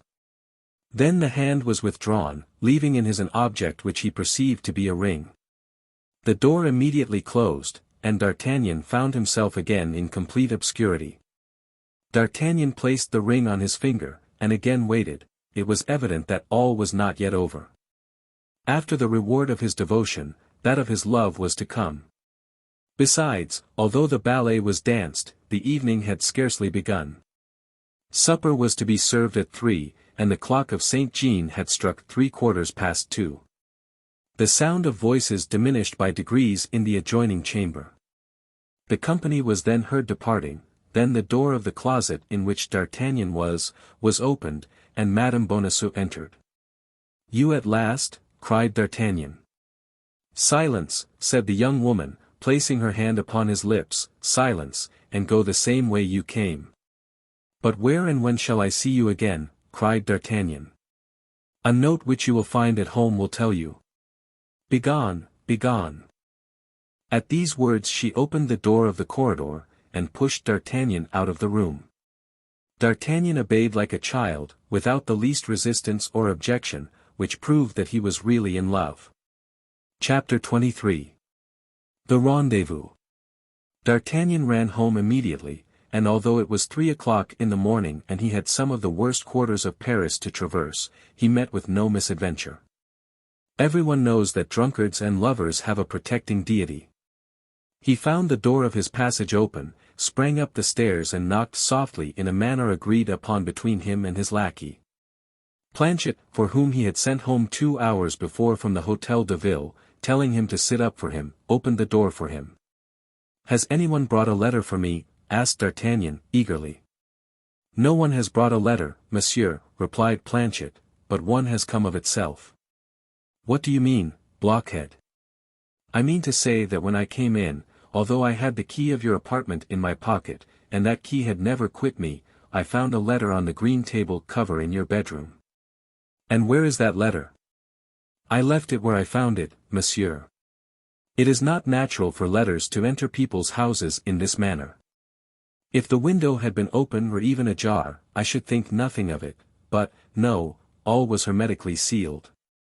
Beware, monsieur, there is certainly some magic underneath." Meanwhile, the young man had darted into his chamber, and opened the letter. It was from Madame Bonacieux, and was expressed in these terms. "There are many thanks to be offered to you, and to be transmitted to you. Be this evening about 10 o'clock at St. Cloud, in front of the pavilion which stands at the corner of the house of M. d'Estrées. C. B." While reading this letter, D'Artagnan felt his heart dilated and compressed by that delicious spasm which tortures and caresses the hearts of lovers. It was the first billet he had received, it was the first rendezvous that had been granted him. His heart, swelled by the intoxication of joy, felt ready to dissolve away at the very gate of that terrestrial paradise called love. "Well, monsieur," said Planchet, who had observed his master grow red and pale successively, "did I not guess truly? Is it not some bad affair?" "You are mistaken, Planchet," replied D'Artagnan, "and as a proof, there is a crown to drink my health. I am much obliged to monsieur for the crown he had given me, and I promise him to follow his instructions exactly, but it is not the less true that letters which come in this way into shut-up houses fall from heaven, my friend, fall from heaven." "Then monsieur is satisfied?" asked Planchet. "My dear Planchet, I am the happiest of men. And I may profit by monsieur's happiness, and go to bed?" "Yes, go. May the blessings of heaven fall upon monsieur. But it is not the less true that that letter—" And Planchet retired, shaking his head with an air of doubt, which the liberality of D'Artagnan had not entirely effaced. Left alone, D'Artagnan read and reread his billet. Then he kissed and rekissed 20 times the lines traced by the hand of his beautiful mistress. At length he went to bed, fell asleep, and had golden dreams. At 7 o'clock in the morning he arose and called Planchet, who at the second summons opened the door, his countenance not yet quite freed from the anxiety of the preceding night. "Planchet," said D'Artagnan, "I am going out for all day, perhaps. You are, therefore, your own master till 7 o'clock in the evening, but at 7 o'clock you must hold yourself in readiness with 2 horses. "There," said Planchet. "We are going again, it appears, to have our hides pierced in all sorts of ways. You will take your musketoon and your pistols." "There, now. Didn't I say so?" cried Planchet. "I was sure of it, the cursed letter. Don't be afraid, you idiot, there is nothing in hand but a party of pleasure. Ah, like the charming journey the other day, when it rained bullets and produced a crop of steel traps." "Well, if you are really afraid, Planchet," resumed D'Artagnan, "I will go without you. I prefer traveling alone to having a companion who entertains the least fear." "Monsieur does me wrong," said Planchet, "I thought he had seen me at work." "Yes, but I thought perhaps you had worn out all your courage the first time." Monsieur shall see that upon occasion I have some left, only I beg Monsieur not to be too prodigal of it if he wishes it to last long. Do you believe you have still a certain amount of it to expend this evening? I hope so, Monsieur. Well, then, I count on you. At the appointed hour I shall be ready, only I believe that Monsieur had but one horse in the guard stables. Perhaps there is but one at this moment, but by this evening there will be 4. It appears that our journey was a remounting journey, then. Exactly so, said D'Artagnan, and nodding to Planchet, he went out. Bonacieux was at his door. D'Artagnan's intention was to go out without speaking to the worthy mercer, but the latter made so polite and friendly a salutation that his tenant felt obliged, not only to stop, but to enter into conversation with him. Besides, how is it possible to avoid a little condescension toward a husband whose pretty wife has appointed a meeting with you that same evening at St. Cloud, opposite D'Estrées' pavilion? D'Artagnan approached him with the most amiable air he could assume. The conversation naturally fell upon the incarceration of the poor man. Bonacieux, who was ignorant that D'Artagnan had overheard his conversation with the stranger of Meung, related to his young tenant the persecutions of that monster, de Laffemas, whom he never ceased to designate, during his account, by the title of the Cardinal's executioner, and expatiated at great length upon the Bastille, the bolts, the wickets, the dungeons, the gratings, the instruments of torture. D'Artagnan listened to him with exemplary complaisance, and when he had finished said, "And Madame Bonacieux, do you know who carried her off? For I do not forget that I owe to that unpleasant circumstance the good fortune of having made your acquaintance." "Ah," said Bonacieux, "they took good care not to tell me that, and my wife, on her part, has sworn to me by all that's sacred that she does not know." "But you," continued Bonacieux, in a tone of perfect good fellowship, "what has become of you all these days? I have not seen you nor your friends, and I don't think you could gather all that dust that I saw Planchet brush off your boots yesterday from the pavement of Paris." "You are right, my dear Bonacieux, my friends and I have been on a little journey." "Far from here?" "Oh, Lord, no. About 40 leagues only. We went to take Athos to the waters of Forges, where my friends still remain." "And you have returned, have you not?" replied Bonacieux, giving to his countenance a most sly air. "A handsome young fellow like you does not obtain long leaves of absence from his mistress, and we were impatiently waited for at Paris, were we not?" "My faith," said the young man, laughing, "I confess it, and so much more the readily, my dear Bonacieux, as I see there is no concealing anything from you." "Yes, I was expected, and very impatiently, I acknowledge." A slight shade passed over the brow of Bonacieux, but so slight that D'Artagnan did not perceive it. "And we are going to be recompensed for our diligence," continued the mercer, with a trifling alteration in his voice, so trifling, indeed, that D'Artagnan did not perceive it any more than he had the momentary shade which, an instant before, had darkened the countenance of the worthy man. "Ah, may you be a true prophet," said D'Artagnan, laughing. "No, what I say," replied Bonacieux, "is only that I may know whether I am delaying you." "Why that question, my dear host?" asked D'Artagnan. "Do you intend to sit up for me?" "No, but since my arrest and the robbery that was committed in my house, I am alarmed every time I hear a door open, particularly in the night." "What the deuce can you expect? I am no swordsman." "Well, don't be alarmed if I return at 1, 2, or 3 o'clock in the morning, indeed, do not be alarmed if I do not come at all." This time Bonacieux became so pale that D'Artagnan could not help perceiving it, and asked him what was the matter. "Nothing," replied Bonacieux, "nothing. Since my misfortunes I have been subject to faintnesses, which seize me all at once, and I have just felt a cold shiver." "Pay no attention to it, you have nothing to occupy yourself with but being happy." "Then I have full occupation, for I am so." "Not yet, wait a little." "This evening, you said." "Well, this evening will come, thank God. And perhaps you look for it with as much impatience as I do. Perhaps this evening Madame Bonacieux will visit the conjugal domicile." "Madame Bonacieux is not at liberty this evening, replied the husband, seriously, she is detained at the Louvre this evening by her duties. So much the worse for you, my dear host, so much the worse. When I am happy, I wish all the world to be so, but it appears that is not possible. The young man departed, laughing at the joke, which he thought he alone could comprehend. Amuse yourself well, replied Bonacieux, in a sepulchral tone. But D'Artagnan was too far off to hear him, and if he had heard him in the disposition of mind he then enjoyed, he certainly would not have remarked it.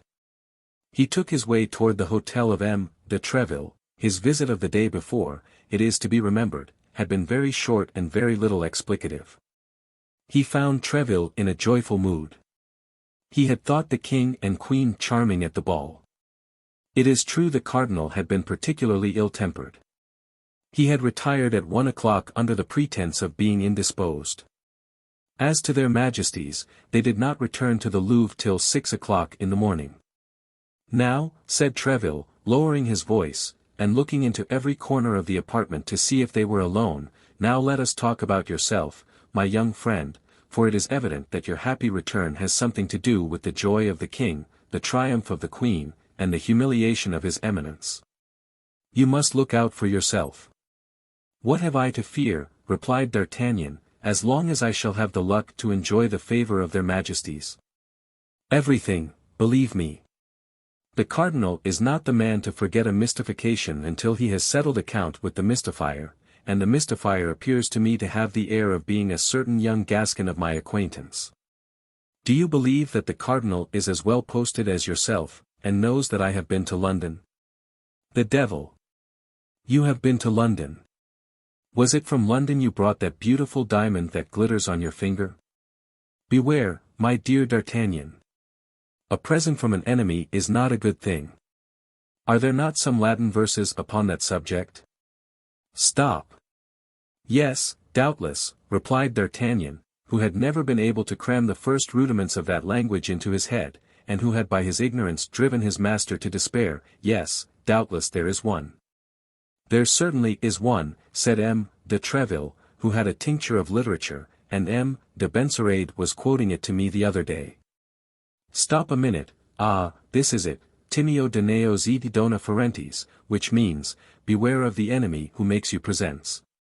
This diamond does not come from an enemy, monsieur, replied D'Artagnan, it comes from the queen. From the queen? Oh, said M. de Treville. Why, it is indeed a true royal jewel, which is worth 1,000 pistoles if it is worth a denier. By whom did the queen send you this jewel? She gave it to me herself. Where? In the room adjoining the chamber in which she changed her toilet. How? Giving me her hand to kiss. You have kissed the queen's hand, said M. de Treville, looking earnestly at D'Artagnan. Her Majesty did me the honor to grant me that favor. And that in the presence of witnesses. Imprudent, thrice imprudent.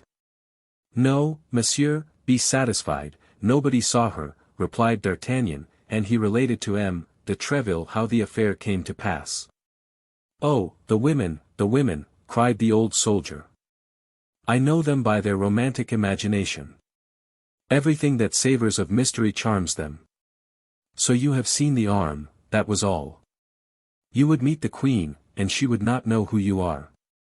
No, but thanks to this diamond, replied the young man. Listen, said M. de Treville, shall I give you counsel, good counsel, the counsel of a friend? You will do me honor, monsieur, said D'Artagnan. Well, then, off to the nearest goldsmith's, and sell that diamond for the highest price you can get from him. However much of a Jew he may be, he will give you at least 800 pistoles. Pistoles have no name, young man, and that ring has a terrible one, which may betray him who wears it. Sell this ring, a ring which comes from my sovereign. Never, said D'Artagnan. Then, at least turn the gem inside, you silly fellow, for everybody must be aware that a cadet from Gascony does not find such stones in his mother's jewel case. You think, then, I have something to dread? Asked D'Artagnan. I mean to say, young man, that he who sleeps over a mine the match of which is already lighted, may consider himself in safety in comparison with you. "The devil," said D'Artagnan, whom the positive tone of M. de Treville began to disquiet, "the devil. What must I do?" "Above all things be always on your guard. The cardinal has a tenacious memory and a long arm, you may depend upon it, he will repay you by some ill turn." "But of what sort?" How can I tell? Has he not all the tricks of a demon at his command? The least that can be expected is that you will be arrested." "What? Will they dare to arrest a man in his Majesty's service?" "Pardieu! They did not scruple much in the case of Athos.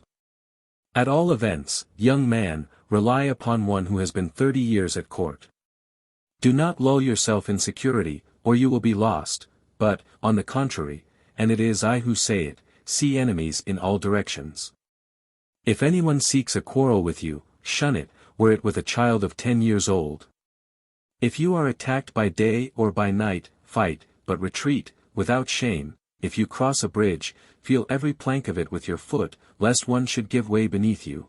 If you pass before a house which is being built, look up, for fear a stone should fall upon your head. If you stay out late, be always followed by your lackey, and let your lackey be armed, if, by the by, you can be sure of your lackey. Mistrust everybody, your friend, your brother, your mistress above all." D'Artagnan blushed. "My mistress above all," repeated he, mechanically, "and why her rather than another?" "Because a mistress is one of the cardinal's favorite means, he has not one that is more expeditious. A woman will sell you for 10 pistoles, witness Delilah. You are acquainted with the Scriptures." D'Artagnan thought of the appointment Madame Bonacieux had made with him for that very evening, but we are bound to say, to the credit of our hero, that the bad opinion entertained by M. de Treville of women in general, did not inspire him with the least suspicion of his pretty hostess. "But, apropos," resumed M. de Treville, "what has become of your 3 companions? I was about to ask you if you had heard any news of them." "None, monsieur." "Well, I left them on my road, Porthos at Chantilly, with a duel on his hands, Aramis at Crèvecoeur, with a ball in his shoulder, and Athos at Amiens, detained by an accusation of coining." "See there, now," said M. de Treville, "and how the devil did you escape?" "By a miracle, monsieur, I must acknowledge, with a sword thrust in my breast, and by nailing the Comte de Wardes on the by-road to Calais, like a butterfly on a tapestry." "There again. De Wardes, one of the cardinal's men, a cousin of Rochefort." "Stop, my friend, I have an idea." "Speak, monsieur." "In your place, I would do one thing." "What?" "While his eminence was seeking for me in Paris, I would take, without sound of drum or trumpet, the road to Picardy, and would go and make some inquiries concerning my 3 companions." "What the devil? They merit richly that piece of attention on your part." "The advice is good, monsieur, and tomorrow I will set out." "Tomorrow? Why not this evening?" "This evening, monsieur, I am detained in Paris by indispensable business." "Ah, young man, some flirtation or other. Take care, I repeat to you, take care. It is woman who has ruined us, still ruins us, and will ruin us, as long as the world stands. Take my advice and set out this evening." "Impossible, monsieur." "You have given your word, then?" "Yes, monsieur." "Ah, that's quite another thing, but promise me, if you should not be killed tonight, that you will go tomorrow." "I promise it." "Do you need money?" "I have still 50 pistoles. That, I think, is as much as I shall want." "But your companions?" "I don't think they can be in need of any. We left Paris, each with 75 pistoles in his pocket. Shall I see you again before your departure?" "I think not, monsieur, unless something new should happen." "Well, a pleasant journey." "Thanks, monsieur." D'Artagnan left M. de Treville, touched more than ever by his paternal solicitude for his musketeers. He called successively at the abodes of Athos, Porthos, and Aramis. Neither of them had returned. Their lackeys likewise were absent, and nothing had been heard of either the one or the other. He would have inquired after them of their mistresses, but he was neither acquainted with Porthos's nor Aramis's, and as to Athos, he had none. As he passed the Hôtel de Gardes, he took a glance into the stables. 3 of the 4 horses had already arrived. Planchet, all astonishment, was busy grooming them, and had already finished 2. "Ah, monsieur," said Planchet, on perceiving D'Artagnan, "how glad I am to see you." "Why so, Planchet?" asked the young man. "Do you place confidence in our landlord, M. Bonacieux?" "I. Not the least in the world." "Oh, you do quite right, monsieur. But why this question?" "Because, while you were talking with him, I watched you without listening to you, and, monsieur," his countenance changed color 2 or 3 times. "Bah!" Preoccupied as monsieur was with the letter he had received, he did not observe that, but I, whom the strange fashion in which that letter came into the house had placed on my guard, I did not lose a movement of his features. "And you found it traitorous, monsieur?" "Indeed." "Still more, as soon as monsieur had left and disappeared round the corner of the street, M. Bonacieux took his hat, shut his door, and set off at a quick pace in an opposite direction." "It seems you are right, Planchet, all this appears to be a little mysterious, and be assured that we will not pay him our rent until the matter shall be categorically explained to us." "Monsieur jests, but monsieur will see." "What would you have, Planchet?" "What must come is written." "Monsieur does not then renounce his excursion for this evening?" "Quite the contrary, Planchet, the more ill will I have toward M. Bonacieux, the more punctual I shall be in keeping the appointment made by that letter which makes you so uneasy." "Then that is monsieur's determination?" "Undeniably, my friend." "At 9 o'clock, then, be ready here at the hotel, I will come and take you." Planchet, seeing there was no longer any hope of making his master renounce his project, heaved a profound sigh and set to work to groom the 3rd horse. As to D'Artagnan, being at bottom a prudent youth, instead of returning home, went and dined with the Gascon priest, who, at the time of the distress of the 4 friends, had given them a breakfast of chocolate. Chapter 24. The Pavilion. At 9 o'clock D'Artagnan was at the Hôtel de Gardes. He found Planchet all ready. The 4th horse had arrived. Planchet was armed with his musketoon and a pistol. D'Artagnan had his sword and placed 2 pistols in his belt, then both mounted and departed quietly. It was quite dark, and no one saw them go out. Planchet took place behind his master, and kept at a distance of 10 paces from him. D'Artagnan crossed the quays, went out by the gate of La Conference and followed the road, much more beautiful then than it is now, which leads to St. Cloud. As long as he was in the city, Planchet kept at the respectful distance he had imposed upon himself, but as soon as the road began to be more lonely and dark, he drew softly nearer, so that when they entered the Bois de Boulogne he found himself riding quite naturally side by side with his master. In fact, we must not dissemble that the oscillation of the tall trees and the reflection of the moon in the dark underwood gave him serious uneasiness. D'Artagnan could not help perceiving that something more than usual was passing in the mind of his lackey and said, "Well, M. Planchet, what is the matter with us now?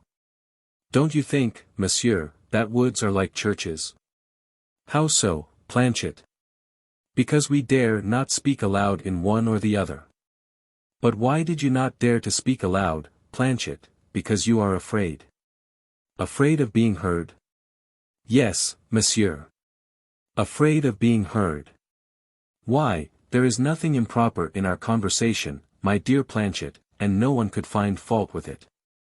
"Ah, monsieur," replied Planchet, recurring to his besetting idea, that M. Bonacieux has something vicious in his eyebrows, and something very unpleasant in the play of his lips.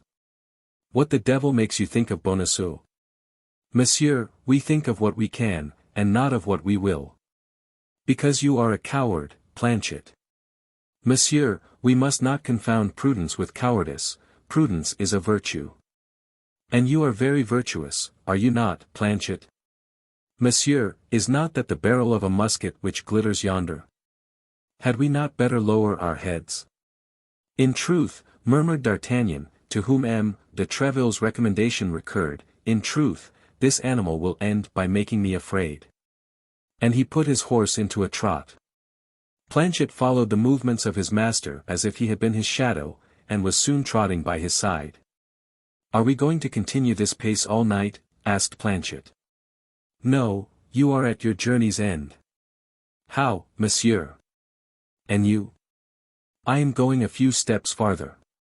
"And monsieur leaves me here alone?" "You are afraid, Planchet?" "No, I only beg leave to observe to monsieur that the night will be very cold, that chills bring on rheumatism, and that a lackey who has the rheumatism makes but a poor servant, particularly to a master as active as monsieur." "Well, if you are cold, Planchet, you can go into one of those cabarets that you see yonder, and be in waiting for me at the door by 6 o'clock in the morning."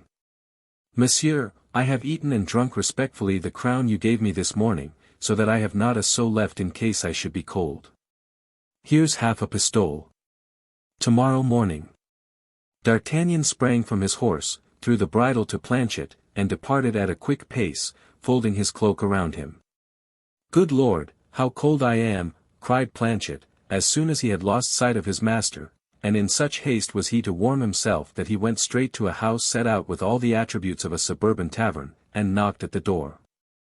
In the meantime D'Artagnan, who had plunged into a bypath, continued his route and reached St. Cloud, but instead of following the main street he turned behind the chateau, reached a sort of retired lane, and found himself soon in front of the pavilion named. It was situated in a very private spot.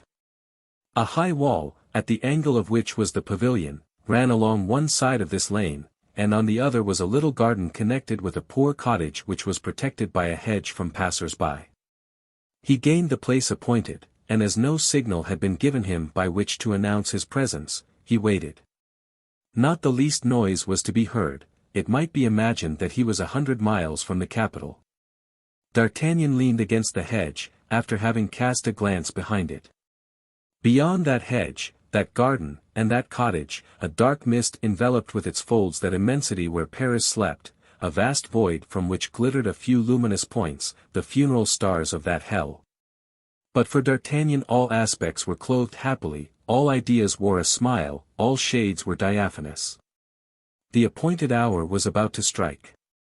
In fact, at the end of a few minutes the belfry of St. Cloud let fall slowly 10 strokes from its sonorous jaws. There was something melancholy in this brazen voice pouring out its lamentations in the middle of the night, but each of those strokes, which made up the expected hour, vibrated harmoniously to the heart of the young man. His eyes were fixed upon the little pavilion situated at the angle of the wall, of which all the windows were closed with shutters, except one on the first story. Through this window shone a mild light which silvered the foliage of 2 or 3 linden trees which formed a group outside the park. There could be no doubt that behind this little window, which threw forth such friendly beams, the pretty Madame Bonacieux expected him.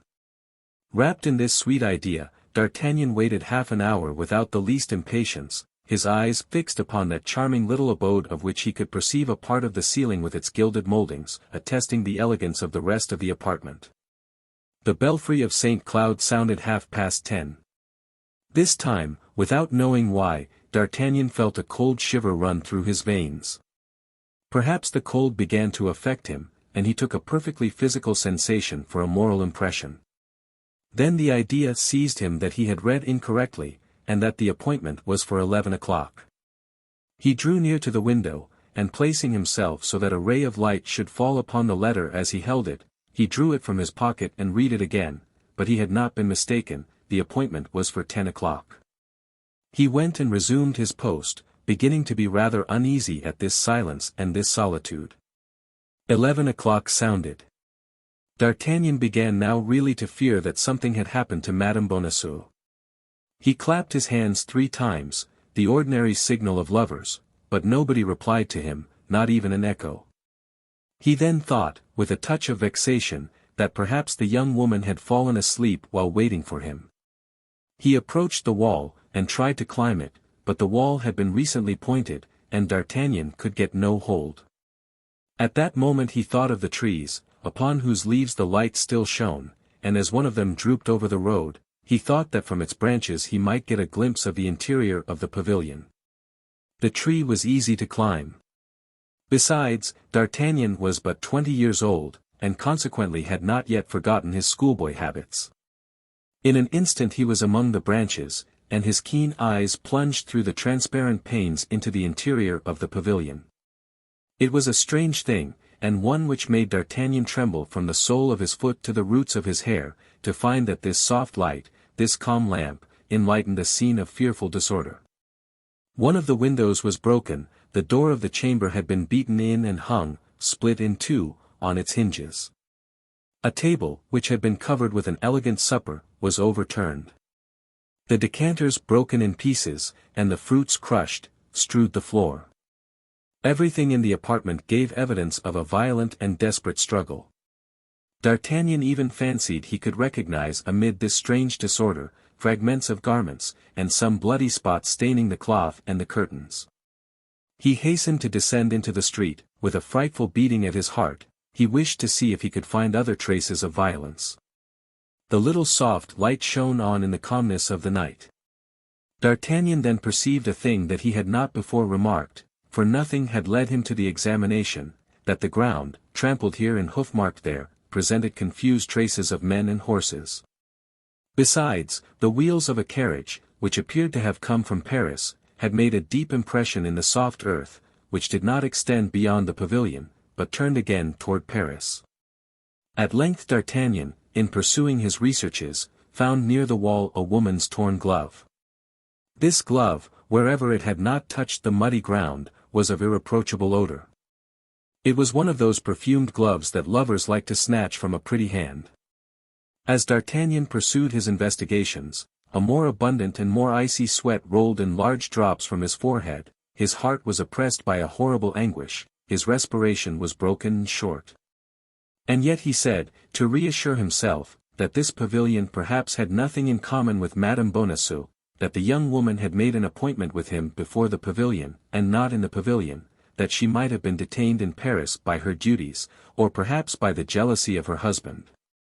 But all these reasons were combated, destroyed, overthrown, by that feeling of intimate pain which, on certain occasions, takes possession of our being, and cries to us so as to be understood unmistakably that some great misfortune is hanging over us. Then D'Artagnan became almost wild. He ran along the high road, took the path he had before taken, and reaching the ferry, interrogated the boatman. About 7 o'clock in the evening, the boatman had taken over a young woman, wrapped in a black mantle, who appeared to be very anxious not to be recognized, but entirely on account of her precautions. The boatman had paid more attention to her and discovered that she was young and pretty. There were then, as now, a crowd of young and pretty women who came to St. Cloud, and who had reasons for not being seen, and yet D'Artagnan did not for an instant doubt that it was Madame Bonacieux whom the boatman had noticed. D'Artagnan took advantage of the lamp which burned in the cabin of the ferryman to read the billet of Madame Bonacieux once again, and satisfy himself that he had not been mistaken, that the appointment was at St. Cloud and not elsewhere, before the Destrezes pavilion and not in another street. Everything conspired to prove to D'Artagnan that his presentiments had not deceived him, and that a great misfortune had happened. He again ran back to the chateau. It appeared to him that something might have happened at the pavilion in his absence, and that fresh information awaited him. The lane was still deserted, and the same calm soft light shone through the window. D'Artagnan then thought of that cottage, silent and obscure, which had no doubt seen all, and could tell its tale. The gate of the enclosure was shut, but he leaped over the hedge, and in spite of the barking of a chained-up dog, went up to the cabin. No one answered to his first knocking. A silence of death reigned in the cabin as in the pavilion, but as the cabin was his last resource, he knocked again. It soon appeared to him that he heard a slight noise within, a timid noise which seemed to tremble lest it should be heard. Then D'Artagnan ceased knocking, and prayed with an accent so full of anxiety and promises, terror and cajolery, that his voice was of a nature to reassure the most fearful. At length an old, worm-eaten shutter was opened, or rather pushed ajar, but closed again as soon as the light from a miserable lamp which burned in the corner had shone upon the baldric, sword belt and pistol pommels of D'Artagnan. Nevertheless, rapid as the movement had been, D'Artagnan had had time to get a glimpse of the head of an old man. In the name of heaven, cried he, listen to me, I have been waiting for someone who has not come. I am dying with anxiety. Has anything particular happened in the neighborhood? Speak. The window was again opened slowly, and the same face appeared, only it was now still more pale than before. D'Artagnan related his story simply, with the omission of names. He told how he had a rendezvous with a young woman before that pavilion, and how, not seeing her come, he had climbed the linden tree, and by the light of the lamp had seen the disorder of the chamber. The old man listened attentively, making a sign only that it was all so, and then, when D'Artagnan had ended, he shook his head with an air that announced nothing good. What do you mean? Cried D'Artagnan. In the name of heaven, explain yourself. Oh! Monsieur, said the old man, ask me nothing, for if I dared tell you what I have seen, certainly no good would befall me. You have, then, seen something, replied D'Artagnan. In that case, in the name of heaven, continued he, throwing him a pistole, tell me what you have seen, and I will pledge you the word of a gentleman that not one of your words shall escape from my heart. The old man read so much truth and so much grief in the face of the young man that he made him a sign to listen, and repeated in a low voice, it was scarcely 9 o'clock when I heard a noise in the street, and was wondering what it could be, when on coming to my door, I found that somebody was endeavoring to open it. As I am very poor and am not afraid of being robbed, I went and opened the gate and saw 3 men at a few paces from it. In the shadow was a carriage with 2 horses, and some saddle horses. These horses evidently belonged to the 3 men, who were dressed as cavaliers. Ah, my worthy gentleman, cried I, what do you want? You must have a ladder, said he who appeared to be the leader of the party. Yes, monsieur, the one with which I gather my fruit. Lend it to us, and go into your house again, there is a crown for the annoyance we have caused you. Only remember this, if you speak a word of what you may see or what you may hear, for you will look and you will listen, I am quite sure, however we may threaten you, you are lost. At these words he threw me a crown, which I picked up, and he took the ladder. After shutting the gate behind them, I pretended to return to the house, but I immediately went out a back door, and stealing along in the shade of the hedge, I gained yonder clump of elder, from which I could hear and see everything. The 3 men brought the carriage up quietly, and took out of it a little man, stout, short, elderly, and commonly dressed in clothes of a dark color, who ascended the ladder very carefully, looked suspiciously in at the window of the pavilion, came down as quietly as he had gone up, and whispered, it is she. Immediately, he who had spoken to me approached the door of the pavilion, opened it with a key he had in his hand, closed the door and disappeared, while at the same time the other 2 men ascended the ladder. The little old man remained at the coach door, the coachman took care of his horses, the lackey held the saddle horses. All at once great cries resounded in the pavilion, and a woman came to the window, and opened it, as if to throw herself out of it, but as soon as she perceived the other 2 men, she fell back and they went into the chamber.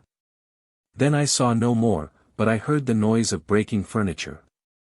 The woman screamed, and cried for help, but her cries were soon stifled. 2 of the men appeared, bearing the woman in their arms, and carried her to the carriage, into which the little old man got after her. The leader closed the window, came out an instant after by the door, and satisfied himself that the woman was in the carriage. His 2 companions were already on horseback. He sprang into his saddle, the lackey took his place by the coachman, the carriage went off at a quick pace, escorted by the 3 horsemen, and all was over. From that moment I have neither seen nor heard anything. D'Artagnan, entirely overcome by this terrible story, remained motionless and mute, while all the demons of anger and jealousy were howling in his heart.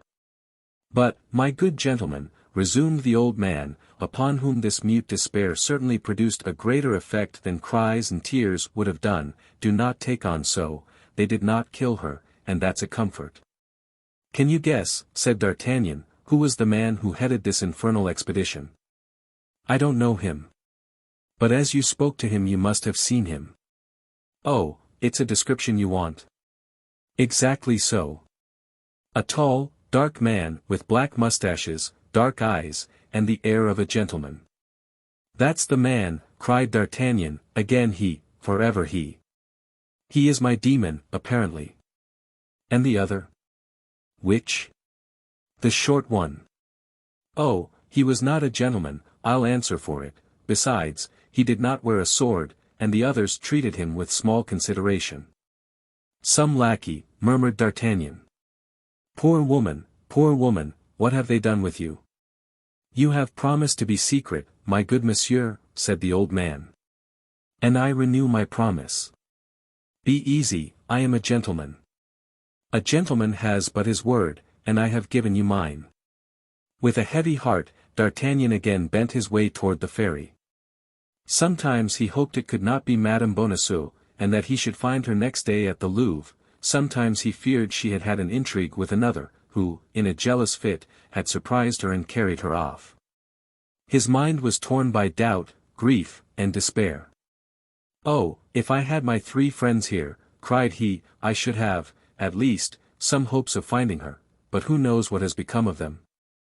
It was past midnight, the next thing was to find Planchet.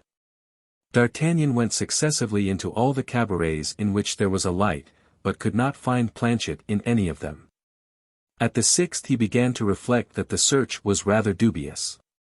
D'Artagnan had appointed 6 o'clock in the morning for his lackey, and wherever he might be, he was right. Besides, it came into the young man's mind that by remaining in the environs of the spot on which this sad event had passed, he would, perhaps, have some light thrown upon the mysterious affair.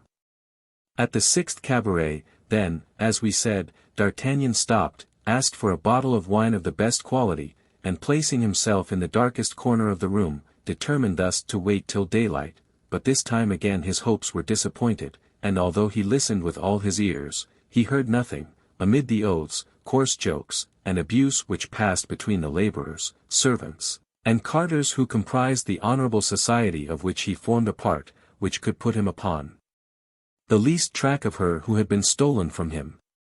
He was compelled, then, after having swallowed the contents of his bottle, to pass the time as well as to evade suspicion, to fall into the easiest position in his corner and to sleep, whether well or ill. D'Artagnan, be it remembered, was only 20 years old, and at that age sleep has its imprescriptible rights which it imperiously insists upon, even with the saddest hearts. Towards 6 o'clock D'Artagnan awoke with that uncomfortable feeling which generally accompanies the break of day after a bad night. He was not long in making his toilet. He examined himself to see if advantage had been taken of his sleep, and having found his diamond ring on his finger, his purse in his pocket, and his pistols in his belt, he rose, paid for his bottle, and went out to try if he could have any better luck in his search after his lackey than he had had the night before. The first thing he perceived through the damp grey mist was honest Planchet, who, with the 2 horses in hand, awaited him at the door of a little blind cabaret, before which D'Artagnan had passed without even a suspicion of its existence. Chapter 25. Porthos. Instead of returning directly home, D'Artagnan alighted at the door of M. de Treville, and ran quickly up the stairs. This time he had decided to relate all that had passed. M. de Treville would doubtless give him good advice as to the whole affair. Besides, as M. de Treville saw the Queen almost daily, he might be able to draw from Her Majesty some intelligence of the poor young woman, whom they were doubtless making pay very dearly for her devotedness to her mistress. M. de Treville listened to the young man's account with a seriousness which proved that he saw something else in this adventure besides a love affair. When D'Artagnan had finished, he said, All this savours of his Eminence, a league off. But what is to be done, said D'Artagnan. Nothing, absolutely nothing, at present, but quitting Paris, as I told you, as soon as possible. I will see the Queen, I will relate to her the details of the disappearance of this poor woman, of which she is no doubt ignorant. These details will guide her on her part, and on your return, I shall perhaps have some good news to tell you. Rely on me. D'Artagnan knew that, although a Gascon, M. de Treville was not in the habit of making promises, and that when by chance he did promise, he more than kept his word. He bowed to him, then, full of gratitude for the past and for the future, and the worthy captain, who on his side felt a lively interest in this young man, so brave and so resolute, pressed his hand kindly, wishing him a pleasant journey. Determined to put the advice of M. de Treville in practice instantly, D'Artagnan directed his course toward the Rue des Fossoyeurs, in order to superintend the packing of his valise. On approaching the house, he perceived M. Bonacieux in mourning costume, standing at his threshold. All that the prudent Planchet had said to him the preceding evening about the sinister character of the old man recurred to the mind of D'Artagnan, who looked at him with more attention than he had done before.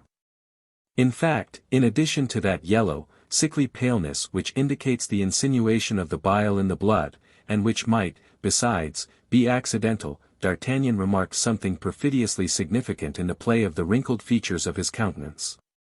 A rogue does not laugh in the same way that an honest man does, a hypocrite does not shed the tears of a man of good faith. All falsehood is a mask, and however well made the mask may be, with a little attention we may always succeed in distinguishing it from the true face. It appeared, then, to D'Artagnan that M. Bonacieux wore a mask, and likewise that mask was most disagreeable to look upon. In consequence of this feeling of repugnance, he was about to pass without speaking to him, but, as he had done the day before, M. Bonacieux accosted him. "Well, young man," said he, "we appear to pass rather gay nights. 7 o'clock in the morning. Peste! You seem to reverse ordinary customs, and come home at the hour when other people are going out. No one can reproach you for anything of the kind, M. Bonacieux," said the young man, "you are a model for regular people. It is true that when a man possesses a young and pretty wife, he has no need to seek happiness elsewhere. Happiness comes to meet him, does it not, M. Bonacieux?" Bonacieux became as pale as death, and grinned a ghastly smile. "Ah, said Bonacieux, "you are a jocular companion. But where the devil were you gladding last night, my young master? It does not appear to be very clean in the crossroads." D'Artagnan glanced down at his boots, all covered with mud, but that same glance fell upon the shoes and stockings of the mercer, and it might have been said they had been dipped in the same mud heap. Both were stained with splashes of mud of the same appearance. Then a sudden idea crossed the mind of D'Artagnan. That little stout man, short and elderly, that sort of lackey, dressed in dark clothes, treated without ceremony by the men wearing swords who composed the escort, was Bonacieux himself. The husband had presided at the abduction of his wife. A terrible inclination seized D'Artagnan to grasp the mercer by the throat and strangle him, but, as we have said, he was a very prudent youth, and he restrained himself. However, the revolution which appeared upon his countenance was so visible that Bonacieux was terrified at it, and he endeavored to draw back a step or two, but as he was standing before the half of the door which was shut, the obstacle compelled him to keep his place. "Ah, but you are joking, my worthy man," said D'Artagnan. "It appears to me that if my boots need a sponge, your stockings and shoes stand in equal need of a brush. May you not have been philandering a little also, M. Bonacieux? Oh, the devil! That's unpardonable in a man of your age, and who besides, has such a pretty wife as yours." "Oh, Lord! No," said Bonacieux, "but yesterday I went to Saint Mandé to make some inquiries after a servant, as I cannot possibly do without one, and the roads were so bad that I brought back all this mud, which I have not yet had time to remove." The place named by Bonacieux as that which had been the object of his journey was a fresh proof in support of the suspicions D'Artagnan had conceived. Bonacieux had named Mandé because Mandé was in an exactly opposite direction from St. Cloud. This probability afforded him his first consolation. If Bonacieux knew where his wife was, one might, by extreme means, force the mercer to open his teeth and let his secret escape. The question, then, was how to change this probability into a certainty.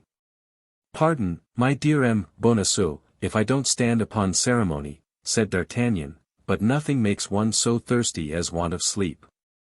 I am parched with thirst. Allow me to take a glass of water in your apartment, you know that is never refused among neighbors." Without waiting for the permission of his host, D'Artagnan went quickly into the house, and cast a rapid glance at the bed. It had not been used. Bonacieux had not been abed. He had only been back an hour or two, he had accompanied his wife to the place of her confinement, or else at least to the first relay. "Thanks, M. Bonacieux," said D'Artagnan, emptying his glass, "that is all I wanted of you. I will now go up into my apartment. I will make Planchet brush my boots, and when he has done, I will, if you like, send him to you to brush your shoes." He left the mercer quite astonished at his singular farewell, and asking himself if he had not been a little inconsiderate. At the top of the stairs he found Planchet in a great fright. "Ah, monsieur," cried Planchet, as soon as he perceived his master, "here is more trouble. I thought you would never come in." "What's the matter now, Planchet?" demanded D'Artagnan. "Oh! I give you 100, I give you 1,000 times to guess, monsieur, the visit I received in your absence." "When?" "About half an hour ago, while you were at M. de Treville's." "Who has been here? Come, speak." "Monsieur de Cauvois." "Monsieur de Cauvois? In person? The captain of the cardinal's guards? Himself? Did he come to arrest me?" "I have no doubt that he did, monsieur, for all his wheedling manner." "Was he so sweet, then?" "Indeed, he was all honey, monsieur." "Indeed." "He came," he said, "on the part of his Eminence, who wished you well, and to beg you to follow him to the Palais Royal. 5. What did you answer him?" "That the thing was impossible, seeing that you were not at home, as he could see." "Well, what did he say then?" "That you must not fail to call upon him in the course of the day, and then he added in a low voice, 'Tell your master that his Eminence is very well disposed toward him, and that his fortune perhaps depends upon this interview.'" "The snare is rather maladroit for the cardinal," replied the young man, smiling. "Oh, I saw the snare, and I answered you would be quite in despair on your return." "Where has he gone?" asked M. de Cauvois. "To Troyes, in Champagne," I answered. "And when did he set out?" "Yesterday evening." "Planchet, my friend," interrupted D'Artagnan, "you are really a precious fellow. You will understand, monsieur, I thought there would be still time, if you wish, to see M. de Cauvois to contradict me by saying you were not yet gone. The falsehood would then lie at my door, and as I am not a gentleman, I may be allowed to lie. Be of good heart, Planchet, you shall preserve your reputation as a veracious man." In a quarter of an hour we set off. "That's the advice I was about to give monsieur, and where are we going, may I ask, without being too curious?" "Pardieu! In the opposite direction to that which you said I was gone. Besides, are you not as anxious to learn news of Grimaud, Mousqueton, and Bazin as I am to know what has become of Athos, Porthos, and Aramis?" "Yes, monsieur," said Planchet, "and I will go as soon as you please. Indeed, I think provincial air will suit us much better just now than the air of Paris. So then, pack up our luggage, Planchet, and let us be off. On my part, I will go out with my hands in my pockets, that nothing may be suspected. You may join me at the Hôtel de Gardes. By the way, Planchet, I think you are right with respect to our host, and that he is decidedly a frightfully low wretch. Ah, monsieur, you may take my word when I tell you anything. I am a physiognomist, I assure you." D'Artagnan went out first, as had been agreed upon. Then, in order that he might have nothing to reproach himself with, he directed his steps, for the last time, toward the residences of his 3 friends. No news had been received of them, only a letter, all perfumed and of an elegant writing in small characters, had come for Aramis. D'Artagnan took charge of it. 10 minutes afterward Planchet joined him at the stables of the Hôtel de Gardes. D'Artagnan, in order that there might be no time lost, had saddled his horse himself. "That's well," said he to Planchet, when the latter added the portmanteau to the equipment. "Now saddle the other 3 horses. Do you think, then, monsieur, that we shall travel faster with 2 horses apiece?" said Planchet, with his shrewd air. "No, Monsieur Jester," replied D'Artagnan, "but with our 4 horses we may bring back our 3 friends, if we should have the good fortune to find them living." "Which is a great chance," replied Planchet, but we must not despair of the mercy of God. Amen, said D'Artagnan, getting into his saddle. As they went from the Hôtel de Gardes, they separated, leaving the street at opposite ends, one having to quit Paris by the Barrière de la Villette and the other by the Barrière Montmartre, to meet again beyond Saint-Denis, a strategic maneuver which, having been executed with equal punctuality, was crowned with the most fortunate results. D'Artagnan and Planchet entered Pierrefitte together. Planchet was more courageous, it must be admitted, by day than by night. His natural prudence, however, never forsook him for a single instant. He had forgotten not one of the incidents of the first journey, and he looked upon everybody he met on the road as an enemy. It followed that his hat was forever in his hand, which procured him some severe reprimands from D'Artagnan, who feared that his excessive politeness would lead people to think he was the lackey of a man of no consequence. Nevertheless, whether the passengers were really touched by the urbanity of Planchet or whether this time nobody was posted on the young man's road, our two travelers arrived at Chantilly without any accident, and alighted at the tavern of Great Saint Martin, the same at which they had stopped on their first journey. The host, on seeing a young man followed by a lackey with 2 extra horses, advanced respectfully to the door. Now, as they had already traveled 11 leagues, D'Artagnan thought it time to stop, whether Porthos were or were not in the inn. Perhaps it would not be prudent to ask at once what had become of the Musketeer. The result of these reflections was that D'Artagnan, without asking information of any kind, alighted, commended the horses to the care of his lackey, entered a small room destined to receive those who wished to be alone, and desired the host to bring him a bottle of his best wine and as good a breakfast as possible, a desire which further corroborated the high opinion the innkeeper had formed of the traveller at first sight. D'Artagnan was therefore served with miraculous celerity. The regiment of the Guards was recruited among the first gentlemen of the kingdom, and D'Artagnan, followed by a lackey, and travelling with 4 magnificent horses, despite the simplicity of his uniform, could not fail to make a sensation. The host desired himself to serve him, which D'Artagnan perceiving, ordered 2 glasses to be brought, and commenced the following conversation. "My faith, my good host," said D'Artagnan, filling the 2 glasses, "I asked for a bottle of your best wine, and if you have deceived me, you will be punished in what you have sinned, for seeing that I hate drinking by myself, you shall drink with me. Take your glass, then, and let us drink. But what shall we drink to, so as to avoid wounding any susceptibility? Let us drink to the prosperity of your establishment." "Your lordship does me much honor," said the host, "and I thank you sincerely for your kind wish. But don't mistake," said D'Artagnan, "there is more selfishness in my toast than perhaps you may think, for it is only in prosperous establishments that one is well received. In hotels that do not flourish, everything is in confusion, and the traveler is a victim to the embarrassments of his host. Now, I travel a great deal, particularly on this road, and I wish to see all innkeepers making a fortune. It seems to me," said the host, "that this is not the first time I have had the honor of seeing monsieur. Bah, I have passed perhaps 10 times through Chantilly, and out of the 10 times I have stopped 3 or 4 times at your house at least. Why, I was here only 10 or 12 days ago.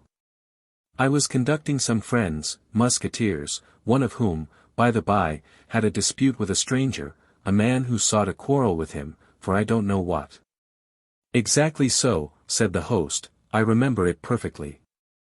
It is not Porthos that your lordship means?" "Yes, that is my companion's name." "My God, my dear host, tell me if anything has happened to him. Your lordship must have observed that he could not continue his journey. Why, to be sure, he promised to rejoin us, and we have seen nothing of him. He has done us the honor to remain here." "What, he had done you the honor to remain here?" "Yes, monsieur, in this house, and we are even a little uneasy." "On what account?"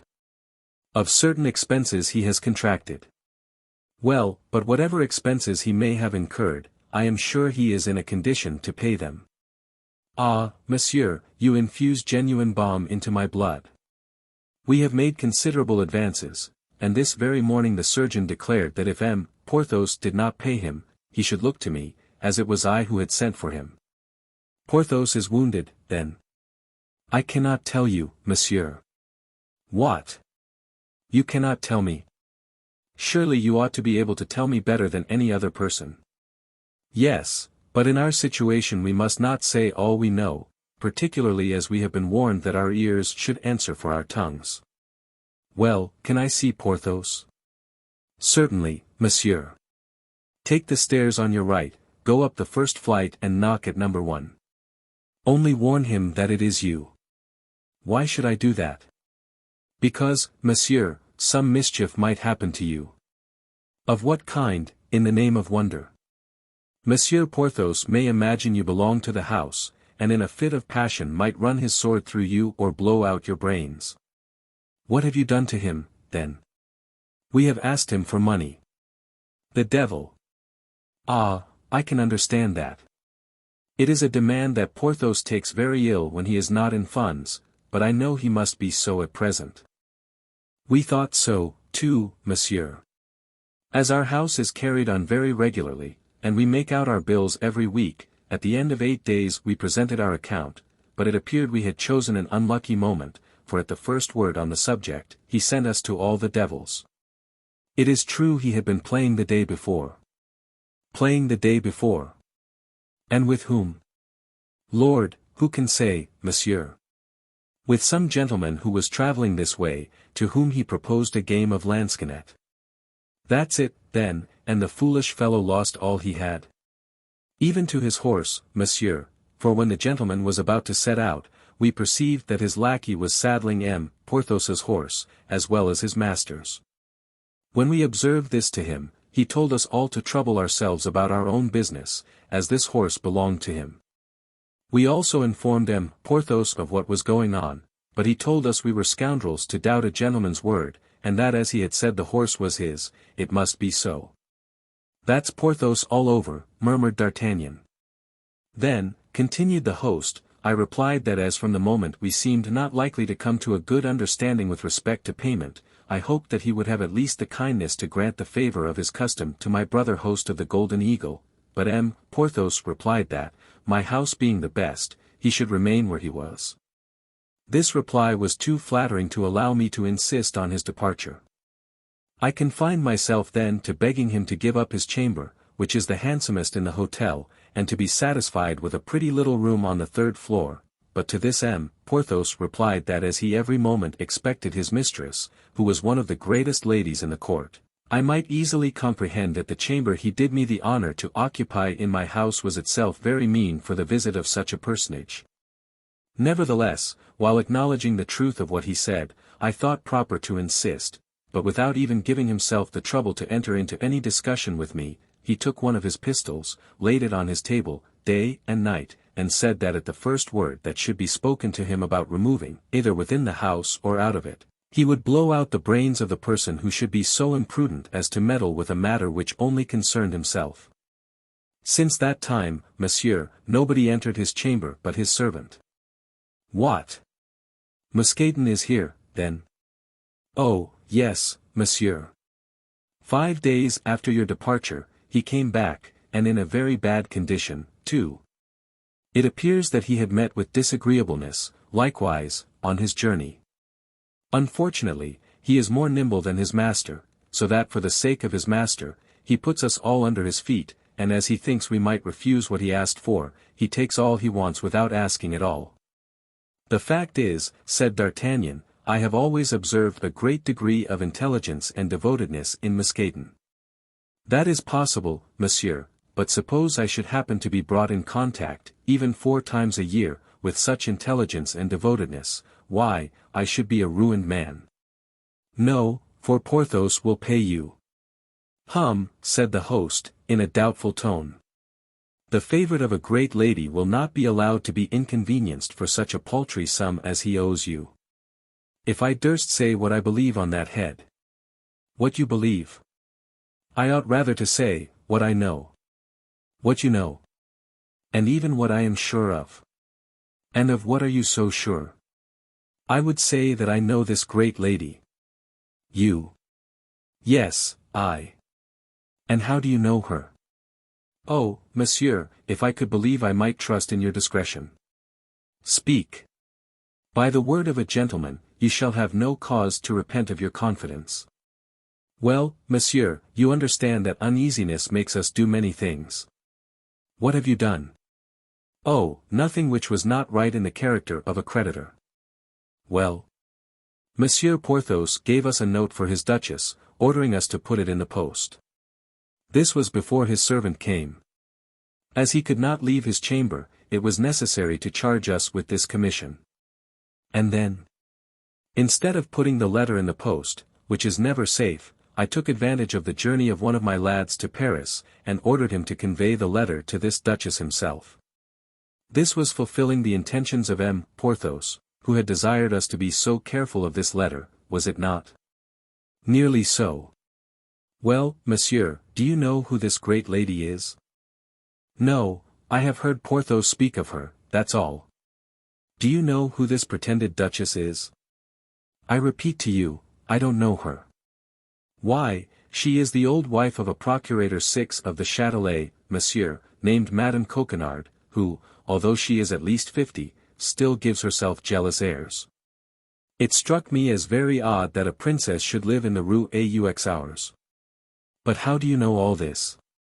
Because she flew into a great passion on receiving the letter, saying that M. Porthos was a weathercock, and that she was sure it was for some woman he had received this wound.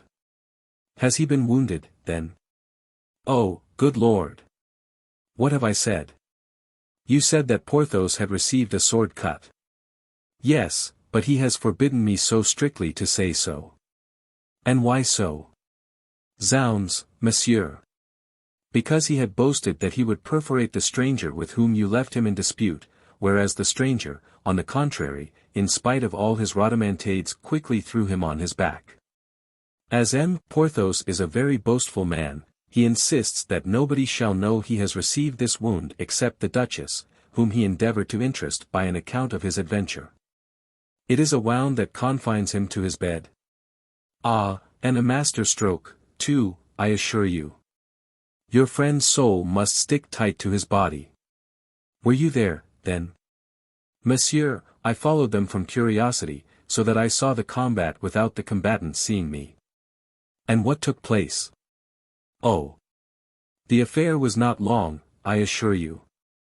They placed themselves on guard, the stranger made a feint and a lunge, and that so rapidly that when M. Porthos came to the parade, he had already 3 inches of steel in his breast. He immediately fell backward. The stranger placed the point of his sword at his throat, and M. Porthos, finding himself at the mercy of his adversary, acknowledged himself conquered. Upon which the stranger asked his name, and learning that it was Porthos, and not D'Artagnan, he assisted him to rise, brought him back to the hotel, mounted his horse, and disappeared. So it was with M. D'Artagnan this stranger meant to quarrel. It appears so. And do you know what has become of him? No, I never saw him until that moment, and have not seen him since. Very well, I know all that I wish to know. Porthos's chamber is, you say, on the first story, number 1. Yes, monsieur, the handsomest in the inn, a chamber that I could have let 10 times over.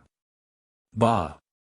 Be satisfied, said D'Artagnan, laughing, Porthos will pay you with the money of the Duchess Coquenard.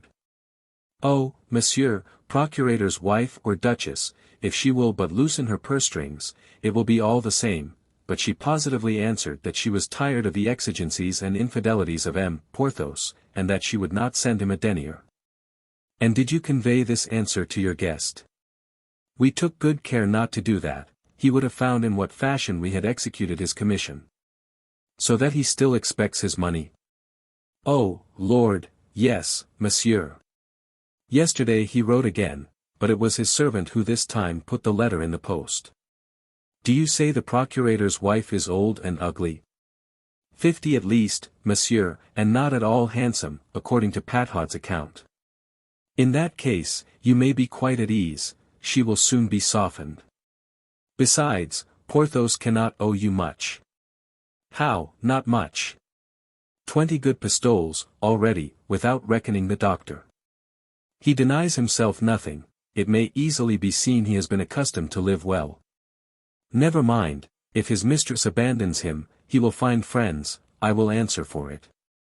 So, my dear host, be not uneasy, and continue to take all the care of him that his situation requires. Monsieur has promised me not to open his mouth about the procurator's wife, and not to say a word of the wound. That's agreed, you have my word. Oh, he would kill me. Don't be afraid, he is not so much of a devil as he appears. Saying these words, D'Artagnan went upstairs, leaving his host a little better satisfied with respect to two things in which he appeared to be very much interested, his debt and his life. At the top of the stairs, upon the most conspicuous door of the corridor, was traced in black ink a gigantic number 1. D'Artagnan knocked, and upon the bidding to come in which came from inside, he entered the chamber. Porthos was in bed, and was playing a game at lansquenet with Mousqueton, to keep his hand in, while a spit loaded with partridges was turning before the fire, and on each side of a large chimney-piece, over 2 chafing dishes, were boiling 2 stewpans, from which exhaled a double odor of rabbit and fish stews, rejoicing to the smell. In addition to this he perceived that the top of a wardrobe and the marble of a commode were covered with empty bottles. At the sight of his friend, Porthos uttered a loud cry of joy, and Mousqueton, rising respectfully, yielded his place to him, and went to give an eye to the 2 stewpans, of which he appeared to have the particular inspection. "Ah, pardieu! Is that you?" said Porthos to D'Artagnan. "You are right welcome. Excuse my not coming to meet you, but," added he, looking at D'Artagnan with a certain degree of uneasiness, "you know what has happened to me?" "No." "Has the host told you nothing, then?" "I asked after you, and came up as soon as I could." Porthos seemed to breathe more freely. "And what has happened to you, my dear Porthos?" continued D'Artagnan. "Why, on making a thrust at my adversary, whom I had already hit 3 times, and whom I meant to finish with the 4th, I put my foot on a stone, slipped, and strained my knee." "Truly? Honor!"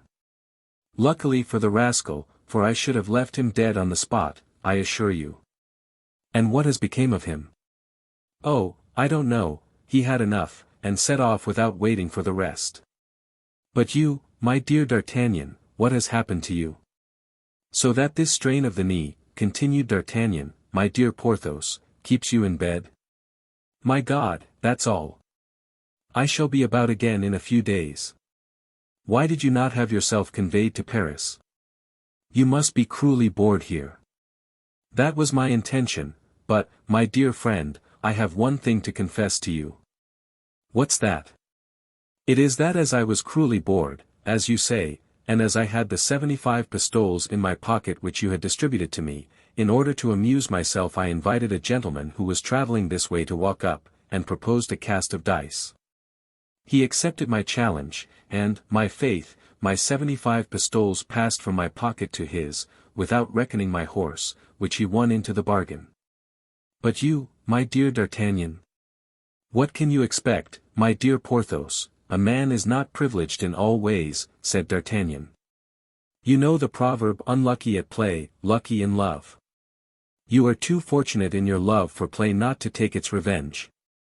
What consequence can the reverses of fortune be to you? Have you not, happy rogue that you are, have you not your Duchess, who cannot fail to come to your aid?" "Well, you see, my dear D'Artagnan, with what ill luck I play," replied Porthos, with the most careless air in the world. "I wrote to her to send me 50 louis or so, of which I stood absolutely in need on account of my accident." "Well?" "Well, she must be at her country seat, for she has not answered me." "Truly?" "No, so I yesterday addressed another epistle to her, still more pressing than the first. But you are here, my dear fellow, let us speak of you. I confess I began to be very uneasy on your account. But your host behaves very well toward you, as it appears, my dear Porthos," said D'Artagnan, directing the sick man's attention to the full stewpans and the empty bottles. So, replied Porthos. "Only 3 or 4 days ago the impertinent jackanapes gave me his bill, and I was forced to turn both him and his bill out of the door, so that I am here something in the fashion of a conqueror, holding my position, as it were, by conquest. So you see, being in constant fear of being forced from that position, I am armed to the teeth. And yet, said D'Artagnan, laughing, it appears to me that from time to time you must make sorties. And he again pointed to the bottles and the stewpans. Not I, unfortunately, said Porthos. This miserable strain confines me to my bed, but Mousqueton forages, and brings in provisions. Friend Mousqueton, you see that we have a reinforcement, and we must have an increase of supplies.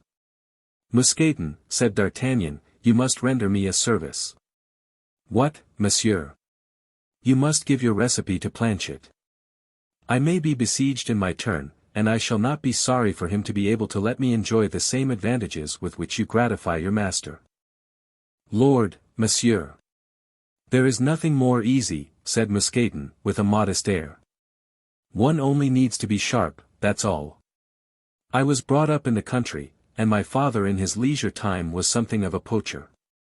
And what did he do the rest of his time? Monsieur, he carried on a trade which I have always thought satisfactory. Which? As it was a time of war between the Catholics and the Huguenots, and as he saw the Catholics exterminate the Huguenots and the Huguenots exterminate the Catholics, all in the name of religion, he adopted a mixed belief which permitted him to be sometimes Catholic, sometimes a Huguenot. Now, he was accustomed to walk with his fowling piece on his shoulder, behind the hedges which border the roads, and when he saw a Catholic coming alone, the Protestant religion immediately prevailed in his mind.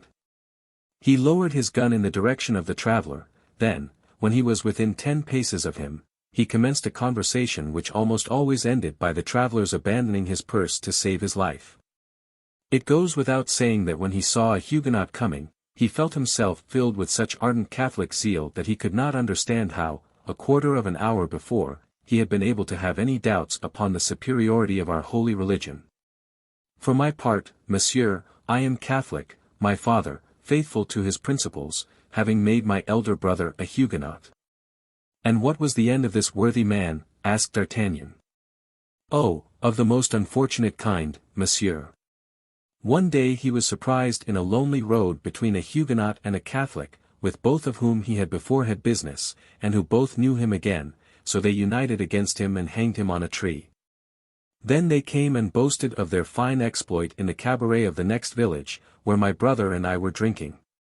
And what did you do? Said D'Artagnan. We let them tell their story out, replied Mousqueton. Then, as in leaving the cabaret they took different directions, my brother went and hid himself on the road of the Catholic, and I on that of the Huguenot. 2 hours after, all was over, we had done the business of both, admiring the foresight of our poor father, who had taken the precaution to bring each of us up in a different religion. Well, I must allow, as you say, your father was a very intelligent fellow. And you say in his leisure moments the worthy man was a poacher? Yes, monsieur, and it was he who taught me to lay a snare and ground a line. The consequence is that when I saw our labourers, which did not at all suit 2 such delicate stomachs as ours, I had recourse to a little of my old trade. While walking near the wood of Monsieur the Prince, I laid a few snare in the runs, and while reclining on the banks of His Highness's pieces of water, I slipped a few lines into his fish ponds. So that now, thanks be to God, we do not want, as M. can testify, for partridges, rabbits, carp or eels, all light, wholesome food, suitable for the sick. But the wine, said D'Artagnan, who furnishes the wine? Your host. That is to say, yes and no. How yes and no? He furnishes it, it is true, but he does not know that he has that honor. Explain yourself, Mousqueton, your conversation is full of instructive things. This is it, monsieur. It has so chanced that I met with a Spaniard in my peregrinations who had seen many countries, and among them the New World. What connection can the New World have with the bottles which are on the commode and the wardrobe? Patience, monsieur, everything will come in its turn. This Spaniard had in his service a lackey who had accompanied him in his voyage to Mexico. This lackey was my compatriot, and we became the more intimate from there being many resemblances of character between us. We loved sporting of all kinds better than anything, so that he related to me how in the plains of the Pampas the natives hunt the tiger and the wild bull with simple running nooses which they throw to a distance of 20 or 30 paces the end of a cord with such nicety, but in face of the proof I was obliged to acknowledge the truth of the recital. My friend placed a bottle at the distance of 30 paces, and at each cast he caught the neck of the bottle in his running noose. I practiced this exercise, and as nature has endowed me with some faculties, at this day I can throw the lasso with any man in the world. Well, do you understand, monsieur? Our host has a well-furnished cellar, the key of which never leaves him, only this cellar has a ventilating hole. Now through this ventilating hole I throw my lasso, and as I now know in which part of the cellar is the best wine, that's my point for sport. You see, monsieur, what the new world has to do with the bottles which are on the commode and the wardrobe. Now, will you taste our wine, and without prejudice say what you think of it? Thank you, my friend, thank you. Unfortunately, I have just breakfasted. Well, said Porthos, arrange the table, Musketon, and while we breakfast, D'Artagnan will relate to us what has happened to him during the 10 days since he left us. Willingly, said D'Artagnan. While Porthos and Musketon were breakfasting, with the appetites of convalescence and with that brotherly cordiality which unites men in misfortune, D'Artagnan related how Aramis, being wounded, was obliged to stop at Crèvecoeur, how he had left Athos fighting at Amiens with 4 men who accused him of being a coiner, and how he, D'Artagnan, had been forced to run the Comte de Wardes through the body in order to reach England. But there the confidence of D'Artagnan stopped. He only added that on his return from Great Britain he had brought back 4 magnificent horses, one for himself, and one for each of his companions. Then he informed Porthos that the one intended for him was already installed in the stable of the tavern. At this moment Planchet entered, to inform his master that the horses were sufficiently refreshed and that it would be possible to sleep at Clermont. As D'Artagnan was tolerably reassured with regard to Porthos, and as he was anxious to obtain news of his 2 other friends, he held out his hand to the wounded man, and told him he was about to resume his route in order to continue his researches. For the rest, as he reckoned upon returning by the same route in 7 or 8 days, if Porthos were still at the Great Saint Martin, he would call for him on his way. Porthos replied that in all probability his sprain would not permit him to depart yet a while. Besides, it was necessary he should stay at Chantilly to wait for the answer from his duchess. D'Artagnan wished that answer might be prompt and favorable, and having again recommended Porthos to the care of Musketon, and paid his bill to the host, he resumed his route with Planchet, already relieved of one of his led horses. Chapter 26. Aramis and his thesis. D'Artagnan had said nothing to Porthos of his wound or of his procurator's wife. Our Béarnais was a prudent lad, however young he might be. Consequently he had appeared to believe all that the vainglorious Musketeer had told him, convinced that no friendship will hold out against a surprised secret, particularly when pride is deeply interested in that secret. Besides, we feel always a sort of mental superiority over those whose lives we know better than they suppose. In his projects of intrigue for the future, and determined as he was to make his 3 friends the instruments of his fortune, D'Artagnan was not sorry at getting into his grasp beforehand the invisible strings by which he reckoned upon moving them. And yet, as he journeyed along, a profound sadness weighed upon his heart. He thought of that young and pretty Madame Bonacieux who was to have paid him the price of his devotedness, but let us hasten to say that this sadness possessed the young man less from the regret of the happiness he had missed, than from the fear he entertained that some serious misfortune had befallen the poor woman. For himself, he had no doubt she was a victim of the cardinal's vengeance, and, as was well known, the vengeance of his eminence was terrible. How he had found grace in the eyes of the minister, he did not know, but without doubt M. de Cavois would have revealed this to him if the captain of the guards had found him at home. Nothing makes time pass more quickly or more shortens a journey than a thought which absorbs in itself all the faculties of the organization of him who thinks.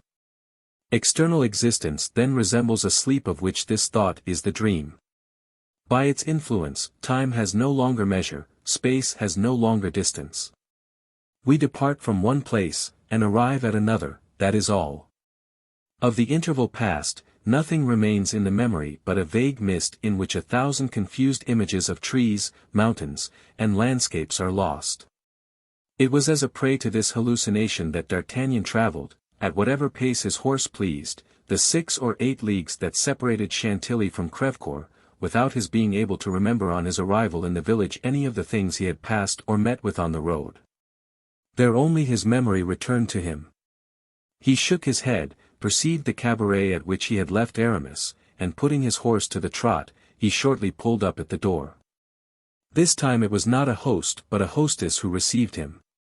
D'Artagnan was a physiognomist. His eye took in at a glance the plump, cheerful countenance of the mistress of the place, and he at once perceived there was no occasion for dissembling with her, or of fearing anything from one blessed with such a joyous physiognomy. "My good dame," asked D'Artagnan, "can you tell me what has become of one of my friends, whom we were obliged to leave here about a dozen days ago? A handsome young man, 3 or 24 years old, mild, amiable, and well made?" "That is he, wounded in the shoulder." "Just so. Well, monsieur, he is still here." "Ah, pardieu." "My dear dame," said D'Artagnan, springing from his horse, and throwing the bridle to Planchet, "you restore me to life. Where is this dear Aramis? Let me embrace him, I am in a hurry to see him again." "Pardon, monsieur, but I doubt whether he can see you at this moment." "Why so? Has he a lady with him?" "Jesus! What do you mean by that? Poor lad!" "No, monsieur, he has not a lady with him." "With whom is he, then?" "With the curate of Montdidier and the superior of the Jesuits of Amiens." "Good heavens!" cried D'Artagnan, "is the poor fellow worse, then?" "No, monsieur, quite the contrary, but after his illness grace touched him, and he determined to take orders." "That's it," said D'Artagnan, "I had forgotten that he was only a musketeer for a time. Monsieur still insists upon seeing him?" "More than ever." "Well, monsieur has only to take the right-hand staircase in the courtyard, and knock at number 5 on the 2nd floor." D'Artagnan walked quickly in the direction indicated, and found one of those exterior staircases that are still to be seen in the yards of our old-fashioned taverns. But there was no getting at the place of sojourn of the future abbé. The defile of the chamber of Aramis were as well guarded as the gardens of Armida. Bazin was stationed in the corridor, and barred his passage with the more intrepidity that, after many years of trial, Bazin found himself near a result of which he had ever been ambitious. In fact, the dream of poor Bazin had always been to serve a churchman, and he awaited with impatience the moment, always in the future, when Aramis would throw aside the uniform and assume the cassock. The daily renewed promise of the young man that the moment would not long be delayed, had alone kept him in the service of a musketeer, a service in which, he said, his soul was in constant jeopardy. Bazin was then at the height of joy. In all probability, this time his master would not retract. The union of physical pain with moral uneasiness had produced the effect so long desired. Aramis, suffering at once in body and mind, had at length fixed his eyes and his thoughts upon religion, and he had considered as a warning from heaven the double accident which had happened to him, that is to say, the sudden disappearance of his mistress and the wound in his shoulder. It may be easily understood that in the present disposition of his master nothing could be more disagreeable to Bazin than the arrival of D'Artagnan, which might cast his master back again into that vortex of mundane affairs which had so long carried him away. He resolved, then, to defend the door bravely, and as, betrayed by the mistress of the inn, he could not say that Aramis was absent, he endeavored to prove to the newcomer that it would be the height of indiscretion to disturb his master in his pious conference, which had commenced with the morning and would not, as Bazin said, terminate before night. But D'Artagnan took very little heed of the eloquent discourse of Bazin, and as he had no desire to support a polemic discussion with his friend's valet, he simply moved him out of the way with one hand, and with the other turned the handle of the door of number 5.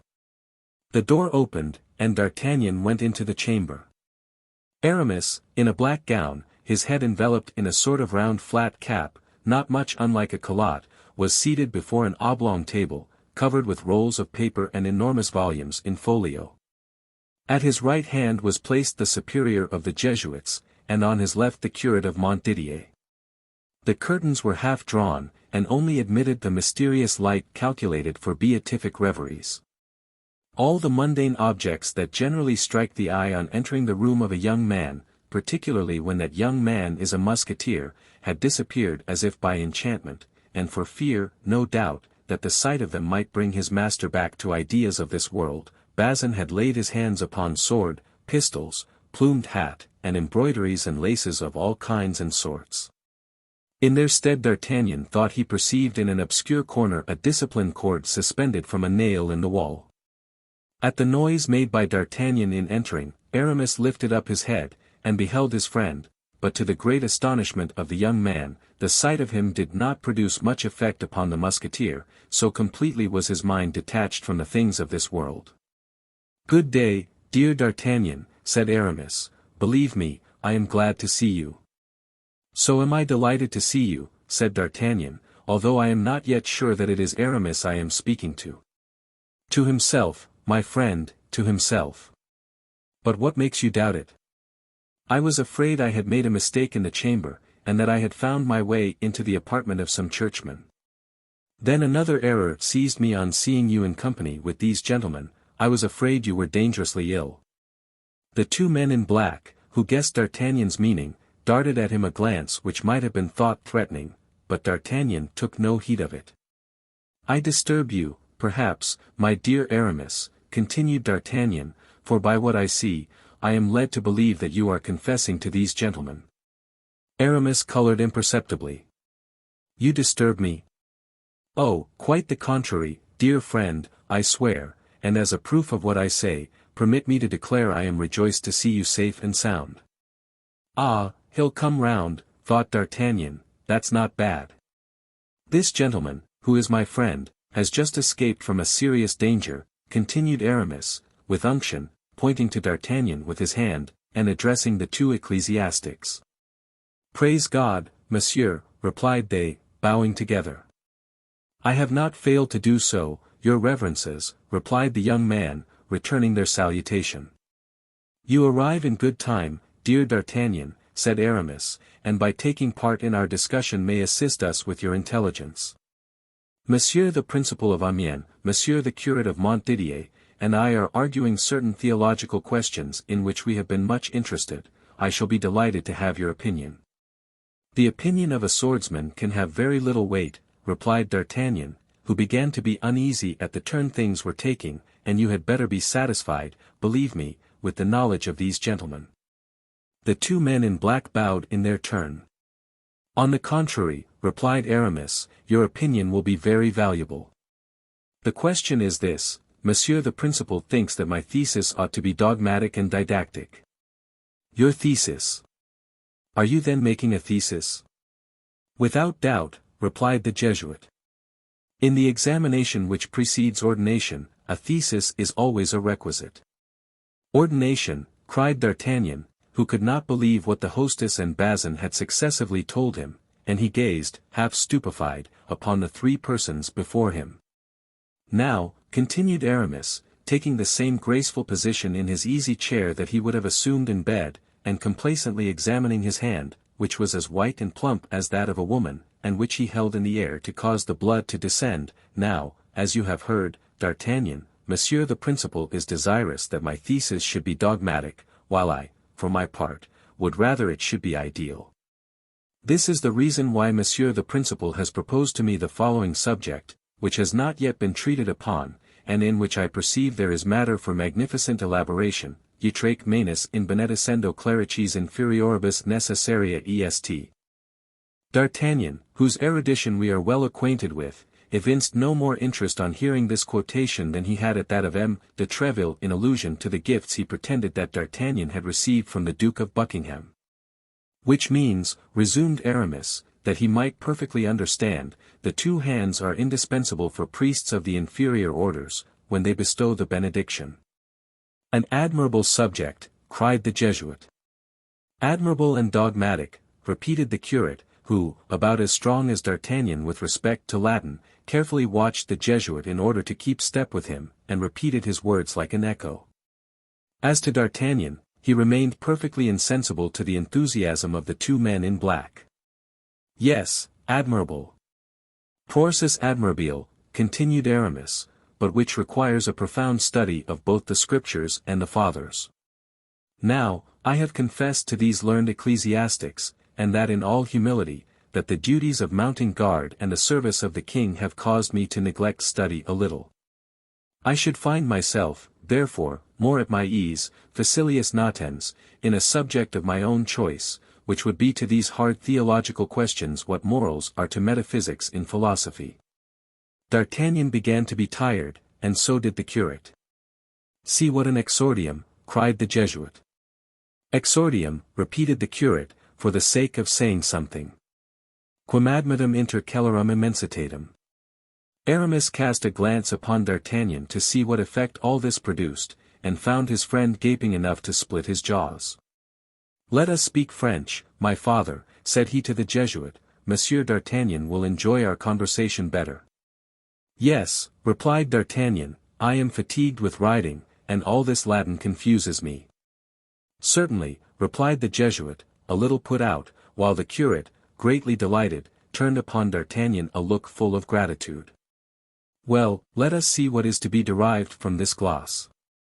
Moses, the servant of God, he was but a servant, please to understand, Moses blessed with the hands, he held out both his arms while the Hebrews beat their enemies, and then he blessed them with his two hands. Besides, what does the Gospel say? Imponite manus, and not manum, place the hands, not the hand. Place the hands, repeated the curate, with a gesture. Saint Peter, on the contrary, of whom the popes are the successors, continued the Jesuit, porrige digitos, present the fingers. Are you there, now? Certes, replied Aramis, in a pleased tone, but the thing is subtle. The fingers, resumed the Jesuit, Saint Peter blessed with the fingers. The Pope, therefore blesses with the fingers. And with how many fingers does he bless?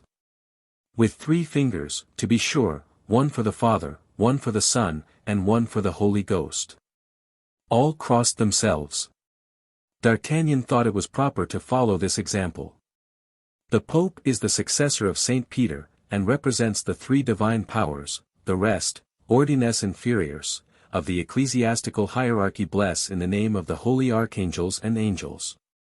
The most humble clerks such as our deacons and sacristans, bless with holy water sprinklers, which resemble an infinite number of blessing fingers. There is the subject simplified. Argumentum omni denudatum ornamento. I could make of that subject 2 volumes the size of this, continued the Jesuit, and in his enthusiasm he struck a Saint Chrysostom in folio, which made the table bend beneath its weight. D'Artagnan trembled. Certes, said Aramis, I do justice to the beauties of this thesis, but at the same time I perceive it would be overwhelming for me. I had chosen this text, tell me, dear D'Artagnan, if it is not to your taste, non inutile est desiderium in oblation, that is, a little regret is not unsuitable in an offering to the Lord. Stop there, cried the Jesuit, for that thesis touches closely upon heresy. There is a proposition almost like it in the Augustinus of the heresiarch Jansenius, whose book will sooner or later be burned by the hands of the executioner. Take care, my young friend. You are inclining toward false doctrines, my young friend, you will be lost. You will be lost, said the curate, shaking his head sorrowfully. You approach that famous point of free will which is a mortal rock. You face the insinuations of the Pelagians and the semi-Pelagians. But, my reverend, replied Aramis, a little amazed by the shower of arguments that poured upon his head. How will you prove, continued the Jesuit, without allowing him time to speak, that we ought to regret the world when we offer ourselves to God?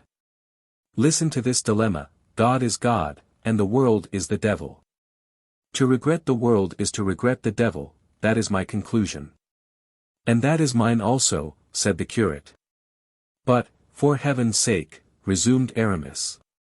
Desideras diabolum, unhappy man, cried the Jesuit. He regrets the devil. Ah, my young friend, added the curate, groaning, do not regret the devil, I implore you. D'Artagnan felt himself bewildered. It seemed to him as though he were in a madhouse, and was becoming as mad as those he saw. He was, however, forced to hold his tongue from not comprehending half the language they employed. "But listen to me, then," resumed Aramis with politeness mingled with a little impatience. "I do not say I regret, no, I will never pronounce that sentence, which would not be orthodox." The Jesuit raised his hands toward heaven, and the curate did the same.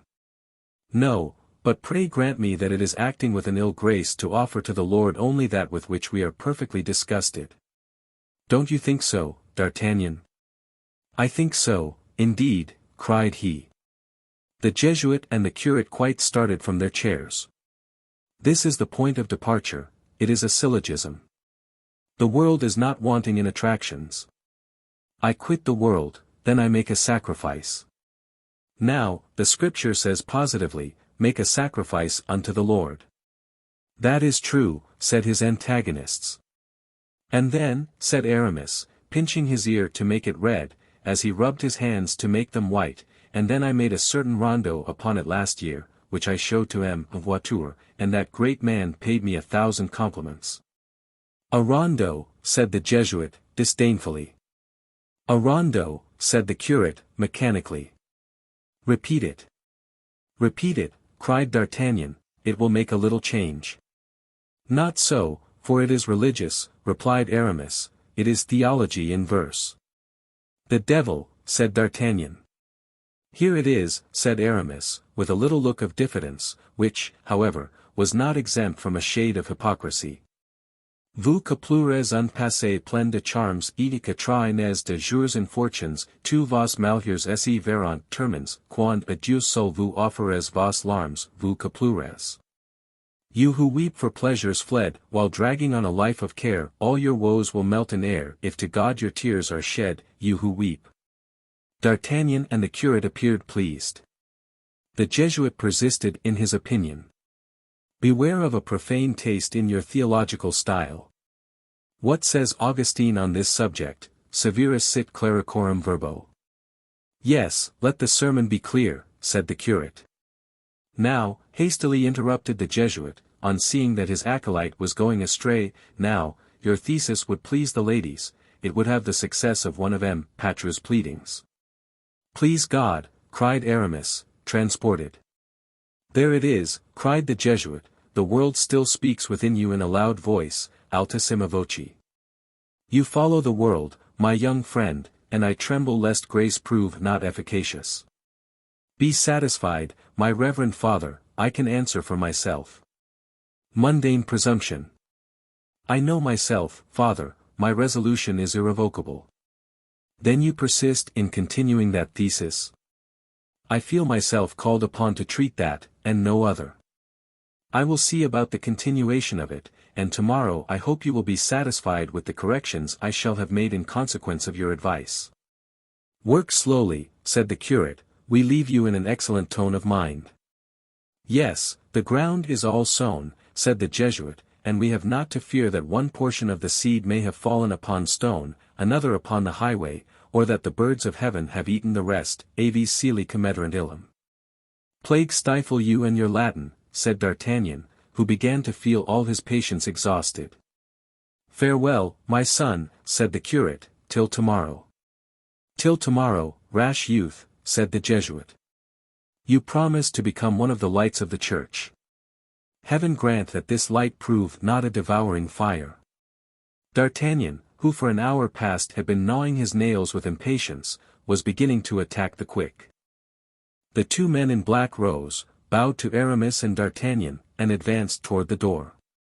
Bazin, who had been standing listening to all this controversy with a pious jubilation, sprang toward them, took the breviary of the curate and the missal of the Jesuit, and walked respectfully before them to clear their way.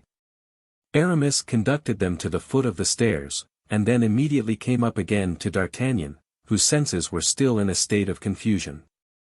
When left alone, the two friends at first kept an embarrassed silence.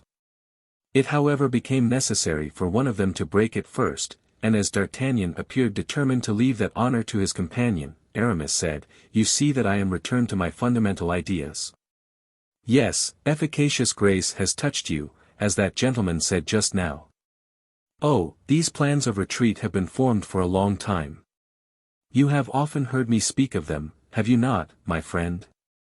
Yes, but I confess I always thought you jested. With such things. Oh, D'Artagnan. The devil. Why, people jest with death. And people are wrong, D'Artagnan, for death is the door which leads to perdition or to salvation. Granted, but if you please, let us not theologize, Aramis. You must have had enough for today. As for me, I have almost forgotten the little Latin I have ever known. Then I confess to you that I have eaten nothing since 10 o'clock this morning, and I am devilishly hungry. We will dine directly, my friend, only you must please to remember that this is Friday. Now, on such a day I can neither eat flesh nor see it eaten. If you can be satisfied with my dinner, it consists of cooked tetragones and fruits. What do you mean by tetragones? Asked D'Artagnan, uneasily. I mean spinach, replied Aramis, but on your account I will add some eggs, and that is a serious infraction of the rule, for eggs are meat, since they engender chickens. This feast is not very succulent, but never mind, I will put up with it for the sake of remaining with you. I am grateful to you for the sacrifice, said Aramis, but if your body be not greatly benefited by it, be assured your soul will. And so, Aramis, you are decidedly going into the church. What will our two friends say? What will M. de Treville say? They will treat you as a deserter, I warn you.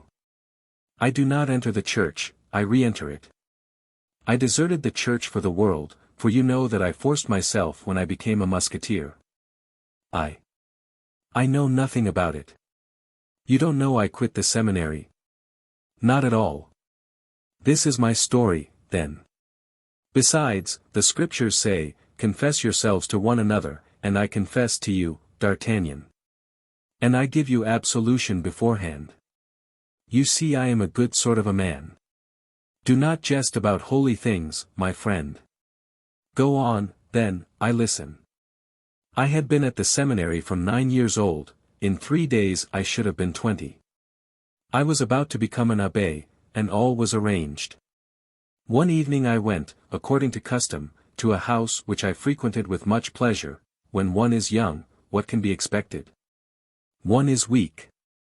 An officer who saw me, with a jealous eye, reading the lives of the saints to the mistress of the house, entered suddenly and without being announced. That evening I had translated an episode of Judith, and had just communicated my verses to the lady, who gave me all sorts of compliments, and leaning on my shoulder, was reading them a second time with me. Her pose, which I must admit was rather free, wounded this officer. He said nothing, but when I went out he followed, and quickly came up with me. Monsieur the Abbé, said he, do you like blows with a cane? I cannot say, monsieur, answered I, no one has ever dared to give me any. Well, listen to me, then, Monsieur the Abbé. If you venture again into the house in which I have met you this evening, I will dare it myself. I really think I must have been frightened.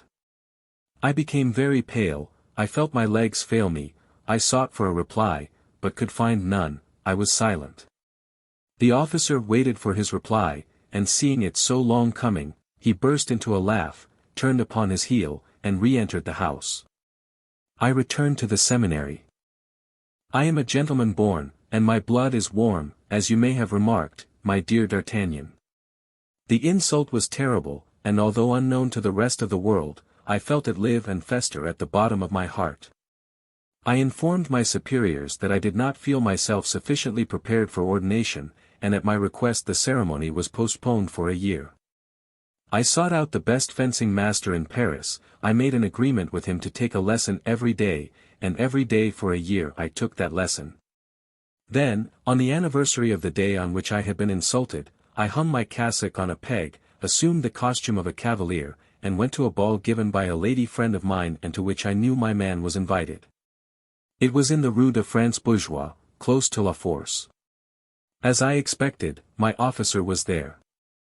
I went up to him as he was singing a love ditty and looking tenderly at a lady, and interrupted him exactly in the middle of the second couplet. Monsieur, said I, does it still displease you that I should frequent a certain house in Rue Payenne? And would you still cane me if I took it into my head to disobey you? The officer looked at me with astonishment, and then said, What is your business with me, monsieur? I do not know you. I am, said I, the little abbé who reads Lives of the Saints, and translates Judith into verse. Ah, ah. I recollect now, said the officer, in a jeering tone. Well, what do you want with me? I want you to spare time to take a walk with me. Tomorrow morning, if you like, with the greatest pleasure. No, not tomorrow morning, if you please, but immediately. If you absolutely insist. I do insist upon it. Come, then. Ladies, said the officer, do not disturb yourselves, allow me time just to kill this gentleman, and I will return and finish the last couplet. We went out. I took him to the Rue Payenne, to exactly the same spot where, a year before, at the very same hour, he had paid me the compliment I have related to you. It was a superb moonlight night. We immediately drew, and at the first pass I laid him stark dead. The devil, cried D'Artagnan. Now, continued Aramis, as the ladies did not see the singer come back, and as he was found in the Rue Payenne with a great sword wound through his body, it was supposed that I had accommodated him thus, and the matter created some scandal which obliged me to renounce the cassock for a time. Athos, whose acquaintance I made about that period, and Porthos, who had in addition to my lessons taught me some effective tricks of fence, prevailed upon me to solicit the uniform of a musketeer. The king entertained great regard for my father, who had fallen at the siege of Arras, and the uniform was granted. You may understand that the moment has come for me to re-enter the bosom of the church. And why today, rather than yesterday or tomorrow? What has happened to you today, to raise all these melancholy ideas? This wound, my dear D'Artagnan, has been a warning to me from heaven. This wound? Bah, it is now nearly healed, and I am sure it is not that which gives you the most pain. What, then, said Aramis, blushing. You have one at heart, Aramis, one deeper and more painful, a wound made by a woman. The eye of Aramis kindled in spite of himself. Ah, said he, dissembling his emotion under a feigned carelessness, do not talk of such things, and suffer love pains. Vanitas vanitatum. According to your idea, then, my brain is turned. And for whom? For some grisette, some chambermaid with whom I have trifled in some garrison? Fie! Pardon, my dear Aramis, but I thought you carried your eyes higher. Higher? And who am I, to nourish such ambition? A poor musketeer, a beggar, an unknown, who hates slavery, and finds himself ill-placed in the world. Aramis, Aramis, cried D'Artagnan, looking at his friend with an air of doubt. Dust I am, and to dust I return. Life is full of humiliations and sorrows, continued he, becoming still more melancholy, all the ties which attach him to life break in the hand of man, particularly the golden ties. Oh, my dear D'Artagnan, resumed Aramis, giving to his voice a slight tone of bitterness, trust me. Conceal your wounds when you have any, silence is the last joy of the unhappy. Beware of giving anyone the clue to your griefs, the curious suck our tears as flies suck the blood of a wounded heart. Alas, my dear Aramis, said D'Artagnan, in his turn heaving a profound sigh, that is my story you are relating. How? Yes, a woman whom I love, whom I adore, has just been torn from me by force. I do not know where she is or whither they have conducted her. She is perhaps a prisoner, she is perhaps dead. Yes, but you have at least this consolation, that you can say to yourself she has not quit you voluntarily, that if you learn no news of her, it is because all communication with you is interdicted, while I— Well? Nothing, replied Aramis, nothing. So you renounce the world, then, forever, that is a settled thing, a resolution registered. Forever. You are my friend today, tomorrow you will be no more to me than a shadow, or rather, even, you will no longer exist. As for the world, it is a sepulchre and nothing else. The devil. All this is very sad which you tell me. What will you? My vocation commands me, it carries me away. D'Artagnan smiled, but made no answer. Aramis continued, and yet, while I do belong to the earth, I wish to speak of you, of our friends. And on my part, said D'Artagnan, I wish to speak of you, but I find you so completely detached from everything. To love you cry, fie. Friends are shadows. The world is a sepulchre. Alas, you will find it so yourself, said Aramis, with a sigh. Well, then, let us say no more about it, said D'Artagnan, and let us burn this letter, which, no doubt, announces to you some fresh infidelity of your grisette or your chambermaid. What letter? Cried Aramis, eagerly. A letter which was sent to your abode in your absence, and which was given to me for you. But from whom is that letter? Oh, from some heartbroken waiting woman, some desponding grisette, from Madame de Chevreuse' chambermaid, perhaps, who was obliged to return to Tours with her mistress, and who, in order to appear smart and attractive, stole some perfumed paper, and sealed her letter with a duchess's coronet. What do you say? Hold. I must have lost it, said the young man maliciously, pretending to search for it. But fortunately the world is a sepulchre, the men, and consequently the women, are but shadows, and love is a sentiment to which you cry, fie. Fie. D'Artagnan, D'Artagnan, cried Aramis, you are killing me. Well, here it is at last, said D'Artagnan, as he drew the letter from his pocket. Aramis made a bound, seized the letter, read it, or rather devoured it, his countenance radiant. This same waiting maid seems to have an agreeable style, said the messenger, carelessly. Thanks, D'Artagnan, thanks, cried Aramis, almost in a state of delirium. She was forced to return to Tours, she is not faithless, she still loves me. Come, my friend, come, let me embrace you. Happiness almost stifles me. The two friends began to dance around the venerable Saint Chrysostom, kicking about famously the sheets of the thesis, which had fallen on the floor. At that moment Bazin entered with the spinach and the omelette. Be off, you wretch, cried Aramis, throwing his skullcap in his face. Return whence you came, take back those horrible vegetables, and that poor kickshaw. Order a larded hare, a fat capon, mutton leg dressed with garlic, and 4 bottles of old Burgundy. Bazin, who looked at his master, without comprehending the cause of this change, in a melancholy manner, allowed the omelette to slip into the spinach, and the spinach onto the floor. Now this is the moment to consecrate your existence to the King of Kings, said D'Artagnan, if you persist in offering him a civility. Non inutile desiderium oblation. Go to the devil with your Latin. Let us drink, my dear D'Artagnan, morbleu. Let us drink while the wine is fresh. Let us drink heartily, and while we do so, tell me a little of what is going on in the world yonder. Chapter 27. The wife of Athos.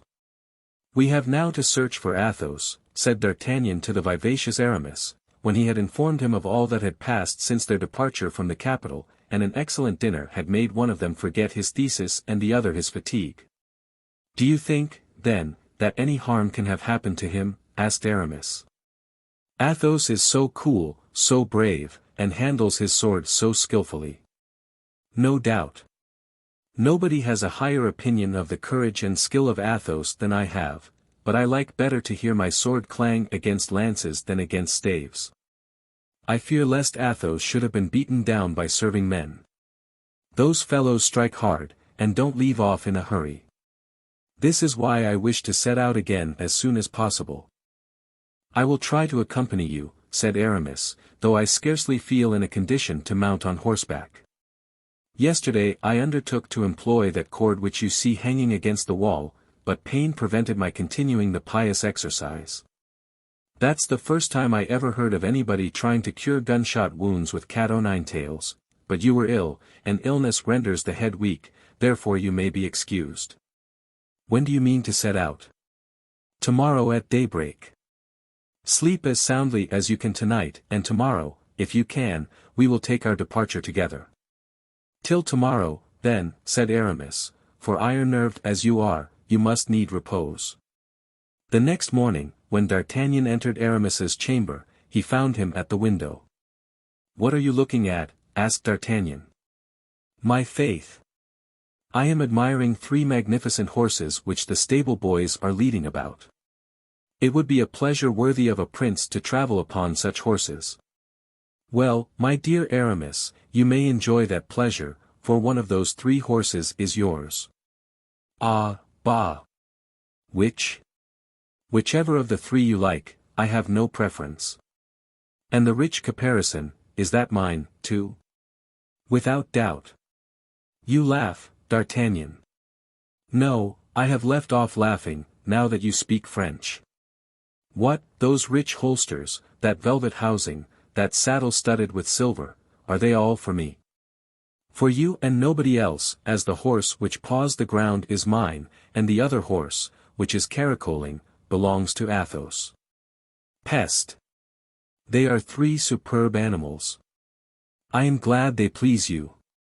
Why, it must have been the king who made you such a present." "Certainly it was not the cardinal, but don't trouble yourself whence they come, think only that one of the 3 is your property."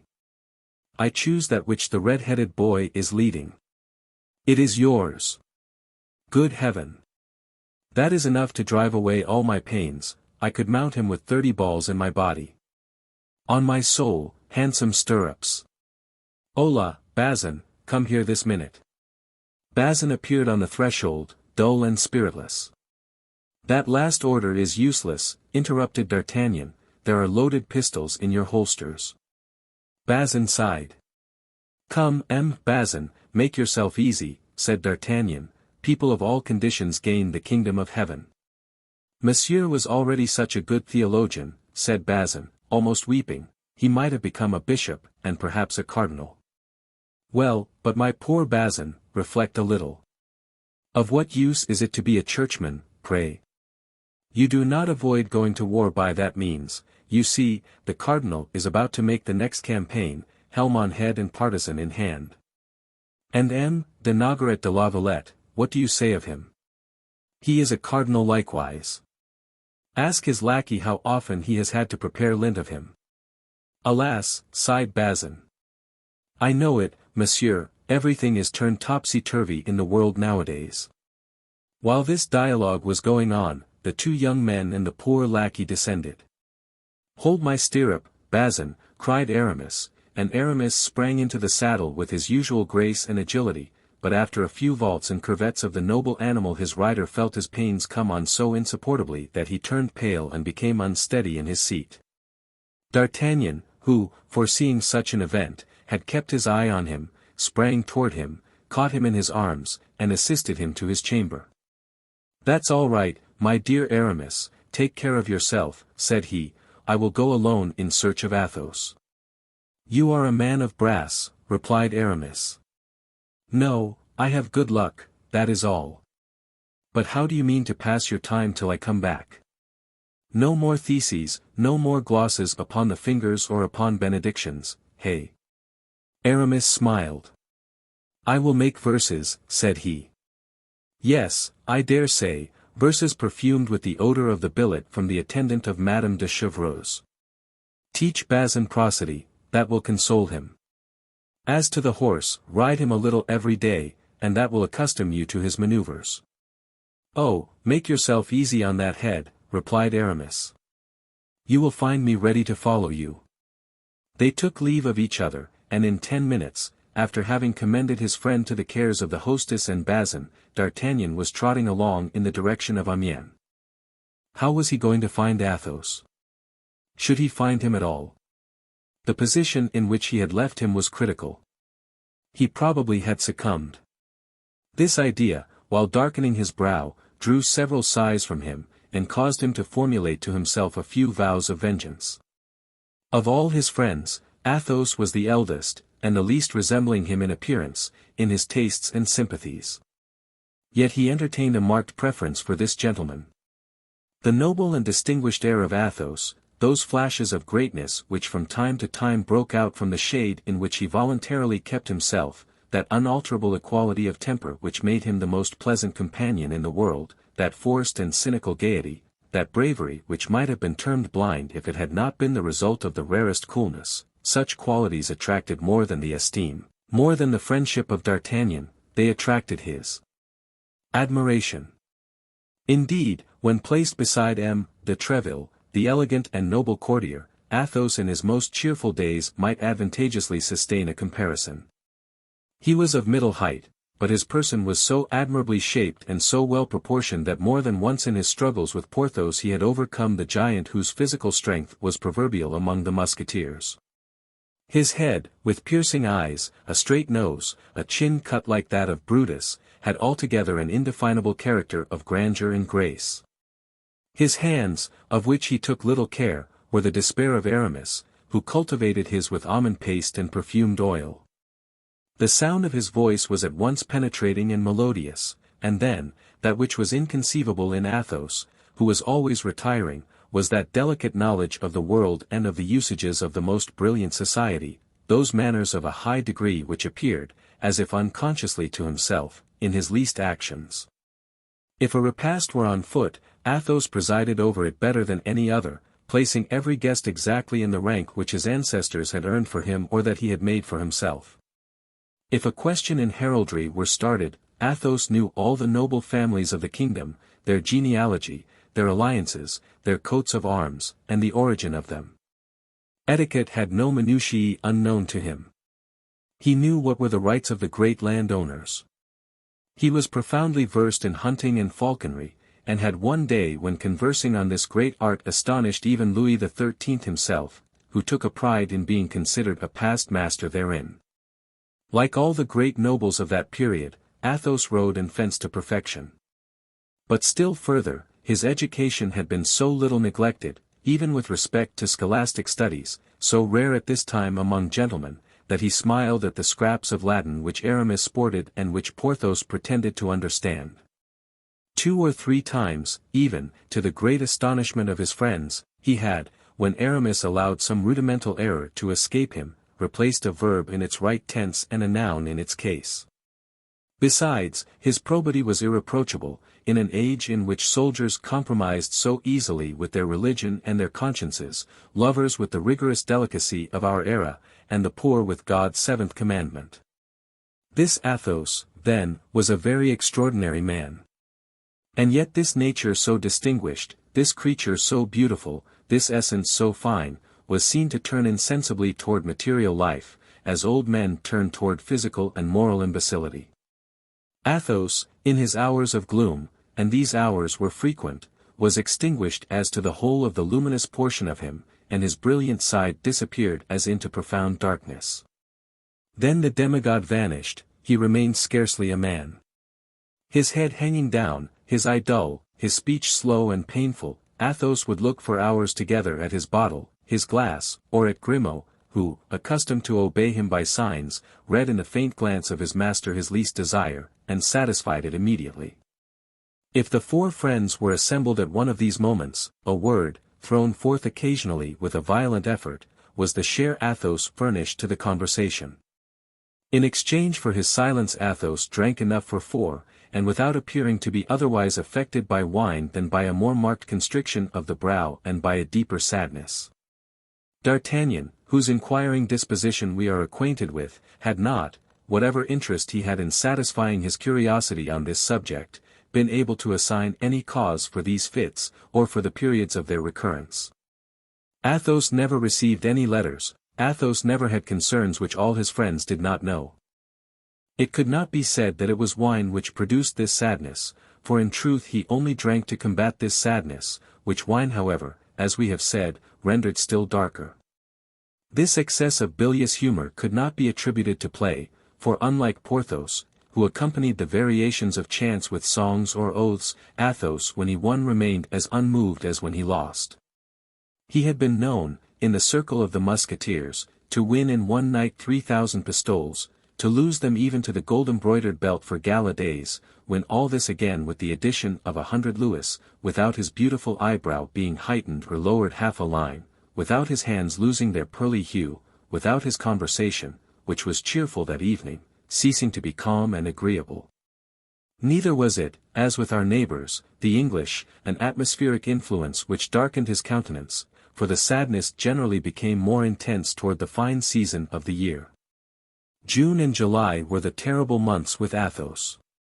For the present he had no anxiety. He shrugged his shoulders when people spoke of the future. His secret, then, was in the past, as had often been vaguely said to D'Artagnan. This mysterious shade, spread over his whole person, rendered still more interesting the man whose eyes or mouth, even in the most complete intoxication, had never revealed anything, however skillfully questions had been put to him. Well, thought D'Artagnan, poor Athos is perhaps at this moment dead, and dead by my fault, for it was I who dragged him into this affair, of which he did not know the origin, of which he is ignorant of the result, and from which he can derive no advantage. Without reckoning, monsieur, added Planchet to his master's audibly expressed reflections, that we perhaps owe our lives to him. Do you remember how he cried, "On, D'Artagnan, on, I am taken"? And when he had discharged his 2 pistols, what a terrible noise he made with his sword. One might have said that 20 men, or rather 20 mad devils, were fighting.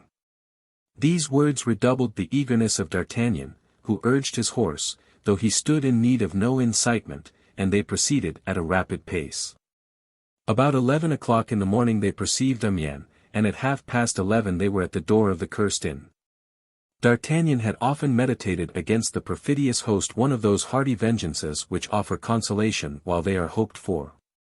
He entered the hostelry with his hat pulled over his eyes, his left hand on the pommel of the sword, and cracking his whip with his right hand. "Do you remember me?" said he to the host, who advanced to greet him. "I have not that honor, monseigneur," replied the latter, his eyes dazzled by the brilliant style in which D'Artagnan travelled. "What, you don't know me?" "No, monseigneur." "Well, 2 words will refresh your memory. What have you done with that gentleman against whom you had the audacity, about 12 days ago, to make an accusation of passing false money?" The host became as pale as death, for D'Artagnan had assumed a threatening attitude, and Planchet modelled himself after his master. "Ah, monseigneur, do not mention it," cried the host, in the most pitiable voice imaginable. "Ah, monseigneur, how dearly have I paid for that fault, unhappy wretch as I am. That gentleman, I say, what has become of him? Deign to listen to me, monseigneur, and be merciful. Sit down, in mercy." D'Artagnan, mute with anger and anxiety, took a seat in the threatening attitude of a judge. Planchet glared fiercely over the back of his armchair. "Here is the story, monseigneur," resumed the trembling host, "for I now recollect you. It was you who rode off at the moment I had that unfortunate difference with the gentleman you speak of."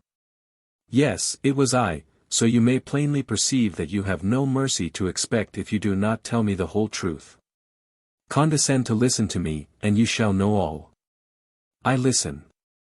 "I had been warned by the authorities that a celebrated coiner of bad money would arrive at my inn, with several of his companions, all disguised as guards or musketeers.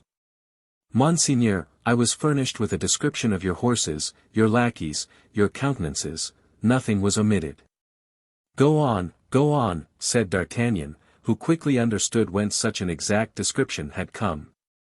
"I took then, in conformity with the orders of the authorities, who sent me a reinforcement of 6 men, such measures as I thought necessary to get possession of the persons of the pretended coiners." "Again," said D'Artagnan, whose ears chafed terribly under the repetition of this word coiners. "Pardon me, monseigneur, for saying such things, but they form my excuse. The authorities had terrified me, and you know that an innkeeper must keep on good terms with the authorities. But once again, that gentleman, where is he? What has become of him? Is he dead?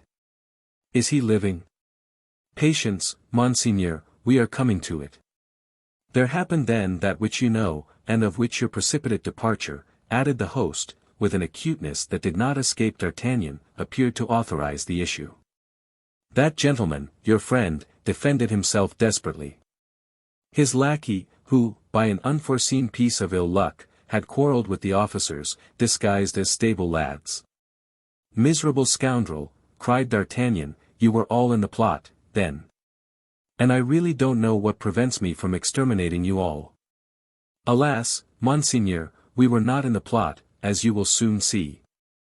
Monsieur your friend, pardon for not calling him by the honorable name which no doubt he bears, but we do not know that name. Monsieur your friend, having disabled 2 men with his pistols, retreated fighting with his sword, with which he disabled one of my men, and stunned me with a blow of the flat side of it. You villain, will you finish? Cried D'Artagnan. Athos, what has become of Athos? While fighting and retreating, as I have told Monseigneur, he found the door of the cellar stairs behind him, and as the door was open, he took out the key, and barricaded himself inside. As we were sure of finding him there, we left him alone. Yes, said D'Artagnan, you did not really wish to kill, you only wished to imprison him. Good God! To imprison him, Monseigneur? Why, he imprisoned himself, I swear to you he did. In the first place he had made rough work of it, 1 man was killed on the spot, and 2 others were severely wounded. The dead man and the 2 wounded were carried off by their comrades, and I have heard nothing of either of them since. As for myself, as soon as I recovered my senses I went to Monsieur the Governor, to whom I related all that had passed, and asked, what I should do with my prisoner. Monsieur the Governor was all astonishment.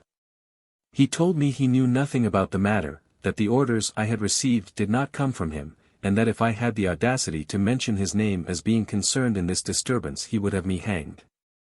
It appears that I had made a mistake, monsieur, that I had arrested the wrong person, and that he whom I ought to have arrested had escaped. But Athos, cried D'Artagnan, whose impatience was increased by the disregard of the authorities, Athos, where is he? As I was anxious to repair the wrongs I had done the prisoner, resumed the innkeeper, I took my way straight to the cellar in order to set him at liberty. Ah, monsieur, he was no longer a man, he was a devil. To my offer of liberty, he replied that it was nothing but a snare, and that before he came out he intended to impose his own conditions. I told him very humbly, for I could not conceal from myself the scrape I had got into by laying hands on one of His Majesty's Musketeers. I told him I was quite ready to submit to his conditions. In the first place, said he, I wish my lackey placed with me, fully armed. We hastened to obey this order, for you will please to understand, monsieur, we were disposed to do everything your friend could desire. M. Grimaud, he told us his name, although he does not talk much. M. Grimaud, then, went down to the cellar, wounded as he was. Then his master, having admitted him, barricaded the door afresh, and ordered us to remain quietly in our own bar. But where is Athos now? Cried D'Artagnan. Where is Athos? In the cellar, monsieur. What, you scoundrel! Have you kept him in the cellar all this time? Merciful heaven! No, monsieur. We keep him in the cellar. You do not know what he is about in the cellar. Ah!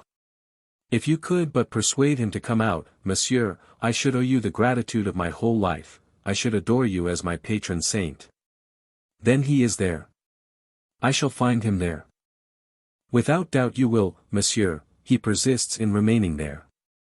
We every day pass through the air wholesome bread at the end of a fork, and some meat when he asks for it, but alas! It is not of bread and meat of which he makes the greatest consumption. I once endeavored to go down with 2 of my servants, but he flew into terrible rage. I heard the noise he made in loading his pistols, and his servant in loading his musketoon. Then, when we asked them what were their intentions, the master replied that he had 40 charges to fire, and that he and his lackey would fire to the last one before he would allow a single soul of us to set foot in the cellar. Upon this I went and complained to the governor, who replied that I only had what I deserved, and that it would teach me to insult honorable gentlemen who took up their abode in my house. So that since that time, replied D'Artagnan, totally unable to refrain from laughing at the pitiable face of the host. So from that time, monsieur, continued the latter, we have led the most miserable life imaginable, for you must know, monsieur, that all our provisions are in the cellar. There is our wine in bottles, and our wine in casks, the beer, the oil, and the spices, the bacon, and sausages. And as we are prevented from going down there, we are forced to refuse food and drink to the travelers who come to the house, so that our hostelry is daily going to ruin. If your friend remains another week in my cellar I shall be a ruined man. And not more than justice, either, you ass. Could you not perceive by our appearance that we were people of quality, and not coiners, say? Yes, monsieur, you are right, said the host.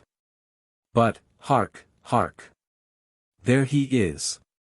Somebody has disturbed him, without doubt, said D'Artagnan.